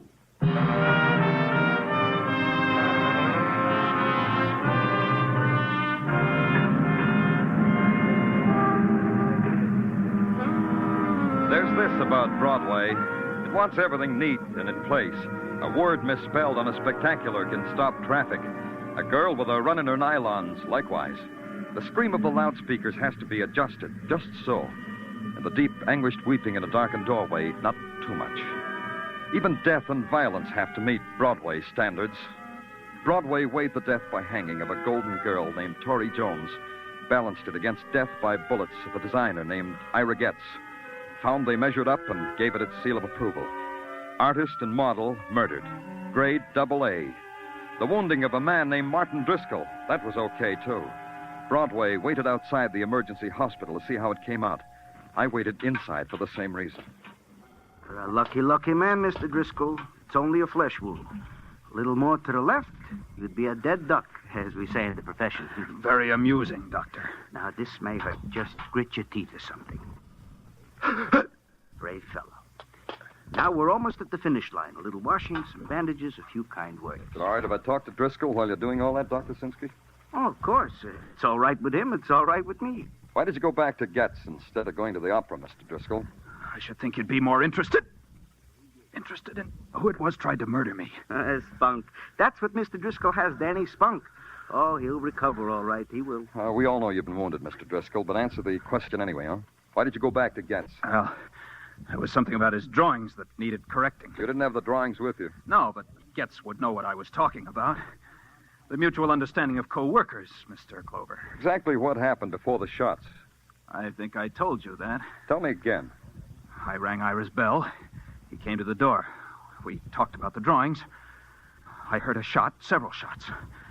I had this sudden, terrible pain in my side. And then you were standing over me. That's all that happened, Mr. Clover. Why should anyone want to murder you? A man makes enemies, Mr. Clover. Enemies he doesn't realize he's making.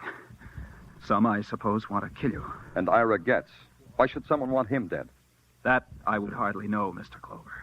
Yeah. Doctor. Yeah, Danny? You'll take good care of Mr. Driscoll. Of course. How else would You'd prescribe a good rest at home, wouldn't you, Doctor? So a person would know where to find him? Wouldn't you prescribe that, Doctor?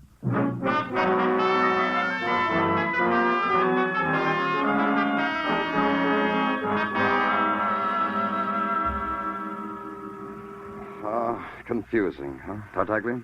It's a cookie. A what? What I'm holding under your nose, a cookie. Mrs. Tartaglia whipped them up on her mixmaster. A bagful. Have some, Danny. Everybody offers big goodies. Oh, yeah, thanks, Tartaglia. Real good. Danny, now that you have indulged yourself with Mrs. Tartaglia's confections, I myself have something to brighten up your otherwise drab day. Another cookie, Tartaglia? Just put the bag on the desk. Yeah, Danny. It's about the gun. Well, tell me about the gun. The gun which did in one Ira Getz was found in the bed. The bed of frozen geraniums, Danny, which was underground beneath said Ira Getz studio. Go ahead. The bullet, which also grazed the side of Martin Driscoll and was recovered from the woodwork, also was fired from said gun. Conclusion. The hand behind the gun that pulled the trigger that shot Ira Getz was also the hand behind the gun that pulled the trigger that nicked Martin Driscoll. Well, get off the dime, Tartaglia. What about prints? No prints. White clean. Okay. Guns registry. Tell me about them. Foreign make. Probably a war souvenir. So? So, if it was war loot that was registered, we'll trace it. Well, like we're trying to do now. Was that all? That's all, Danny. That's the news from me to you. Great. You did a fine job on my otherwise drab day. Get me a squad car, Tartaglia. Yeah. Can I have my cookies now? Well, didn't you hear me? Get me a squad car.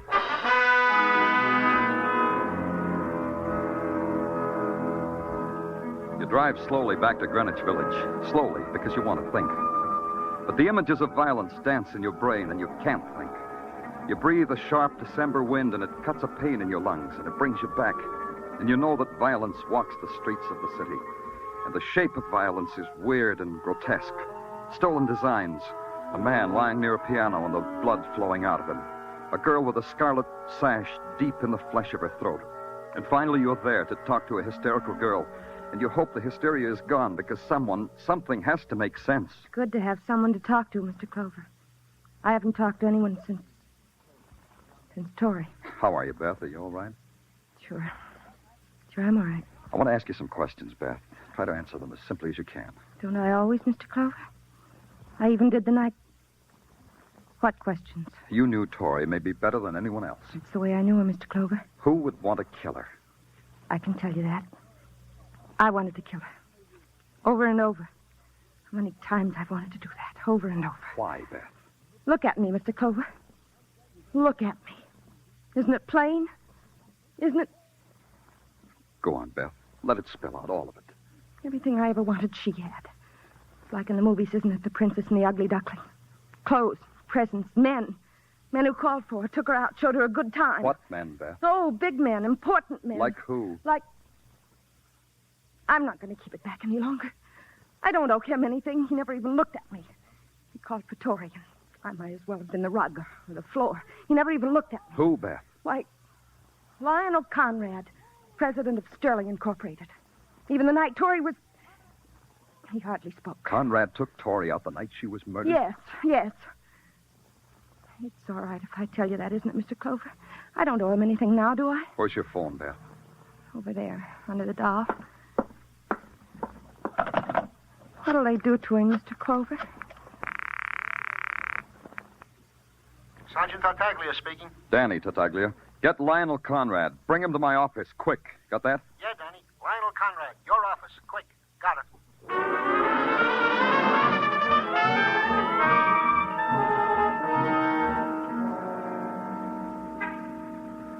I want to thank you for bringing me down here, Mr. Clover. You police work just as effectively as we dressmakers. And I want to thank you, Mr. Conrad. You know, this is my opportunity to see you detectives detect it firsthand. Nick Carter stuff, huh? Got a shelf full of Nick Carter. Broadens the mind like Latin. I want to ask you some questions. Questions, eh? Fine. Great. Just fire when you're ready. You're married, aren't you, Mr. Conrad? 22 years. How often did you have a date with a model named Tori Jones? Huh? Answer me. Look here. Answer me. What about Tori Jones? I refuse to answer. I know my rights. I've read enough books to know all about them. Me, too. I'm going to book you for suspicion of murder. Mr. Clover, Mr. Clover. Yeah? I've got to get out of here. I've got to get out of Come here. here. Sit down. Sit down and talk to me. I said talk. Lionel, the fun-loving Conrad boy. Your playing around doesn't concern me. It's who it was with. Suppers. Shows. That's all we did, Tori and me. Go on. I love beautiful things. Tori. I wouldn't know. She wasn't beautiful when I saw her. Tori dead. Yeah. Who did it? Who did it, Mr. Clover? Did you? Beautiful. Once she kissed me. Why didn't you tell me about Tori before? I couldn't. Don't you see? Nobody likes to get mixed up in a murder, Mr. Conrad. Not even a murderer. My wife, my business. Yeah. No other way to say it, I guess. Your wife, your business. The whole thing. 22 years. A mess. I didn't kill her. Maybe. Sure, I can understand why you didn't come to us. As a human being, I can understand that. But I'm a cop. And right now, you're in a lot of trouble. Right now... Yeah, Tartaglia, what is it? More news, Danny. What's on your mind? Come on. We traced the gun. To whom? To this guy right here, to Lionel Conrad. Book him. Let me tell you something. Book him for murder. Call the DA The gun was stolen. It was stolen from me. Get him out of here, Tartaglia. He's for the DA. Come on, you. But the gun was stolen. I didn't do it. I didn't. Why didn't you tell us about the gun? Because of what you're doing to me now, accusing me of murder. What are you trying to say? I knew it was my gun that killed Ira. The description of it was in the newspaper. Why shouldn't I have kept quiet about it? My fingerprints were on it. I haven't got a chance. Come on, mister. Let's go. Hold it, Tartaglia. What? Bundle Mr. Conrad up and put him in a cab. Send him home, Tartaglia, and charge it to the police department. Now get out of my way.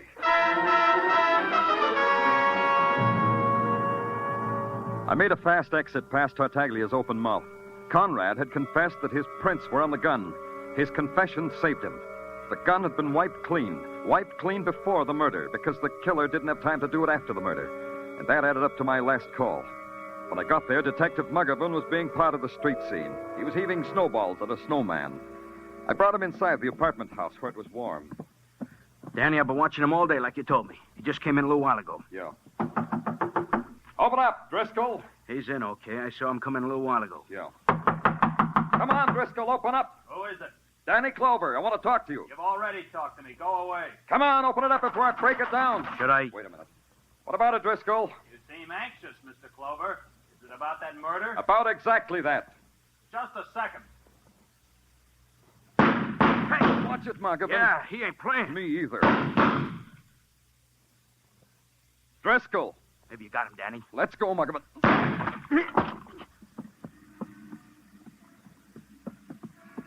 Hey, the window's open over there. Yeah, the fire escape. There he goes up to the roof. Come and get me, Clover! Oh, careful, Muggavan. Watch the snow. It's slippery.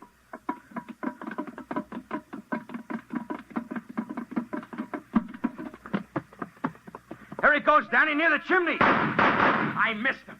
You can't get away, Driscoll. Come on out with your hands up. Cover me, Muggavan. Yeah. I'm coming after you, Driscoll. Come on! You coming, Driscoll? You coming? Well, Driscoll? Okay, Mr. Clover. Okay. Okay, Driscoll, now we'll talk. Talk away, Mr. Clover, talk away. It isn't finished between you and me. Not finished! Easy, Driscoll, easy. I want you to hear when I talk. Every word, every word. That's good, Driscoll. Let's keep it that way. I'll kill you yet, Phil. Like you killed Tori Jones, like you knocked her out and hung her by the throat. You're dribbling at the mouth, Mr. Clover. You waited for her, didn't you, Driscoll? You saw Conrad leave and you waited. And she saw you and called me. Then you walked in and murdered her. Why would I do that, Mr. Clover? Why? There has to be a motive in murder, doesn't there, Clover? I got that, too. You killed her because you knew. She knew you were stealing the designs and peddling them to Conrad's competitors. That was easy for you, wasn't it, Driscoll? The important man, the loyal employee, the manager. You left out a thing, Clover. Who tried to kill me? Who tried to murder me? The man who shot Ira Getz. That was you. I think you're insane, Clover. You asked someone in the office who I was, so you knew it was a policeman tailing you to Getz's apartment. So you killed Getz because he wanted in on your little larceny. And then you shot yourself and heaved the gun out the window. How do you know that? Because you wore gloves to go to the opera. Only you wore the gloves to hold a gun to kill a man. That's why there were no prints on the gun. None at all. It's a tricky one, huh, Danny? Yeah. Yeah, that's how it was, Mr. Clover. Exactly. Put the cuffs on him, Muggavan. I don't want to hold him anymore. He makes my hands dirty. Okay, Danny. Hey, let go of me, Driscoll. Let go. If you try to shoot me, officer, you'll kill your detective, too. Danny, he's right. I can't get at him. Driscoll. All right. I'll let go. Catch me, Mr. Clover. Catch me. Let's get him, Muggavan. Driscoll, what?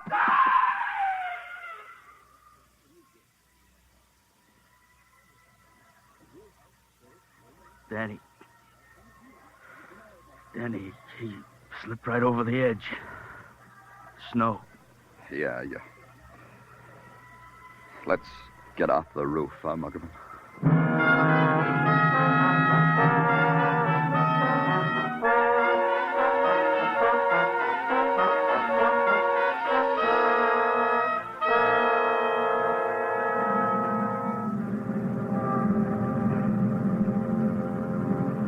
In the midnight cold, Broadway is a wasteland.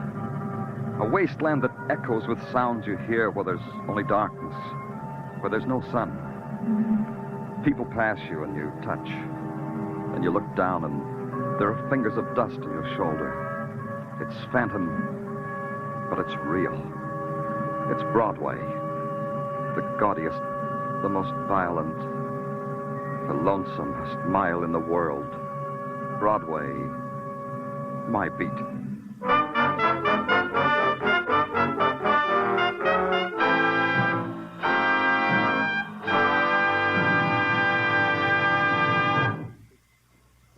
Broadway's My Beat stars Larry Thor as Detective Danny Clover and is written by Morton Fine and David Friedkin.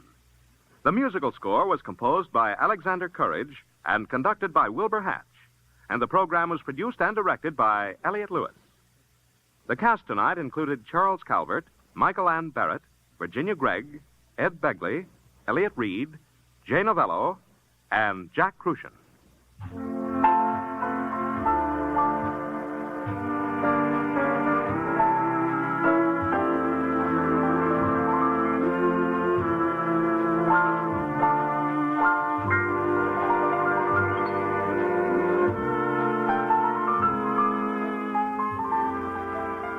Looking for new fields to conquer, Jack Benny will take a look at Notre Dame football tomorrow night.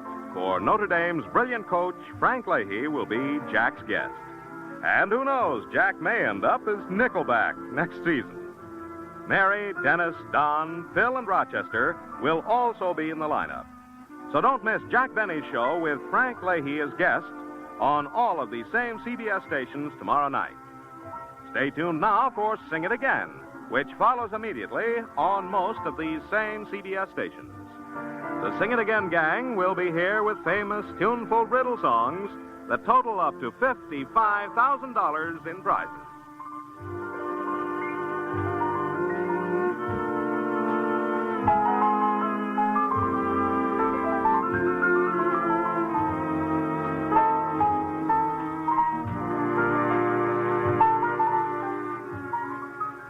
This is CBS, where you'll find Broadway is My Beat every Saturday night. The Columbia Broadcasting System.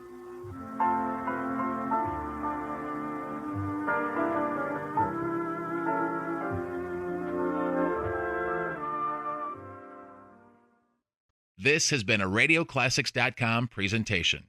Programs are copyright their respective owners. All rights reserved. All rights reserved. All rights reserved. All rights reserved. We will return after these messages.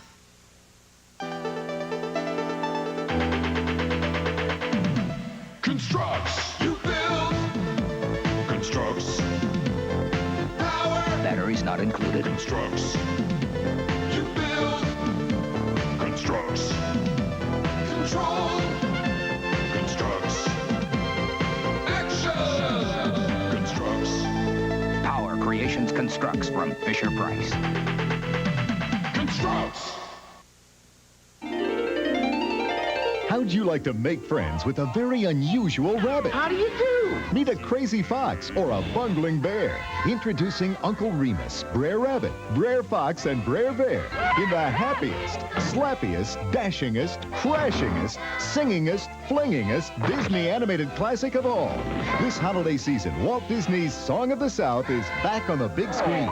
Rated G. Now playing at a theater near you. Check your local newspaper. I like new Giggles cookies because they've got 2 kinds of cream inside. He likes Giggles' funny faces.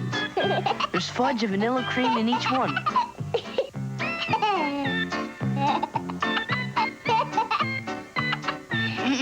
I can't believe how good this is. New Giggles cookies. 2 kinds of cream in each funny face. Are you gonna eat that?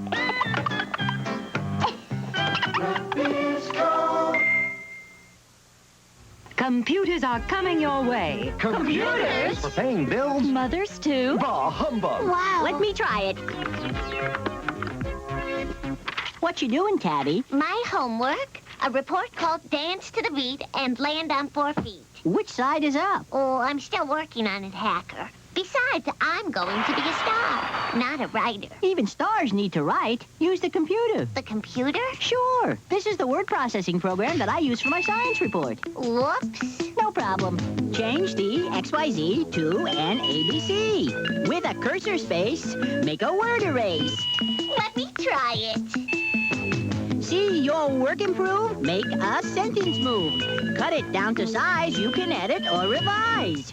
Word processing really helps. Let the printer run when your work's all done and it turns out neat.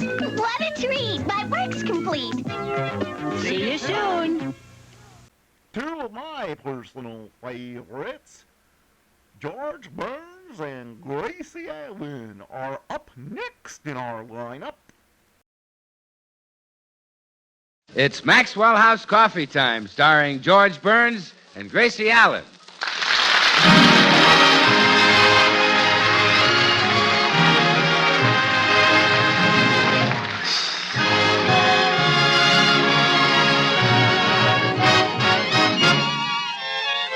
With yours truly, Bill Goodwin, and the music of Meredith Willson and his orchestra. For deep down laughs and listening enjoyment is George and Gracie. And for deep down coffee drinking enjoyment, it's Maxwell House. With extra flavor in the blend because of choice Latin American coffees, skillfully combined. Extra flavor in the cup because Radiant Roast develops the full flavor of every coffee bean. And the result is that today more people buy Maxwell House than any other brand of coffee in the world.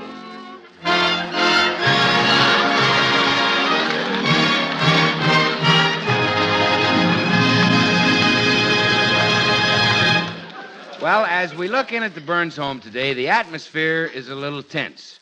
Gracie's just been called on the carpet by her lord and master. Sit down, Gracie. Yes, dear. Now, before we start this discussion, I want to warn you that none of your tricks will work. So don't bother to flatter me, cry, or make love to me. George, do you think that when I flatter you, cry, or make love to you, that those are tricks? Yes. Tricks to stall off a discussion. But you're so handsome, George. So incredibly handsome.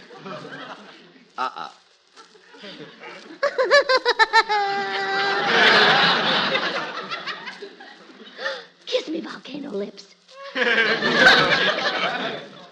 Okay, let's start the discussion. Okay. Now, Gracie, marriage is based upon the principles of give and take, share and share alike, compromise. Yeah, I know, darling, and that's the way I try to live it. When I go to the movies and you want to go to sleep, we compromise. You sleep in the movies. Yes, you're sweet that way. But the problem I want to talk to you about right now is bigger than movies. Oh, I know what it is. You want to bawl me out for bending the fender on the car. Well, go ahead. I deserve it. When did you bend the fender on the car? You didn't know I did it? No. Oh, what a sneaking little informer I turned out to be. We'll take care of that later. Right now, I want to talk to you about Meredith Wilson. Meredith Wilson? Yes. 4 weeks ago, you rented our den to him. And since then, he's been driving me out of my mind with those jokes of his. Gracie, he's got to go. Oh, but Judge Meredith is so sweet. But he's such a jerk. He never says hello like an ordinary human being. He goes right into one of those broken-down jokes of his. Like, ha! Speaking of door hinges, I tell you, I can't stand it. Oh, Judge, you're exaggerating. What? Well, hello, folks. Meredith, did you say hello? Yes, I did. That's what I said. Hello, I said. I see. Well, I guess I made a mistake. Ha! Speaking of mistakes. Oh, no. I am reminded of the young Meredith, chap not who... now. Not now, Meredith. You don't want to hear my anecdote? No. It's a real rib tickler. Well, I'm not in the mood to have my ribs tickled. Don't even want them touched. Look, Meredith, do you know a nice hotel where you might get a room? Why, it just so happens I do, George. Good. The manager of the Hotel Bottomley is a friend of mine. Fine. I can get a room there any time I want it. Wonderful. Why don't you move in? If I ever go back to Cincinnati, I certainly will. Oh, it's in Cincinnati. Yes, Cincinnati, Ohio. Thanks. Thought it might be Cincinnati, Portugal. Or Cincinnati, Persia. You sure have been everywhere, George. Yeah, I traveled a lot, Meredith. Yeah. Ha! Speaking of travel... Oh, go, Meredith. I am go reminded... In the den, Meredith. Later with those jokes. Goodbye. Gracie, if you don't get that man out of this house by sundown, I'm leaving you. Oh, George, don't say that. You know I couldn't live without you. Well, that's too bad. I love you, darling. You're my whole life. Without you, I'm just an empty shell. Just a husk who's lost her corn.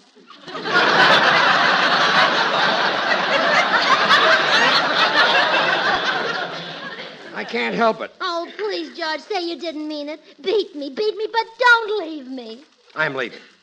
All right, leave. But come back now and then and beat me. Well, goodbye, Gracie. I'm not... Come in. Hi, Burnses. What's new? Oh, Bill, our home is breaking up. Really? Why? Could you stand it in the same house with a dope who does nothing but tell bad jokes? Well, no, George, I couldn't, but Gracie loves you.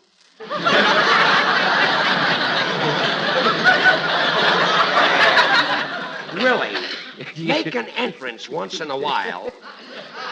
Oh, I do love him, Bill. If George leaves me, I won't be able to eat. I won't be able to sleep. Well, Gracie, you won't be able to sleep. It's George who won't be able to eat.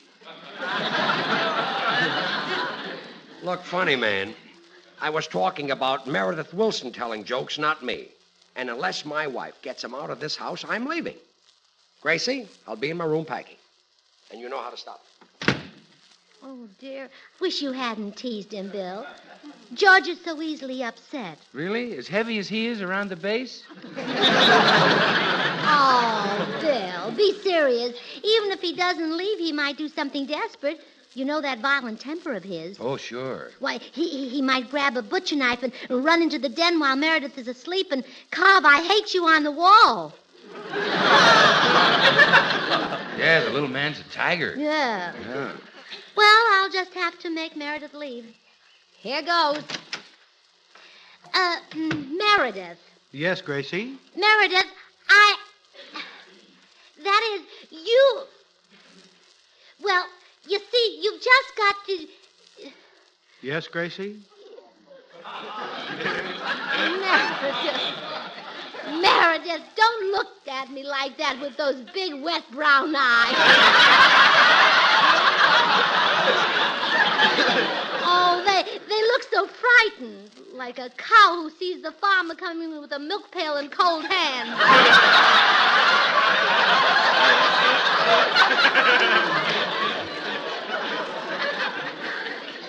Well, that look isn't fright at all, Gracie. It's admiration. Well, that's good, because there's something I have... Admiration? Gosh, yes. You know, before I moved in here with you and George, I used to think I'd never get married. But now that I've seen how wonderful a wife can be, I've changed my mind. Well, thank you, Meredith. Of course, I'll probably never find a wife as pretty or as smart as you are. Oh, sure you will. Somewhere there might be one. Why, just being in the same house with you is like having the sunshine all the time. Gee. But enough of this. You had something to tell me. Well, never mind that. Let's have some more of this. What did you say? Let's have some more of this. Well, no, really, Gracie, what did you come in here to tell me? Well, I came to tell you... Yes, Gracie? I came to tell you that you'll have 2 extra blankets on your bed tonight. Well, Gracie, did you tell him? Oh, gee, I couldn't, George. I just couldn't. Did you ever see his eyes? He looks like a cow. Well, tell him to leave a pint of half and half and get out of here.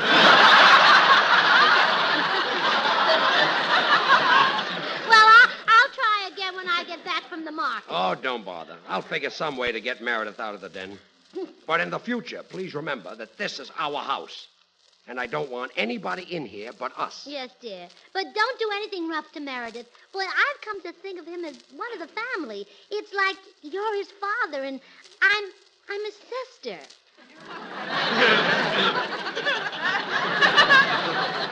Run along, sis, and do your marketing.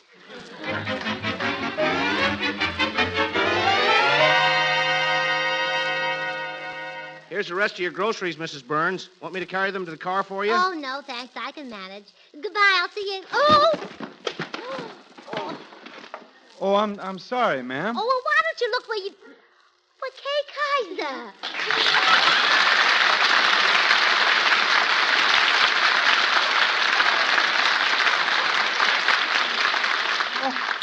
Hello, Gracie. Gee, I'm sorry I bumped into you. I'm just so tired I don't know where I'm going. I haven't slept a wink in 4 nights. Oh, you poor man. You've probably been studying your music too hard. Oh, I don't study music, Gracie. I don't have to know anything about it. I'm a leader. Yeah,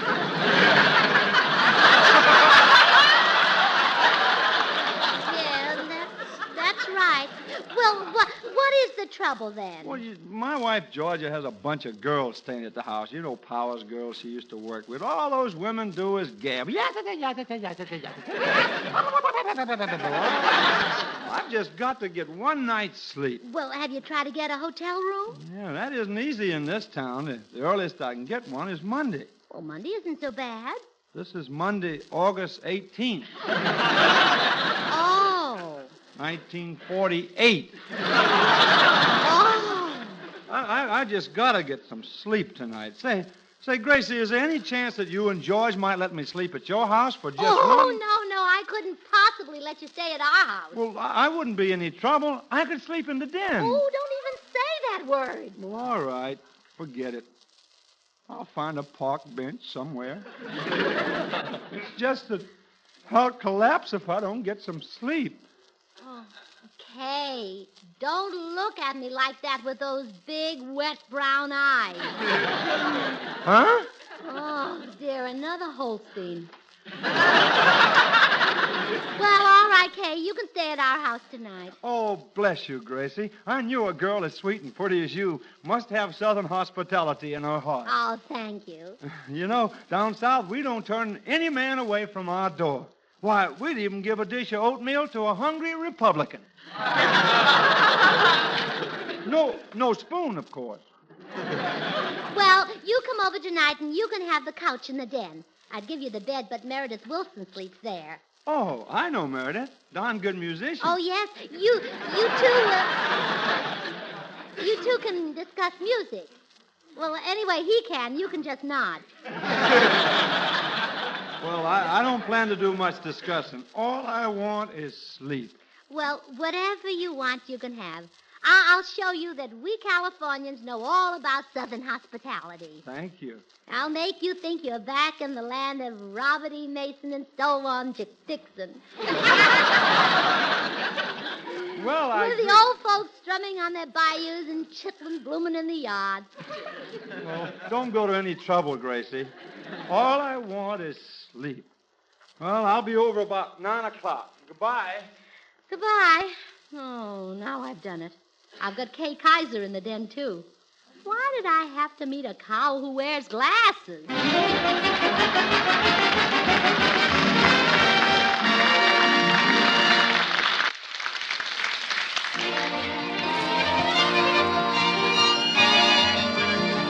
Meredith Wilson and his chiffon arrangement of California.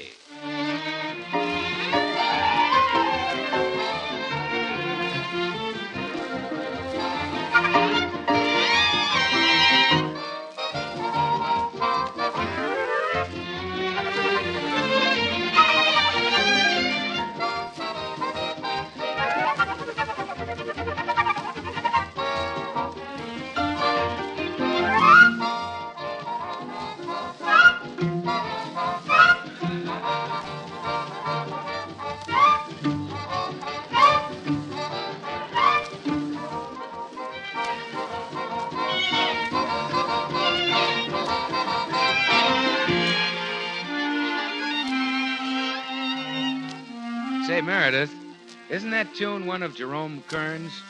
Yes, Bill. One of the last he composed and destined to join the parade of immortal Kern melodies.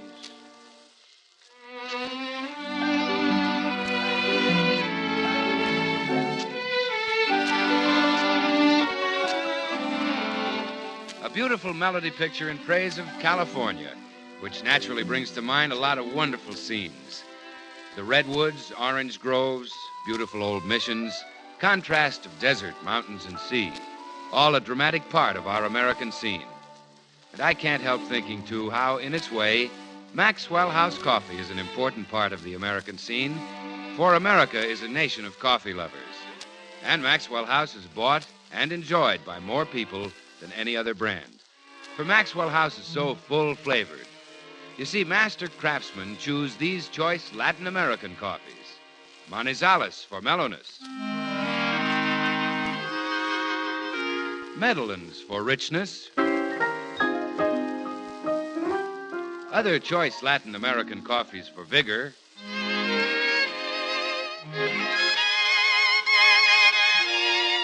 And Bucaramangas for full body.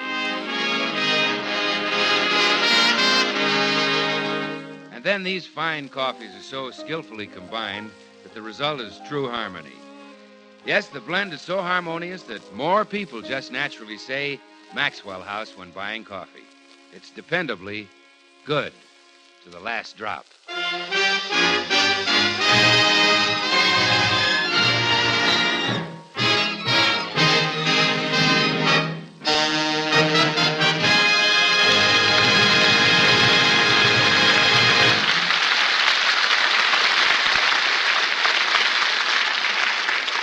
Hey, George, what are you rigging up with all the electric wires and stuff? I finally figured out a way to get rid of Meredith Wilson. I'm wiring his bed. George, you mean... Yes. Wait till he hops in tonight. He'll get more shocks than the night he read Forever Amber. You know, this seems like the hard way, though. Couldn't you just hint to Meredith that you'd like him to leave? Hint? Bill, hinting is no good when a guy is a jerk. Well, let me do the hinting for you.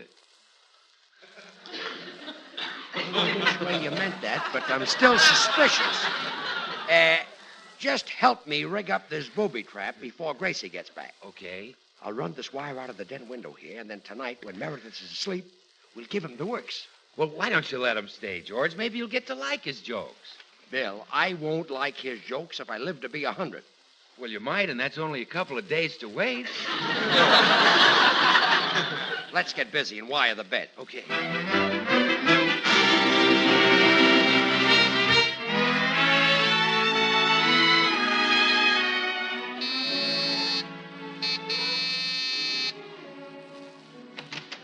Well, here I am, Gracie, and I sure am ready for some sleep. Oh, quick, Kay, into the den. The couch is ready. But I ought to say hello to George and thank him for his hospitality. Oh, no. He mustn't see you. Why not? Why not? Why not? Oh, why not? He's not well. No, he's got something. Oh. And if he sees me, I might catch it. Yeah. And I'd catch it even worse. Now, quick, let's go into the den. Well, Meredith, here's our guest. Hello, Kay. Well, hello, Meredith. Sure is nice of you to let me move in with you. Not at all. I just hope you can stand sleeping in the same room with me. You see, You snore? Worse than that. I'm a Yankee. Man, I'm so tired I could sleep with General Grant, beard and all. That couch sure does look good. No, Kay. You take the bed. I'll take the couch. Kay, Meredith is right. This is our chance to show you some real Southern hospitality. Well, I'm just too tired to argue. Okay, I'll take the bed. Oh, fine. I guess I really should serve you some Southern food before you turn in. A nice hot bowl of weevils or something.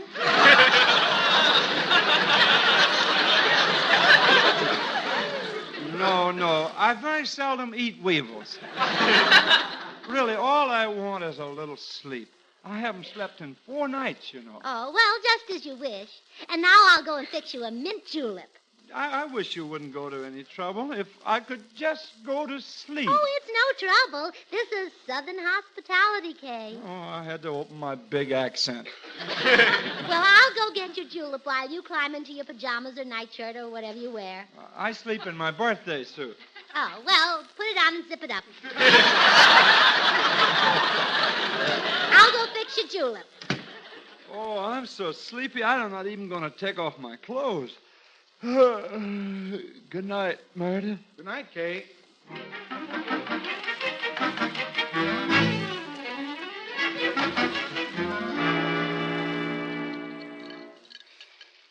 Well, if I do say so myself, that's a lovely mint julep. I'll take it right up to Kay. Gracie, what have you got there? Oh, you startled me, George. What's in the glass? It's a mint julep.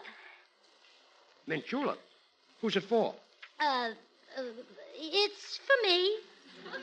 For you? Boy, you've never taken a drink in your life. Oh, that's what you think. Well, when you're not around, I drink like a fish. I'm a kleptomaniac. That's a person who steals. I mean, I'm a hypochondriac. It's a person who thinks he's sick. Oh, well, I don't know the technical name for it, but I'm just an old rum pot. Oh, stop. It's true, dear. For years, I've been in the grip of John Bollyoats. John Bollywheat? Joe Bollywheat. Don't be ridiculous. You don't know what liquor tastes like. Honest, this very minute, I'm loaded. Gracie. Happy New Year! Look, Gracie. That's right, Frisch to me. But it won't make a difference. Oh, will you please stop? Why don't you see what the back in the boys' room will have? Okay, that's enough. I know that julep is not for you. Sweet Oh, cut it out. Cut it out. You were headed for the den when I first saw you. That julep is for Meredith, isn't it? Meredith? Oh, yeah. Yes. That's who it's for. I just didn't want you to know what a fiendish plan I'd figured out to get rid of him.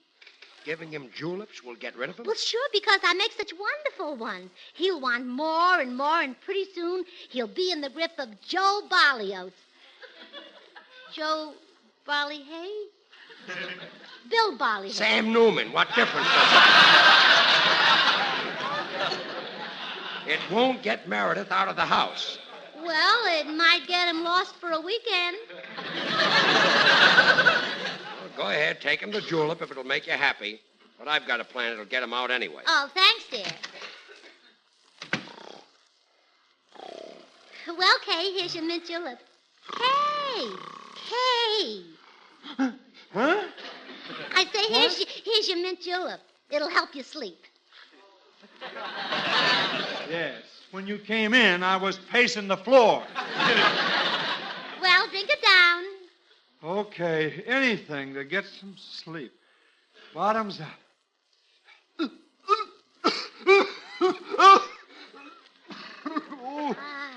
Delicious, huh? Are you sure you know how to make a mint julep? Well, of course. Sugar and mint leaves and whiskey. And that's what you put in this one? Well, we were out of sugar, so I used raspberry jam. Oh. And there weren't any mint leaves, so I used parsley. Oh. And we don't keep whiskey in the house, but I found some cough syrup that's 80% alcohol. Oh. But outside of that, it was just like you make them down south. Yes, it was in a glass, if that's what you mean. Would you like another one? Oh, no. No, thanks. I'm going to have enough trouble explaining this one to my stomach. Oh, I knew you'd love it. Well, good night, Kay. I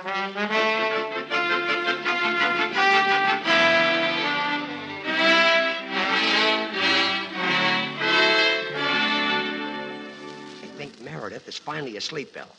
I can hear him snoring through the den window here. Yeah. Well, I guess we're ready to give him the works, huh? Now, just what happens when you set off that contraption in his bed? First of all, the wire under a sheet gives him 110 volts. No. That's wonderful. Sort of a full-length hot foot. Yeah. Now he grabs the chain on his bedlight, gives it a yank, and a bucket of water falls on his head. Sensational. Now a bunch of cowbells and stuff drop on him. That's terrific. Now he leaps out of bed, sticks his feet in his bedroom slippers. They're wired. No. You mean? Another 110 volts. George, you're a genius. Now he reaches for the bathrobe, catches his fingers in a mousetrap, and... But now, wait a minute. If he catches his fingers in a mousetrap, he won't be able to use them. That's right, you see? He won't be able to pick up his cup of Maxwell House coffee at breakfast. That's right, you see? George, there's a limit of how cruel you can be to a man. Still, that's inhuman to deprive a man of his Maxwell House coffee. Why, Maxwell House is appetizing, rich, full-bodied, and mellow. Coffee at its full-flavored best, good to the last drop.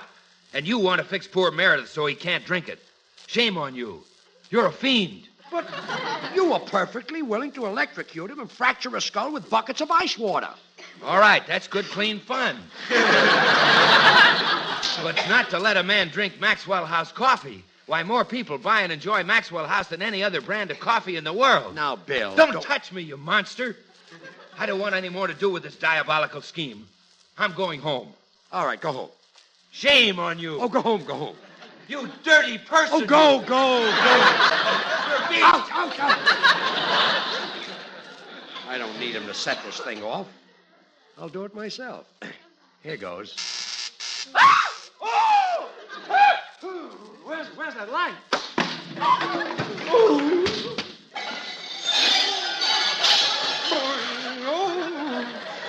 Oh, what happened? Mrs. Burns, you make the doggonest mint julep I ever drank.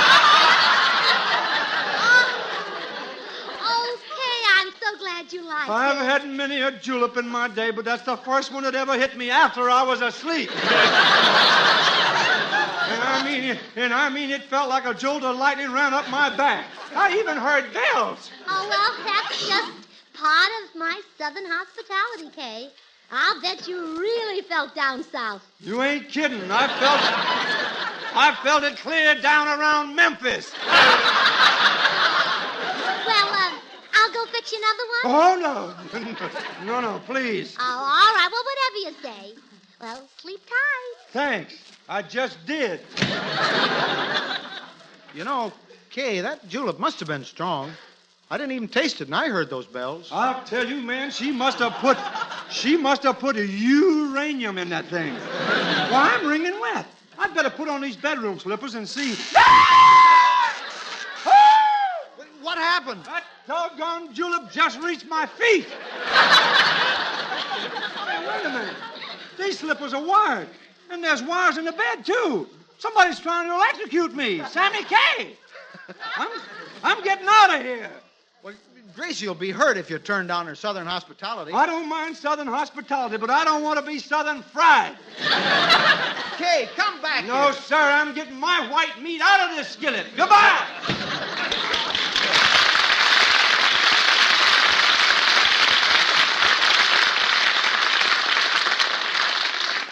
Now, that's funny. I slept in that bed for 4 weeks, and I never noticed those wires.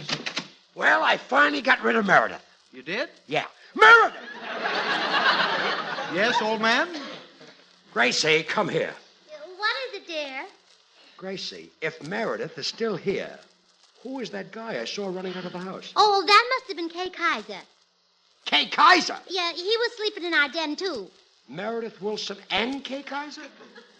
Who have you got in the bureau drawers? Paul? Oh, George. Harry James is probably staying with Meredith, too. Oh, don't be silly. If you were Harry James, would you? Sit down, young lady. We're going to have a little talk. Yes, dear. Now, none of your tricks. Don't bother to flatter me, cry, or make love to me. George, you're so incredibly handsome. Now, don't start that. Don't. Oh, come on. Kiss me, volcano. Join us again next week when we'll all be back. George Burns, Gracie Allen, Meredith Wilson and his orchestra, and yours truly, Bill Goodwin. Until next Thursday, then, good night and good luck. From the makers of Maxwell House, America's #1 brand of coffee. Always good to the last drop. Gracie, what am I going to do with you? Every week you disobey me. Oh, no more, George. I've turned over a new leaf. From now on, I'm your slave. I'm yours to command. I'll obey every one of your wishes. You mean that? Just try me. Okay. No more hats this year. Try me again. I thought so. Good night. Kay Kaiser appeared through the courtesy of the Colgate-Palmolive Feed Company. Oh, goody, goody Jell-O pudding tonight. It tastes like Grandma's, only more so. You ain't kidding, that's right. And just as Jell-O's 6 delicious locked-in flavors can't be beaten. So the proof of Jell-O pudding's in the eating. The Jell-O twins are hard to find, but keep on looking in your store. When sugar shortages are over, there'll be more. Just a taste of Jell-O pudding or of Jell-O and you know it's the one and only Jell-O.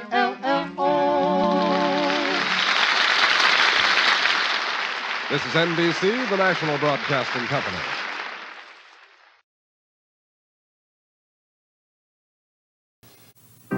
We'll return after these messages. This is Bud Ball. He can spin. Here comes Katie rolling in. And this is Stewie. Where's he been? The Nerfles. Each character sold separately. So much fun to clown around, to change and rearrange around. Yes, Nerfles are a ball to be around. Hey, Bud, what would you be if you had Stewie's ears? What? A bunny rabbit. The Nerfles. You can collect them all. Little characters like Bud Ball, Katie, and Stewie. Each sold separately from Parker Brothers.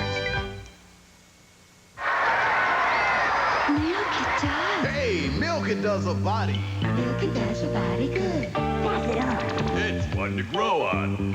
Great to pour on frosty cold and furthermore. It's full of what you're thirsty for.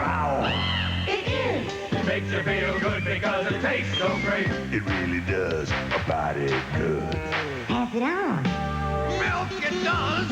Milk it does the body good. Milk it does the body good. Pass it on. New Nerd cereal. Orange flavor on this side, cherry flavor on this side. I can't decide. New Nerd cereal is a fruity good part of this complete breakfast. So, which side are you gonna eat first?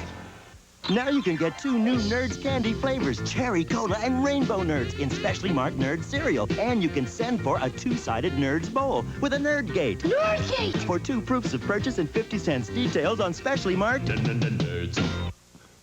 I don't want to grow up. I'm a Toys R Us kid. Hey, you just said the magic words. Now look what you did. I don't want to grow up. I'm a Toys R Us kid. You get the best for so much less, you'll really flip your lid. If it's new and hot.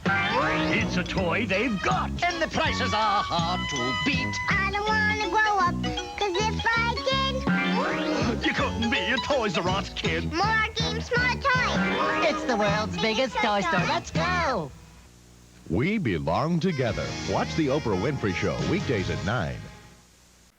Hunt the biggest of all game with the Green Hornet and Kato coming up next.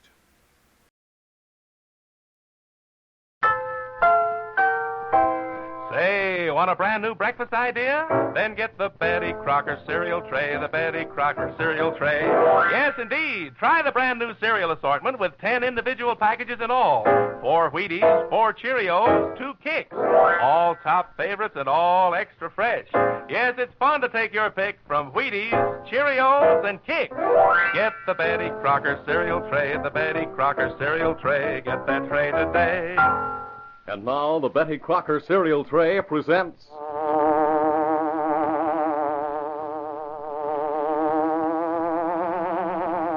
The Green Hornet.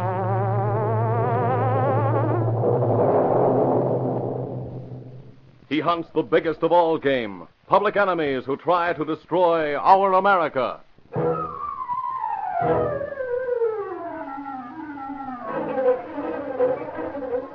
With his faithful valet Cato, Britt Reed, daring young publisher, matches wits with the underworld, risking his life that the criminals and racketeers within the law may feel its weight by the sting of the Green Hornet. Ride with Britt Reed in the thrilling adventure of The Leopard Spots. Listen, have you heard the big news? It's all about a big, exciting model city which can be yours tomorrow. Yes, you can get a model city that looks just like a real city without sending in a single penny. Model City is at your grocer's now. Be sure to keep listening, and later in the program, I'll tell you how you can get Model City.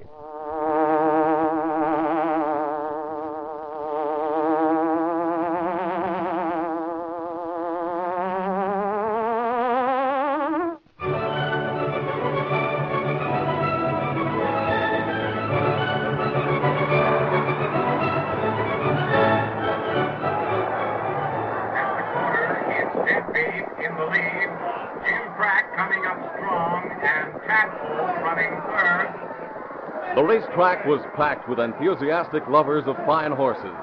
In one box sat a rather notorious character, Fixer Kester. With Kester was John Gray, the attorney. At the half, it's Deadbeat and Jim Track neck and neck and Tadpole. 3/4, it's Jim Track, Deadbeat, Tadpole, and Warcloud moving up on the outside. Come on, Warcloud. Watch him play. Warcloud by half a length. It's Warcloud, Jim Track, and Deadbeat.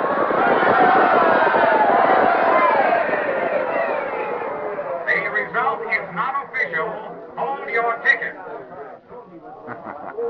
Well, Gray, that's it. I call that race. Pure luck, Kester. That's all it was. I hope you're as lucky when your appeal is heard. Do I need luck with you as my attorney? Kester, the Daily Sentinel just about took you apart when it showed you've been fixing things at the City Hall for racketeers. It hasn't been easy to keep you out of jail in the past. It's even harder now. Maybe I need another mouthpiece. Yes, maybe. But just remember, the City Hall boys are in jail right now. You're out. On bail. I want to be in the clear. And, Gray, I have an idea. Yeah? It came to me while I was listening to the horse race. Have you any idea how many bookmakers there are in this city? Plenty of them? That's right. And I know most of them, where and how they operate, and all about them. Oh, what about it? I'm going to become a crusader, repent my past, reform. I'm going to clean up horse racing, smash the betting parlors. Now, Kester. I've got $1 million idea. I'll swing public sentiment to my side. I'll be the fair-haired boy. It's bound to have an effect on my appeal. Gray, while I'm doing it, I'll make a pile of dough. I'll beat the rap and the races at the same time.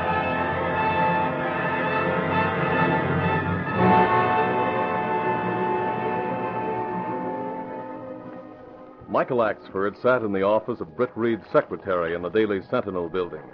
The big fellow wore an expression of woe as he read the influential newspaper. $2 I had riding on Deadbeat. I thought sure he'd win. Casey, it goes to show you can't beat the races. Oh, Michael, you're so right. You never know what a horse will do. You and horses have something in common. I bet the lads in the city room lost plenty on Deadbeat.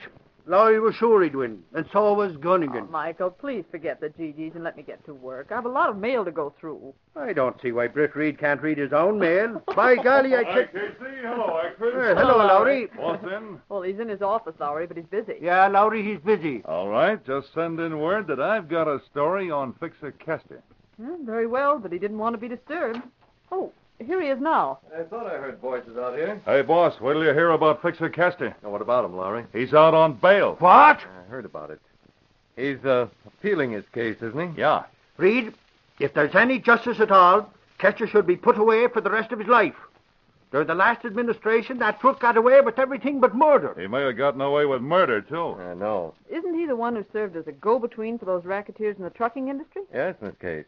He was the go-between for a good many crooks in this city. He had an inside track to the city hall. Yeah, but no more. We cleaned out the city hall at the last election. Kester won't get to first base with his appeal. Don't be too sure of that, boss. He's plenty smart. And so's that lawyer of his. After the publicity he's had, Lowry, and the things we've brought out about him, he can't win. I wouldn't bet on that. Sovereign snakes. Look who's here. How do you do? May I come in? Fixer Kester himself. Hello, Lowry. What are you doing here, Kester? I came to see your boss, Axford. Well, Kester, the last time I saw you, you were in court. Reed, I'd like to see you privately. I think I can convince you that we're on the same side of the fence. That's a laugh. Excuse me, boss. This place has gotten crowded. Kester, if you have anything to say to me, you can say it right here, and my secretary will take notes. Now, what's this about being on the same side of the fence? I admit I've been wrapped up in a lot of shady deals. Yeah, that's what the jury thought. Most of the rackets have been broken up. And you along with them. I want to redeem myself. Oh, I know what you're thinking, Reed, but you're wrong. I'm sincere.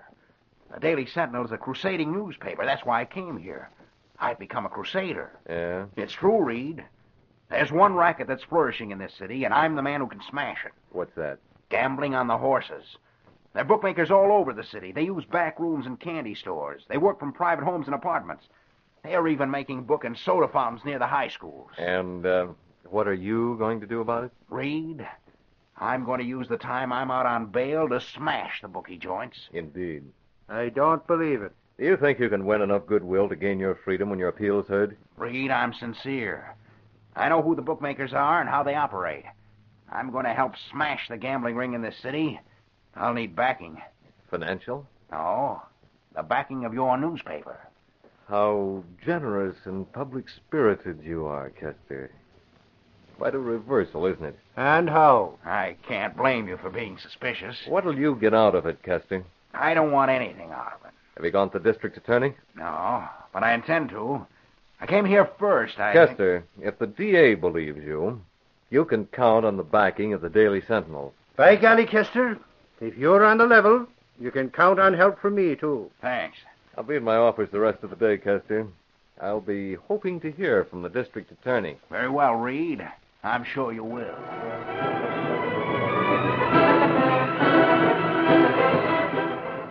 Well, in this case, Kester sold the DA. He did? Then he's serious about his reform. We'll have to wait and see. What's the light speed? Pepper, 50 parlors to go. Former on gambling. Here you are. Yesterday, District Attorney in one horse betting. That's the Lux Theater.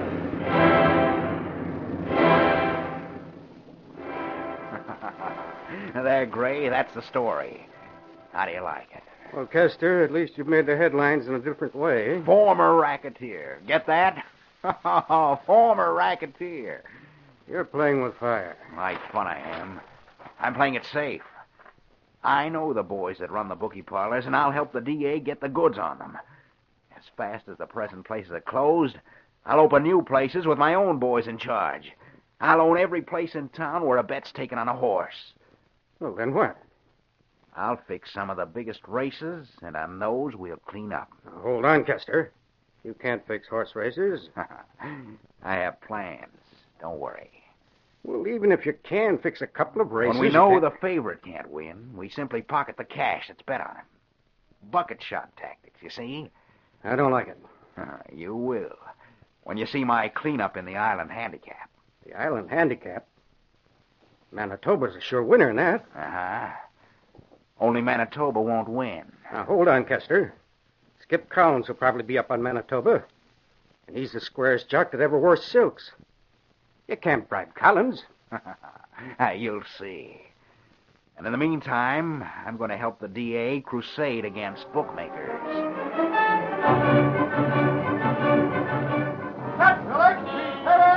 Congratulations, great bookmakers on 10th Avenue. Beat all the butts the bookies today. Hector Gonzalez, Warren Bookie. That's made against former racketeer. Read all about it. Hey, you're clearing extra. Kester leads gambling war. Read about the bookie read.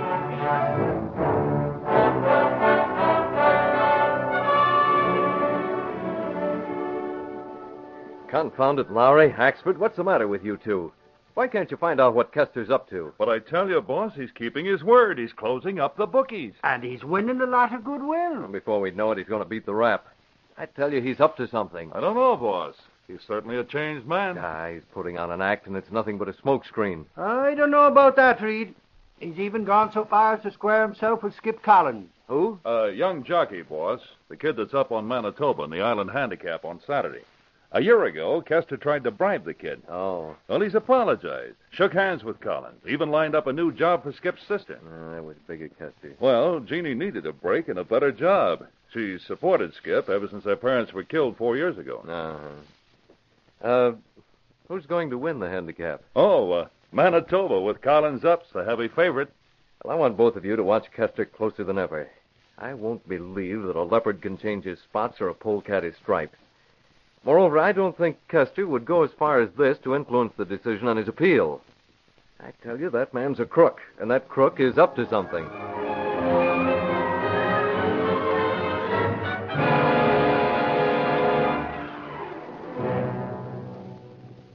Rick Reed would have had even more reason to doubt Kester if he had witnessed the scene in a small home in the suburbs.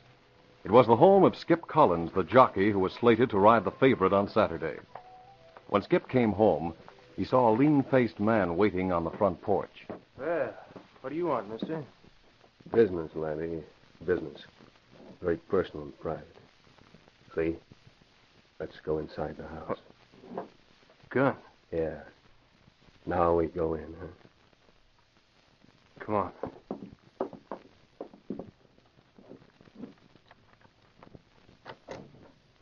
Good sense, Skip. You're showing good sense. Well, now what? Your sister will be late getting home. Quite late, see? What do you mean? I represent a lot of men, see? A lot of men who would lose plenty dough should you kick Manitoba home a winner on Saturday. You better get out of here. Sure thing. But first, I gotta tell you to be sure and ride Manitoba in a box. Get the GG trap, so it'll look real natural when you don't come home in front. You mean I'm to lose a handicap? You catch on. Why, you dirty... Watch it. Let me finish, then I'll breeze. Like I said, some gents would be sore if Manitoba won. They'd lose plenty. They might take it out on your sister. What? You mean my... Right now, she's where she won't be hurt. After the race, she'll come home, safe and sound. If Manitoba doesn't win.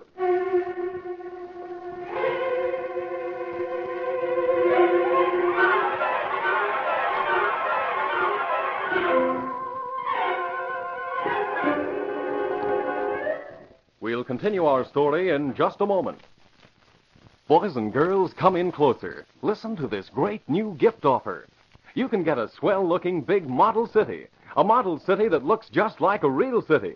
It has all kinds of business buildings, houses, garages, sheds, fences, billboards, even automobiles and trucks. They all look so real it'll amaze you. And listen, you have all the fun of building this model city. You build houses, buildings, everything. Then put them together to make a big, complete model city. How much do you have to pay for it? Well, that's the terrific thing about this offer.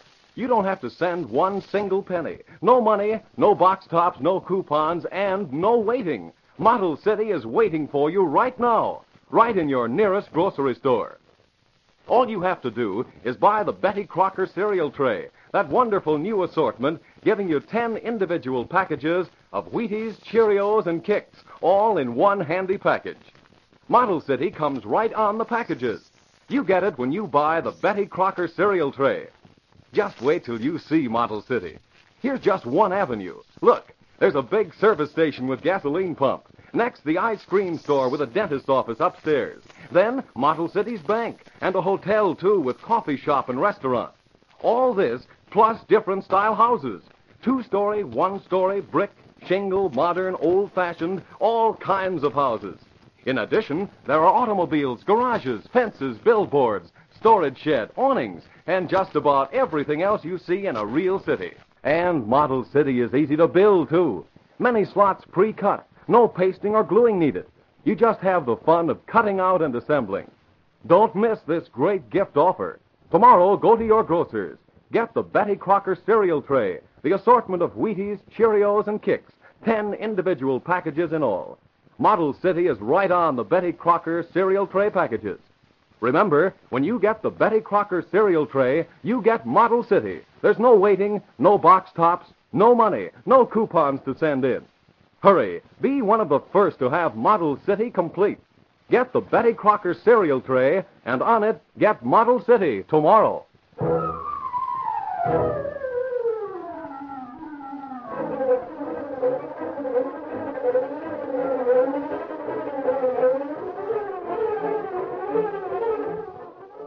And now to continue our story. It was after dinner in Britt Reed's luxurious apartment. Michael Axford, as usual, left to spend the evening with his friends at police headquarters. It was then that Britt spoke to Cato, his faithful valet, and the only person who knew that the young publisher was the Green Hornet. Cato, neither Axford nor Lowry have been able to learn anything about Custer. But bets are being placed in spite of all the places that have been shut down. Yes, sir. What does that mean? Well, Manitoba's the top-heavy favorite, and yet there's apparently money to cover all the bets that are being placed. You think maybe a race to be fixed? I don't know. But I'll tell you one thing we can do. What is that? We can make sure that both the horse and the jockey are doubly guarded. How you do that, Mr. Britt? We'll make a move as the Green Hornet. Come on, Cato. Get the mask and gun. We'll go out to the racetrack.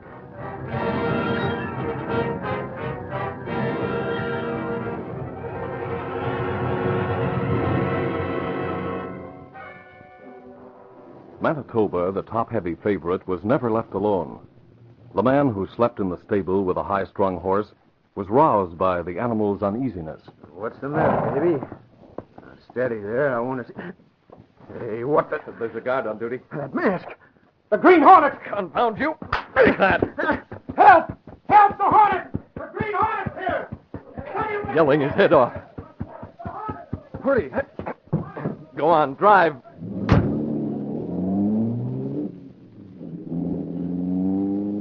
Well, that fellow certainly raised a howl, eh, Cato? Oh, yes, Mr. Britt. Now that the Hornet has made a move against Manitoba, there'll be no chances taken. We go back to the city now? Yes. Now we'll visit the jockey who's to ride Manitoba.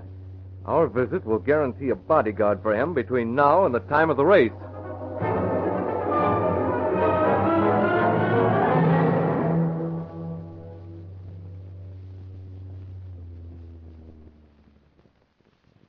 I'll get out here, Cato. Take the car around the block. After I've apparently been frightened away by Skip Collins, I'll meet you at the corner. Yes, Mr. Britt. I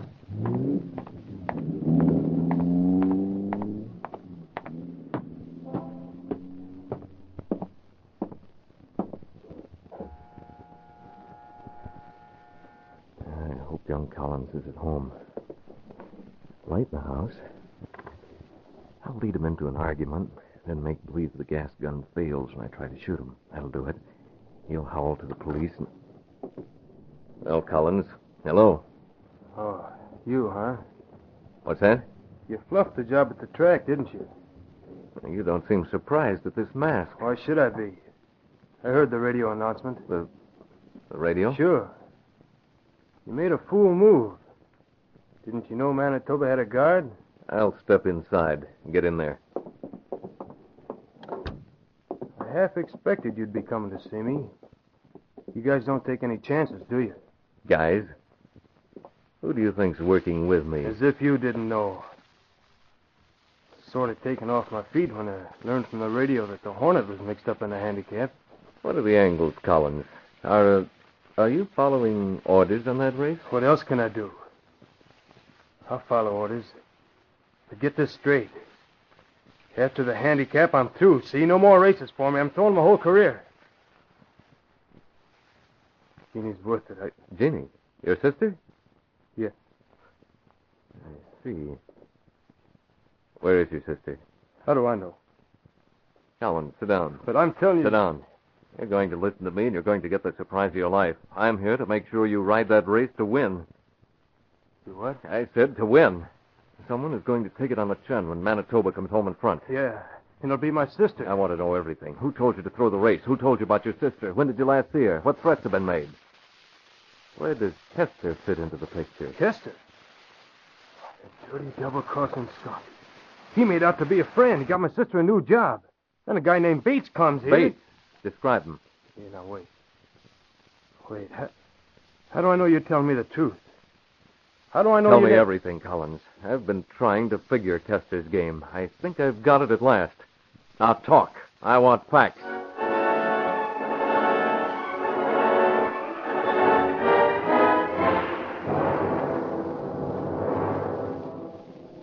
Kester, I don't like that radio flash we had on the Green Hornet. Why'd he go to the track tonight? How do I know? Hey, did you hear a door open? Oh, yes, what of it? Maybe a servant coming in. Not the front door, I mean... Kester, I want you. Master Hornet. I don't need you, Gray. No, wait. Just Kester. Don't shoot. Why not? No.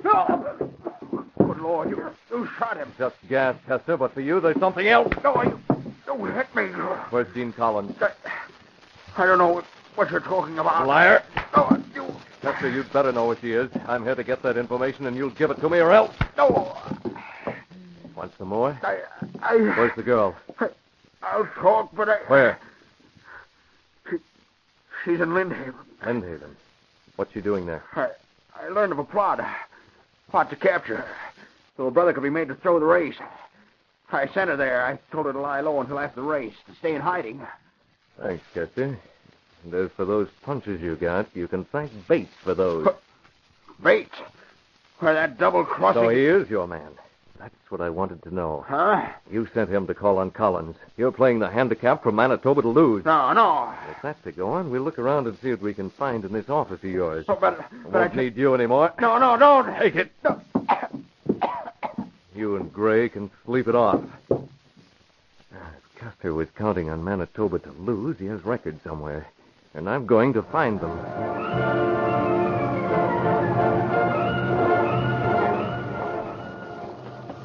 Cato, we've got to travel. What happened, Mr. Britt? Kester is betting against Manitoba, and his stooges are scattered all over the city where the other bookies used to be. Look here, I found his records. Well, what do we do with them, Mr. Britt? We're going to take them to a girl who's hiding in a hotel in Lindhaven. Get going.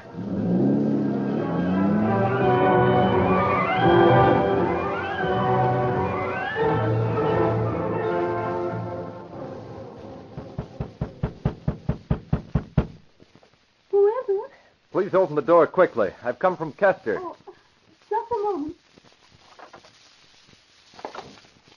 Please, Jean, don't be alarmed. You're Max. What? Why, you're the Green Hornet. How I had to knock the hotel clerk out to find what room you had.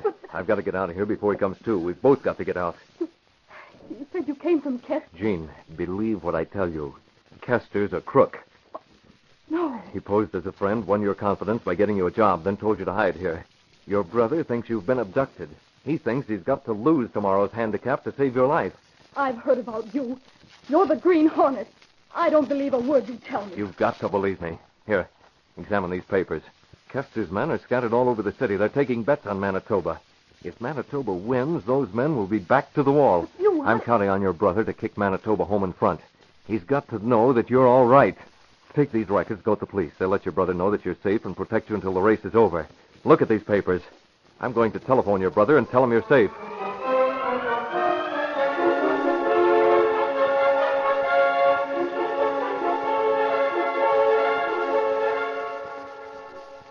It's the Island Handicap, the last race of the day, and the heavy favorite is Manitoba. Mr. Reed, you turned the radio off. Just for a moment, Miss Case.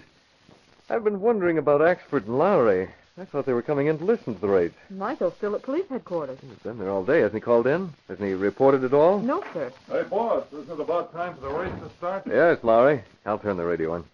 Oh, Michael will be sorry to miss this. Oh, maybe the big dope went off the racetrack. Is Gunnigan holding the front page? Oh, sure. Kester's news. What's up? Himself in a box, he's trapped at the far turn. At the half, it's Far Cry, Mudboat, Dunleavy, and the rest are bunch. Manitoba can't get out. Oh, and my doze on Manitoba. I thought sure Axford would be in from headquarters with news by this time. Collins sees an opening. He's making a bid. Yes, he's passing through. He's out. He's out of the box. You hear What that? a heart that Manitoba has. There he goes. He's breaking out. Now running fourth. He's going after Dunleavy. Manitoba has a chance to get into the money. Now there's a three-quarter. It's Far Cry, Mudboat with Dunleavy and Manitoba neck and neck for third. Come on, Manitoba's got Manitoba. the inside of the turn. Manitoba's past Dunleavy. Here he comes. Oh, what a rider, what a horse, what a jockey. I wish you could see the way that Manitoba's stepping out. He's overtaking Mudboat. There he goes. Manitoba's second. They're in the stretch. It's Far Cry, Manitoba, Mudboat. Oh, come on, Manitoba. Now Manitoba's up to Far Cry. They're neck and neck. It might be a photo finish, but no. Manitoba's got the strength. There he goes. The nose ahead. A neck. Half a length. It's Manitoba. Manitoba wins. Oh, boy, what a horse, what a rider, what a race. I got myself a... Hey, Reed! Axford. Oh, for sakes, have I got a story?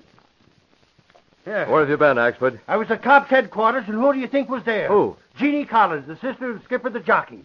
She was there with a whole bunch of papers and notes and information showing that Kester had guys all over the city taking the place of the bookies he and the DA closed up. Yeah? The cops got busy with a lot of warrants. They've got men watching all those places to crack down when the island handicap is over, and it's time to pay off the bets. Oh, boy. And what about the girl? Kester told her there was a plot to abduct her, and told her to go into hiding out of town. The truth is, Kester wanted her in hiding so as he could make her brother think that she'd been captured. Skip was to throw the race to save his sister's life. Well, did she let Skip know that she was safe? No, she said Skip wouldn't throw a race for anything. He's too honest.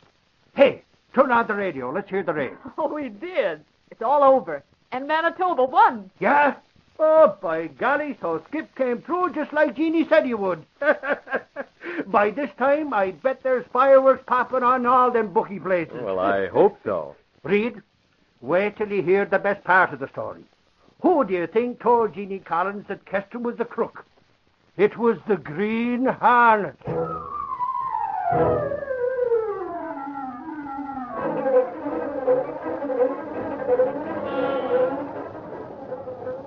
Let's select Green Pepper. Read all about the Kester expose. Green Hornet involved. Read all about it. Green Hornet still at large. Let's select Green Pepper.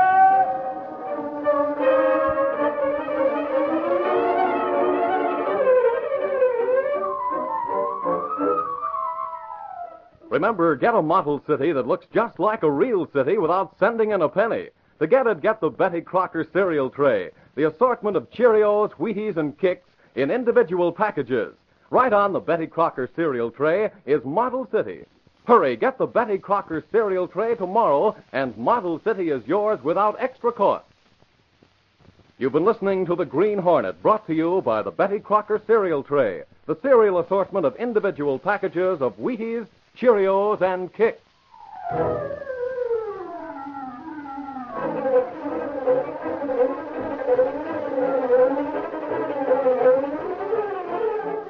Special offer. Cheerios now offers you not 1, not 2, not 3, but actually 4 wonderful Walt Disney pocket-sized comic books. All 4 for only 10 cents and 1 Cheerios box top. Each book 32 pages thick. You get 128 pages in all brand new stories. This amazing offer, yours only on big regular-sized packages of Cheerios. Get the big regular-sized package of Cheerios tomorrow and send for your 4 Walt Disney pocket-sized comic books.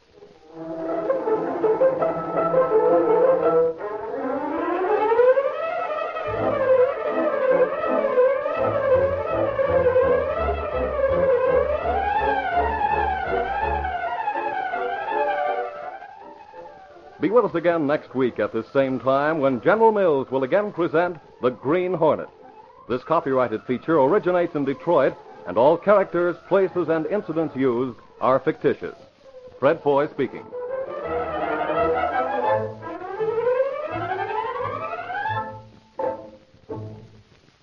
This is ABC, the American Broadcasting Company.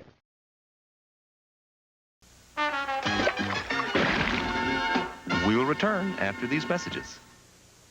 What's next on the lineup? A station break. We'll take over.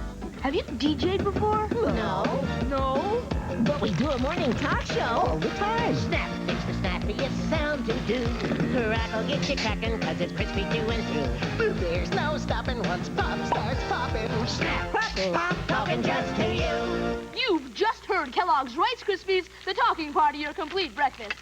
Morning listeners know Rice Krispies is a hit.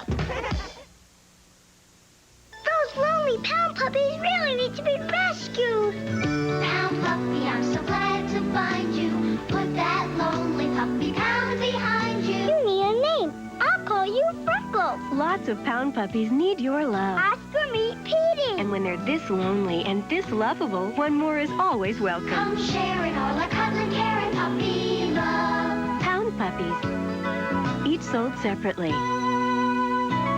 From Tonka. Well, Silver, wait those thrilling days of yesteryear with the Lone Ranger up next.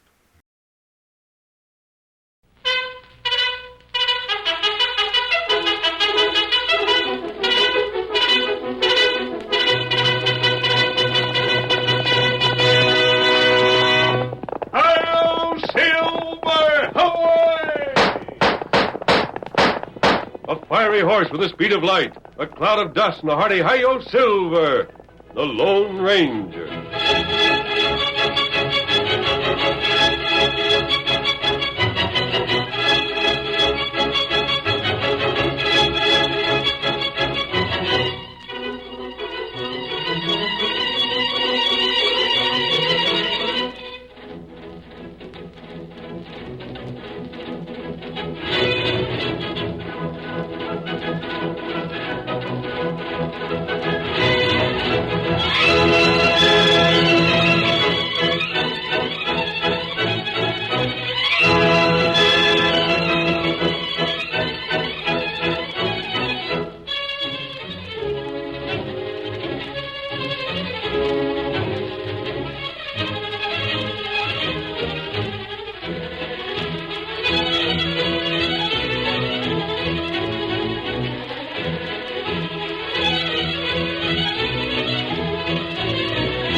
In the early days of the western United States, outlaws made their headquarters in the Badlands.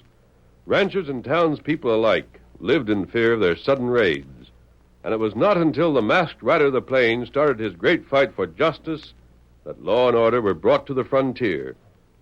Courageous and resourceful, the Lone Ranger proved himself more than a match for any criminal, and in time drove them from the new territory. Return with us now to those thrilling days when the West was young.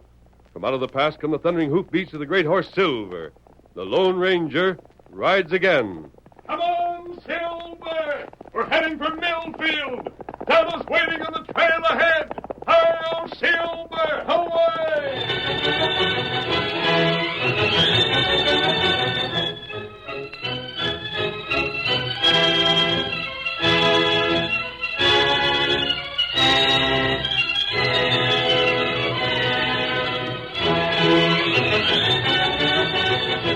Sam Whitby had made a handsome profit from the sale of his cattle, and while completing the transaction in the cafe at Millfield, he could not refrain from talking about the soundness of his judgment.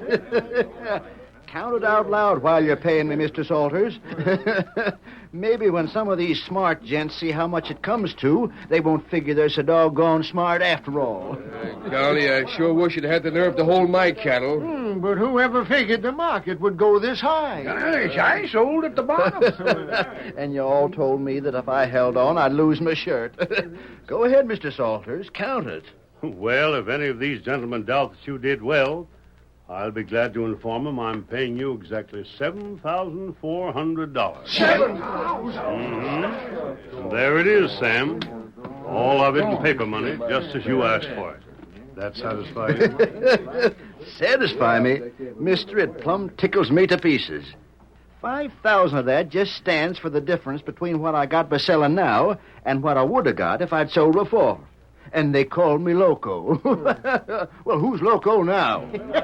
Ain't you gonna stand treat, Sam? Sam, you got money to burn, and my throat's dusty as a desert trail. How's for some red eye? I can't stay around, fellas. It wouldn't be safe.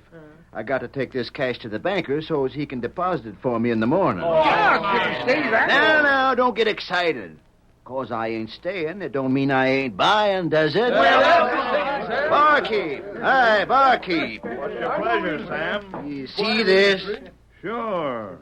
It's a $100 bill. Well, there she is. Put her away. Huh? Put her away and keep giving the boys drinks till it's all used up. I'm treating and I'm doing it right. $100? Leaping catfish. Sam, you're all right. Nobody's gonna say Sam Whitby's cheap. Drink up, fellas, and have your fun. I'll see you all tomorrow. Good night. Not so fast. You ain't going nowhere. The hawk. Get her out and keep them covered, fellas. This won't take long. We blast the first one of them to move. You fellas can't come in my cafe. Hey! We can't. How'd you like that? That mirror cost me $300. And maybe that'll teach you to keep your mouth shut. What are you fellas after? What do you suppose? Hand it over, mister. Hand what over? Don't play for time or you'll get led right through your galluses. Hand it over. I ask you and I'll help myself. Leave go. There. Now, if you'd give it to me in the first place, it'd saved us both trouble. Come on, fellas, we get out You of here. can't have it. That's near everything I got. You can't have it. Sam's knocked out. You dirty crooks. Maybe you killed him. You pay for this. He got just what he was looking for. And if you gents want the same, I just stick your nose outside the door there before we've got away. Get going, fellas. We got what we come for. Don't slap leather, gents. Because we got itching trigger fingers, and you might get through. Come on. The skunks. Sam. Are you hurt, Sam? He's coming around. Somebody should get the sheriff. Come on. The sheriff's out of town, and them polecats rightly knew it. By thunder, Hawk and that gang of his are getting so bold they walk right into town to do their robbing. They gotta be stopped. Maybe we should take after them before Not me. I aims to keep my health. They'd as soon drill you as look at you. That's so. And every one of them a dead shot. Fellers, I'm a scared poor Sam's cash is gone for good.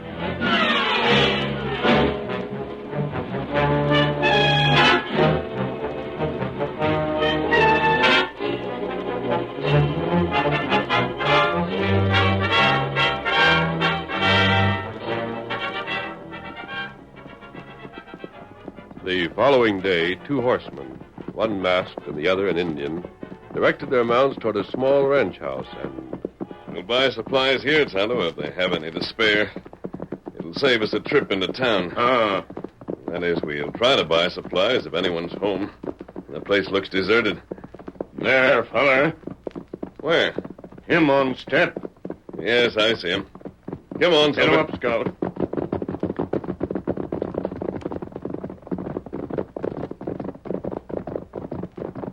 Hello there.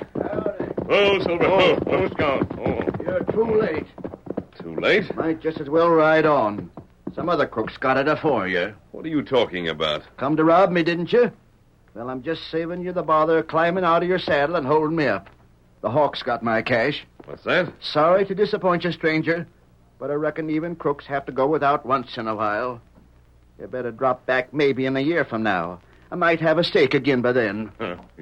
You talk heap foolish. Foolish, huh? Well, look at me. Not a dime to my name. And look at the bunkhouse. Clean empty. Had to let my crew go 'cause I can't pay 'em wages. How do you expect me to talk? Or do you think I ought to be sitting here singing a song? We're not crooks. Just sport that mask to fool your friends, huh? How much money did you have stolen? Curious to know how much you missed? Well, it was over $7,000. I bet that hurts you. You say the Hawk got it? Yeah. Maybe you can persuade him to divvy up with you. When did this happen? Last night. Where? Hold on now. You ain't no lawyer, and I ain't no witness. Just why should I be answering every question you feel like thinking up? Perhaps we can help you. That's a good one. The Hawk shouldn't be hard to find. Sure not. But who wants to find him? That's the point. Him and that gang of his are contagious. That's what they are. Everybody that goes near him gets lead poisoning. So I've heard. Even got the law buffaloed they have.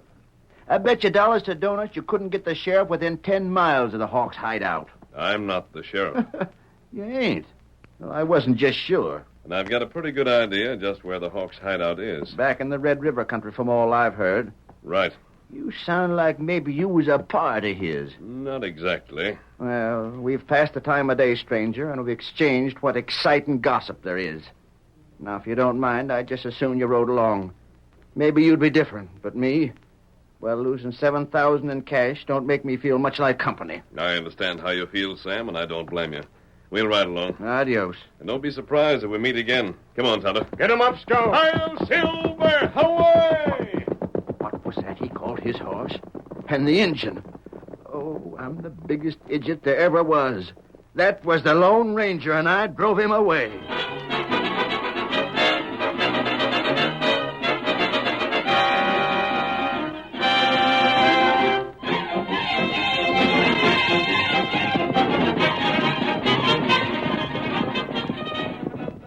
Ignoring the question of supplies for the time being, the masked men and Tonto circled town and headed for the Red River district. Come on, Silver! Come on! Get him up, Scout. Get over toward the river, Tonto. We'll have the most cover there. That's right. Hail, Silver! Get him up, Scout.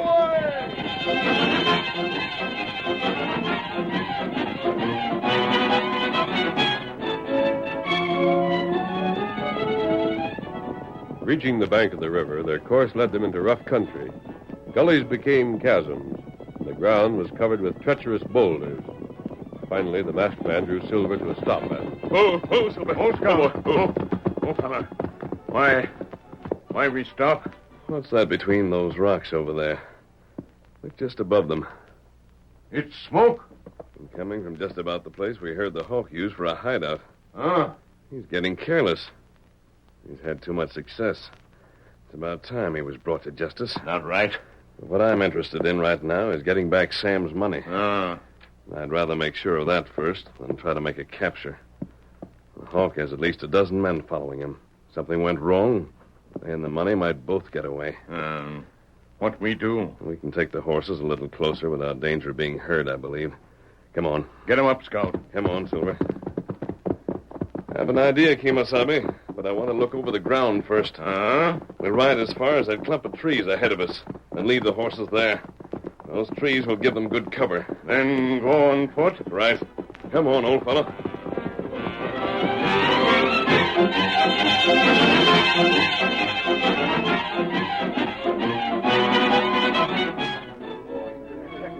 Never had Hawk and his men been more overconfident. They were seated about the campfire, chuckling over their holdup of the night before.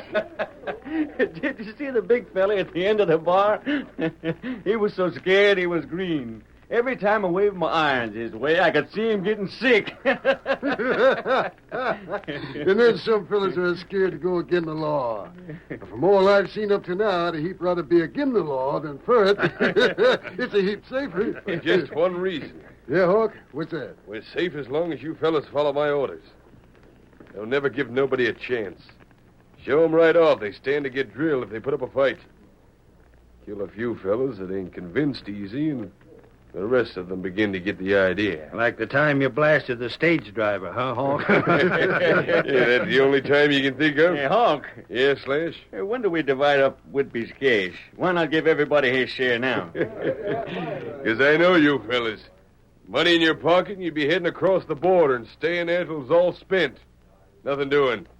But now it stays in my saddlebags. Time enough to divvy it up after we've held up that bank we planned on. Oh, now, look here, Hawk. Shucks, don't get restless. It won't be long. And just recollect, when you do go, you'll have over twice the cash to throw around. I can wait. Hey, what caused that? Wouldn't blame Hawk, us. them stones didn't slide without somebody was there to start them. No, they Come on. didn't. Shut up. Maybe it's just some animal. Stay here, I'll have a look. Yell out if you see anything.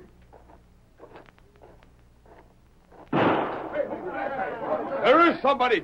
Come running. Where'd the sound come from? Didn't get hit, did you, Hawk? That bush that one came so close I could hear it whistle. I seen the flash. Came from over there. Come on after the polecat. Hawk, hold on.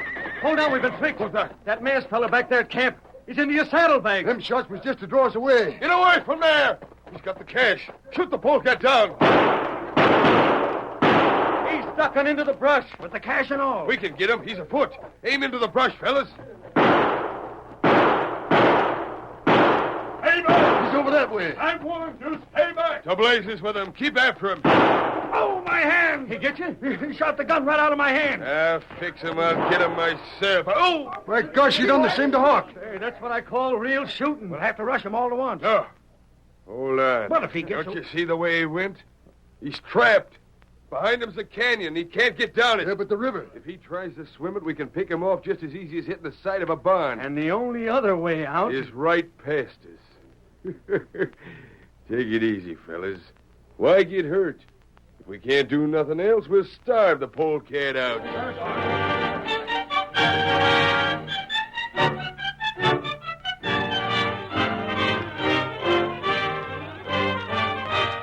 The curtain falls on the first act of our Lone Ranger story. Before the next exciting scenes, please permit us to pause for just a few moments.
Now to continue our story.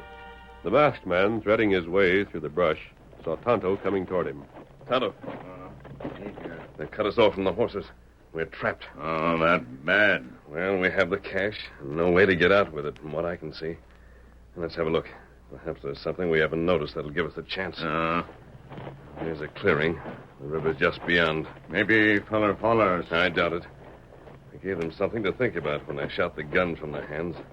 They won't risk their necks unless it's necessary. Oh, that's right. And let's have a look here. See? Oh, not bad.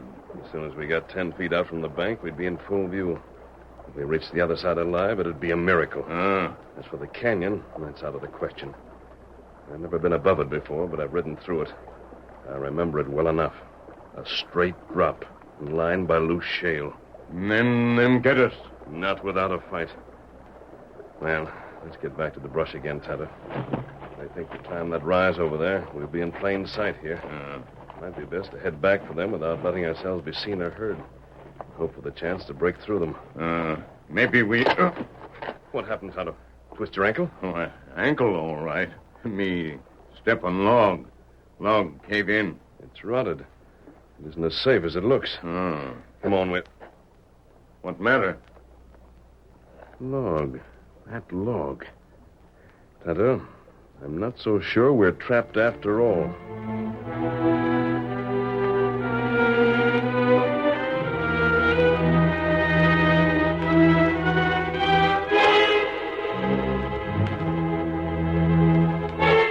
Hawk had stationed his men in positions commanding every possible avenue of escape.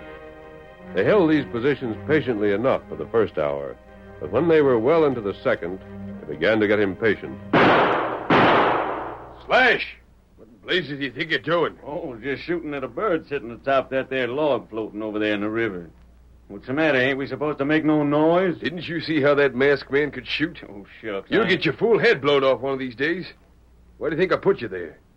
Done it so you couldn't be seen. The masked fella sneaked back. He'd know right where you're sitting. I didn't mean nothing by it. Neither did the fella who looked into the barrel of his gun and pulled the trigger. He was just looking to see if it was loaded or not. But how long we gonna stay here, Hawk? Are we ever gonna do nothing? You'll get action fast enough if they make a break for it. I'd rather go in after him. All right, Link, just go right ahead. We find you afterwards, we'll bury you. But just the same, if we was to all of us go... We'd still be running a risk that ain't needed. You fellas follow my orders. Have you got notions I ain't boss you no more? Well, we ain't questioning that. You better not be. Well, I can sit with the best of them if I have to. But I'm here to say I sure don't like it. Who cares what you like? Keep your eyes peeled, your mouth shut, or pack your war bags and get. Oh, no, That's all I gotta say. I want that masked fella and the cash he stole. And no fools like you are gonna stop me from getting both.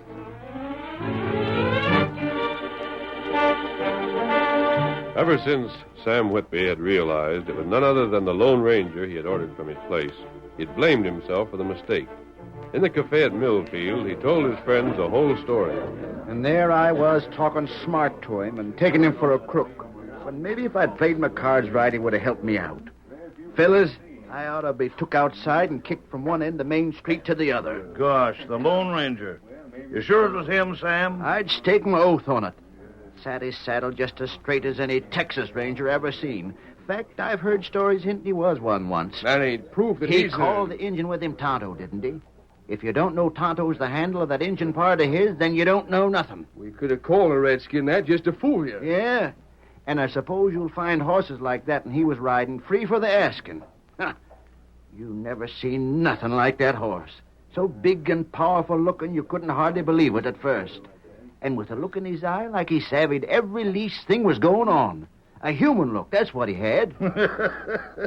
If he didn't look smarter than some of the humans in here right now, I wouldn't claim much for him. It ain't nothing to laugh at. A man could kill to own a horse like that. Yes, sir, that ain't no joke. Why, sitting atop that horse and knowing he was yours would, well, it'd make even a dried-up old fossil like me think he was something special. And by thunder, that horse would make me something special. Then it was the Lone Ranger you met up with, Sam, and no mistake. I've heard just the same thing. To think of standing there sassing him. Sam, I'll bet you feel like about 2 cents.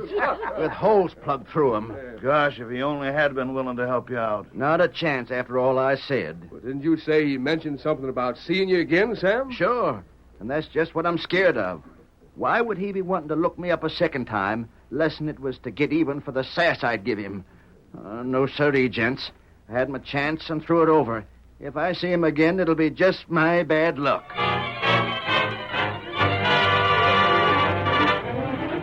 Hawk had been able to control his men throughout the daylight hours, but as darkness began to fall, they threatened mutiny.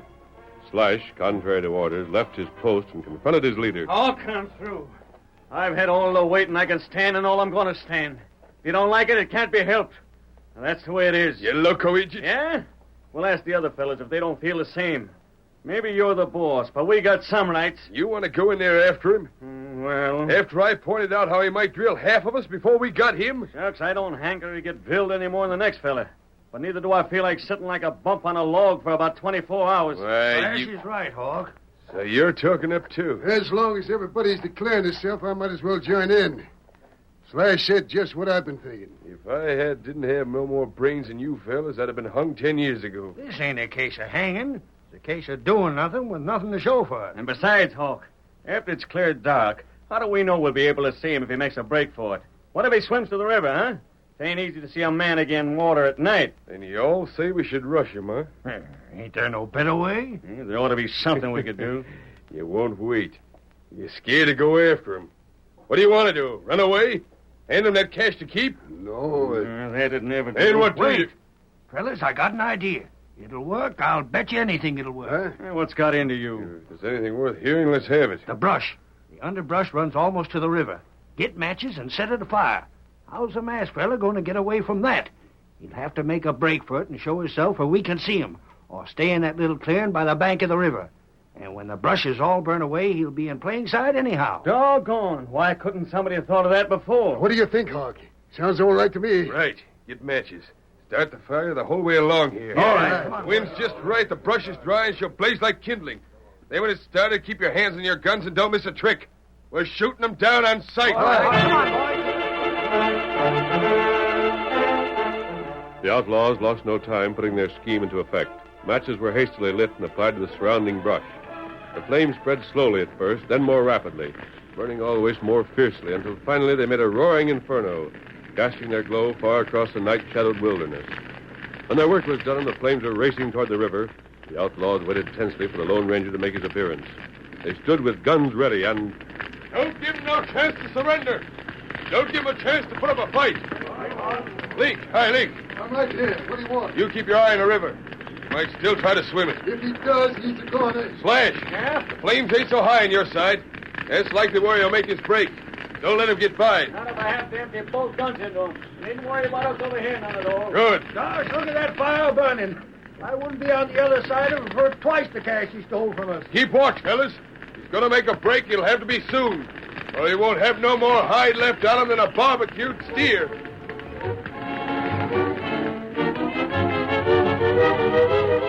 The Lone Ranger did not appear. The fire marched steadily toward the river, and then, reaching its goal, slowly burned itself out.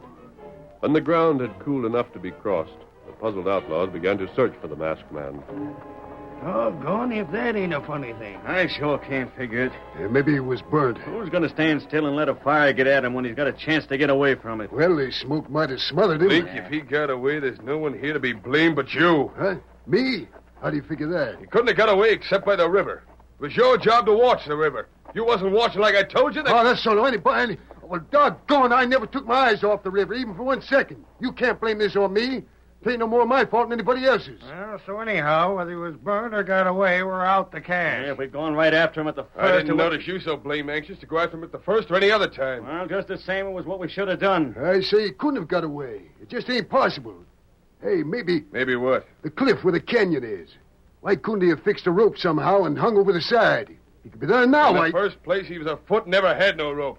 Yeah, that's so. And in the second place, I looked there already. He's gone, that's all there is to it.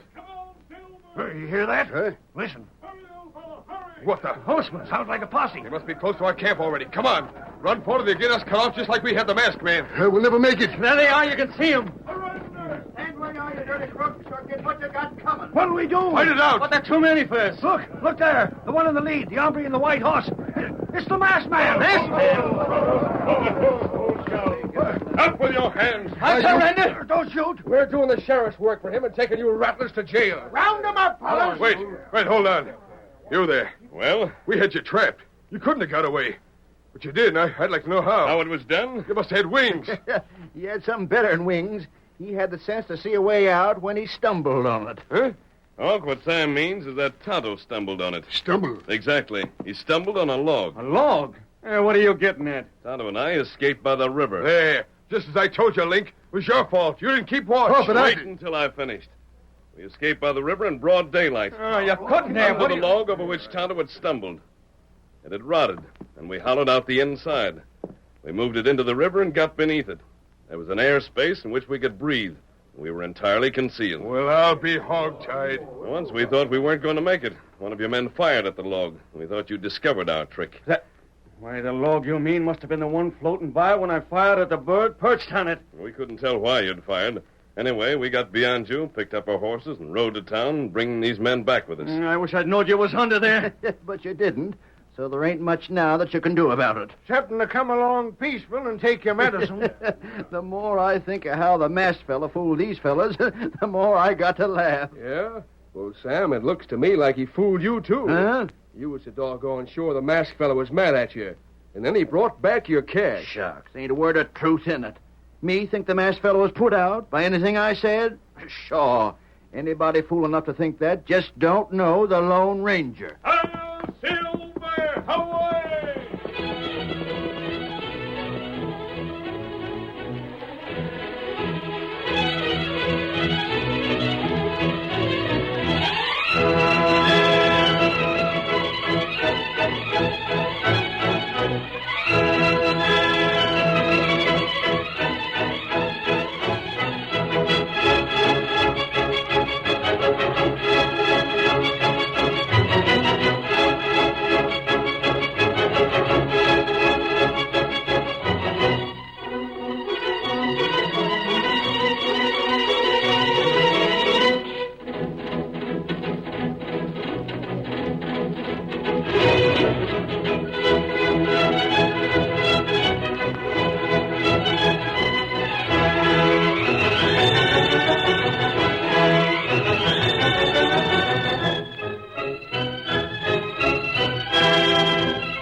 The story you have just heard is a copyrighted feature of the Lone Ranger Incorporated.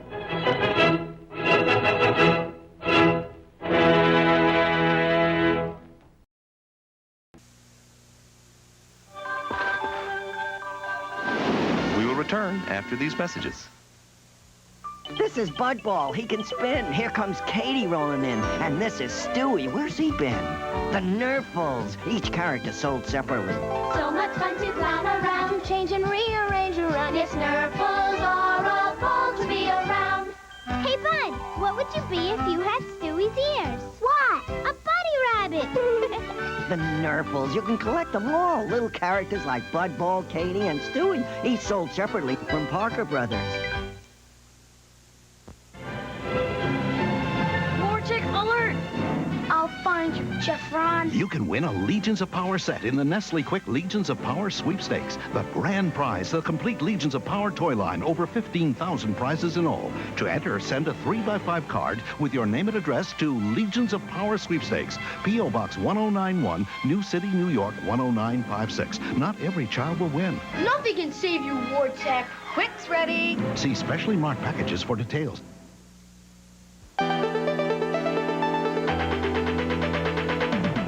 Constructs, you build. Thundering tracks, you build. Sky Blazer, Sold separately. action. Constructs. Rescue.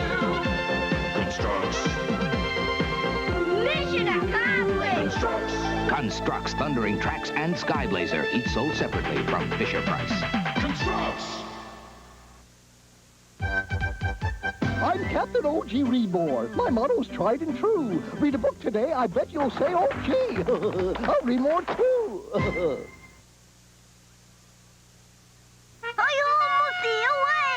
Today, pound puppies are spreading the word. This is a cartoon show. With dogs who want to have fun with you. Let's check what's coming in the mail at Box 13 next.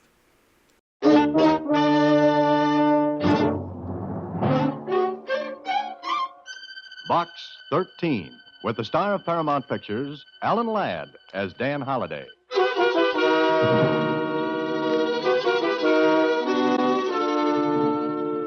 Box 13, care of the Star Times. If $50,000 is of any interest to you, come to see me. If it's adventure you want, this is it. Because I want you to kill me. At present, my address is 756 South Marvin Boulevard. Please come alone. And don't tell anyone about this. My address is 756 South Marvin Boulevard. Please come alone. And don't tell anyone about this letter. Simon Andrews. The letter was dated 2 days before I received it. And this was one time I wish sleet or snow or winds or anything had delayed the swift courier on his route.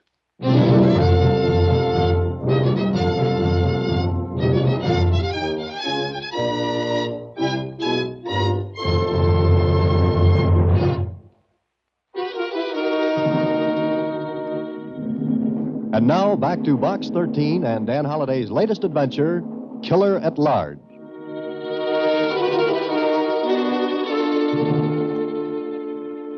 But this was written 2 days ago, Mr. Holliday. I know it, Susie. And you were out of town, so I couldn't get in touch with you. Well, it wouldn't have made any difference. I couldn't have made it back in time anyway. Gee, you're not going to follow up this letter, are you? It's obviously the work of a handle. A what? You know, one of those persons who writes letters and things. Oh, a crank. Oh, but you're not going. I sure am, Susie. Oh, no, you wouldn't kill him. Oh, of course not. But I do want to know why Mr. Andrews wants himself killed. And I'm going to try and talk him out of it.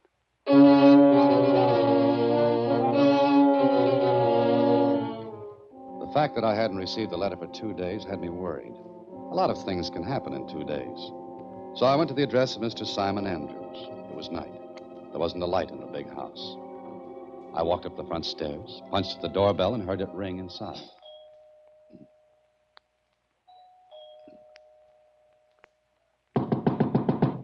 Want somebody in there, Bud? Huh? Where did you come from? Never mind where I came from. The point is, where do you think you're going? I was going inside, if the door opens. Step back away from that door. With your hands up. What's the idea? It's not an idea, Bud. It's a reality. Awful real. Go on. Step away and keep your hands up. After you. Thank you. Straight ahead. Go on. I'd still like to know what the score is. About 10-0, and you're carrying the short end. Keep going, and stop at that door to the right.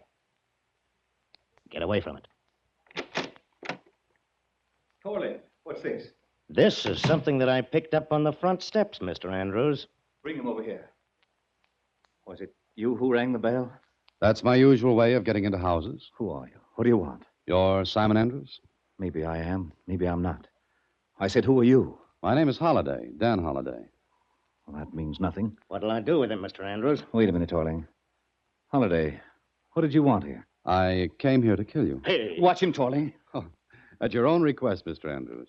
Look. Keep your hands away from your pockets. Wait a minute.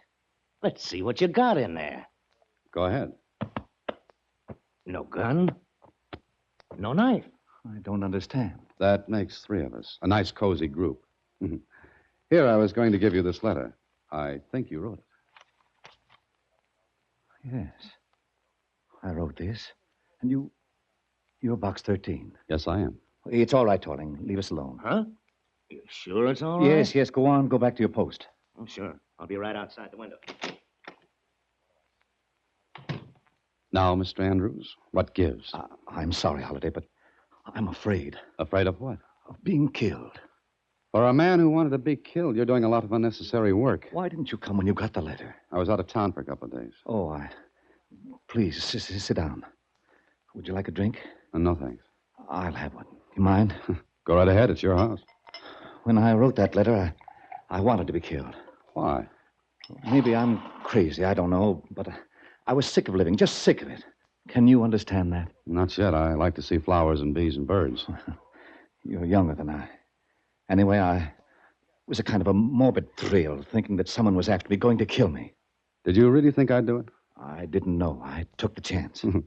Well, don't worry. My only reason for coming here tonight was to see what prompted this letter and to talk you out of it if possible. I wish you'd come 2 days ago. Why? I want to live now. I've met someone, and I want to live. Well, go right ahead. I have already paid someone to kill me. You what?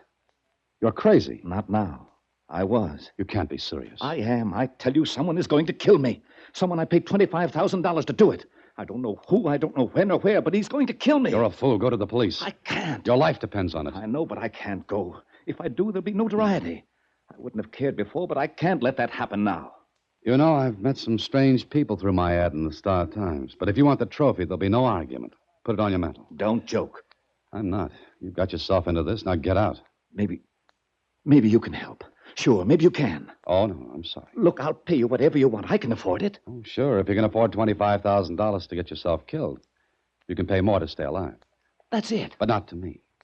Look, Andrews, all you have to do is call off the deal. Let the killer keep the money, but call it off. Don't you think I've thought of that? Then what's the matter?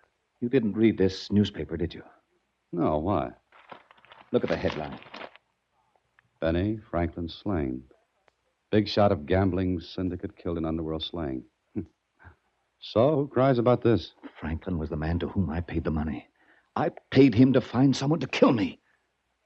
Well, you really locked the door on yourself, didn't you? Do something. Huh? Just like that, huh? Franklin was the only man who knew about our deal. I paid him in cash. What do you think I could do? Anything. Find the man who's going to kill me. I'll pay whatever you say. Look, Andrews, it isn't a question of money. It's a question of looking through the well-known haystack for the equally well-known needle. I wouldn't know where to start. Take my advice and take a chance on going to the police. Hire private detectives, anything. I can't. Please, Holliday, help me. Good heavens, you'd give help to a dog if it needed it. I'm grasping at straws. I'm afraid to leave the house. I hired Torling as a bodyguard. But sooner or later, the man who's out to kill me will get to me. Please, Holliday, please. All right, Mr. Andrews. But if at any time I find things getting a little hot, I'll go to the police myself. That's the only way I'll make the deal. All right, anything. Now, you paid Franklin. Franklin evidently knew someone who would be willing to pull a trigger or use a knife. But you have no idea who. None. Then we've got to find a starting point. And the starting point is Benny Franklin. He's dead, man. He's dead. Very. But he must have left a family. Of course. The paper says something about his mother. I'll try to see her tomorrow morning. Tomorrow? Why not tonight? Because the police will be questioning her, watching her house. You'll have to wait until tomorrow. Then I'll see her.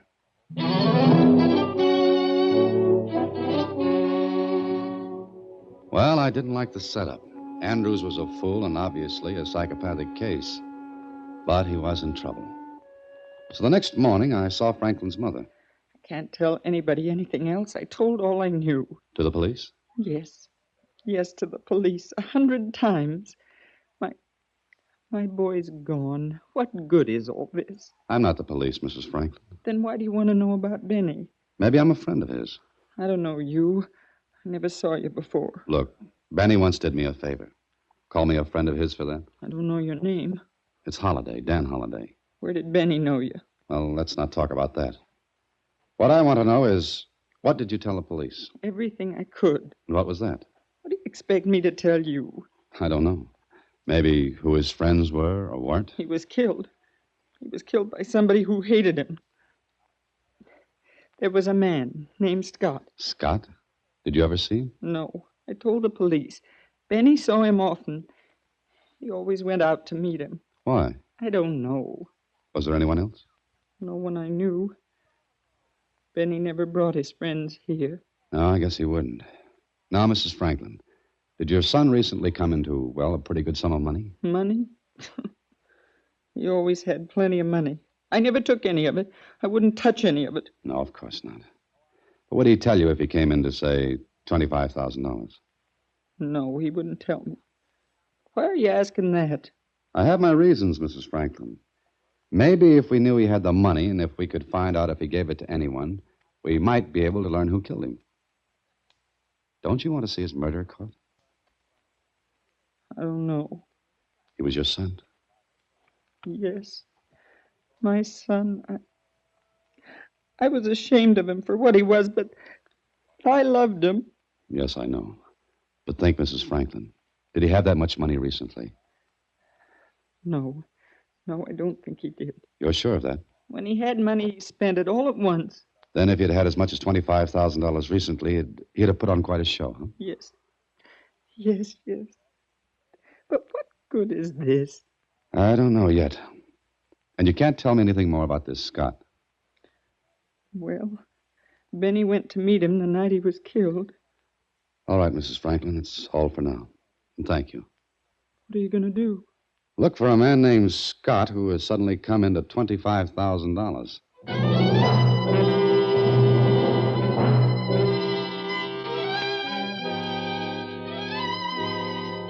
That was all. Look for a man named Scott who had a lot of money. A killer would make himself hard to catch. Well, the starting place was one of Benny Franklin's favorite places. Then another, then another. Then finally in the bar of a little cocktail lounge. Yes, sir. What can I do for you? Quite a bit, I hope. Huh? What'd you say? Look, my name's Holliday. I'm a writer, and I thought perhaps you could help me out. Oh, you want me to write something for you? Oh, no. But I'm interested in Benny Franklin's case. Oh, that's so. Yeah, he came here quite a lot, didn't he? Lots of people do. Mm-hmm. But Franklin came here more than lots of people. Maybe. Can you tell me anything about him? Mr. Holliday, there's something like 5 newspapers in this city. Pick up any one of them and read all about Benny Franklin. That's not the kind of stuff I want. Well, that's the only kind of stuff you get. Even for this? You could buy a lot of newspapers for that 50. But not a lot of information. What makes you think I can give you any? This 50. What you want to know? Anything you can tell me. Well, I heard that Benny Franklin wasn't the big boy in the gambling outfit. Oh? You sure? That's what I hear. Also, that there was a lot of talk around that Benny was getting too big. I see. But I'm not interested in that part of the story. What you mean? I want to know about a man named Scott. Don't know him.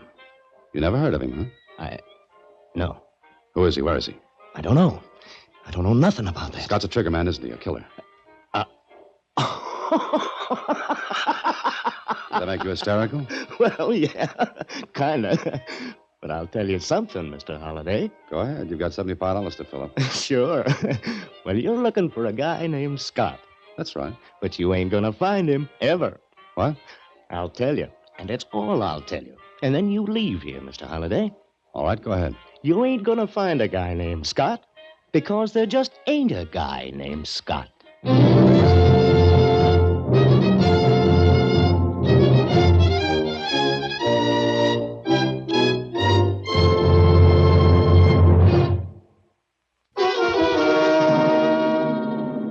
And now, back to Killer at Large, another Box 13 adventure with Alan Ladd as Dan Holliday.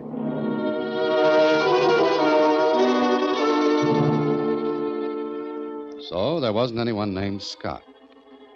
I didn't believe the bartender in that cocktail lounge. I didn't believe him because Franklin's mother had told me Scott saw a lot of Benny. But maybe Mrs. Franklin could be mistaken. I went home and thought it over. The more I thought, the less sense it made. According to the bartender, I was looking for a man who didn't exist. According to Simon Andrews, I was looking for a man who was going to kill him. Later that night, I decided to pay Mr. Andrews a visit. I was leaving my apartment building when... Don't turn around. Just keep walking, Holliday. What? Just keep walking, I said. What's the idea? Turn in the alleyway. Go on. It's good enough. Now face the wall of the building with your hands up. Way up. How's this for size? Shut up and stay shut up. You got no gun. Everybody seems surprised at that. Maybe I should carry a few guns to keep people happy. It could be healthier for you. Now, why were you asking for Scott? How do you know I was? I got friends. Lieutenant Barr? Could be. Come on, Holliday. Why were you asking about Scott? I have an uncontrollable curiosity about men having that name. I collect them. I don't want to have to do that again, Holliday, and I want good answers. That's the kind I don't have. Now, maybe you'll tell me who you are. I could be Scott. Yeah, I had that idea when you asked me to go for a walk with you. Who sent you to that cocktail lounge? No one. I said I want good answers. I gave you one. No one sent me to that bar. You just happened to go in and ask about Scott. That's practically it. Who told you about him in the first place? Franklin's mother? You're a liar. All right, I'm a liar. Who might argue with a gun? Turn around. Well? Wait a minute. I want to get a good look at your face. Do I look any better by matchlight? I never seen you before. I wish you never had. Who got you in town? Who did what? Come on. You ain't one of the mob. You know. Well, I'm getting old. You ain't got a gun. What's your pitch? You know, I think we're going at this the wrong way. We're asking each other questions. Suppose we just settle down to a couple of true confessions. Where you from? Why? I don't know what this pitch is, but who sent you out to get me?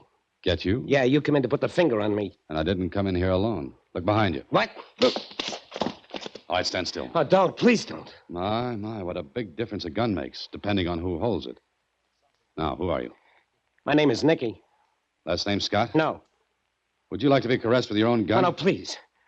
Please tell Scott I won't do it anymore. Please give me a break this time. I'll get out of town. I'll do anything, but let me go. Did you say I should tell Scott? Sure. I was just going to put the bite on him once, just enough to set me up, and then I was going to blow town. Honest, tell him that. Turn around. Face the wall with your hands up. Sure. Now, let's see what trinkets you're loaded with. It's just a letter. Uh-huh. What are you going to do now?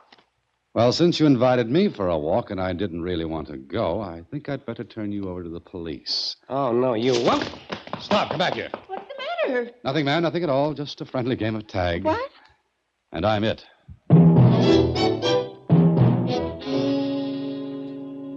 My charming vis-a-vis disappeared into the night and left me holding the bag. And the bag in this case was a letter. At first, I didn't pay any attention to it. Later, I looked at the address on it, thinking it would clear up some of this puzzle for me.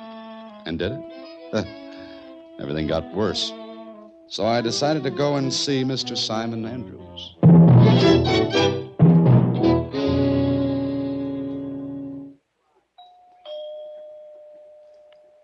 Back again, Mr. Holliday? Well, Mr. Torling, still the faithful watchdog? Let's go in. Go ahead. Where's Andrews? Same place he was last night. This way. Holliday's back, Mr. Andrews. Holliday, come in. Torling, get back to your post. Yes, sir. Well, Holliday? Well, Mr. Andrews? For heaven's sake, man, don't just stand there. What happened? Where were you? Did you learn anything? Which question do you want answered first? Stop it. What are you trying to do? I'm sorry. Mr. Andrews, what do you know about a man named Scott? Scott? Scott? Name means nothing. Nothing at all? No. I think Scott is the man we're looking for. The same Scott who might have killed Benny Franklin. Scott killed Franklin? But why? Could be for your $25,000. I don't understand. Put it this way.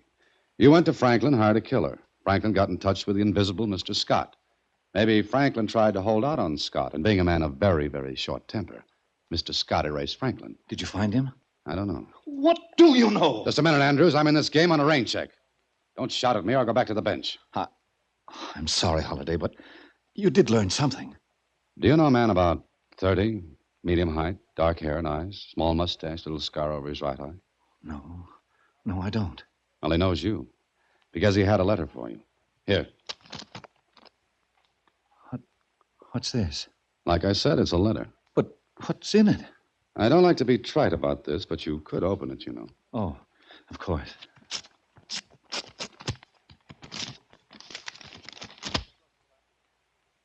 Well? Look. Read it. You got until midnight tomorrow. Midnight tomorrow? The letter's not signed. It doesn't have to be, Holliday. It's from the killer. Why should he send you a letter? Torturing me. It could be. Why didn't you turn that Nicky over to the police? Why didn't you do something? What's your suggestion, Andrews? You put yourself in this hole, now climb out of it. I'm pulling out. Oh, no, please. You're the only man who knows who's after me. Please, Holliday. Money's no object. Just find that man. How? You saw him. Only once. Yes, but you know what he looks like. Look, let's turn this whole thing over to the police. Let them find him. I can't. I told you before, I can't. Holliday, make one more try. Just one more. And spend the rest of my life without my head? Well, take Torling with you. And what about you? Oh, I didn't think of that. Oh, Mr. Andrews, you didn't think of a lot of things. One of them was how stupid can you be? I know, but will you help? On one condition. What's that? You paid $25,000 to have yourself killed, probably because you couldn't take your own life. You wanted a thrill. Okay, you got it. You paid $25,000 for it. Now I'll pay $50,000. What? Make out a check for $50,000 payable to any charity I name. That's the only condition? The only one under which I'll try to find the man. All right. I'll do it. I'll write it immediately. Good. Oh, and Mr. Andrews. What? The check had better be honored, or I won't go through with this. I swear I'll honor it. Take it with you. Here. Deposit it first thing in the morning. Okay. Now, what are you going to do? To find Mr. Scott.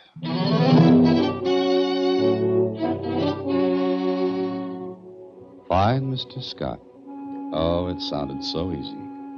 So I did the only thing I could.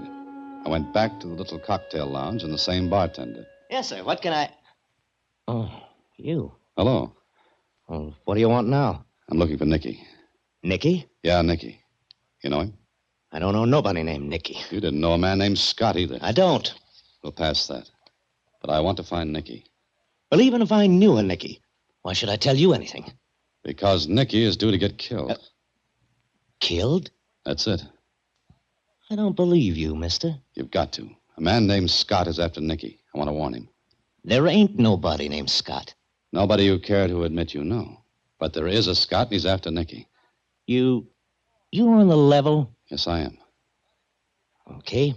You'll find Nicky where he lives. 654 South Rogers. Oh, one more thing. Is Nicky mixed up in that gambling syndicate? I answered your question. The only one I'm going to answer. Now, you get out of here. Get out before the roof falls in on me.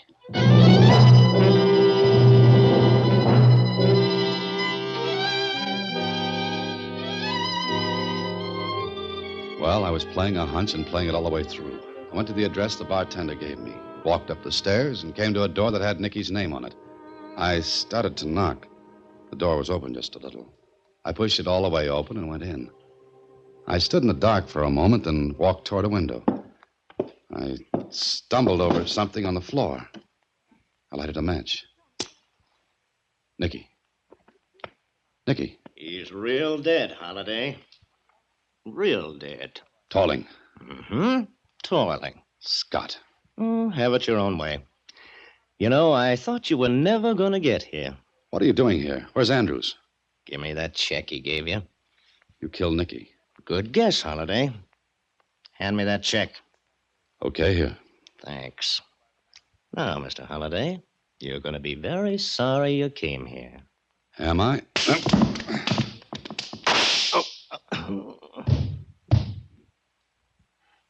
Toiling.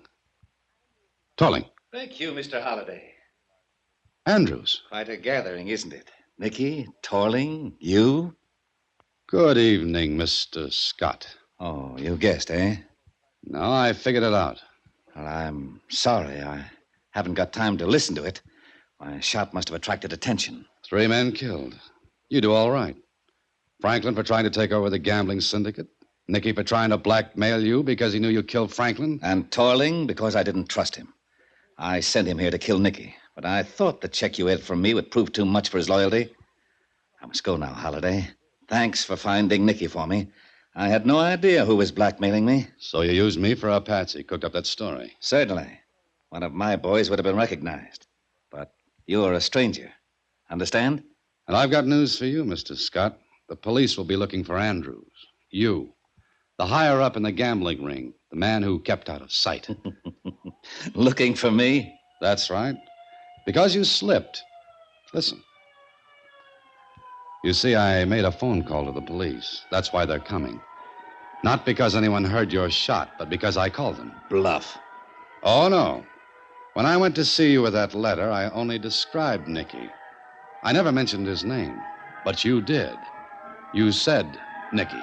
You...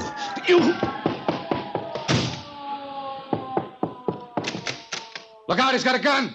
Look out for him!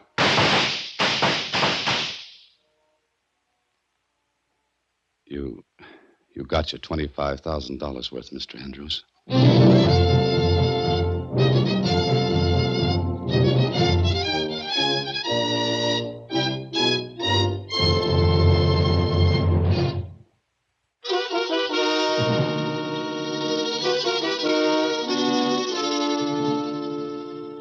Gee, Mr. Holliday, you certainly were smart to figure that out. Ever play poker, Susie? Is it like gin rummy? No, not quite. But if you've ever played, you'll know how good it feels to draw to an inside straight and make it. I don't get it. Well, Susie, the police were not coming for Andrews. They were out on a call to stop a fight. Huh? Sure, I didn't think of that Nicky routine until I was talking with Andrews. But you said you called the police. Oh, I say a lot of things. Susie, a man has to say a lot of things when he's looking at his own tombstone.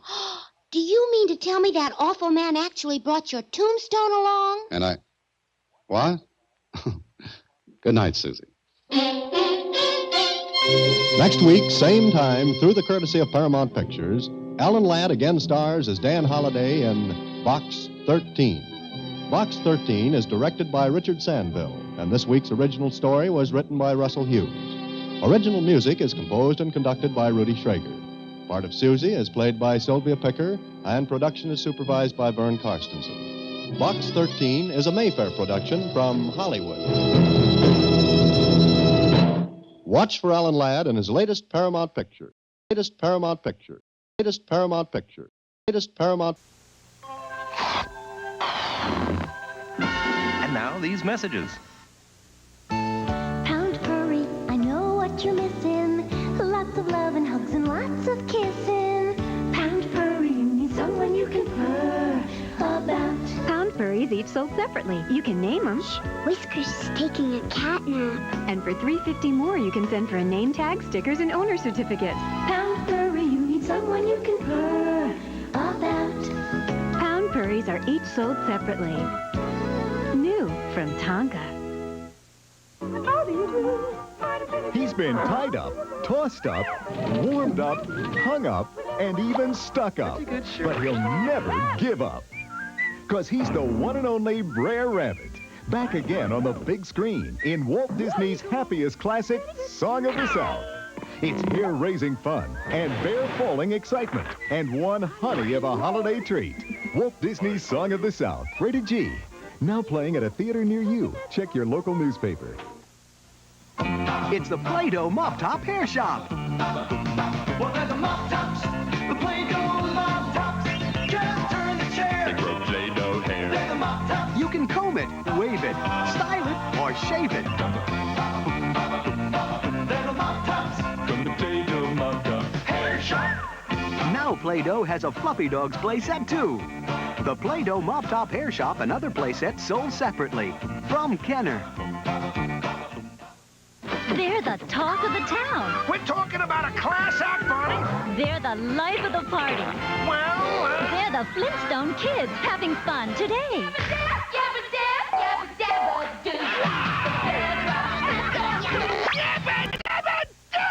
My name is I live with Santa Claus. You never heard about me, and the reason is because... Hi, Bob Boone reminding you that Santa has a new friend and helper this year, Frump. It'll make a great gift, and the kids will really enjoy it. Look for this beautifully illustrated storybook, tape, and Frump doll at your favorite store and mall this Christmas. And remember, you too can wear Frump on your knee like me. Tulsa Arts need your support.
Thank you.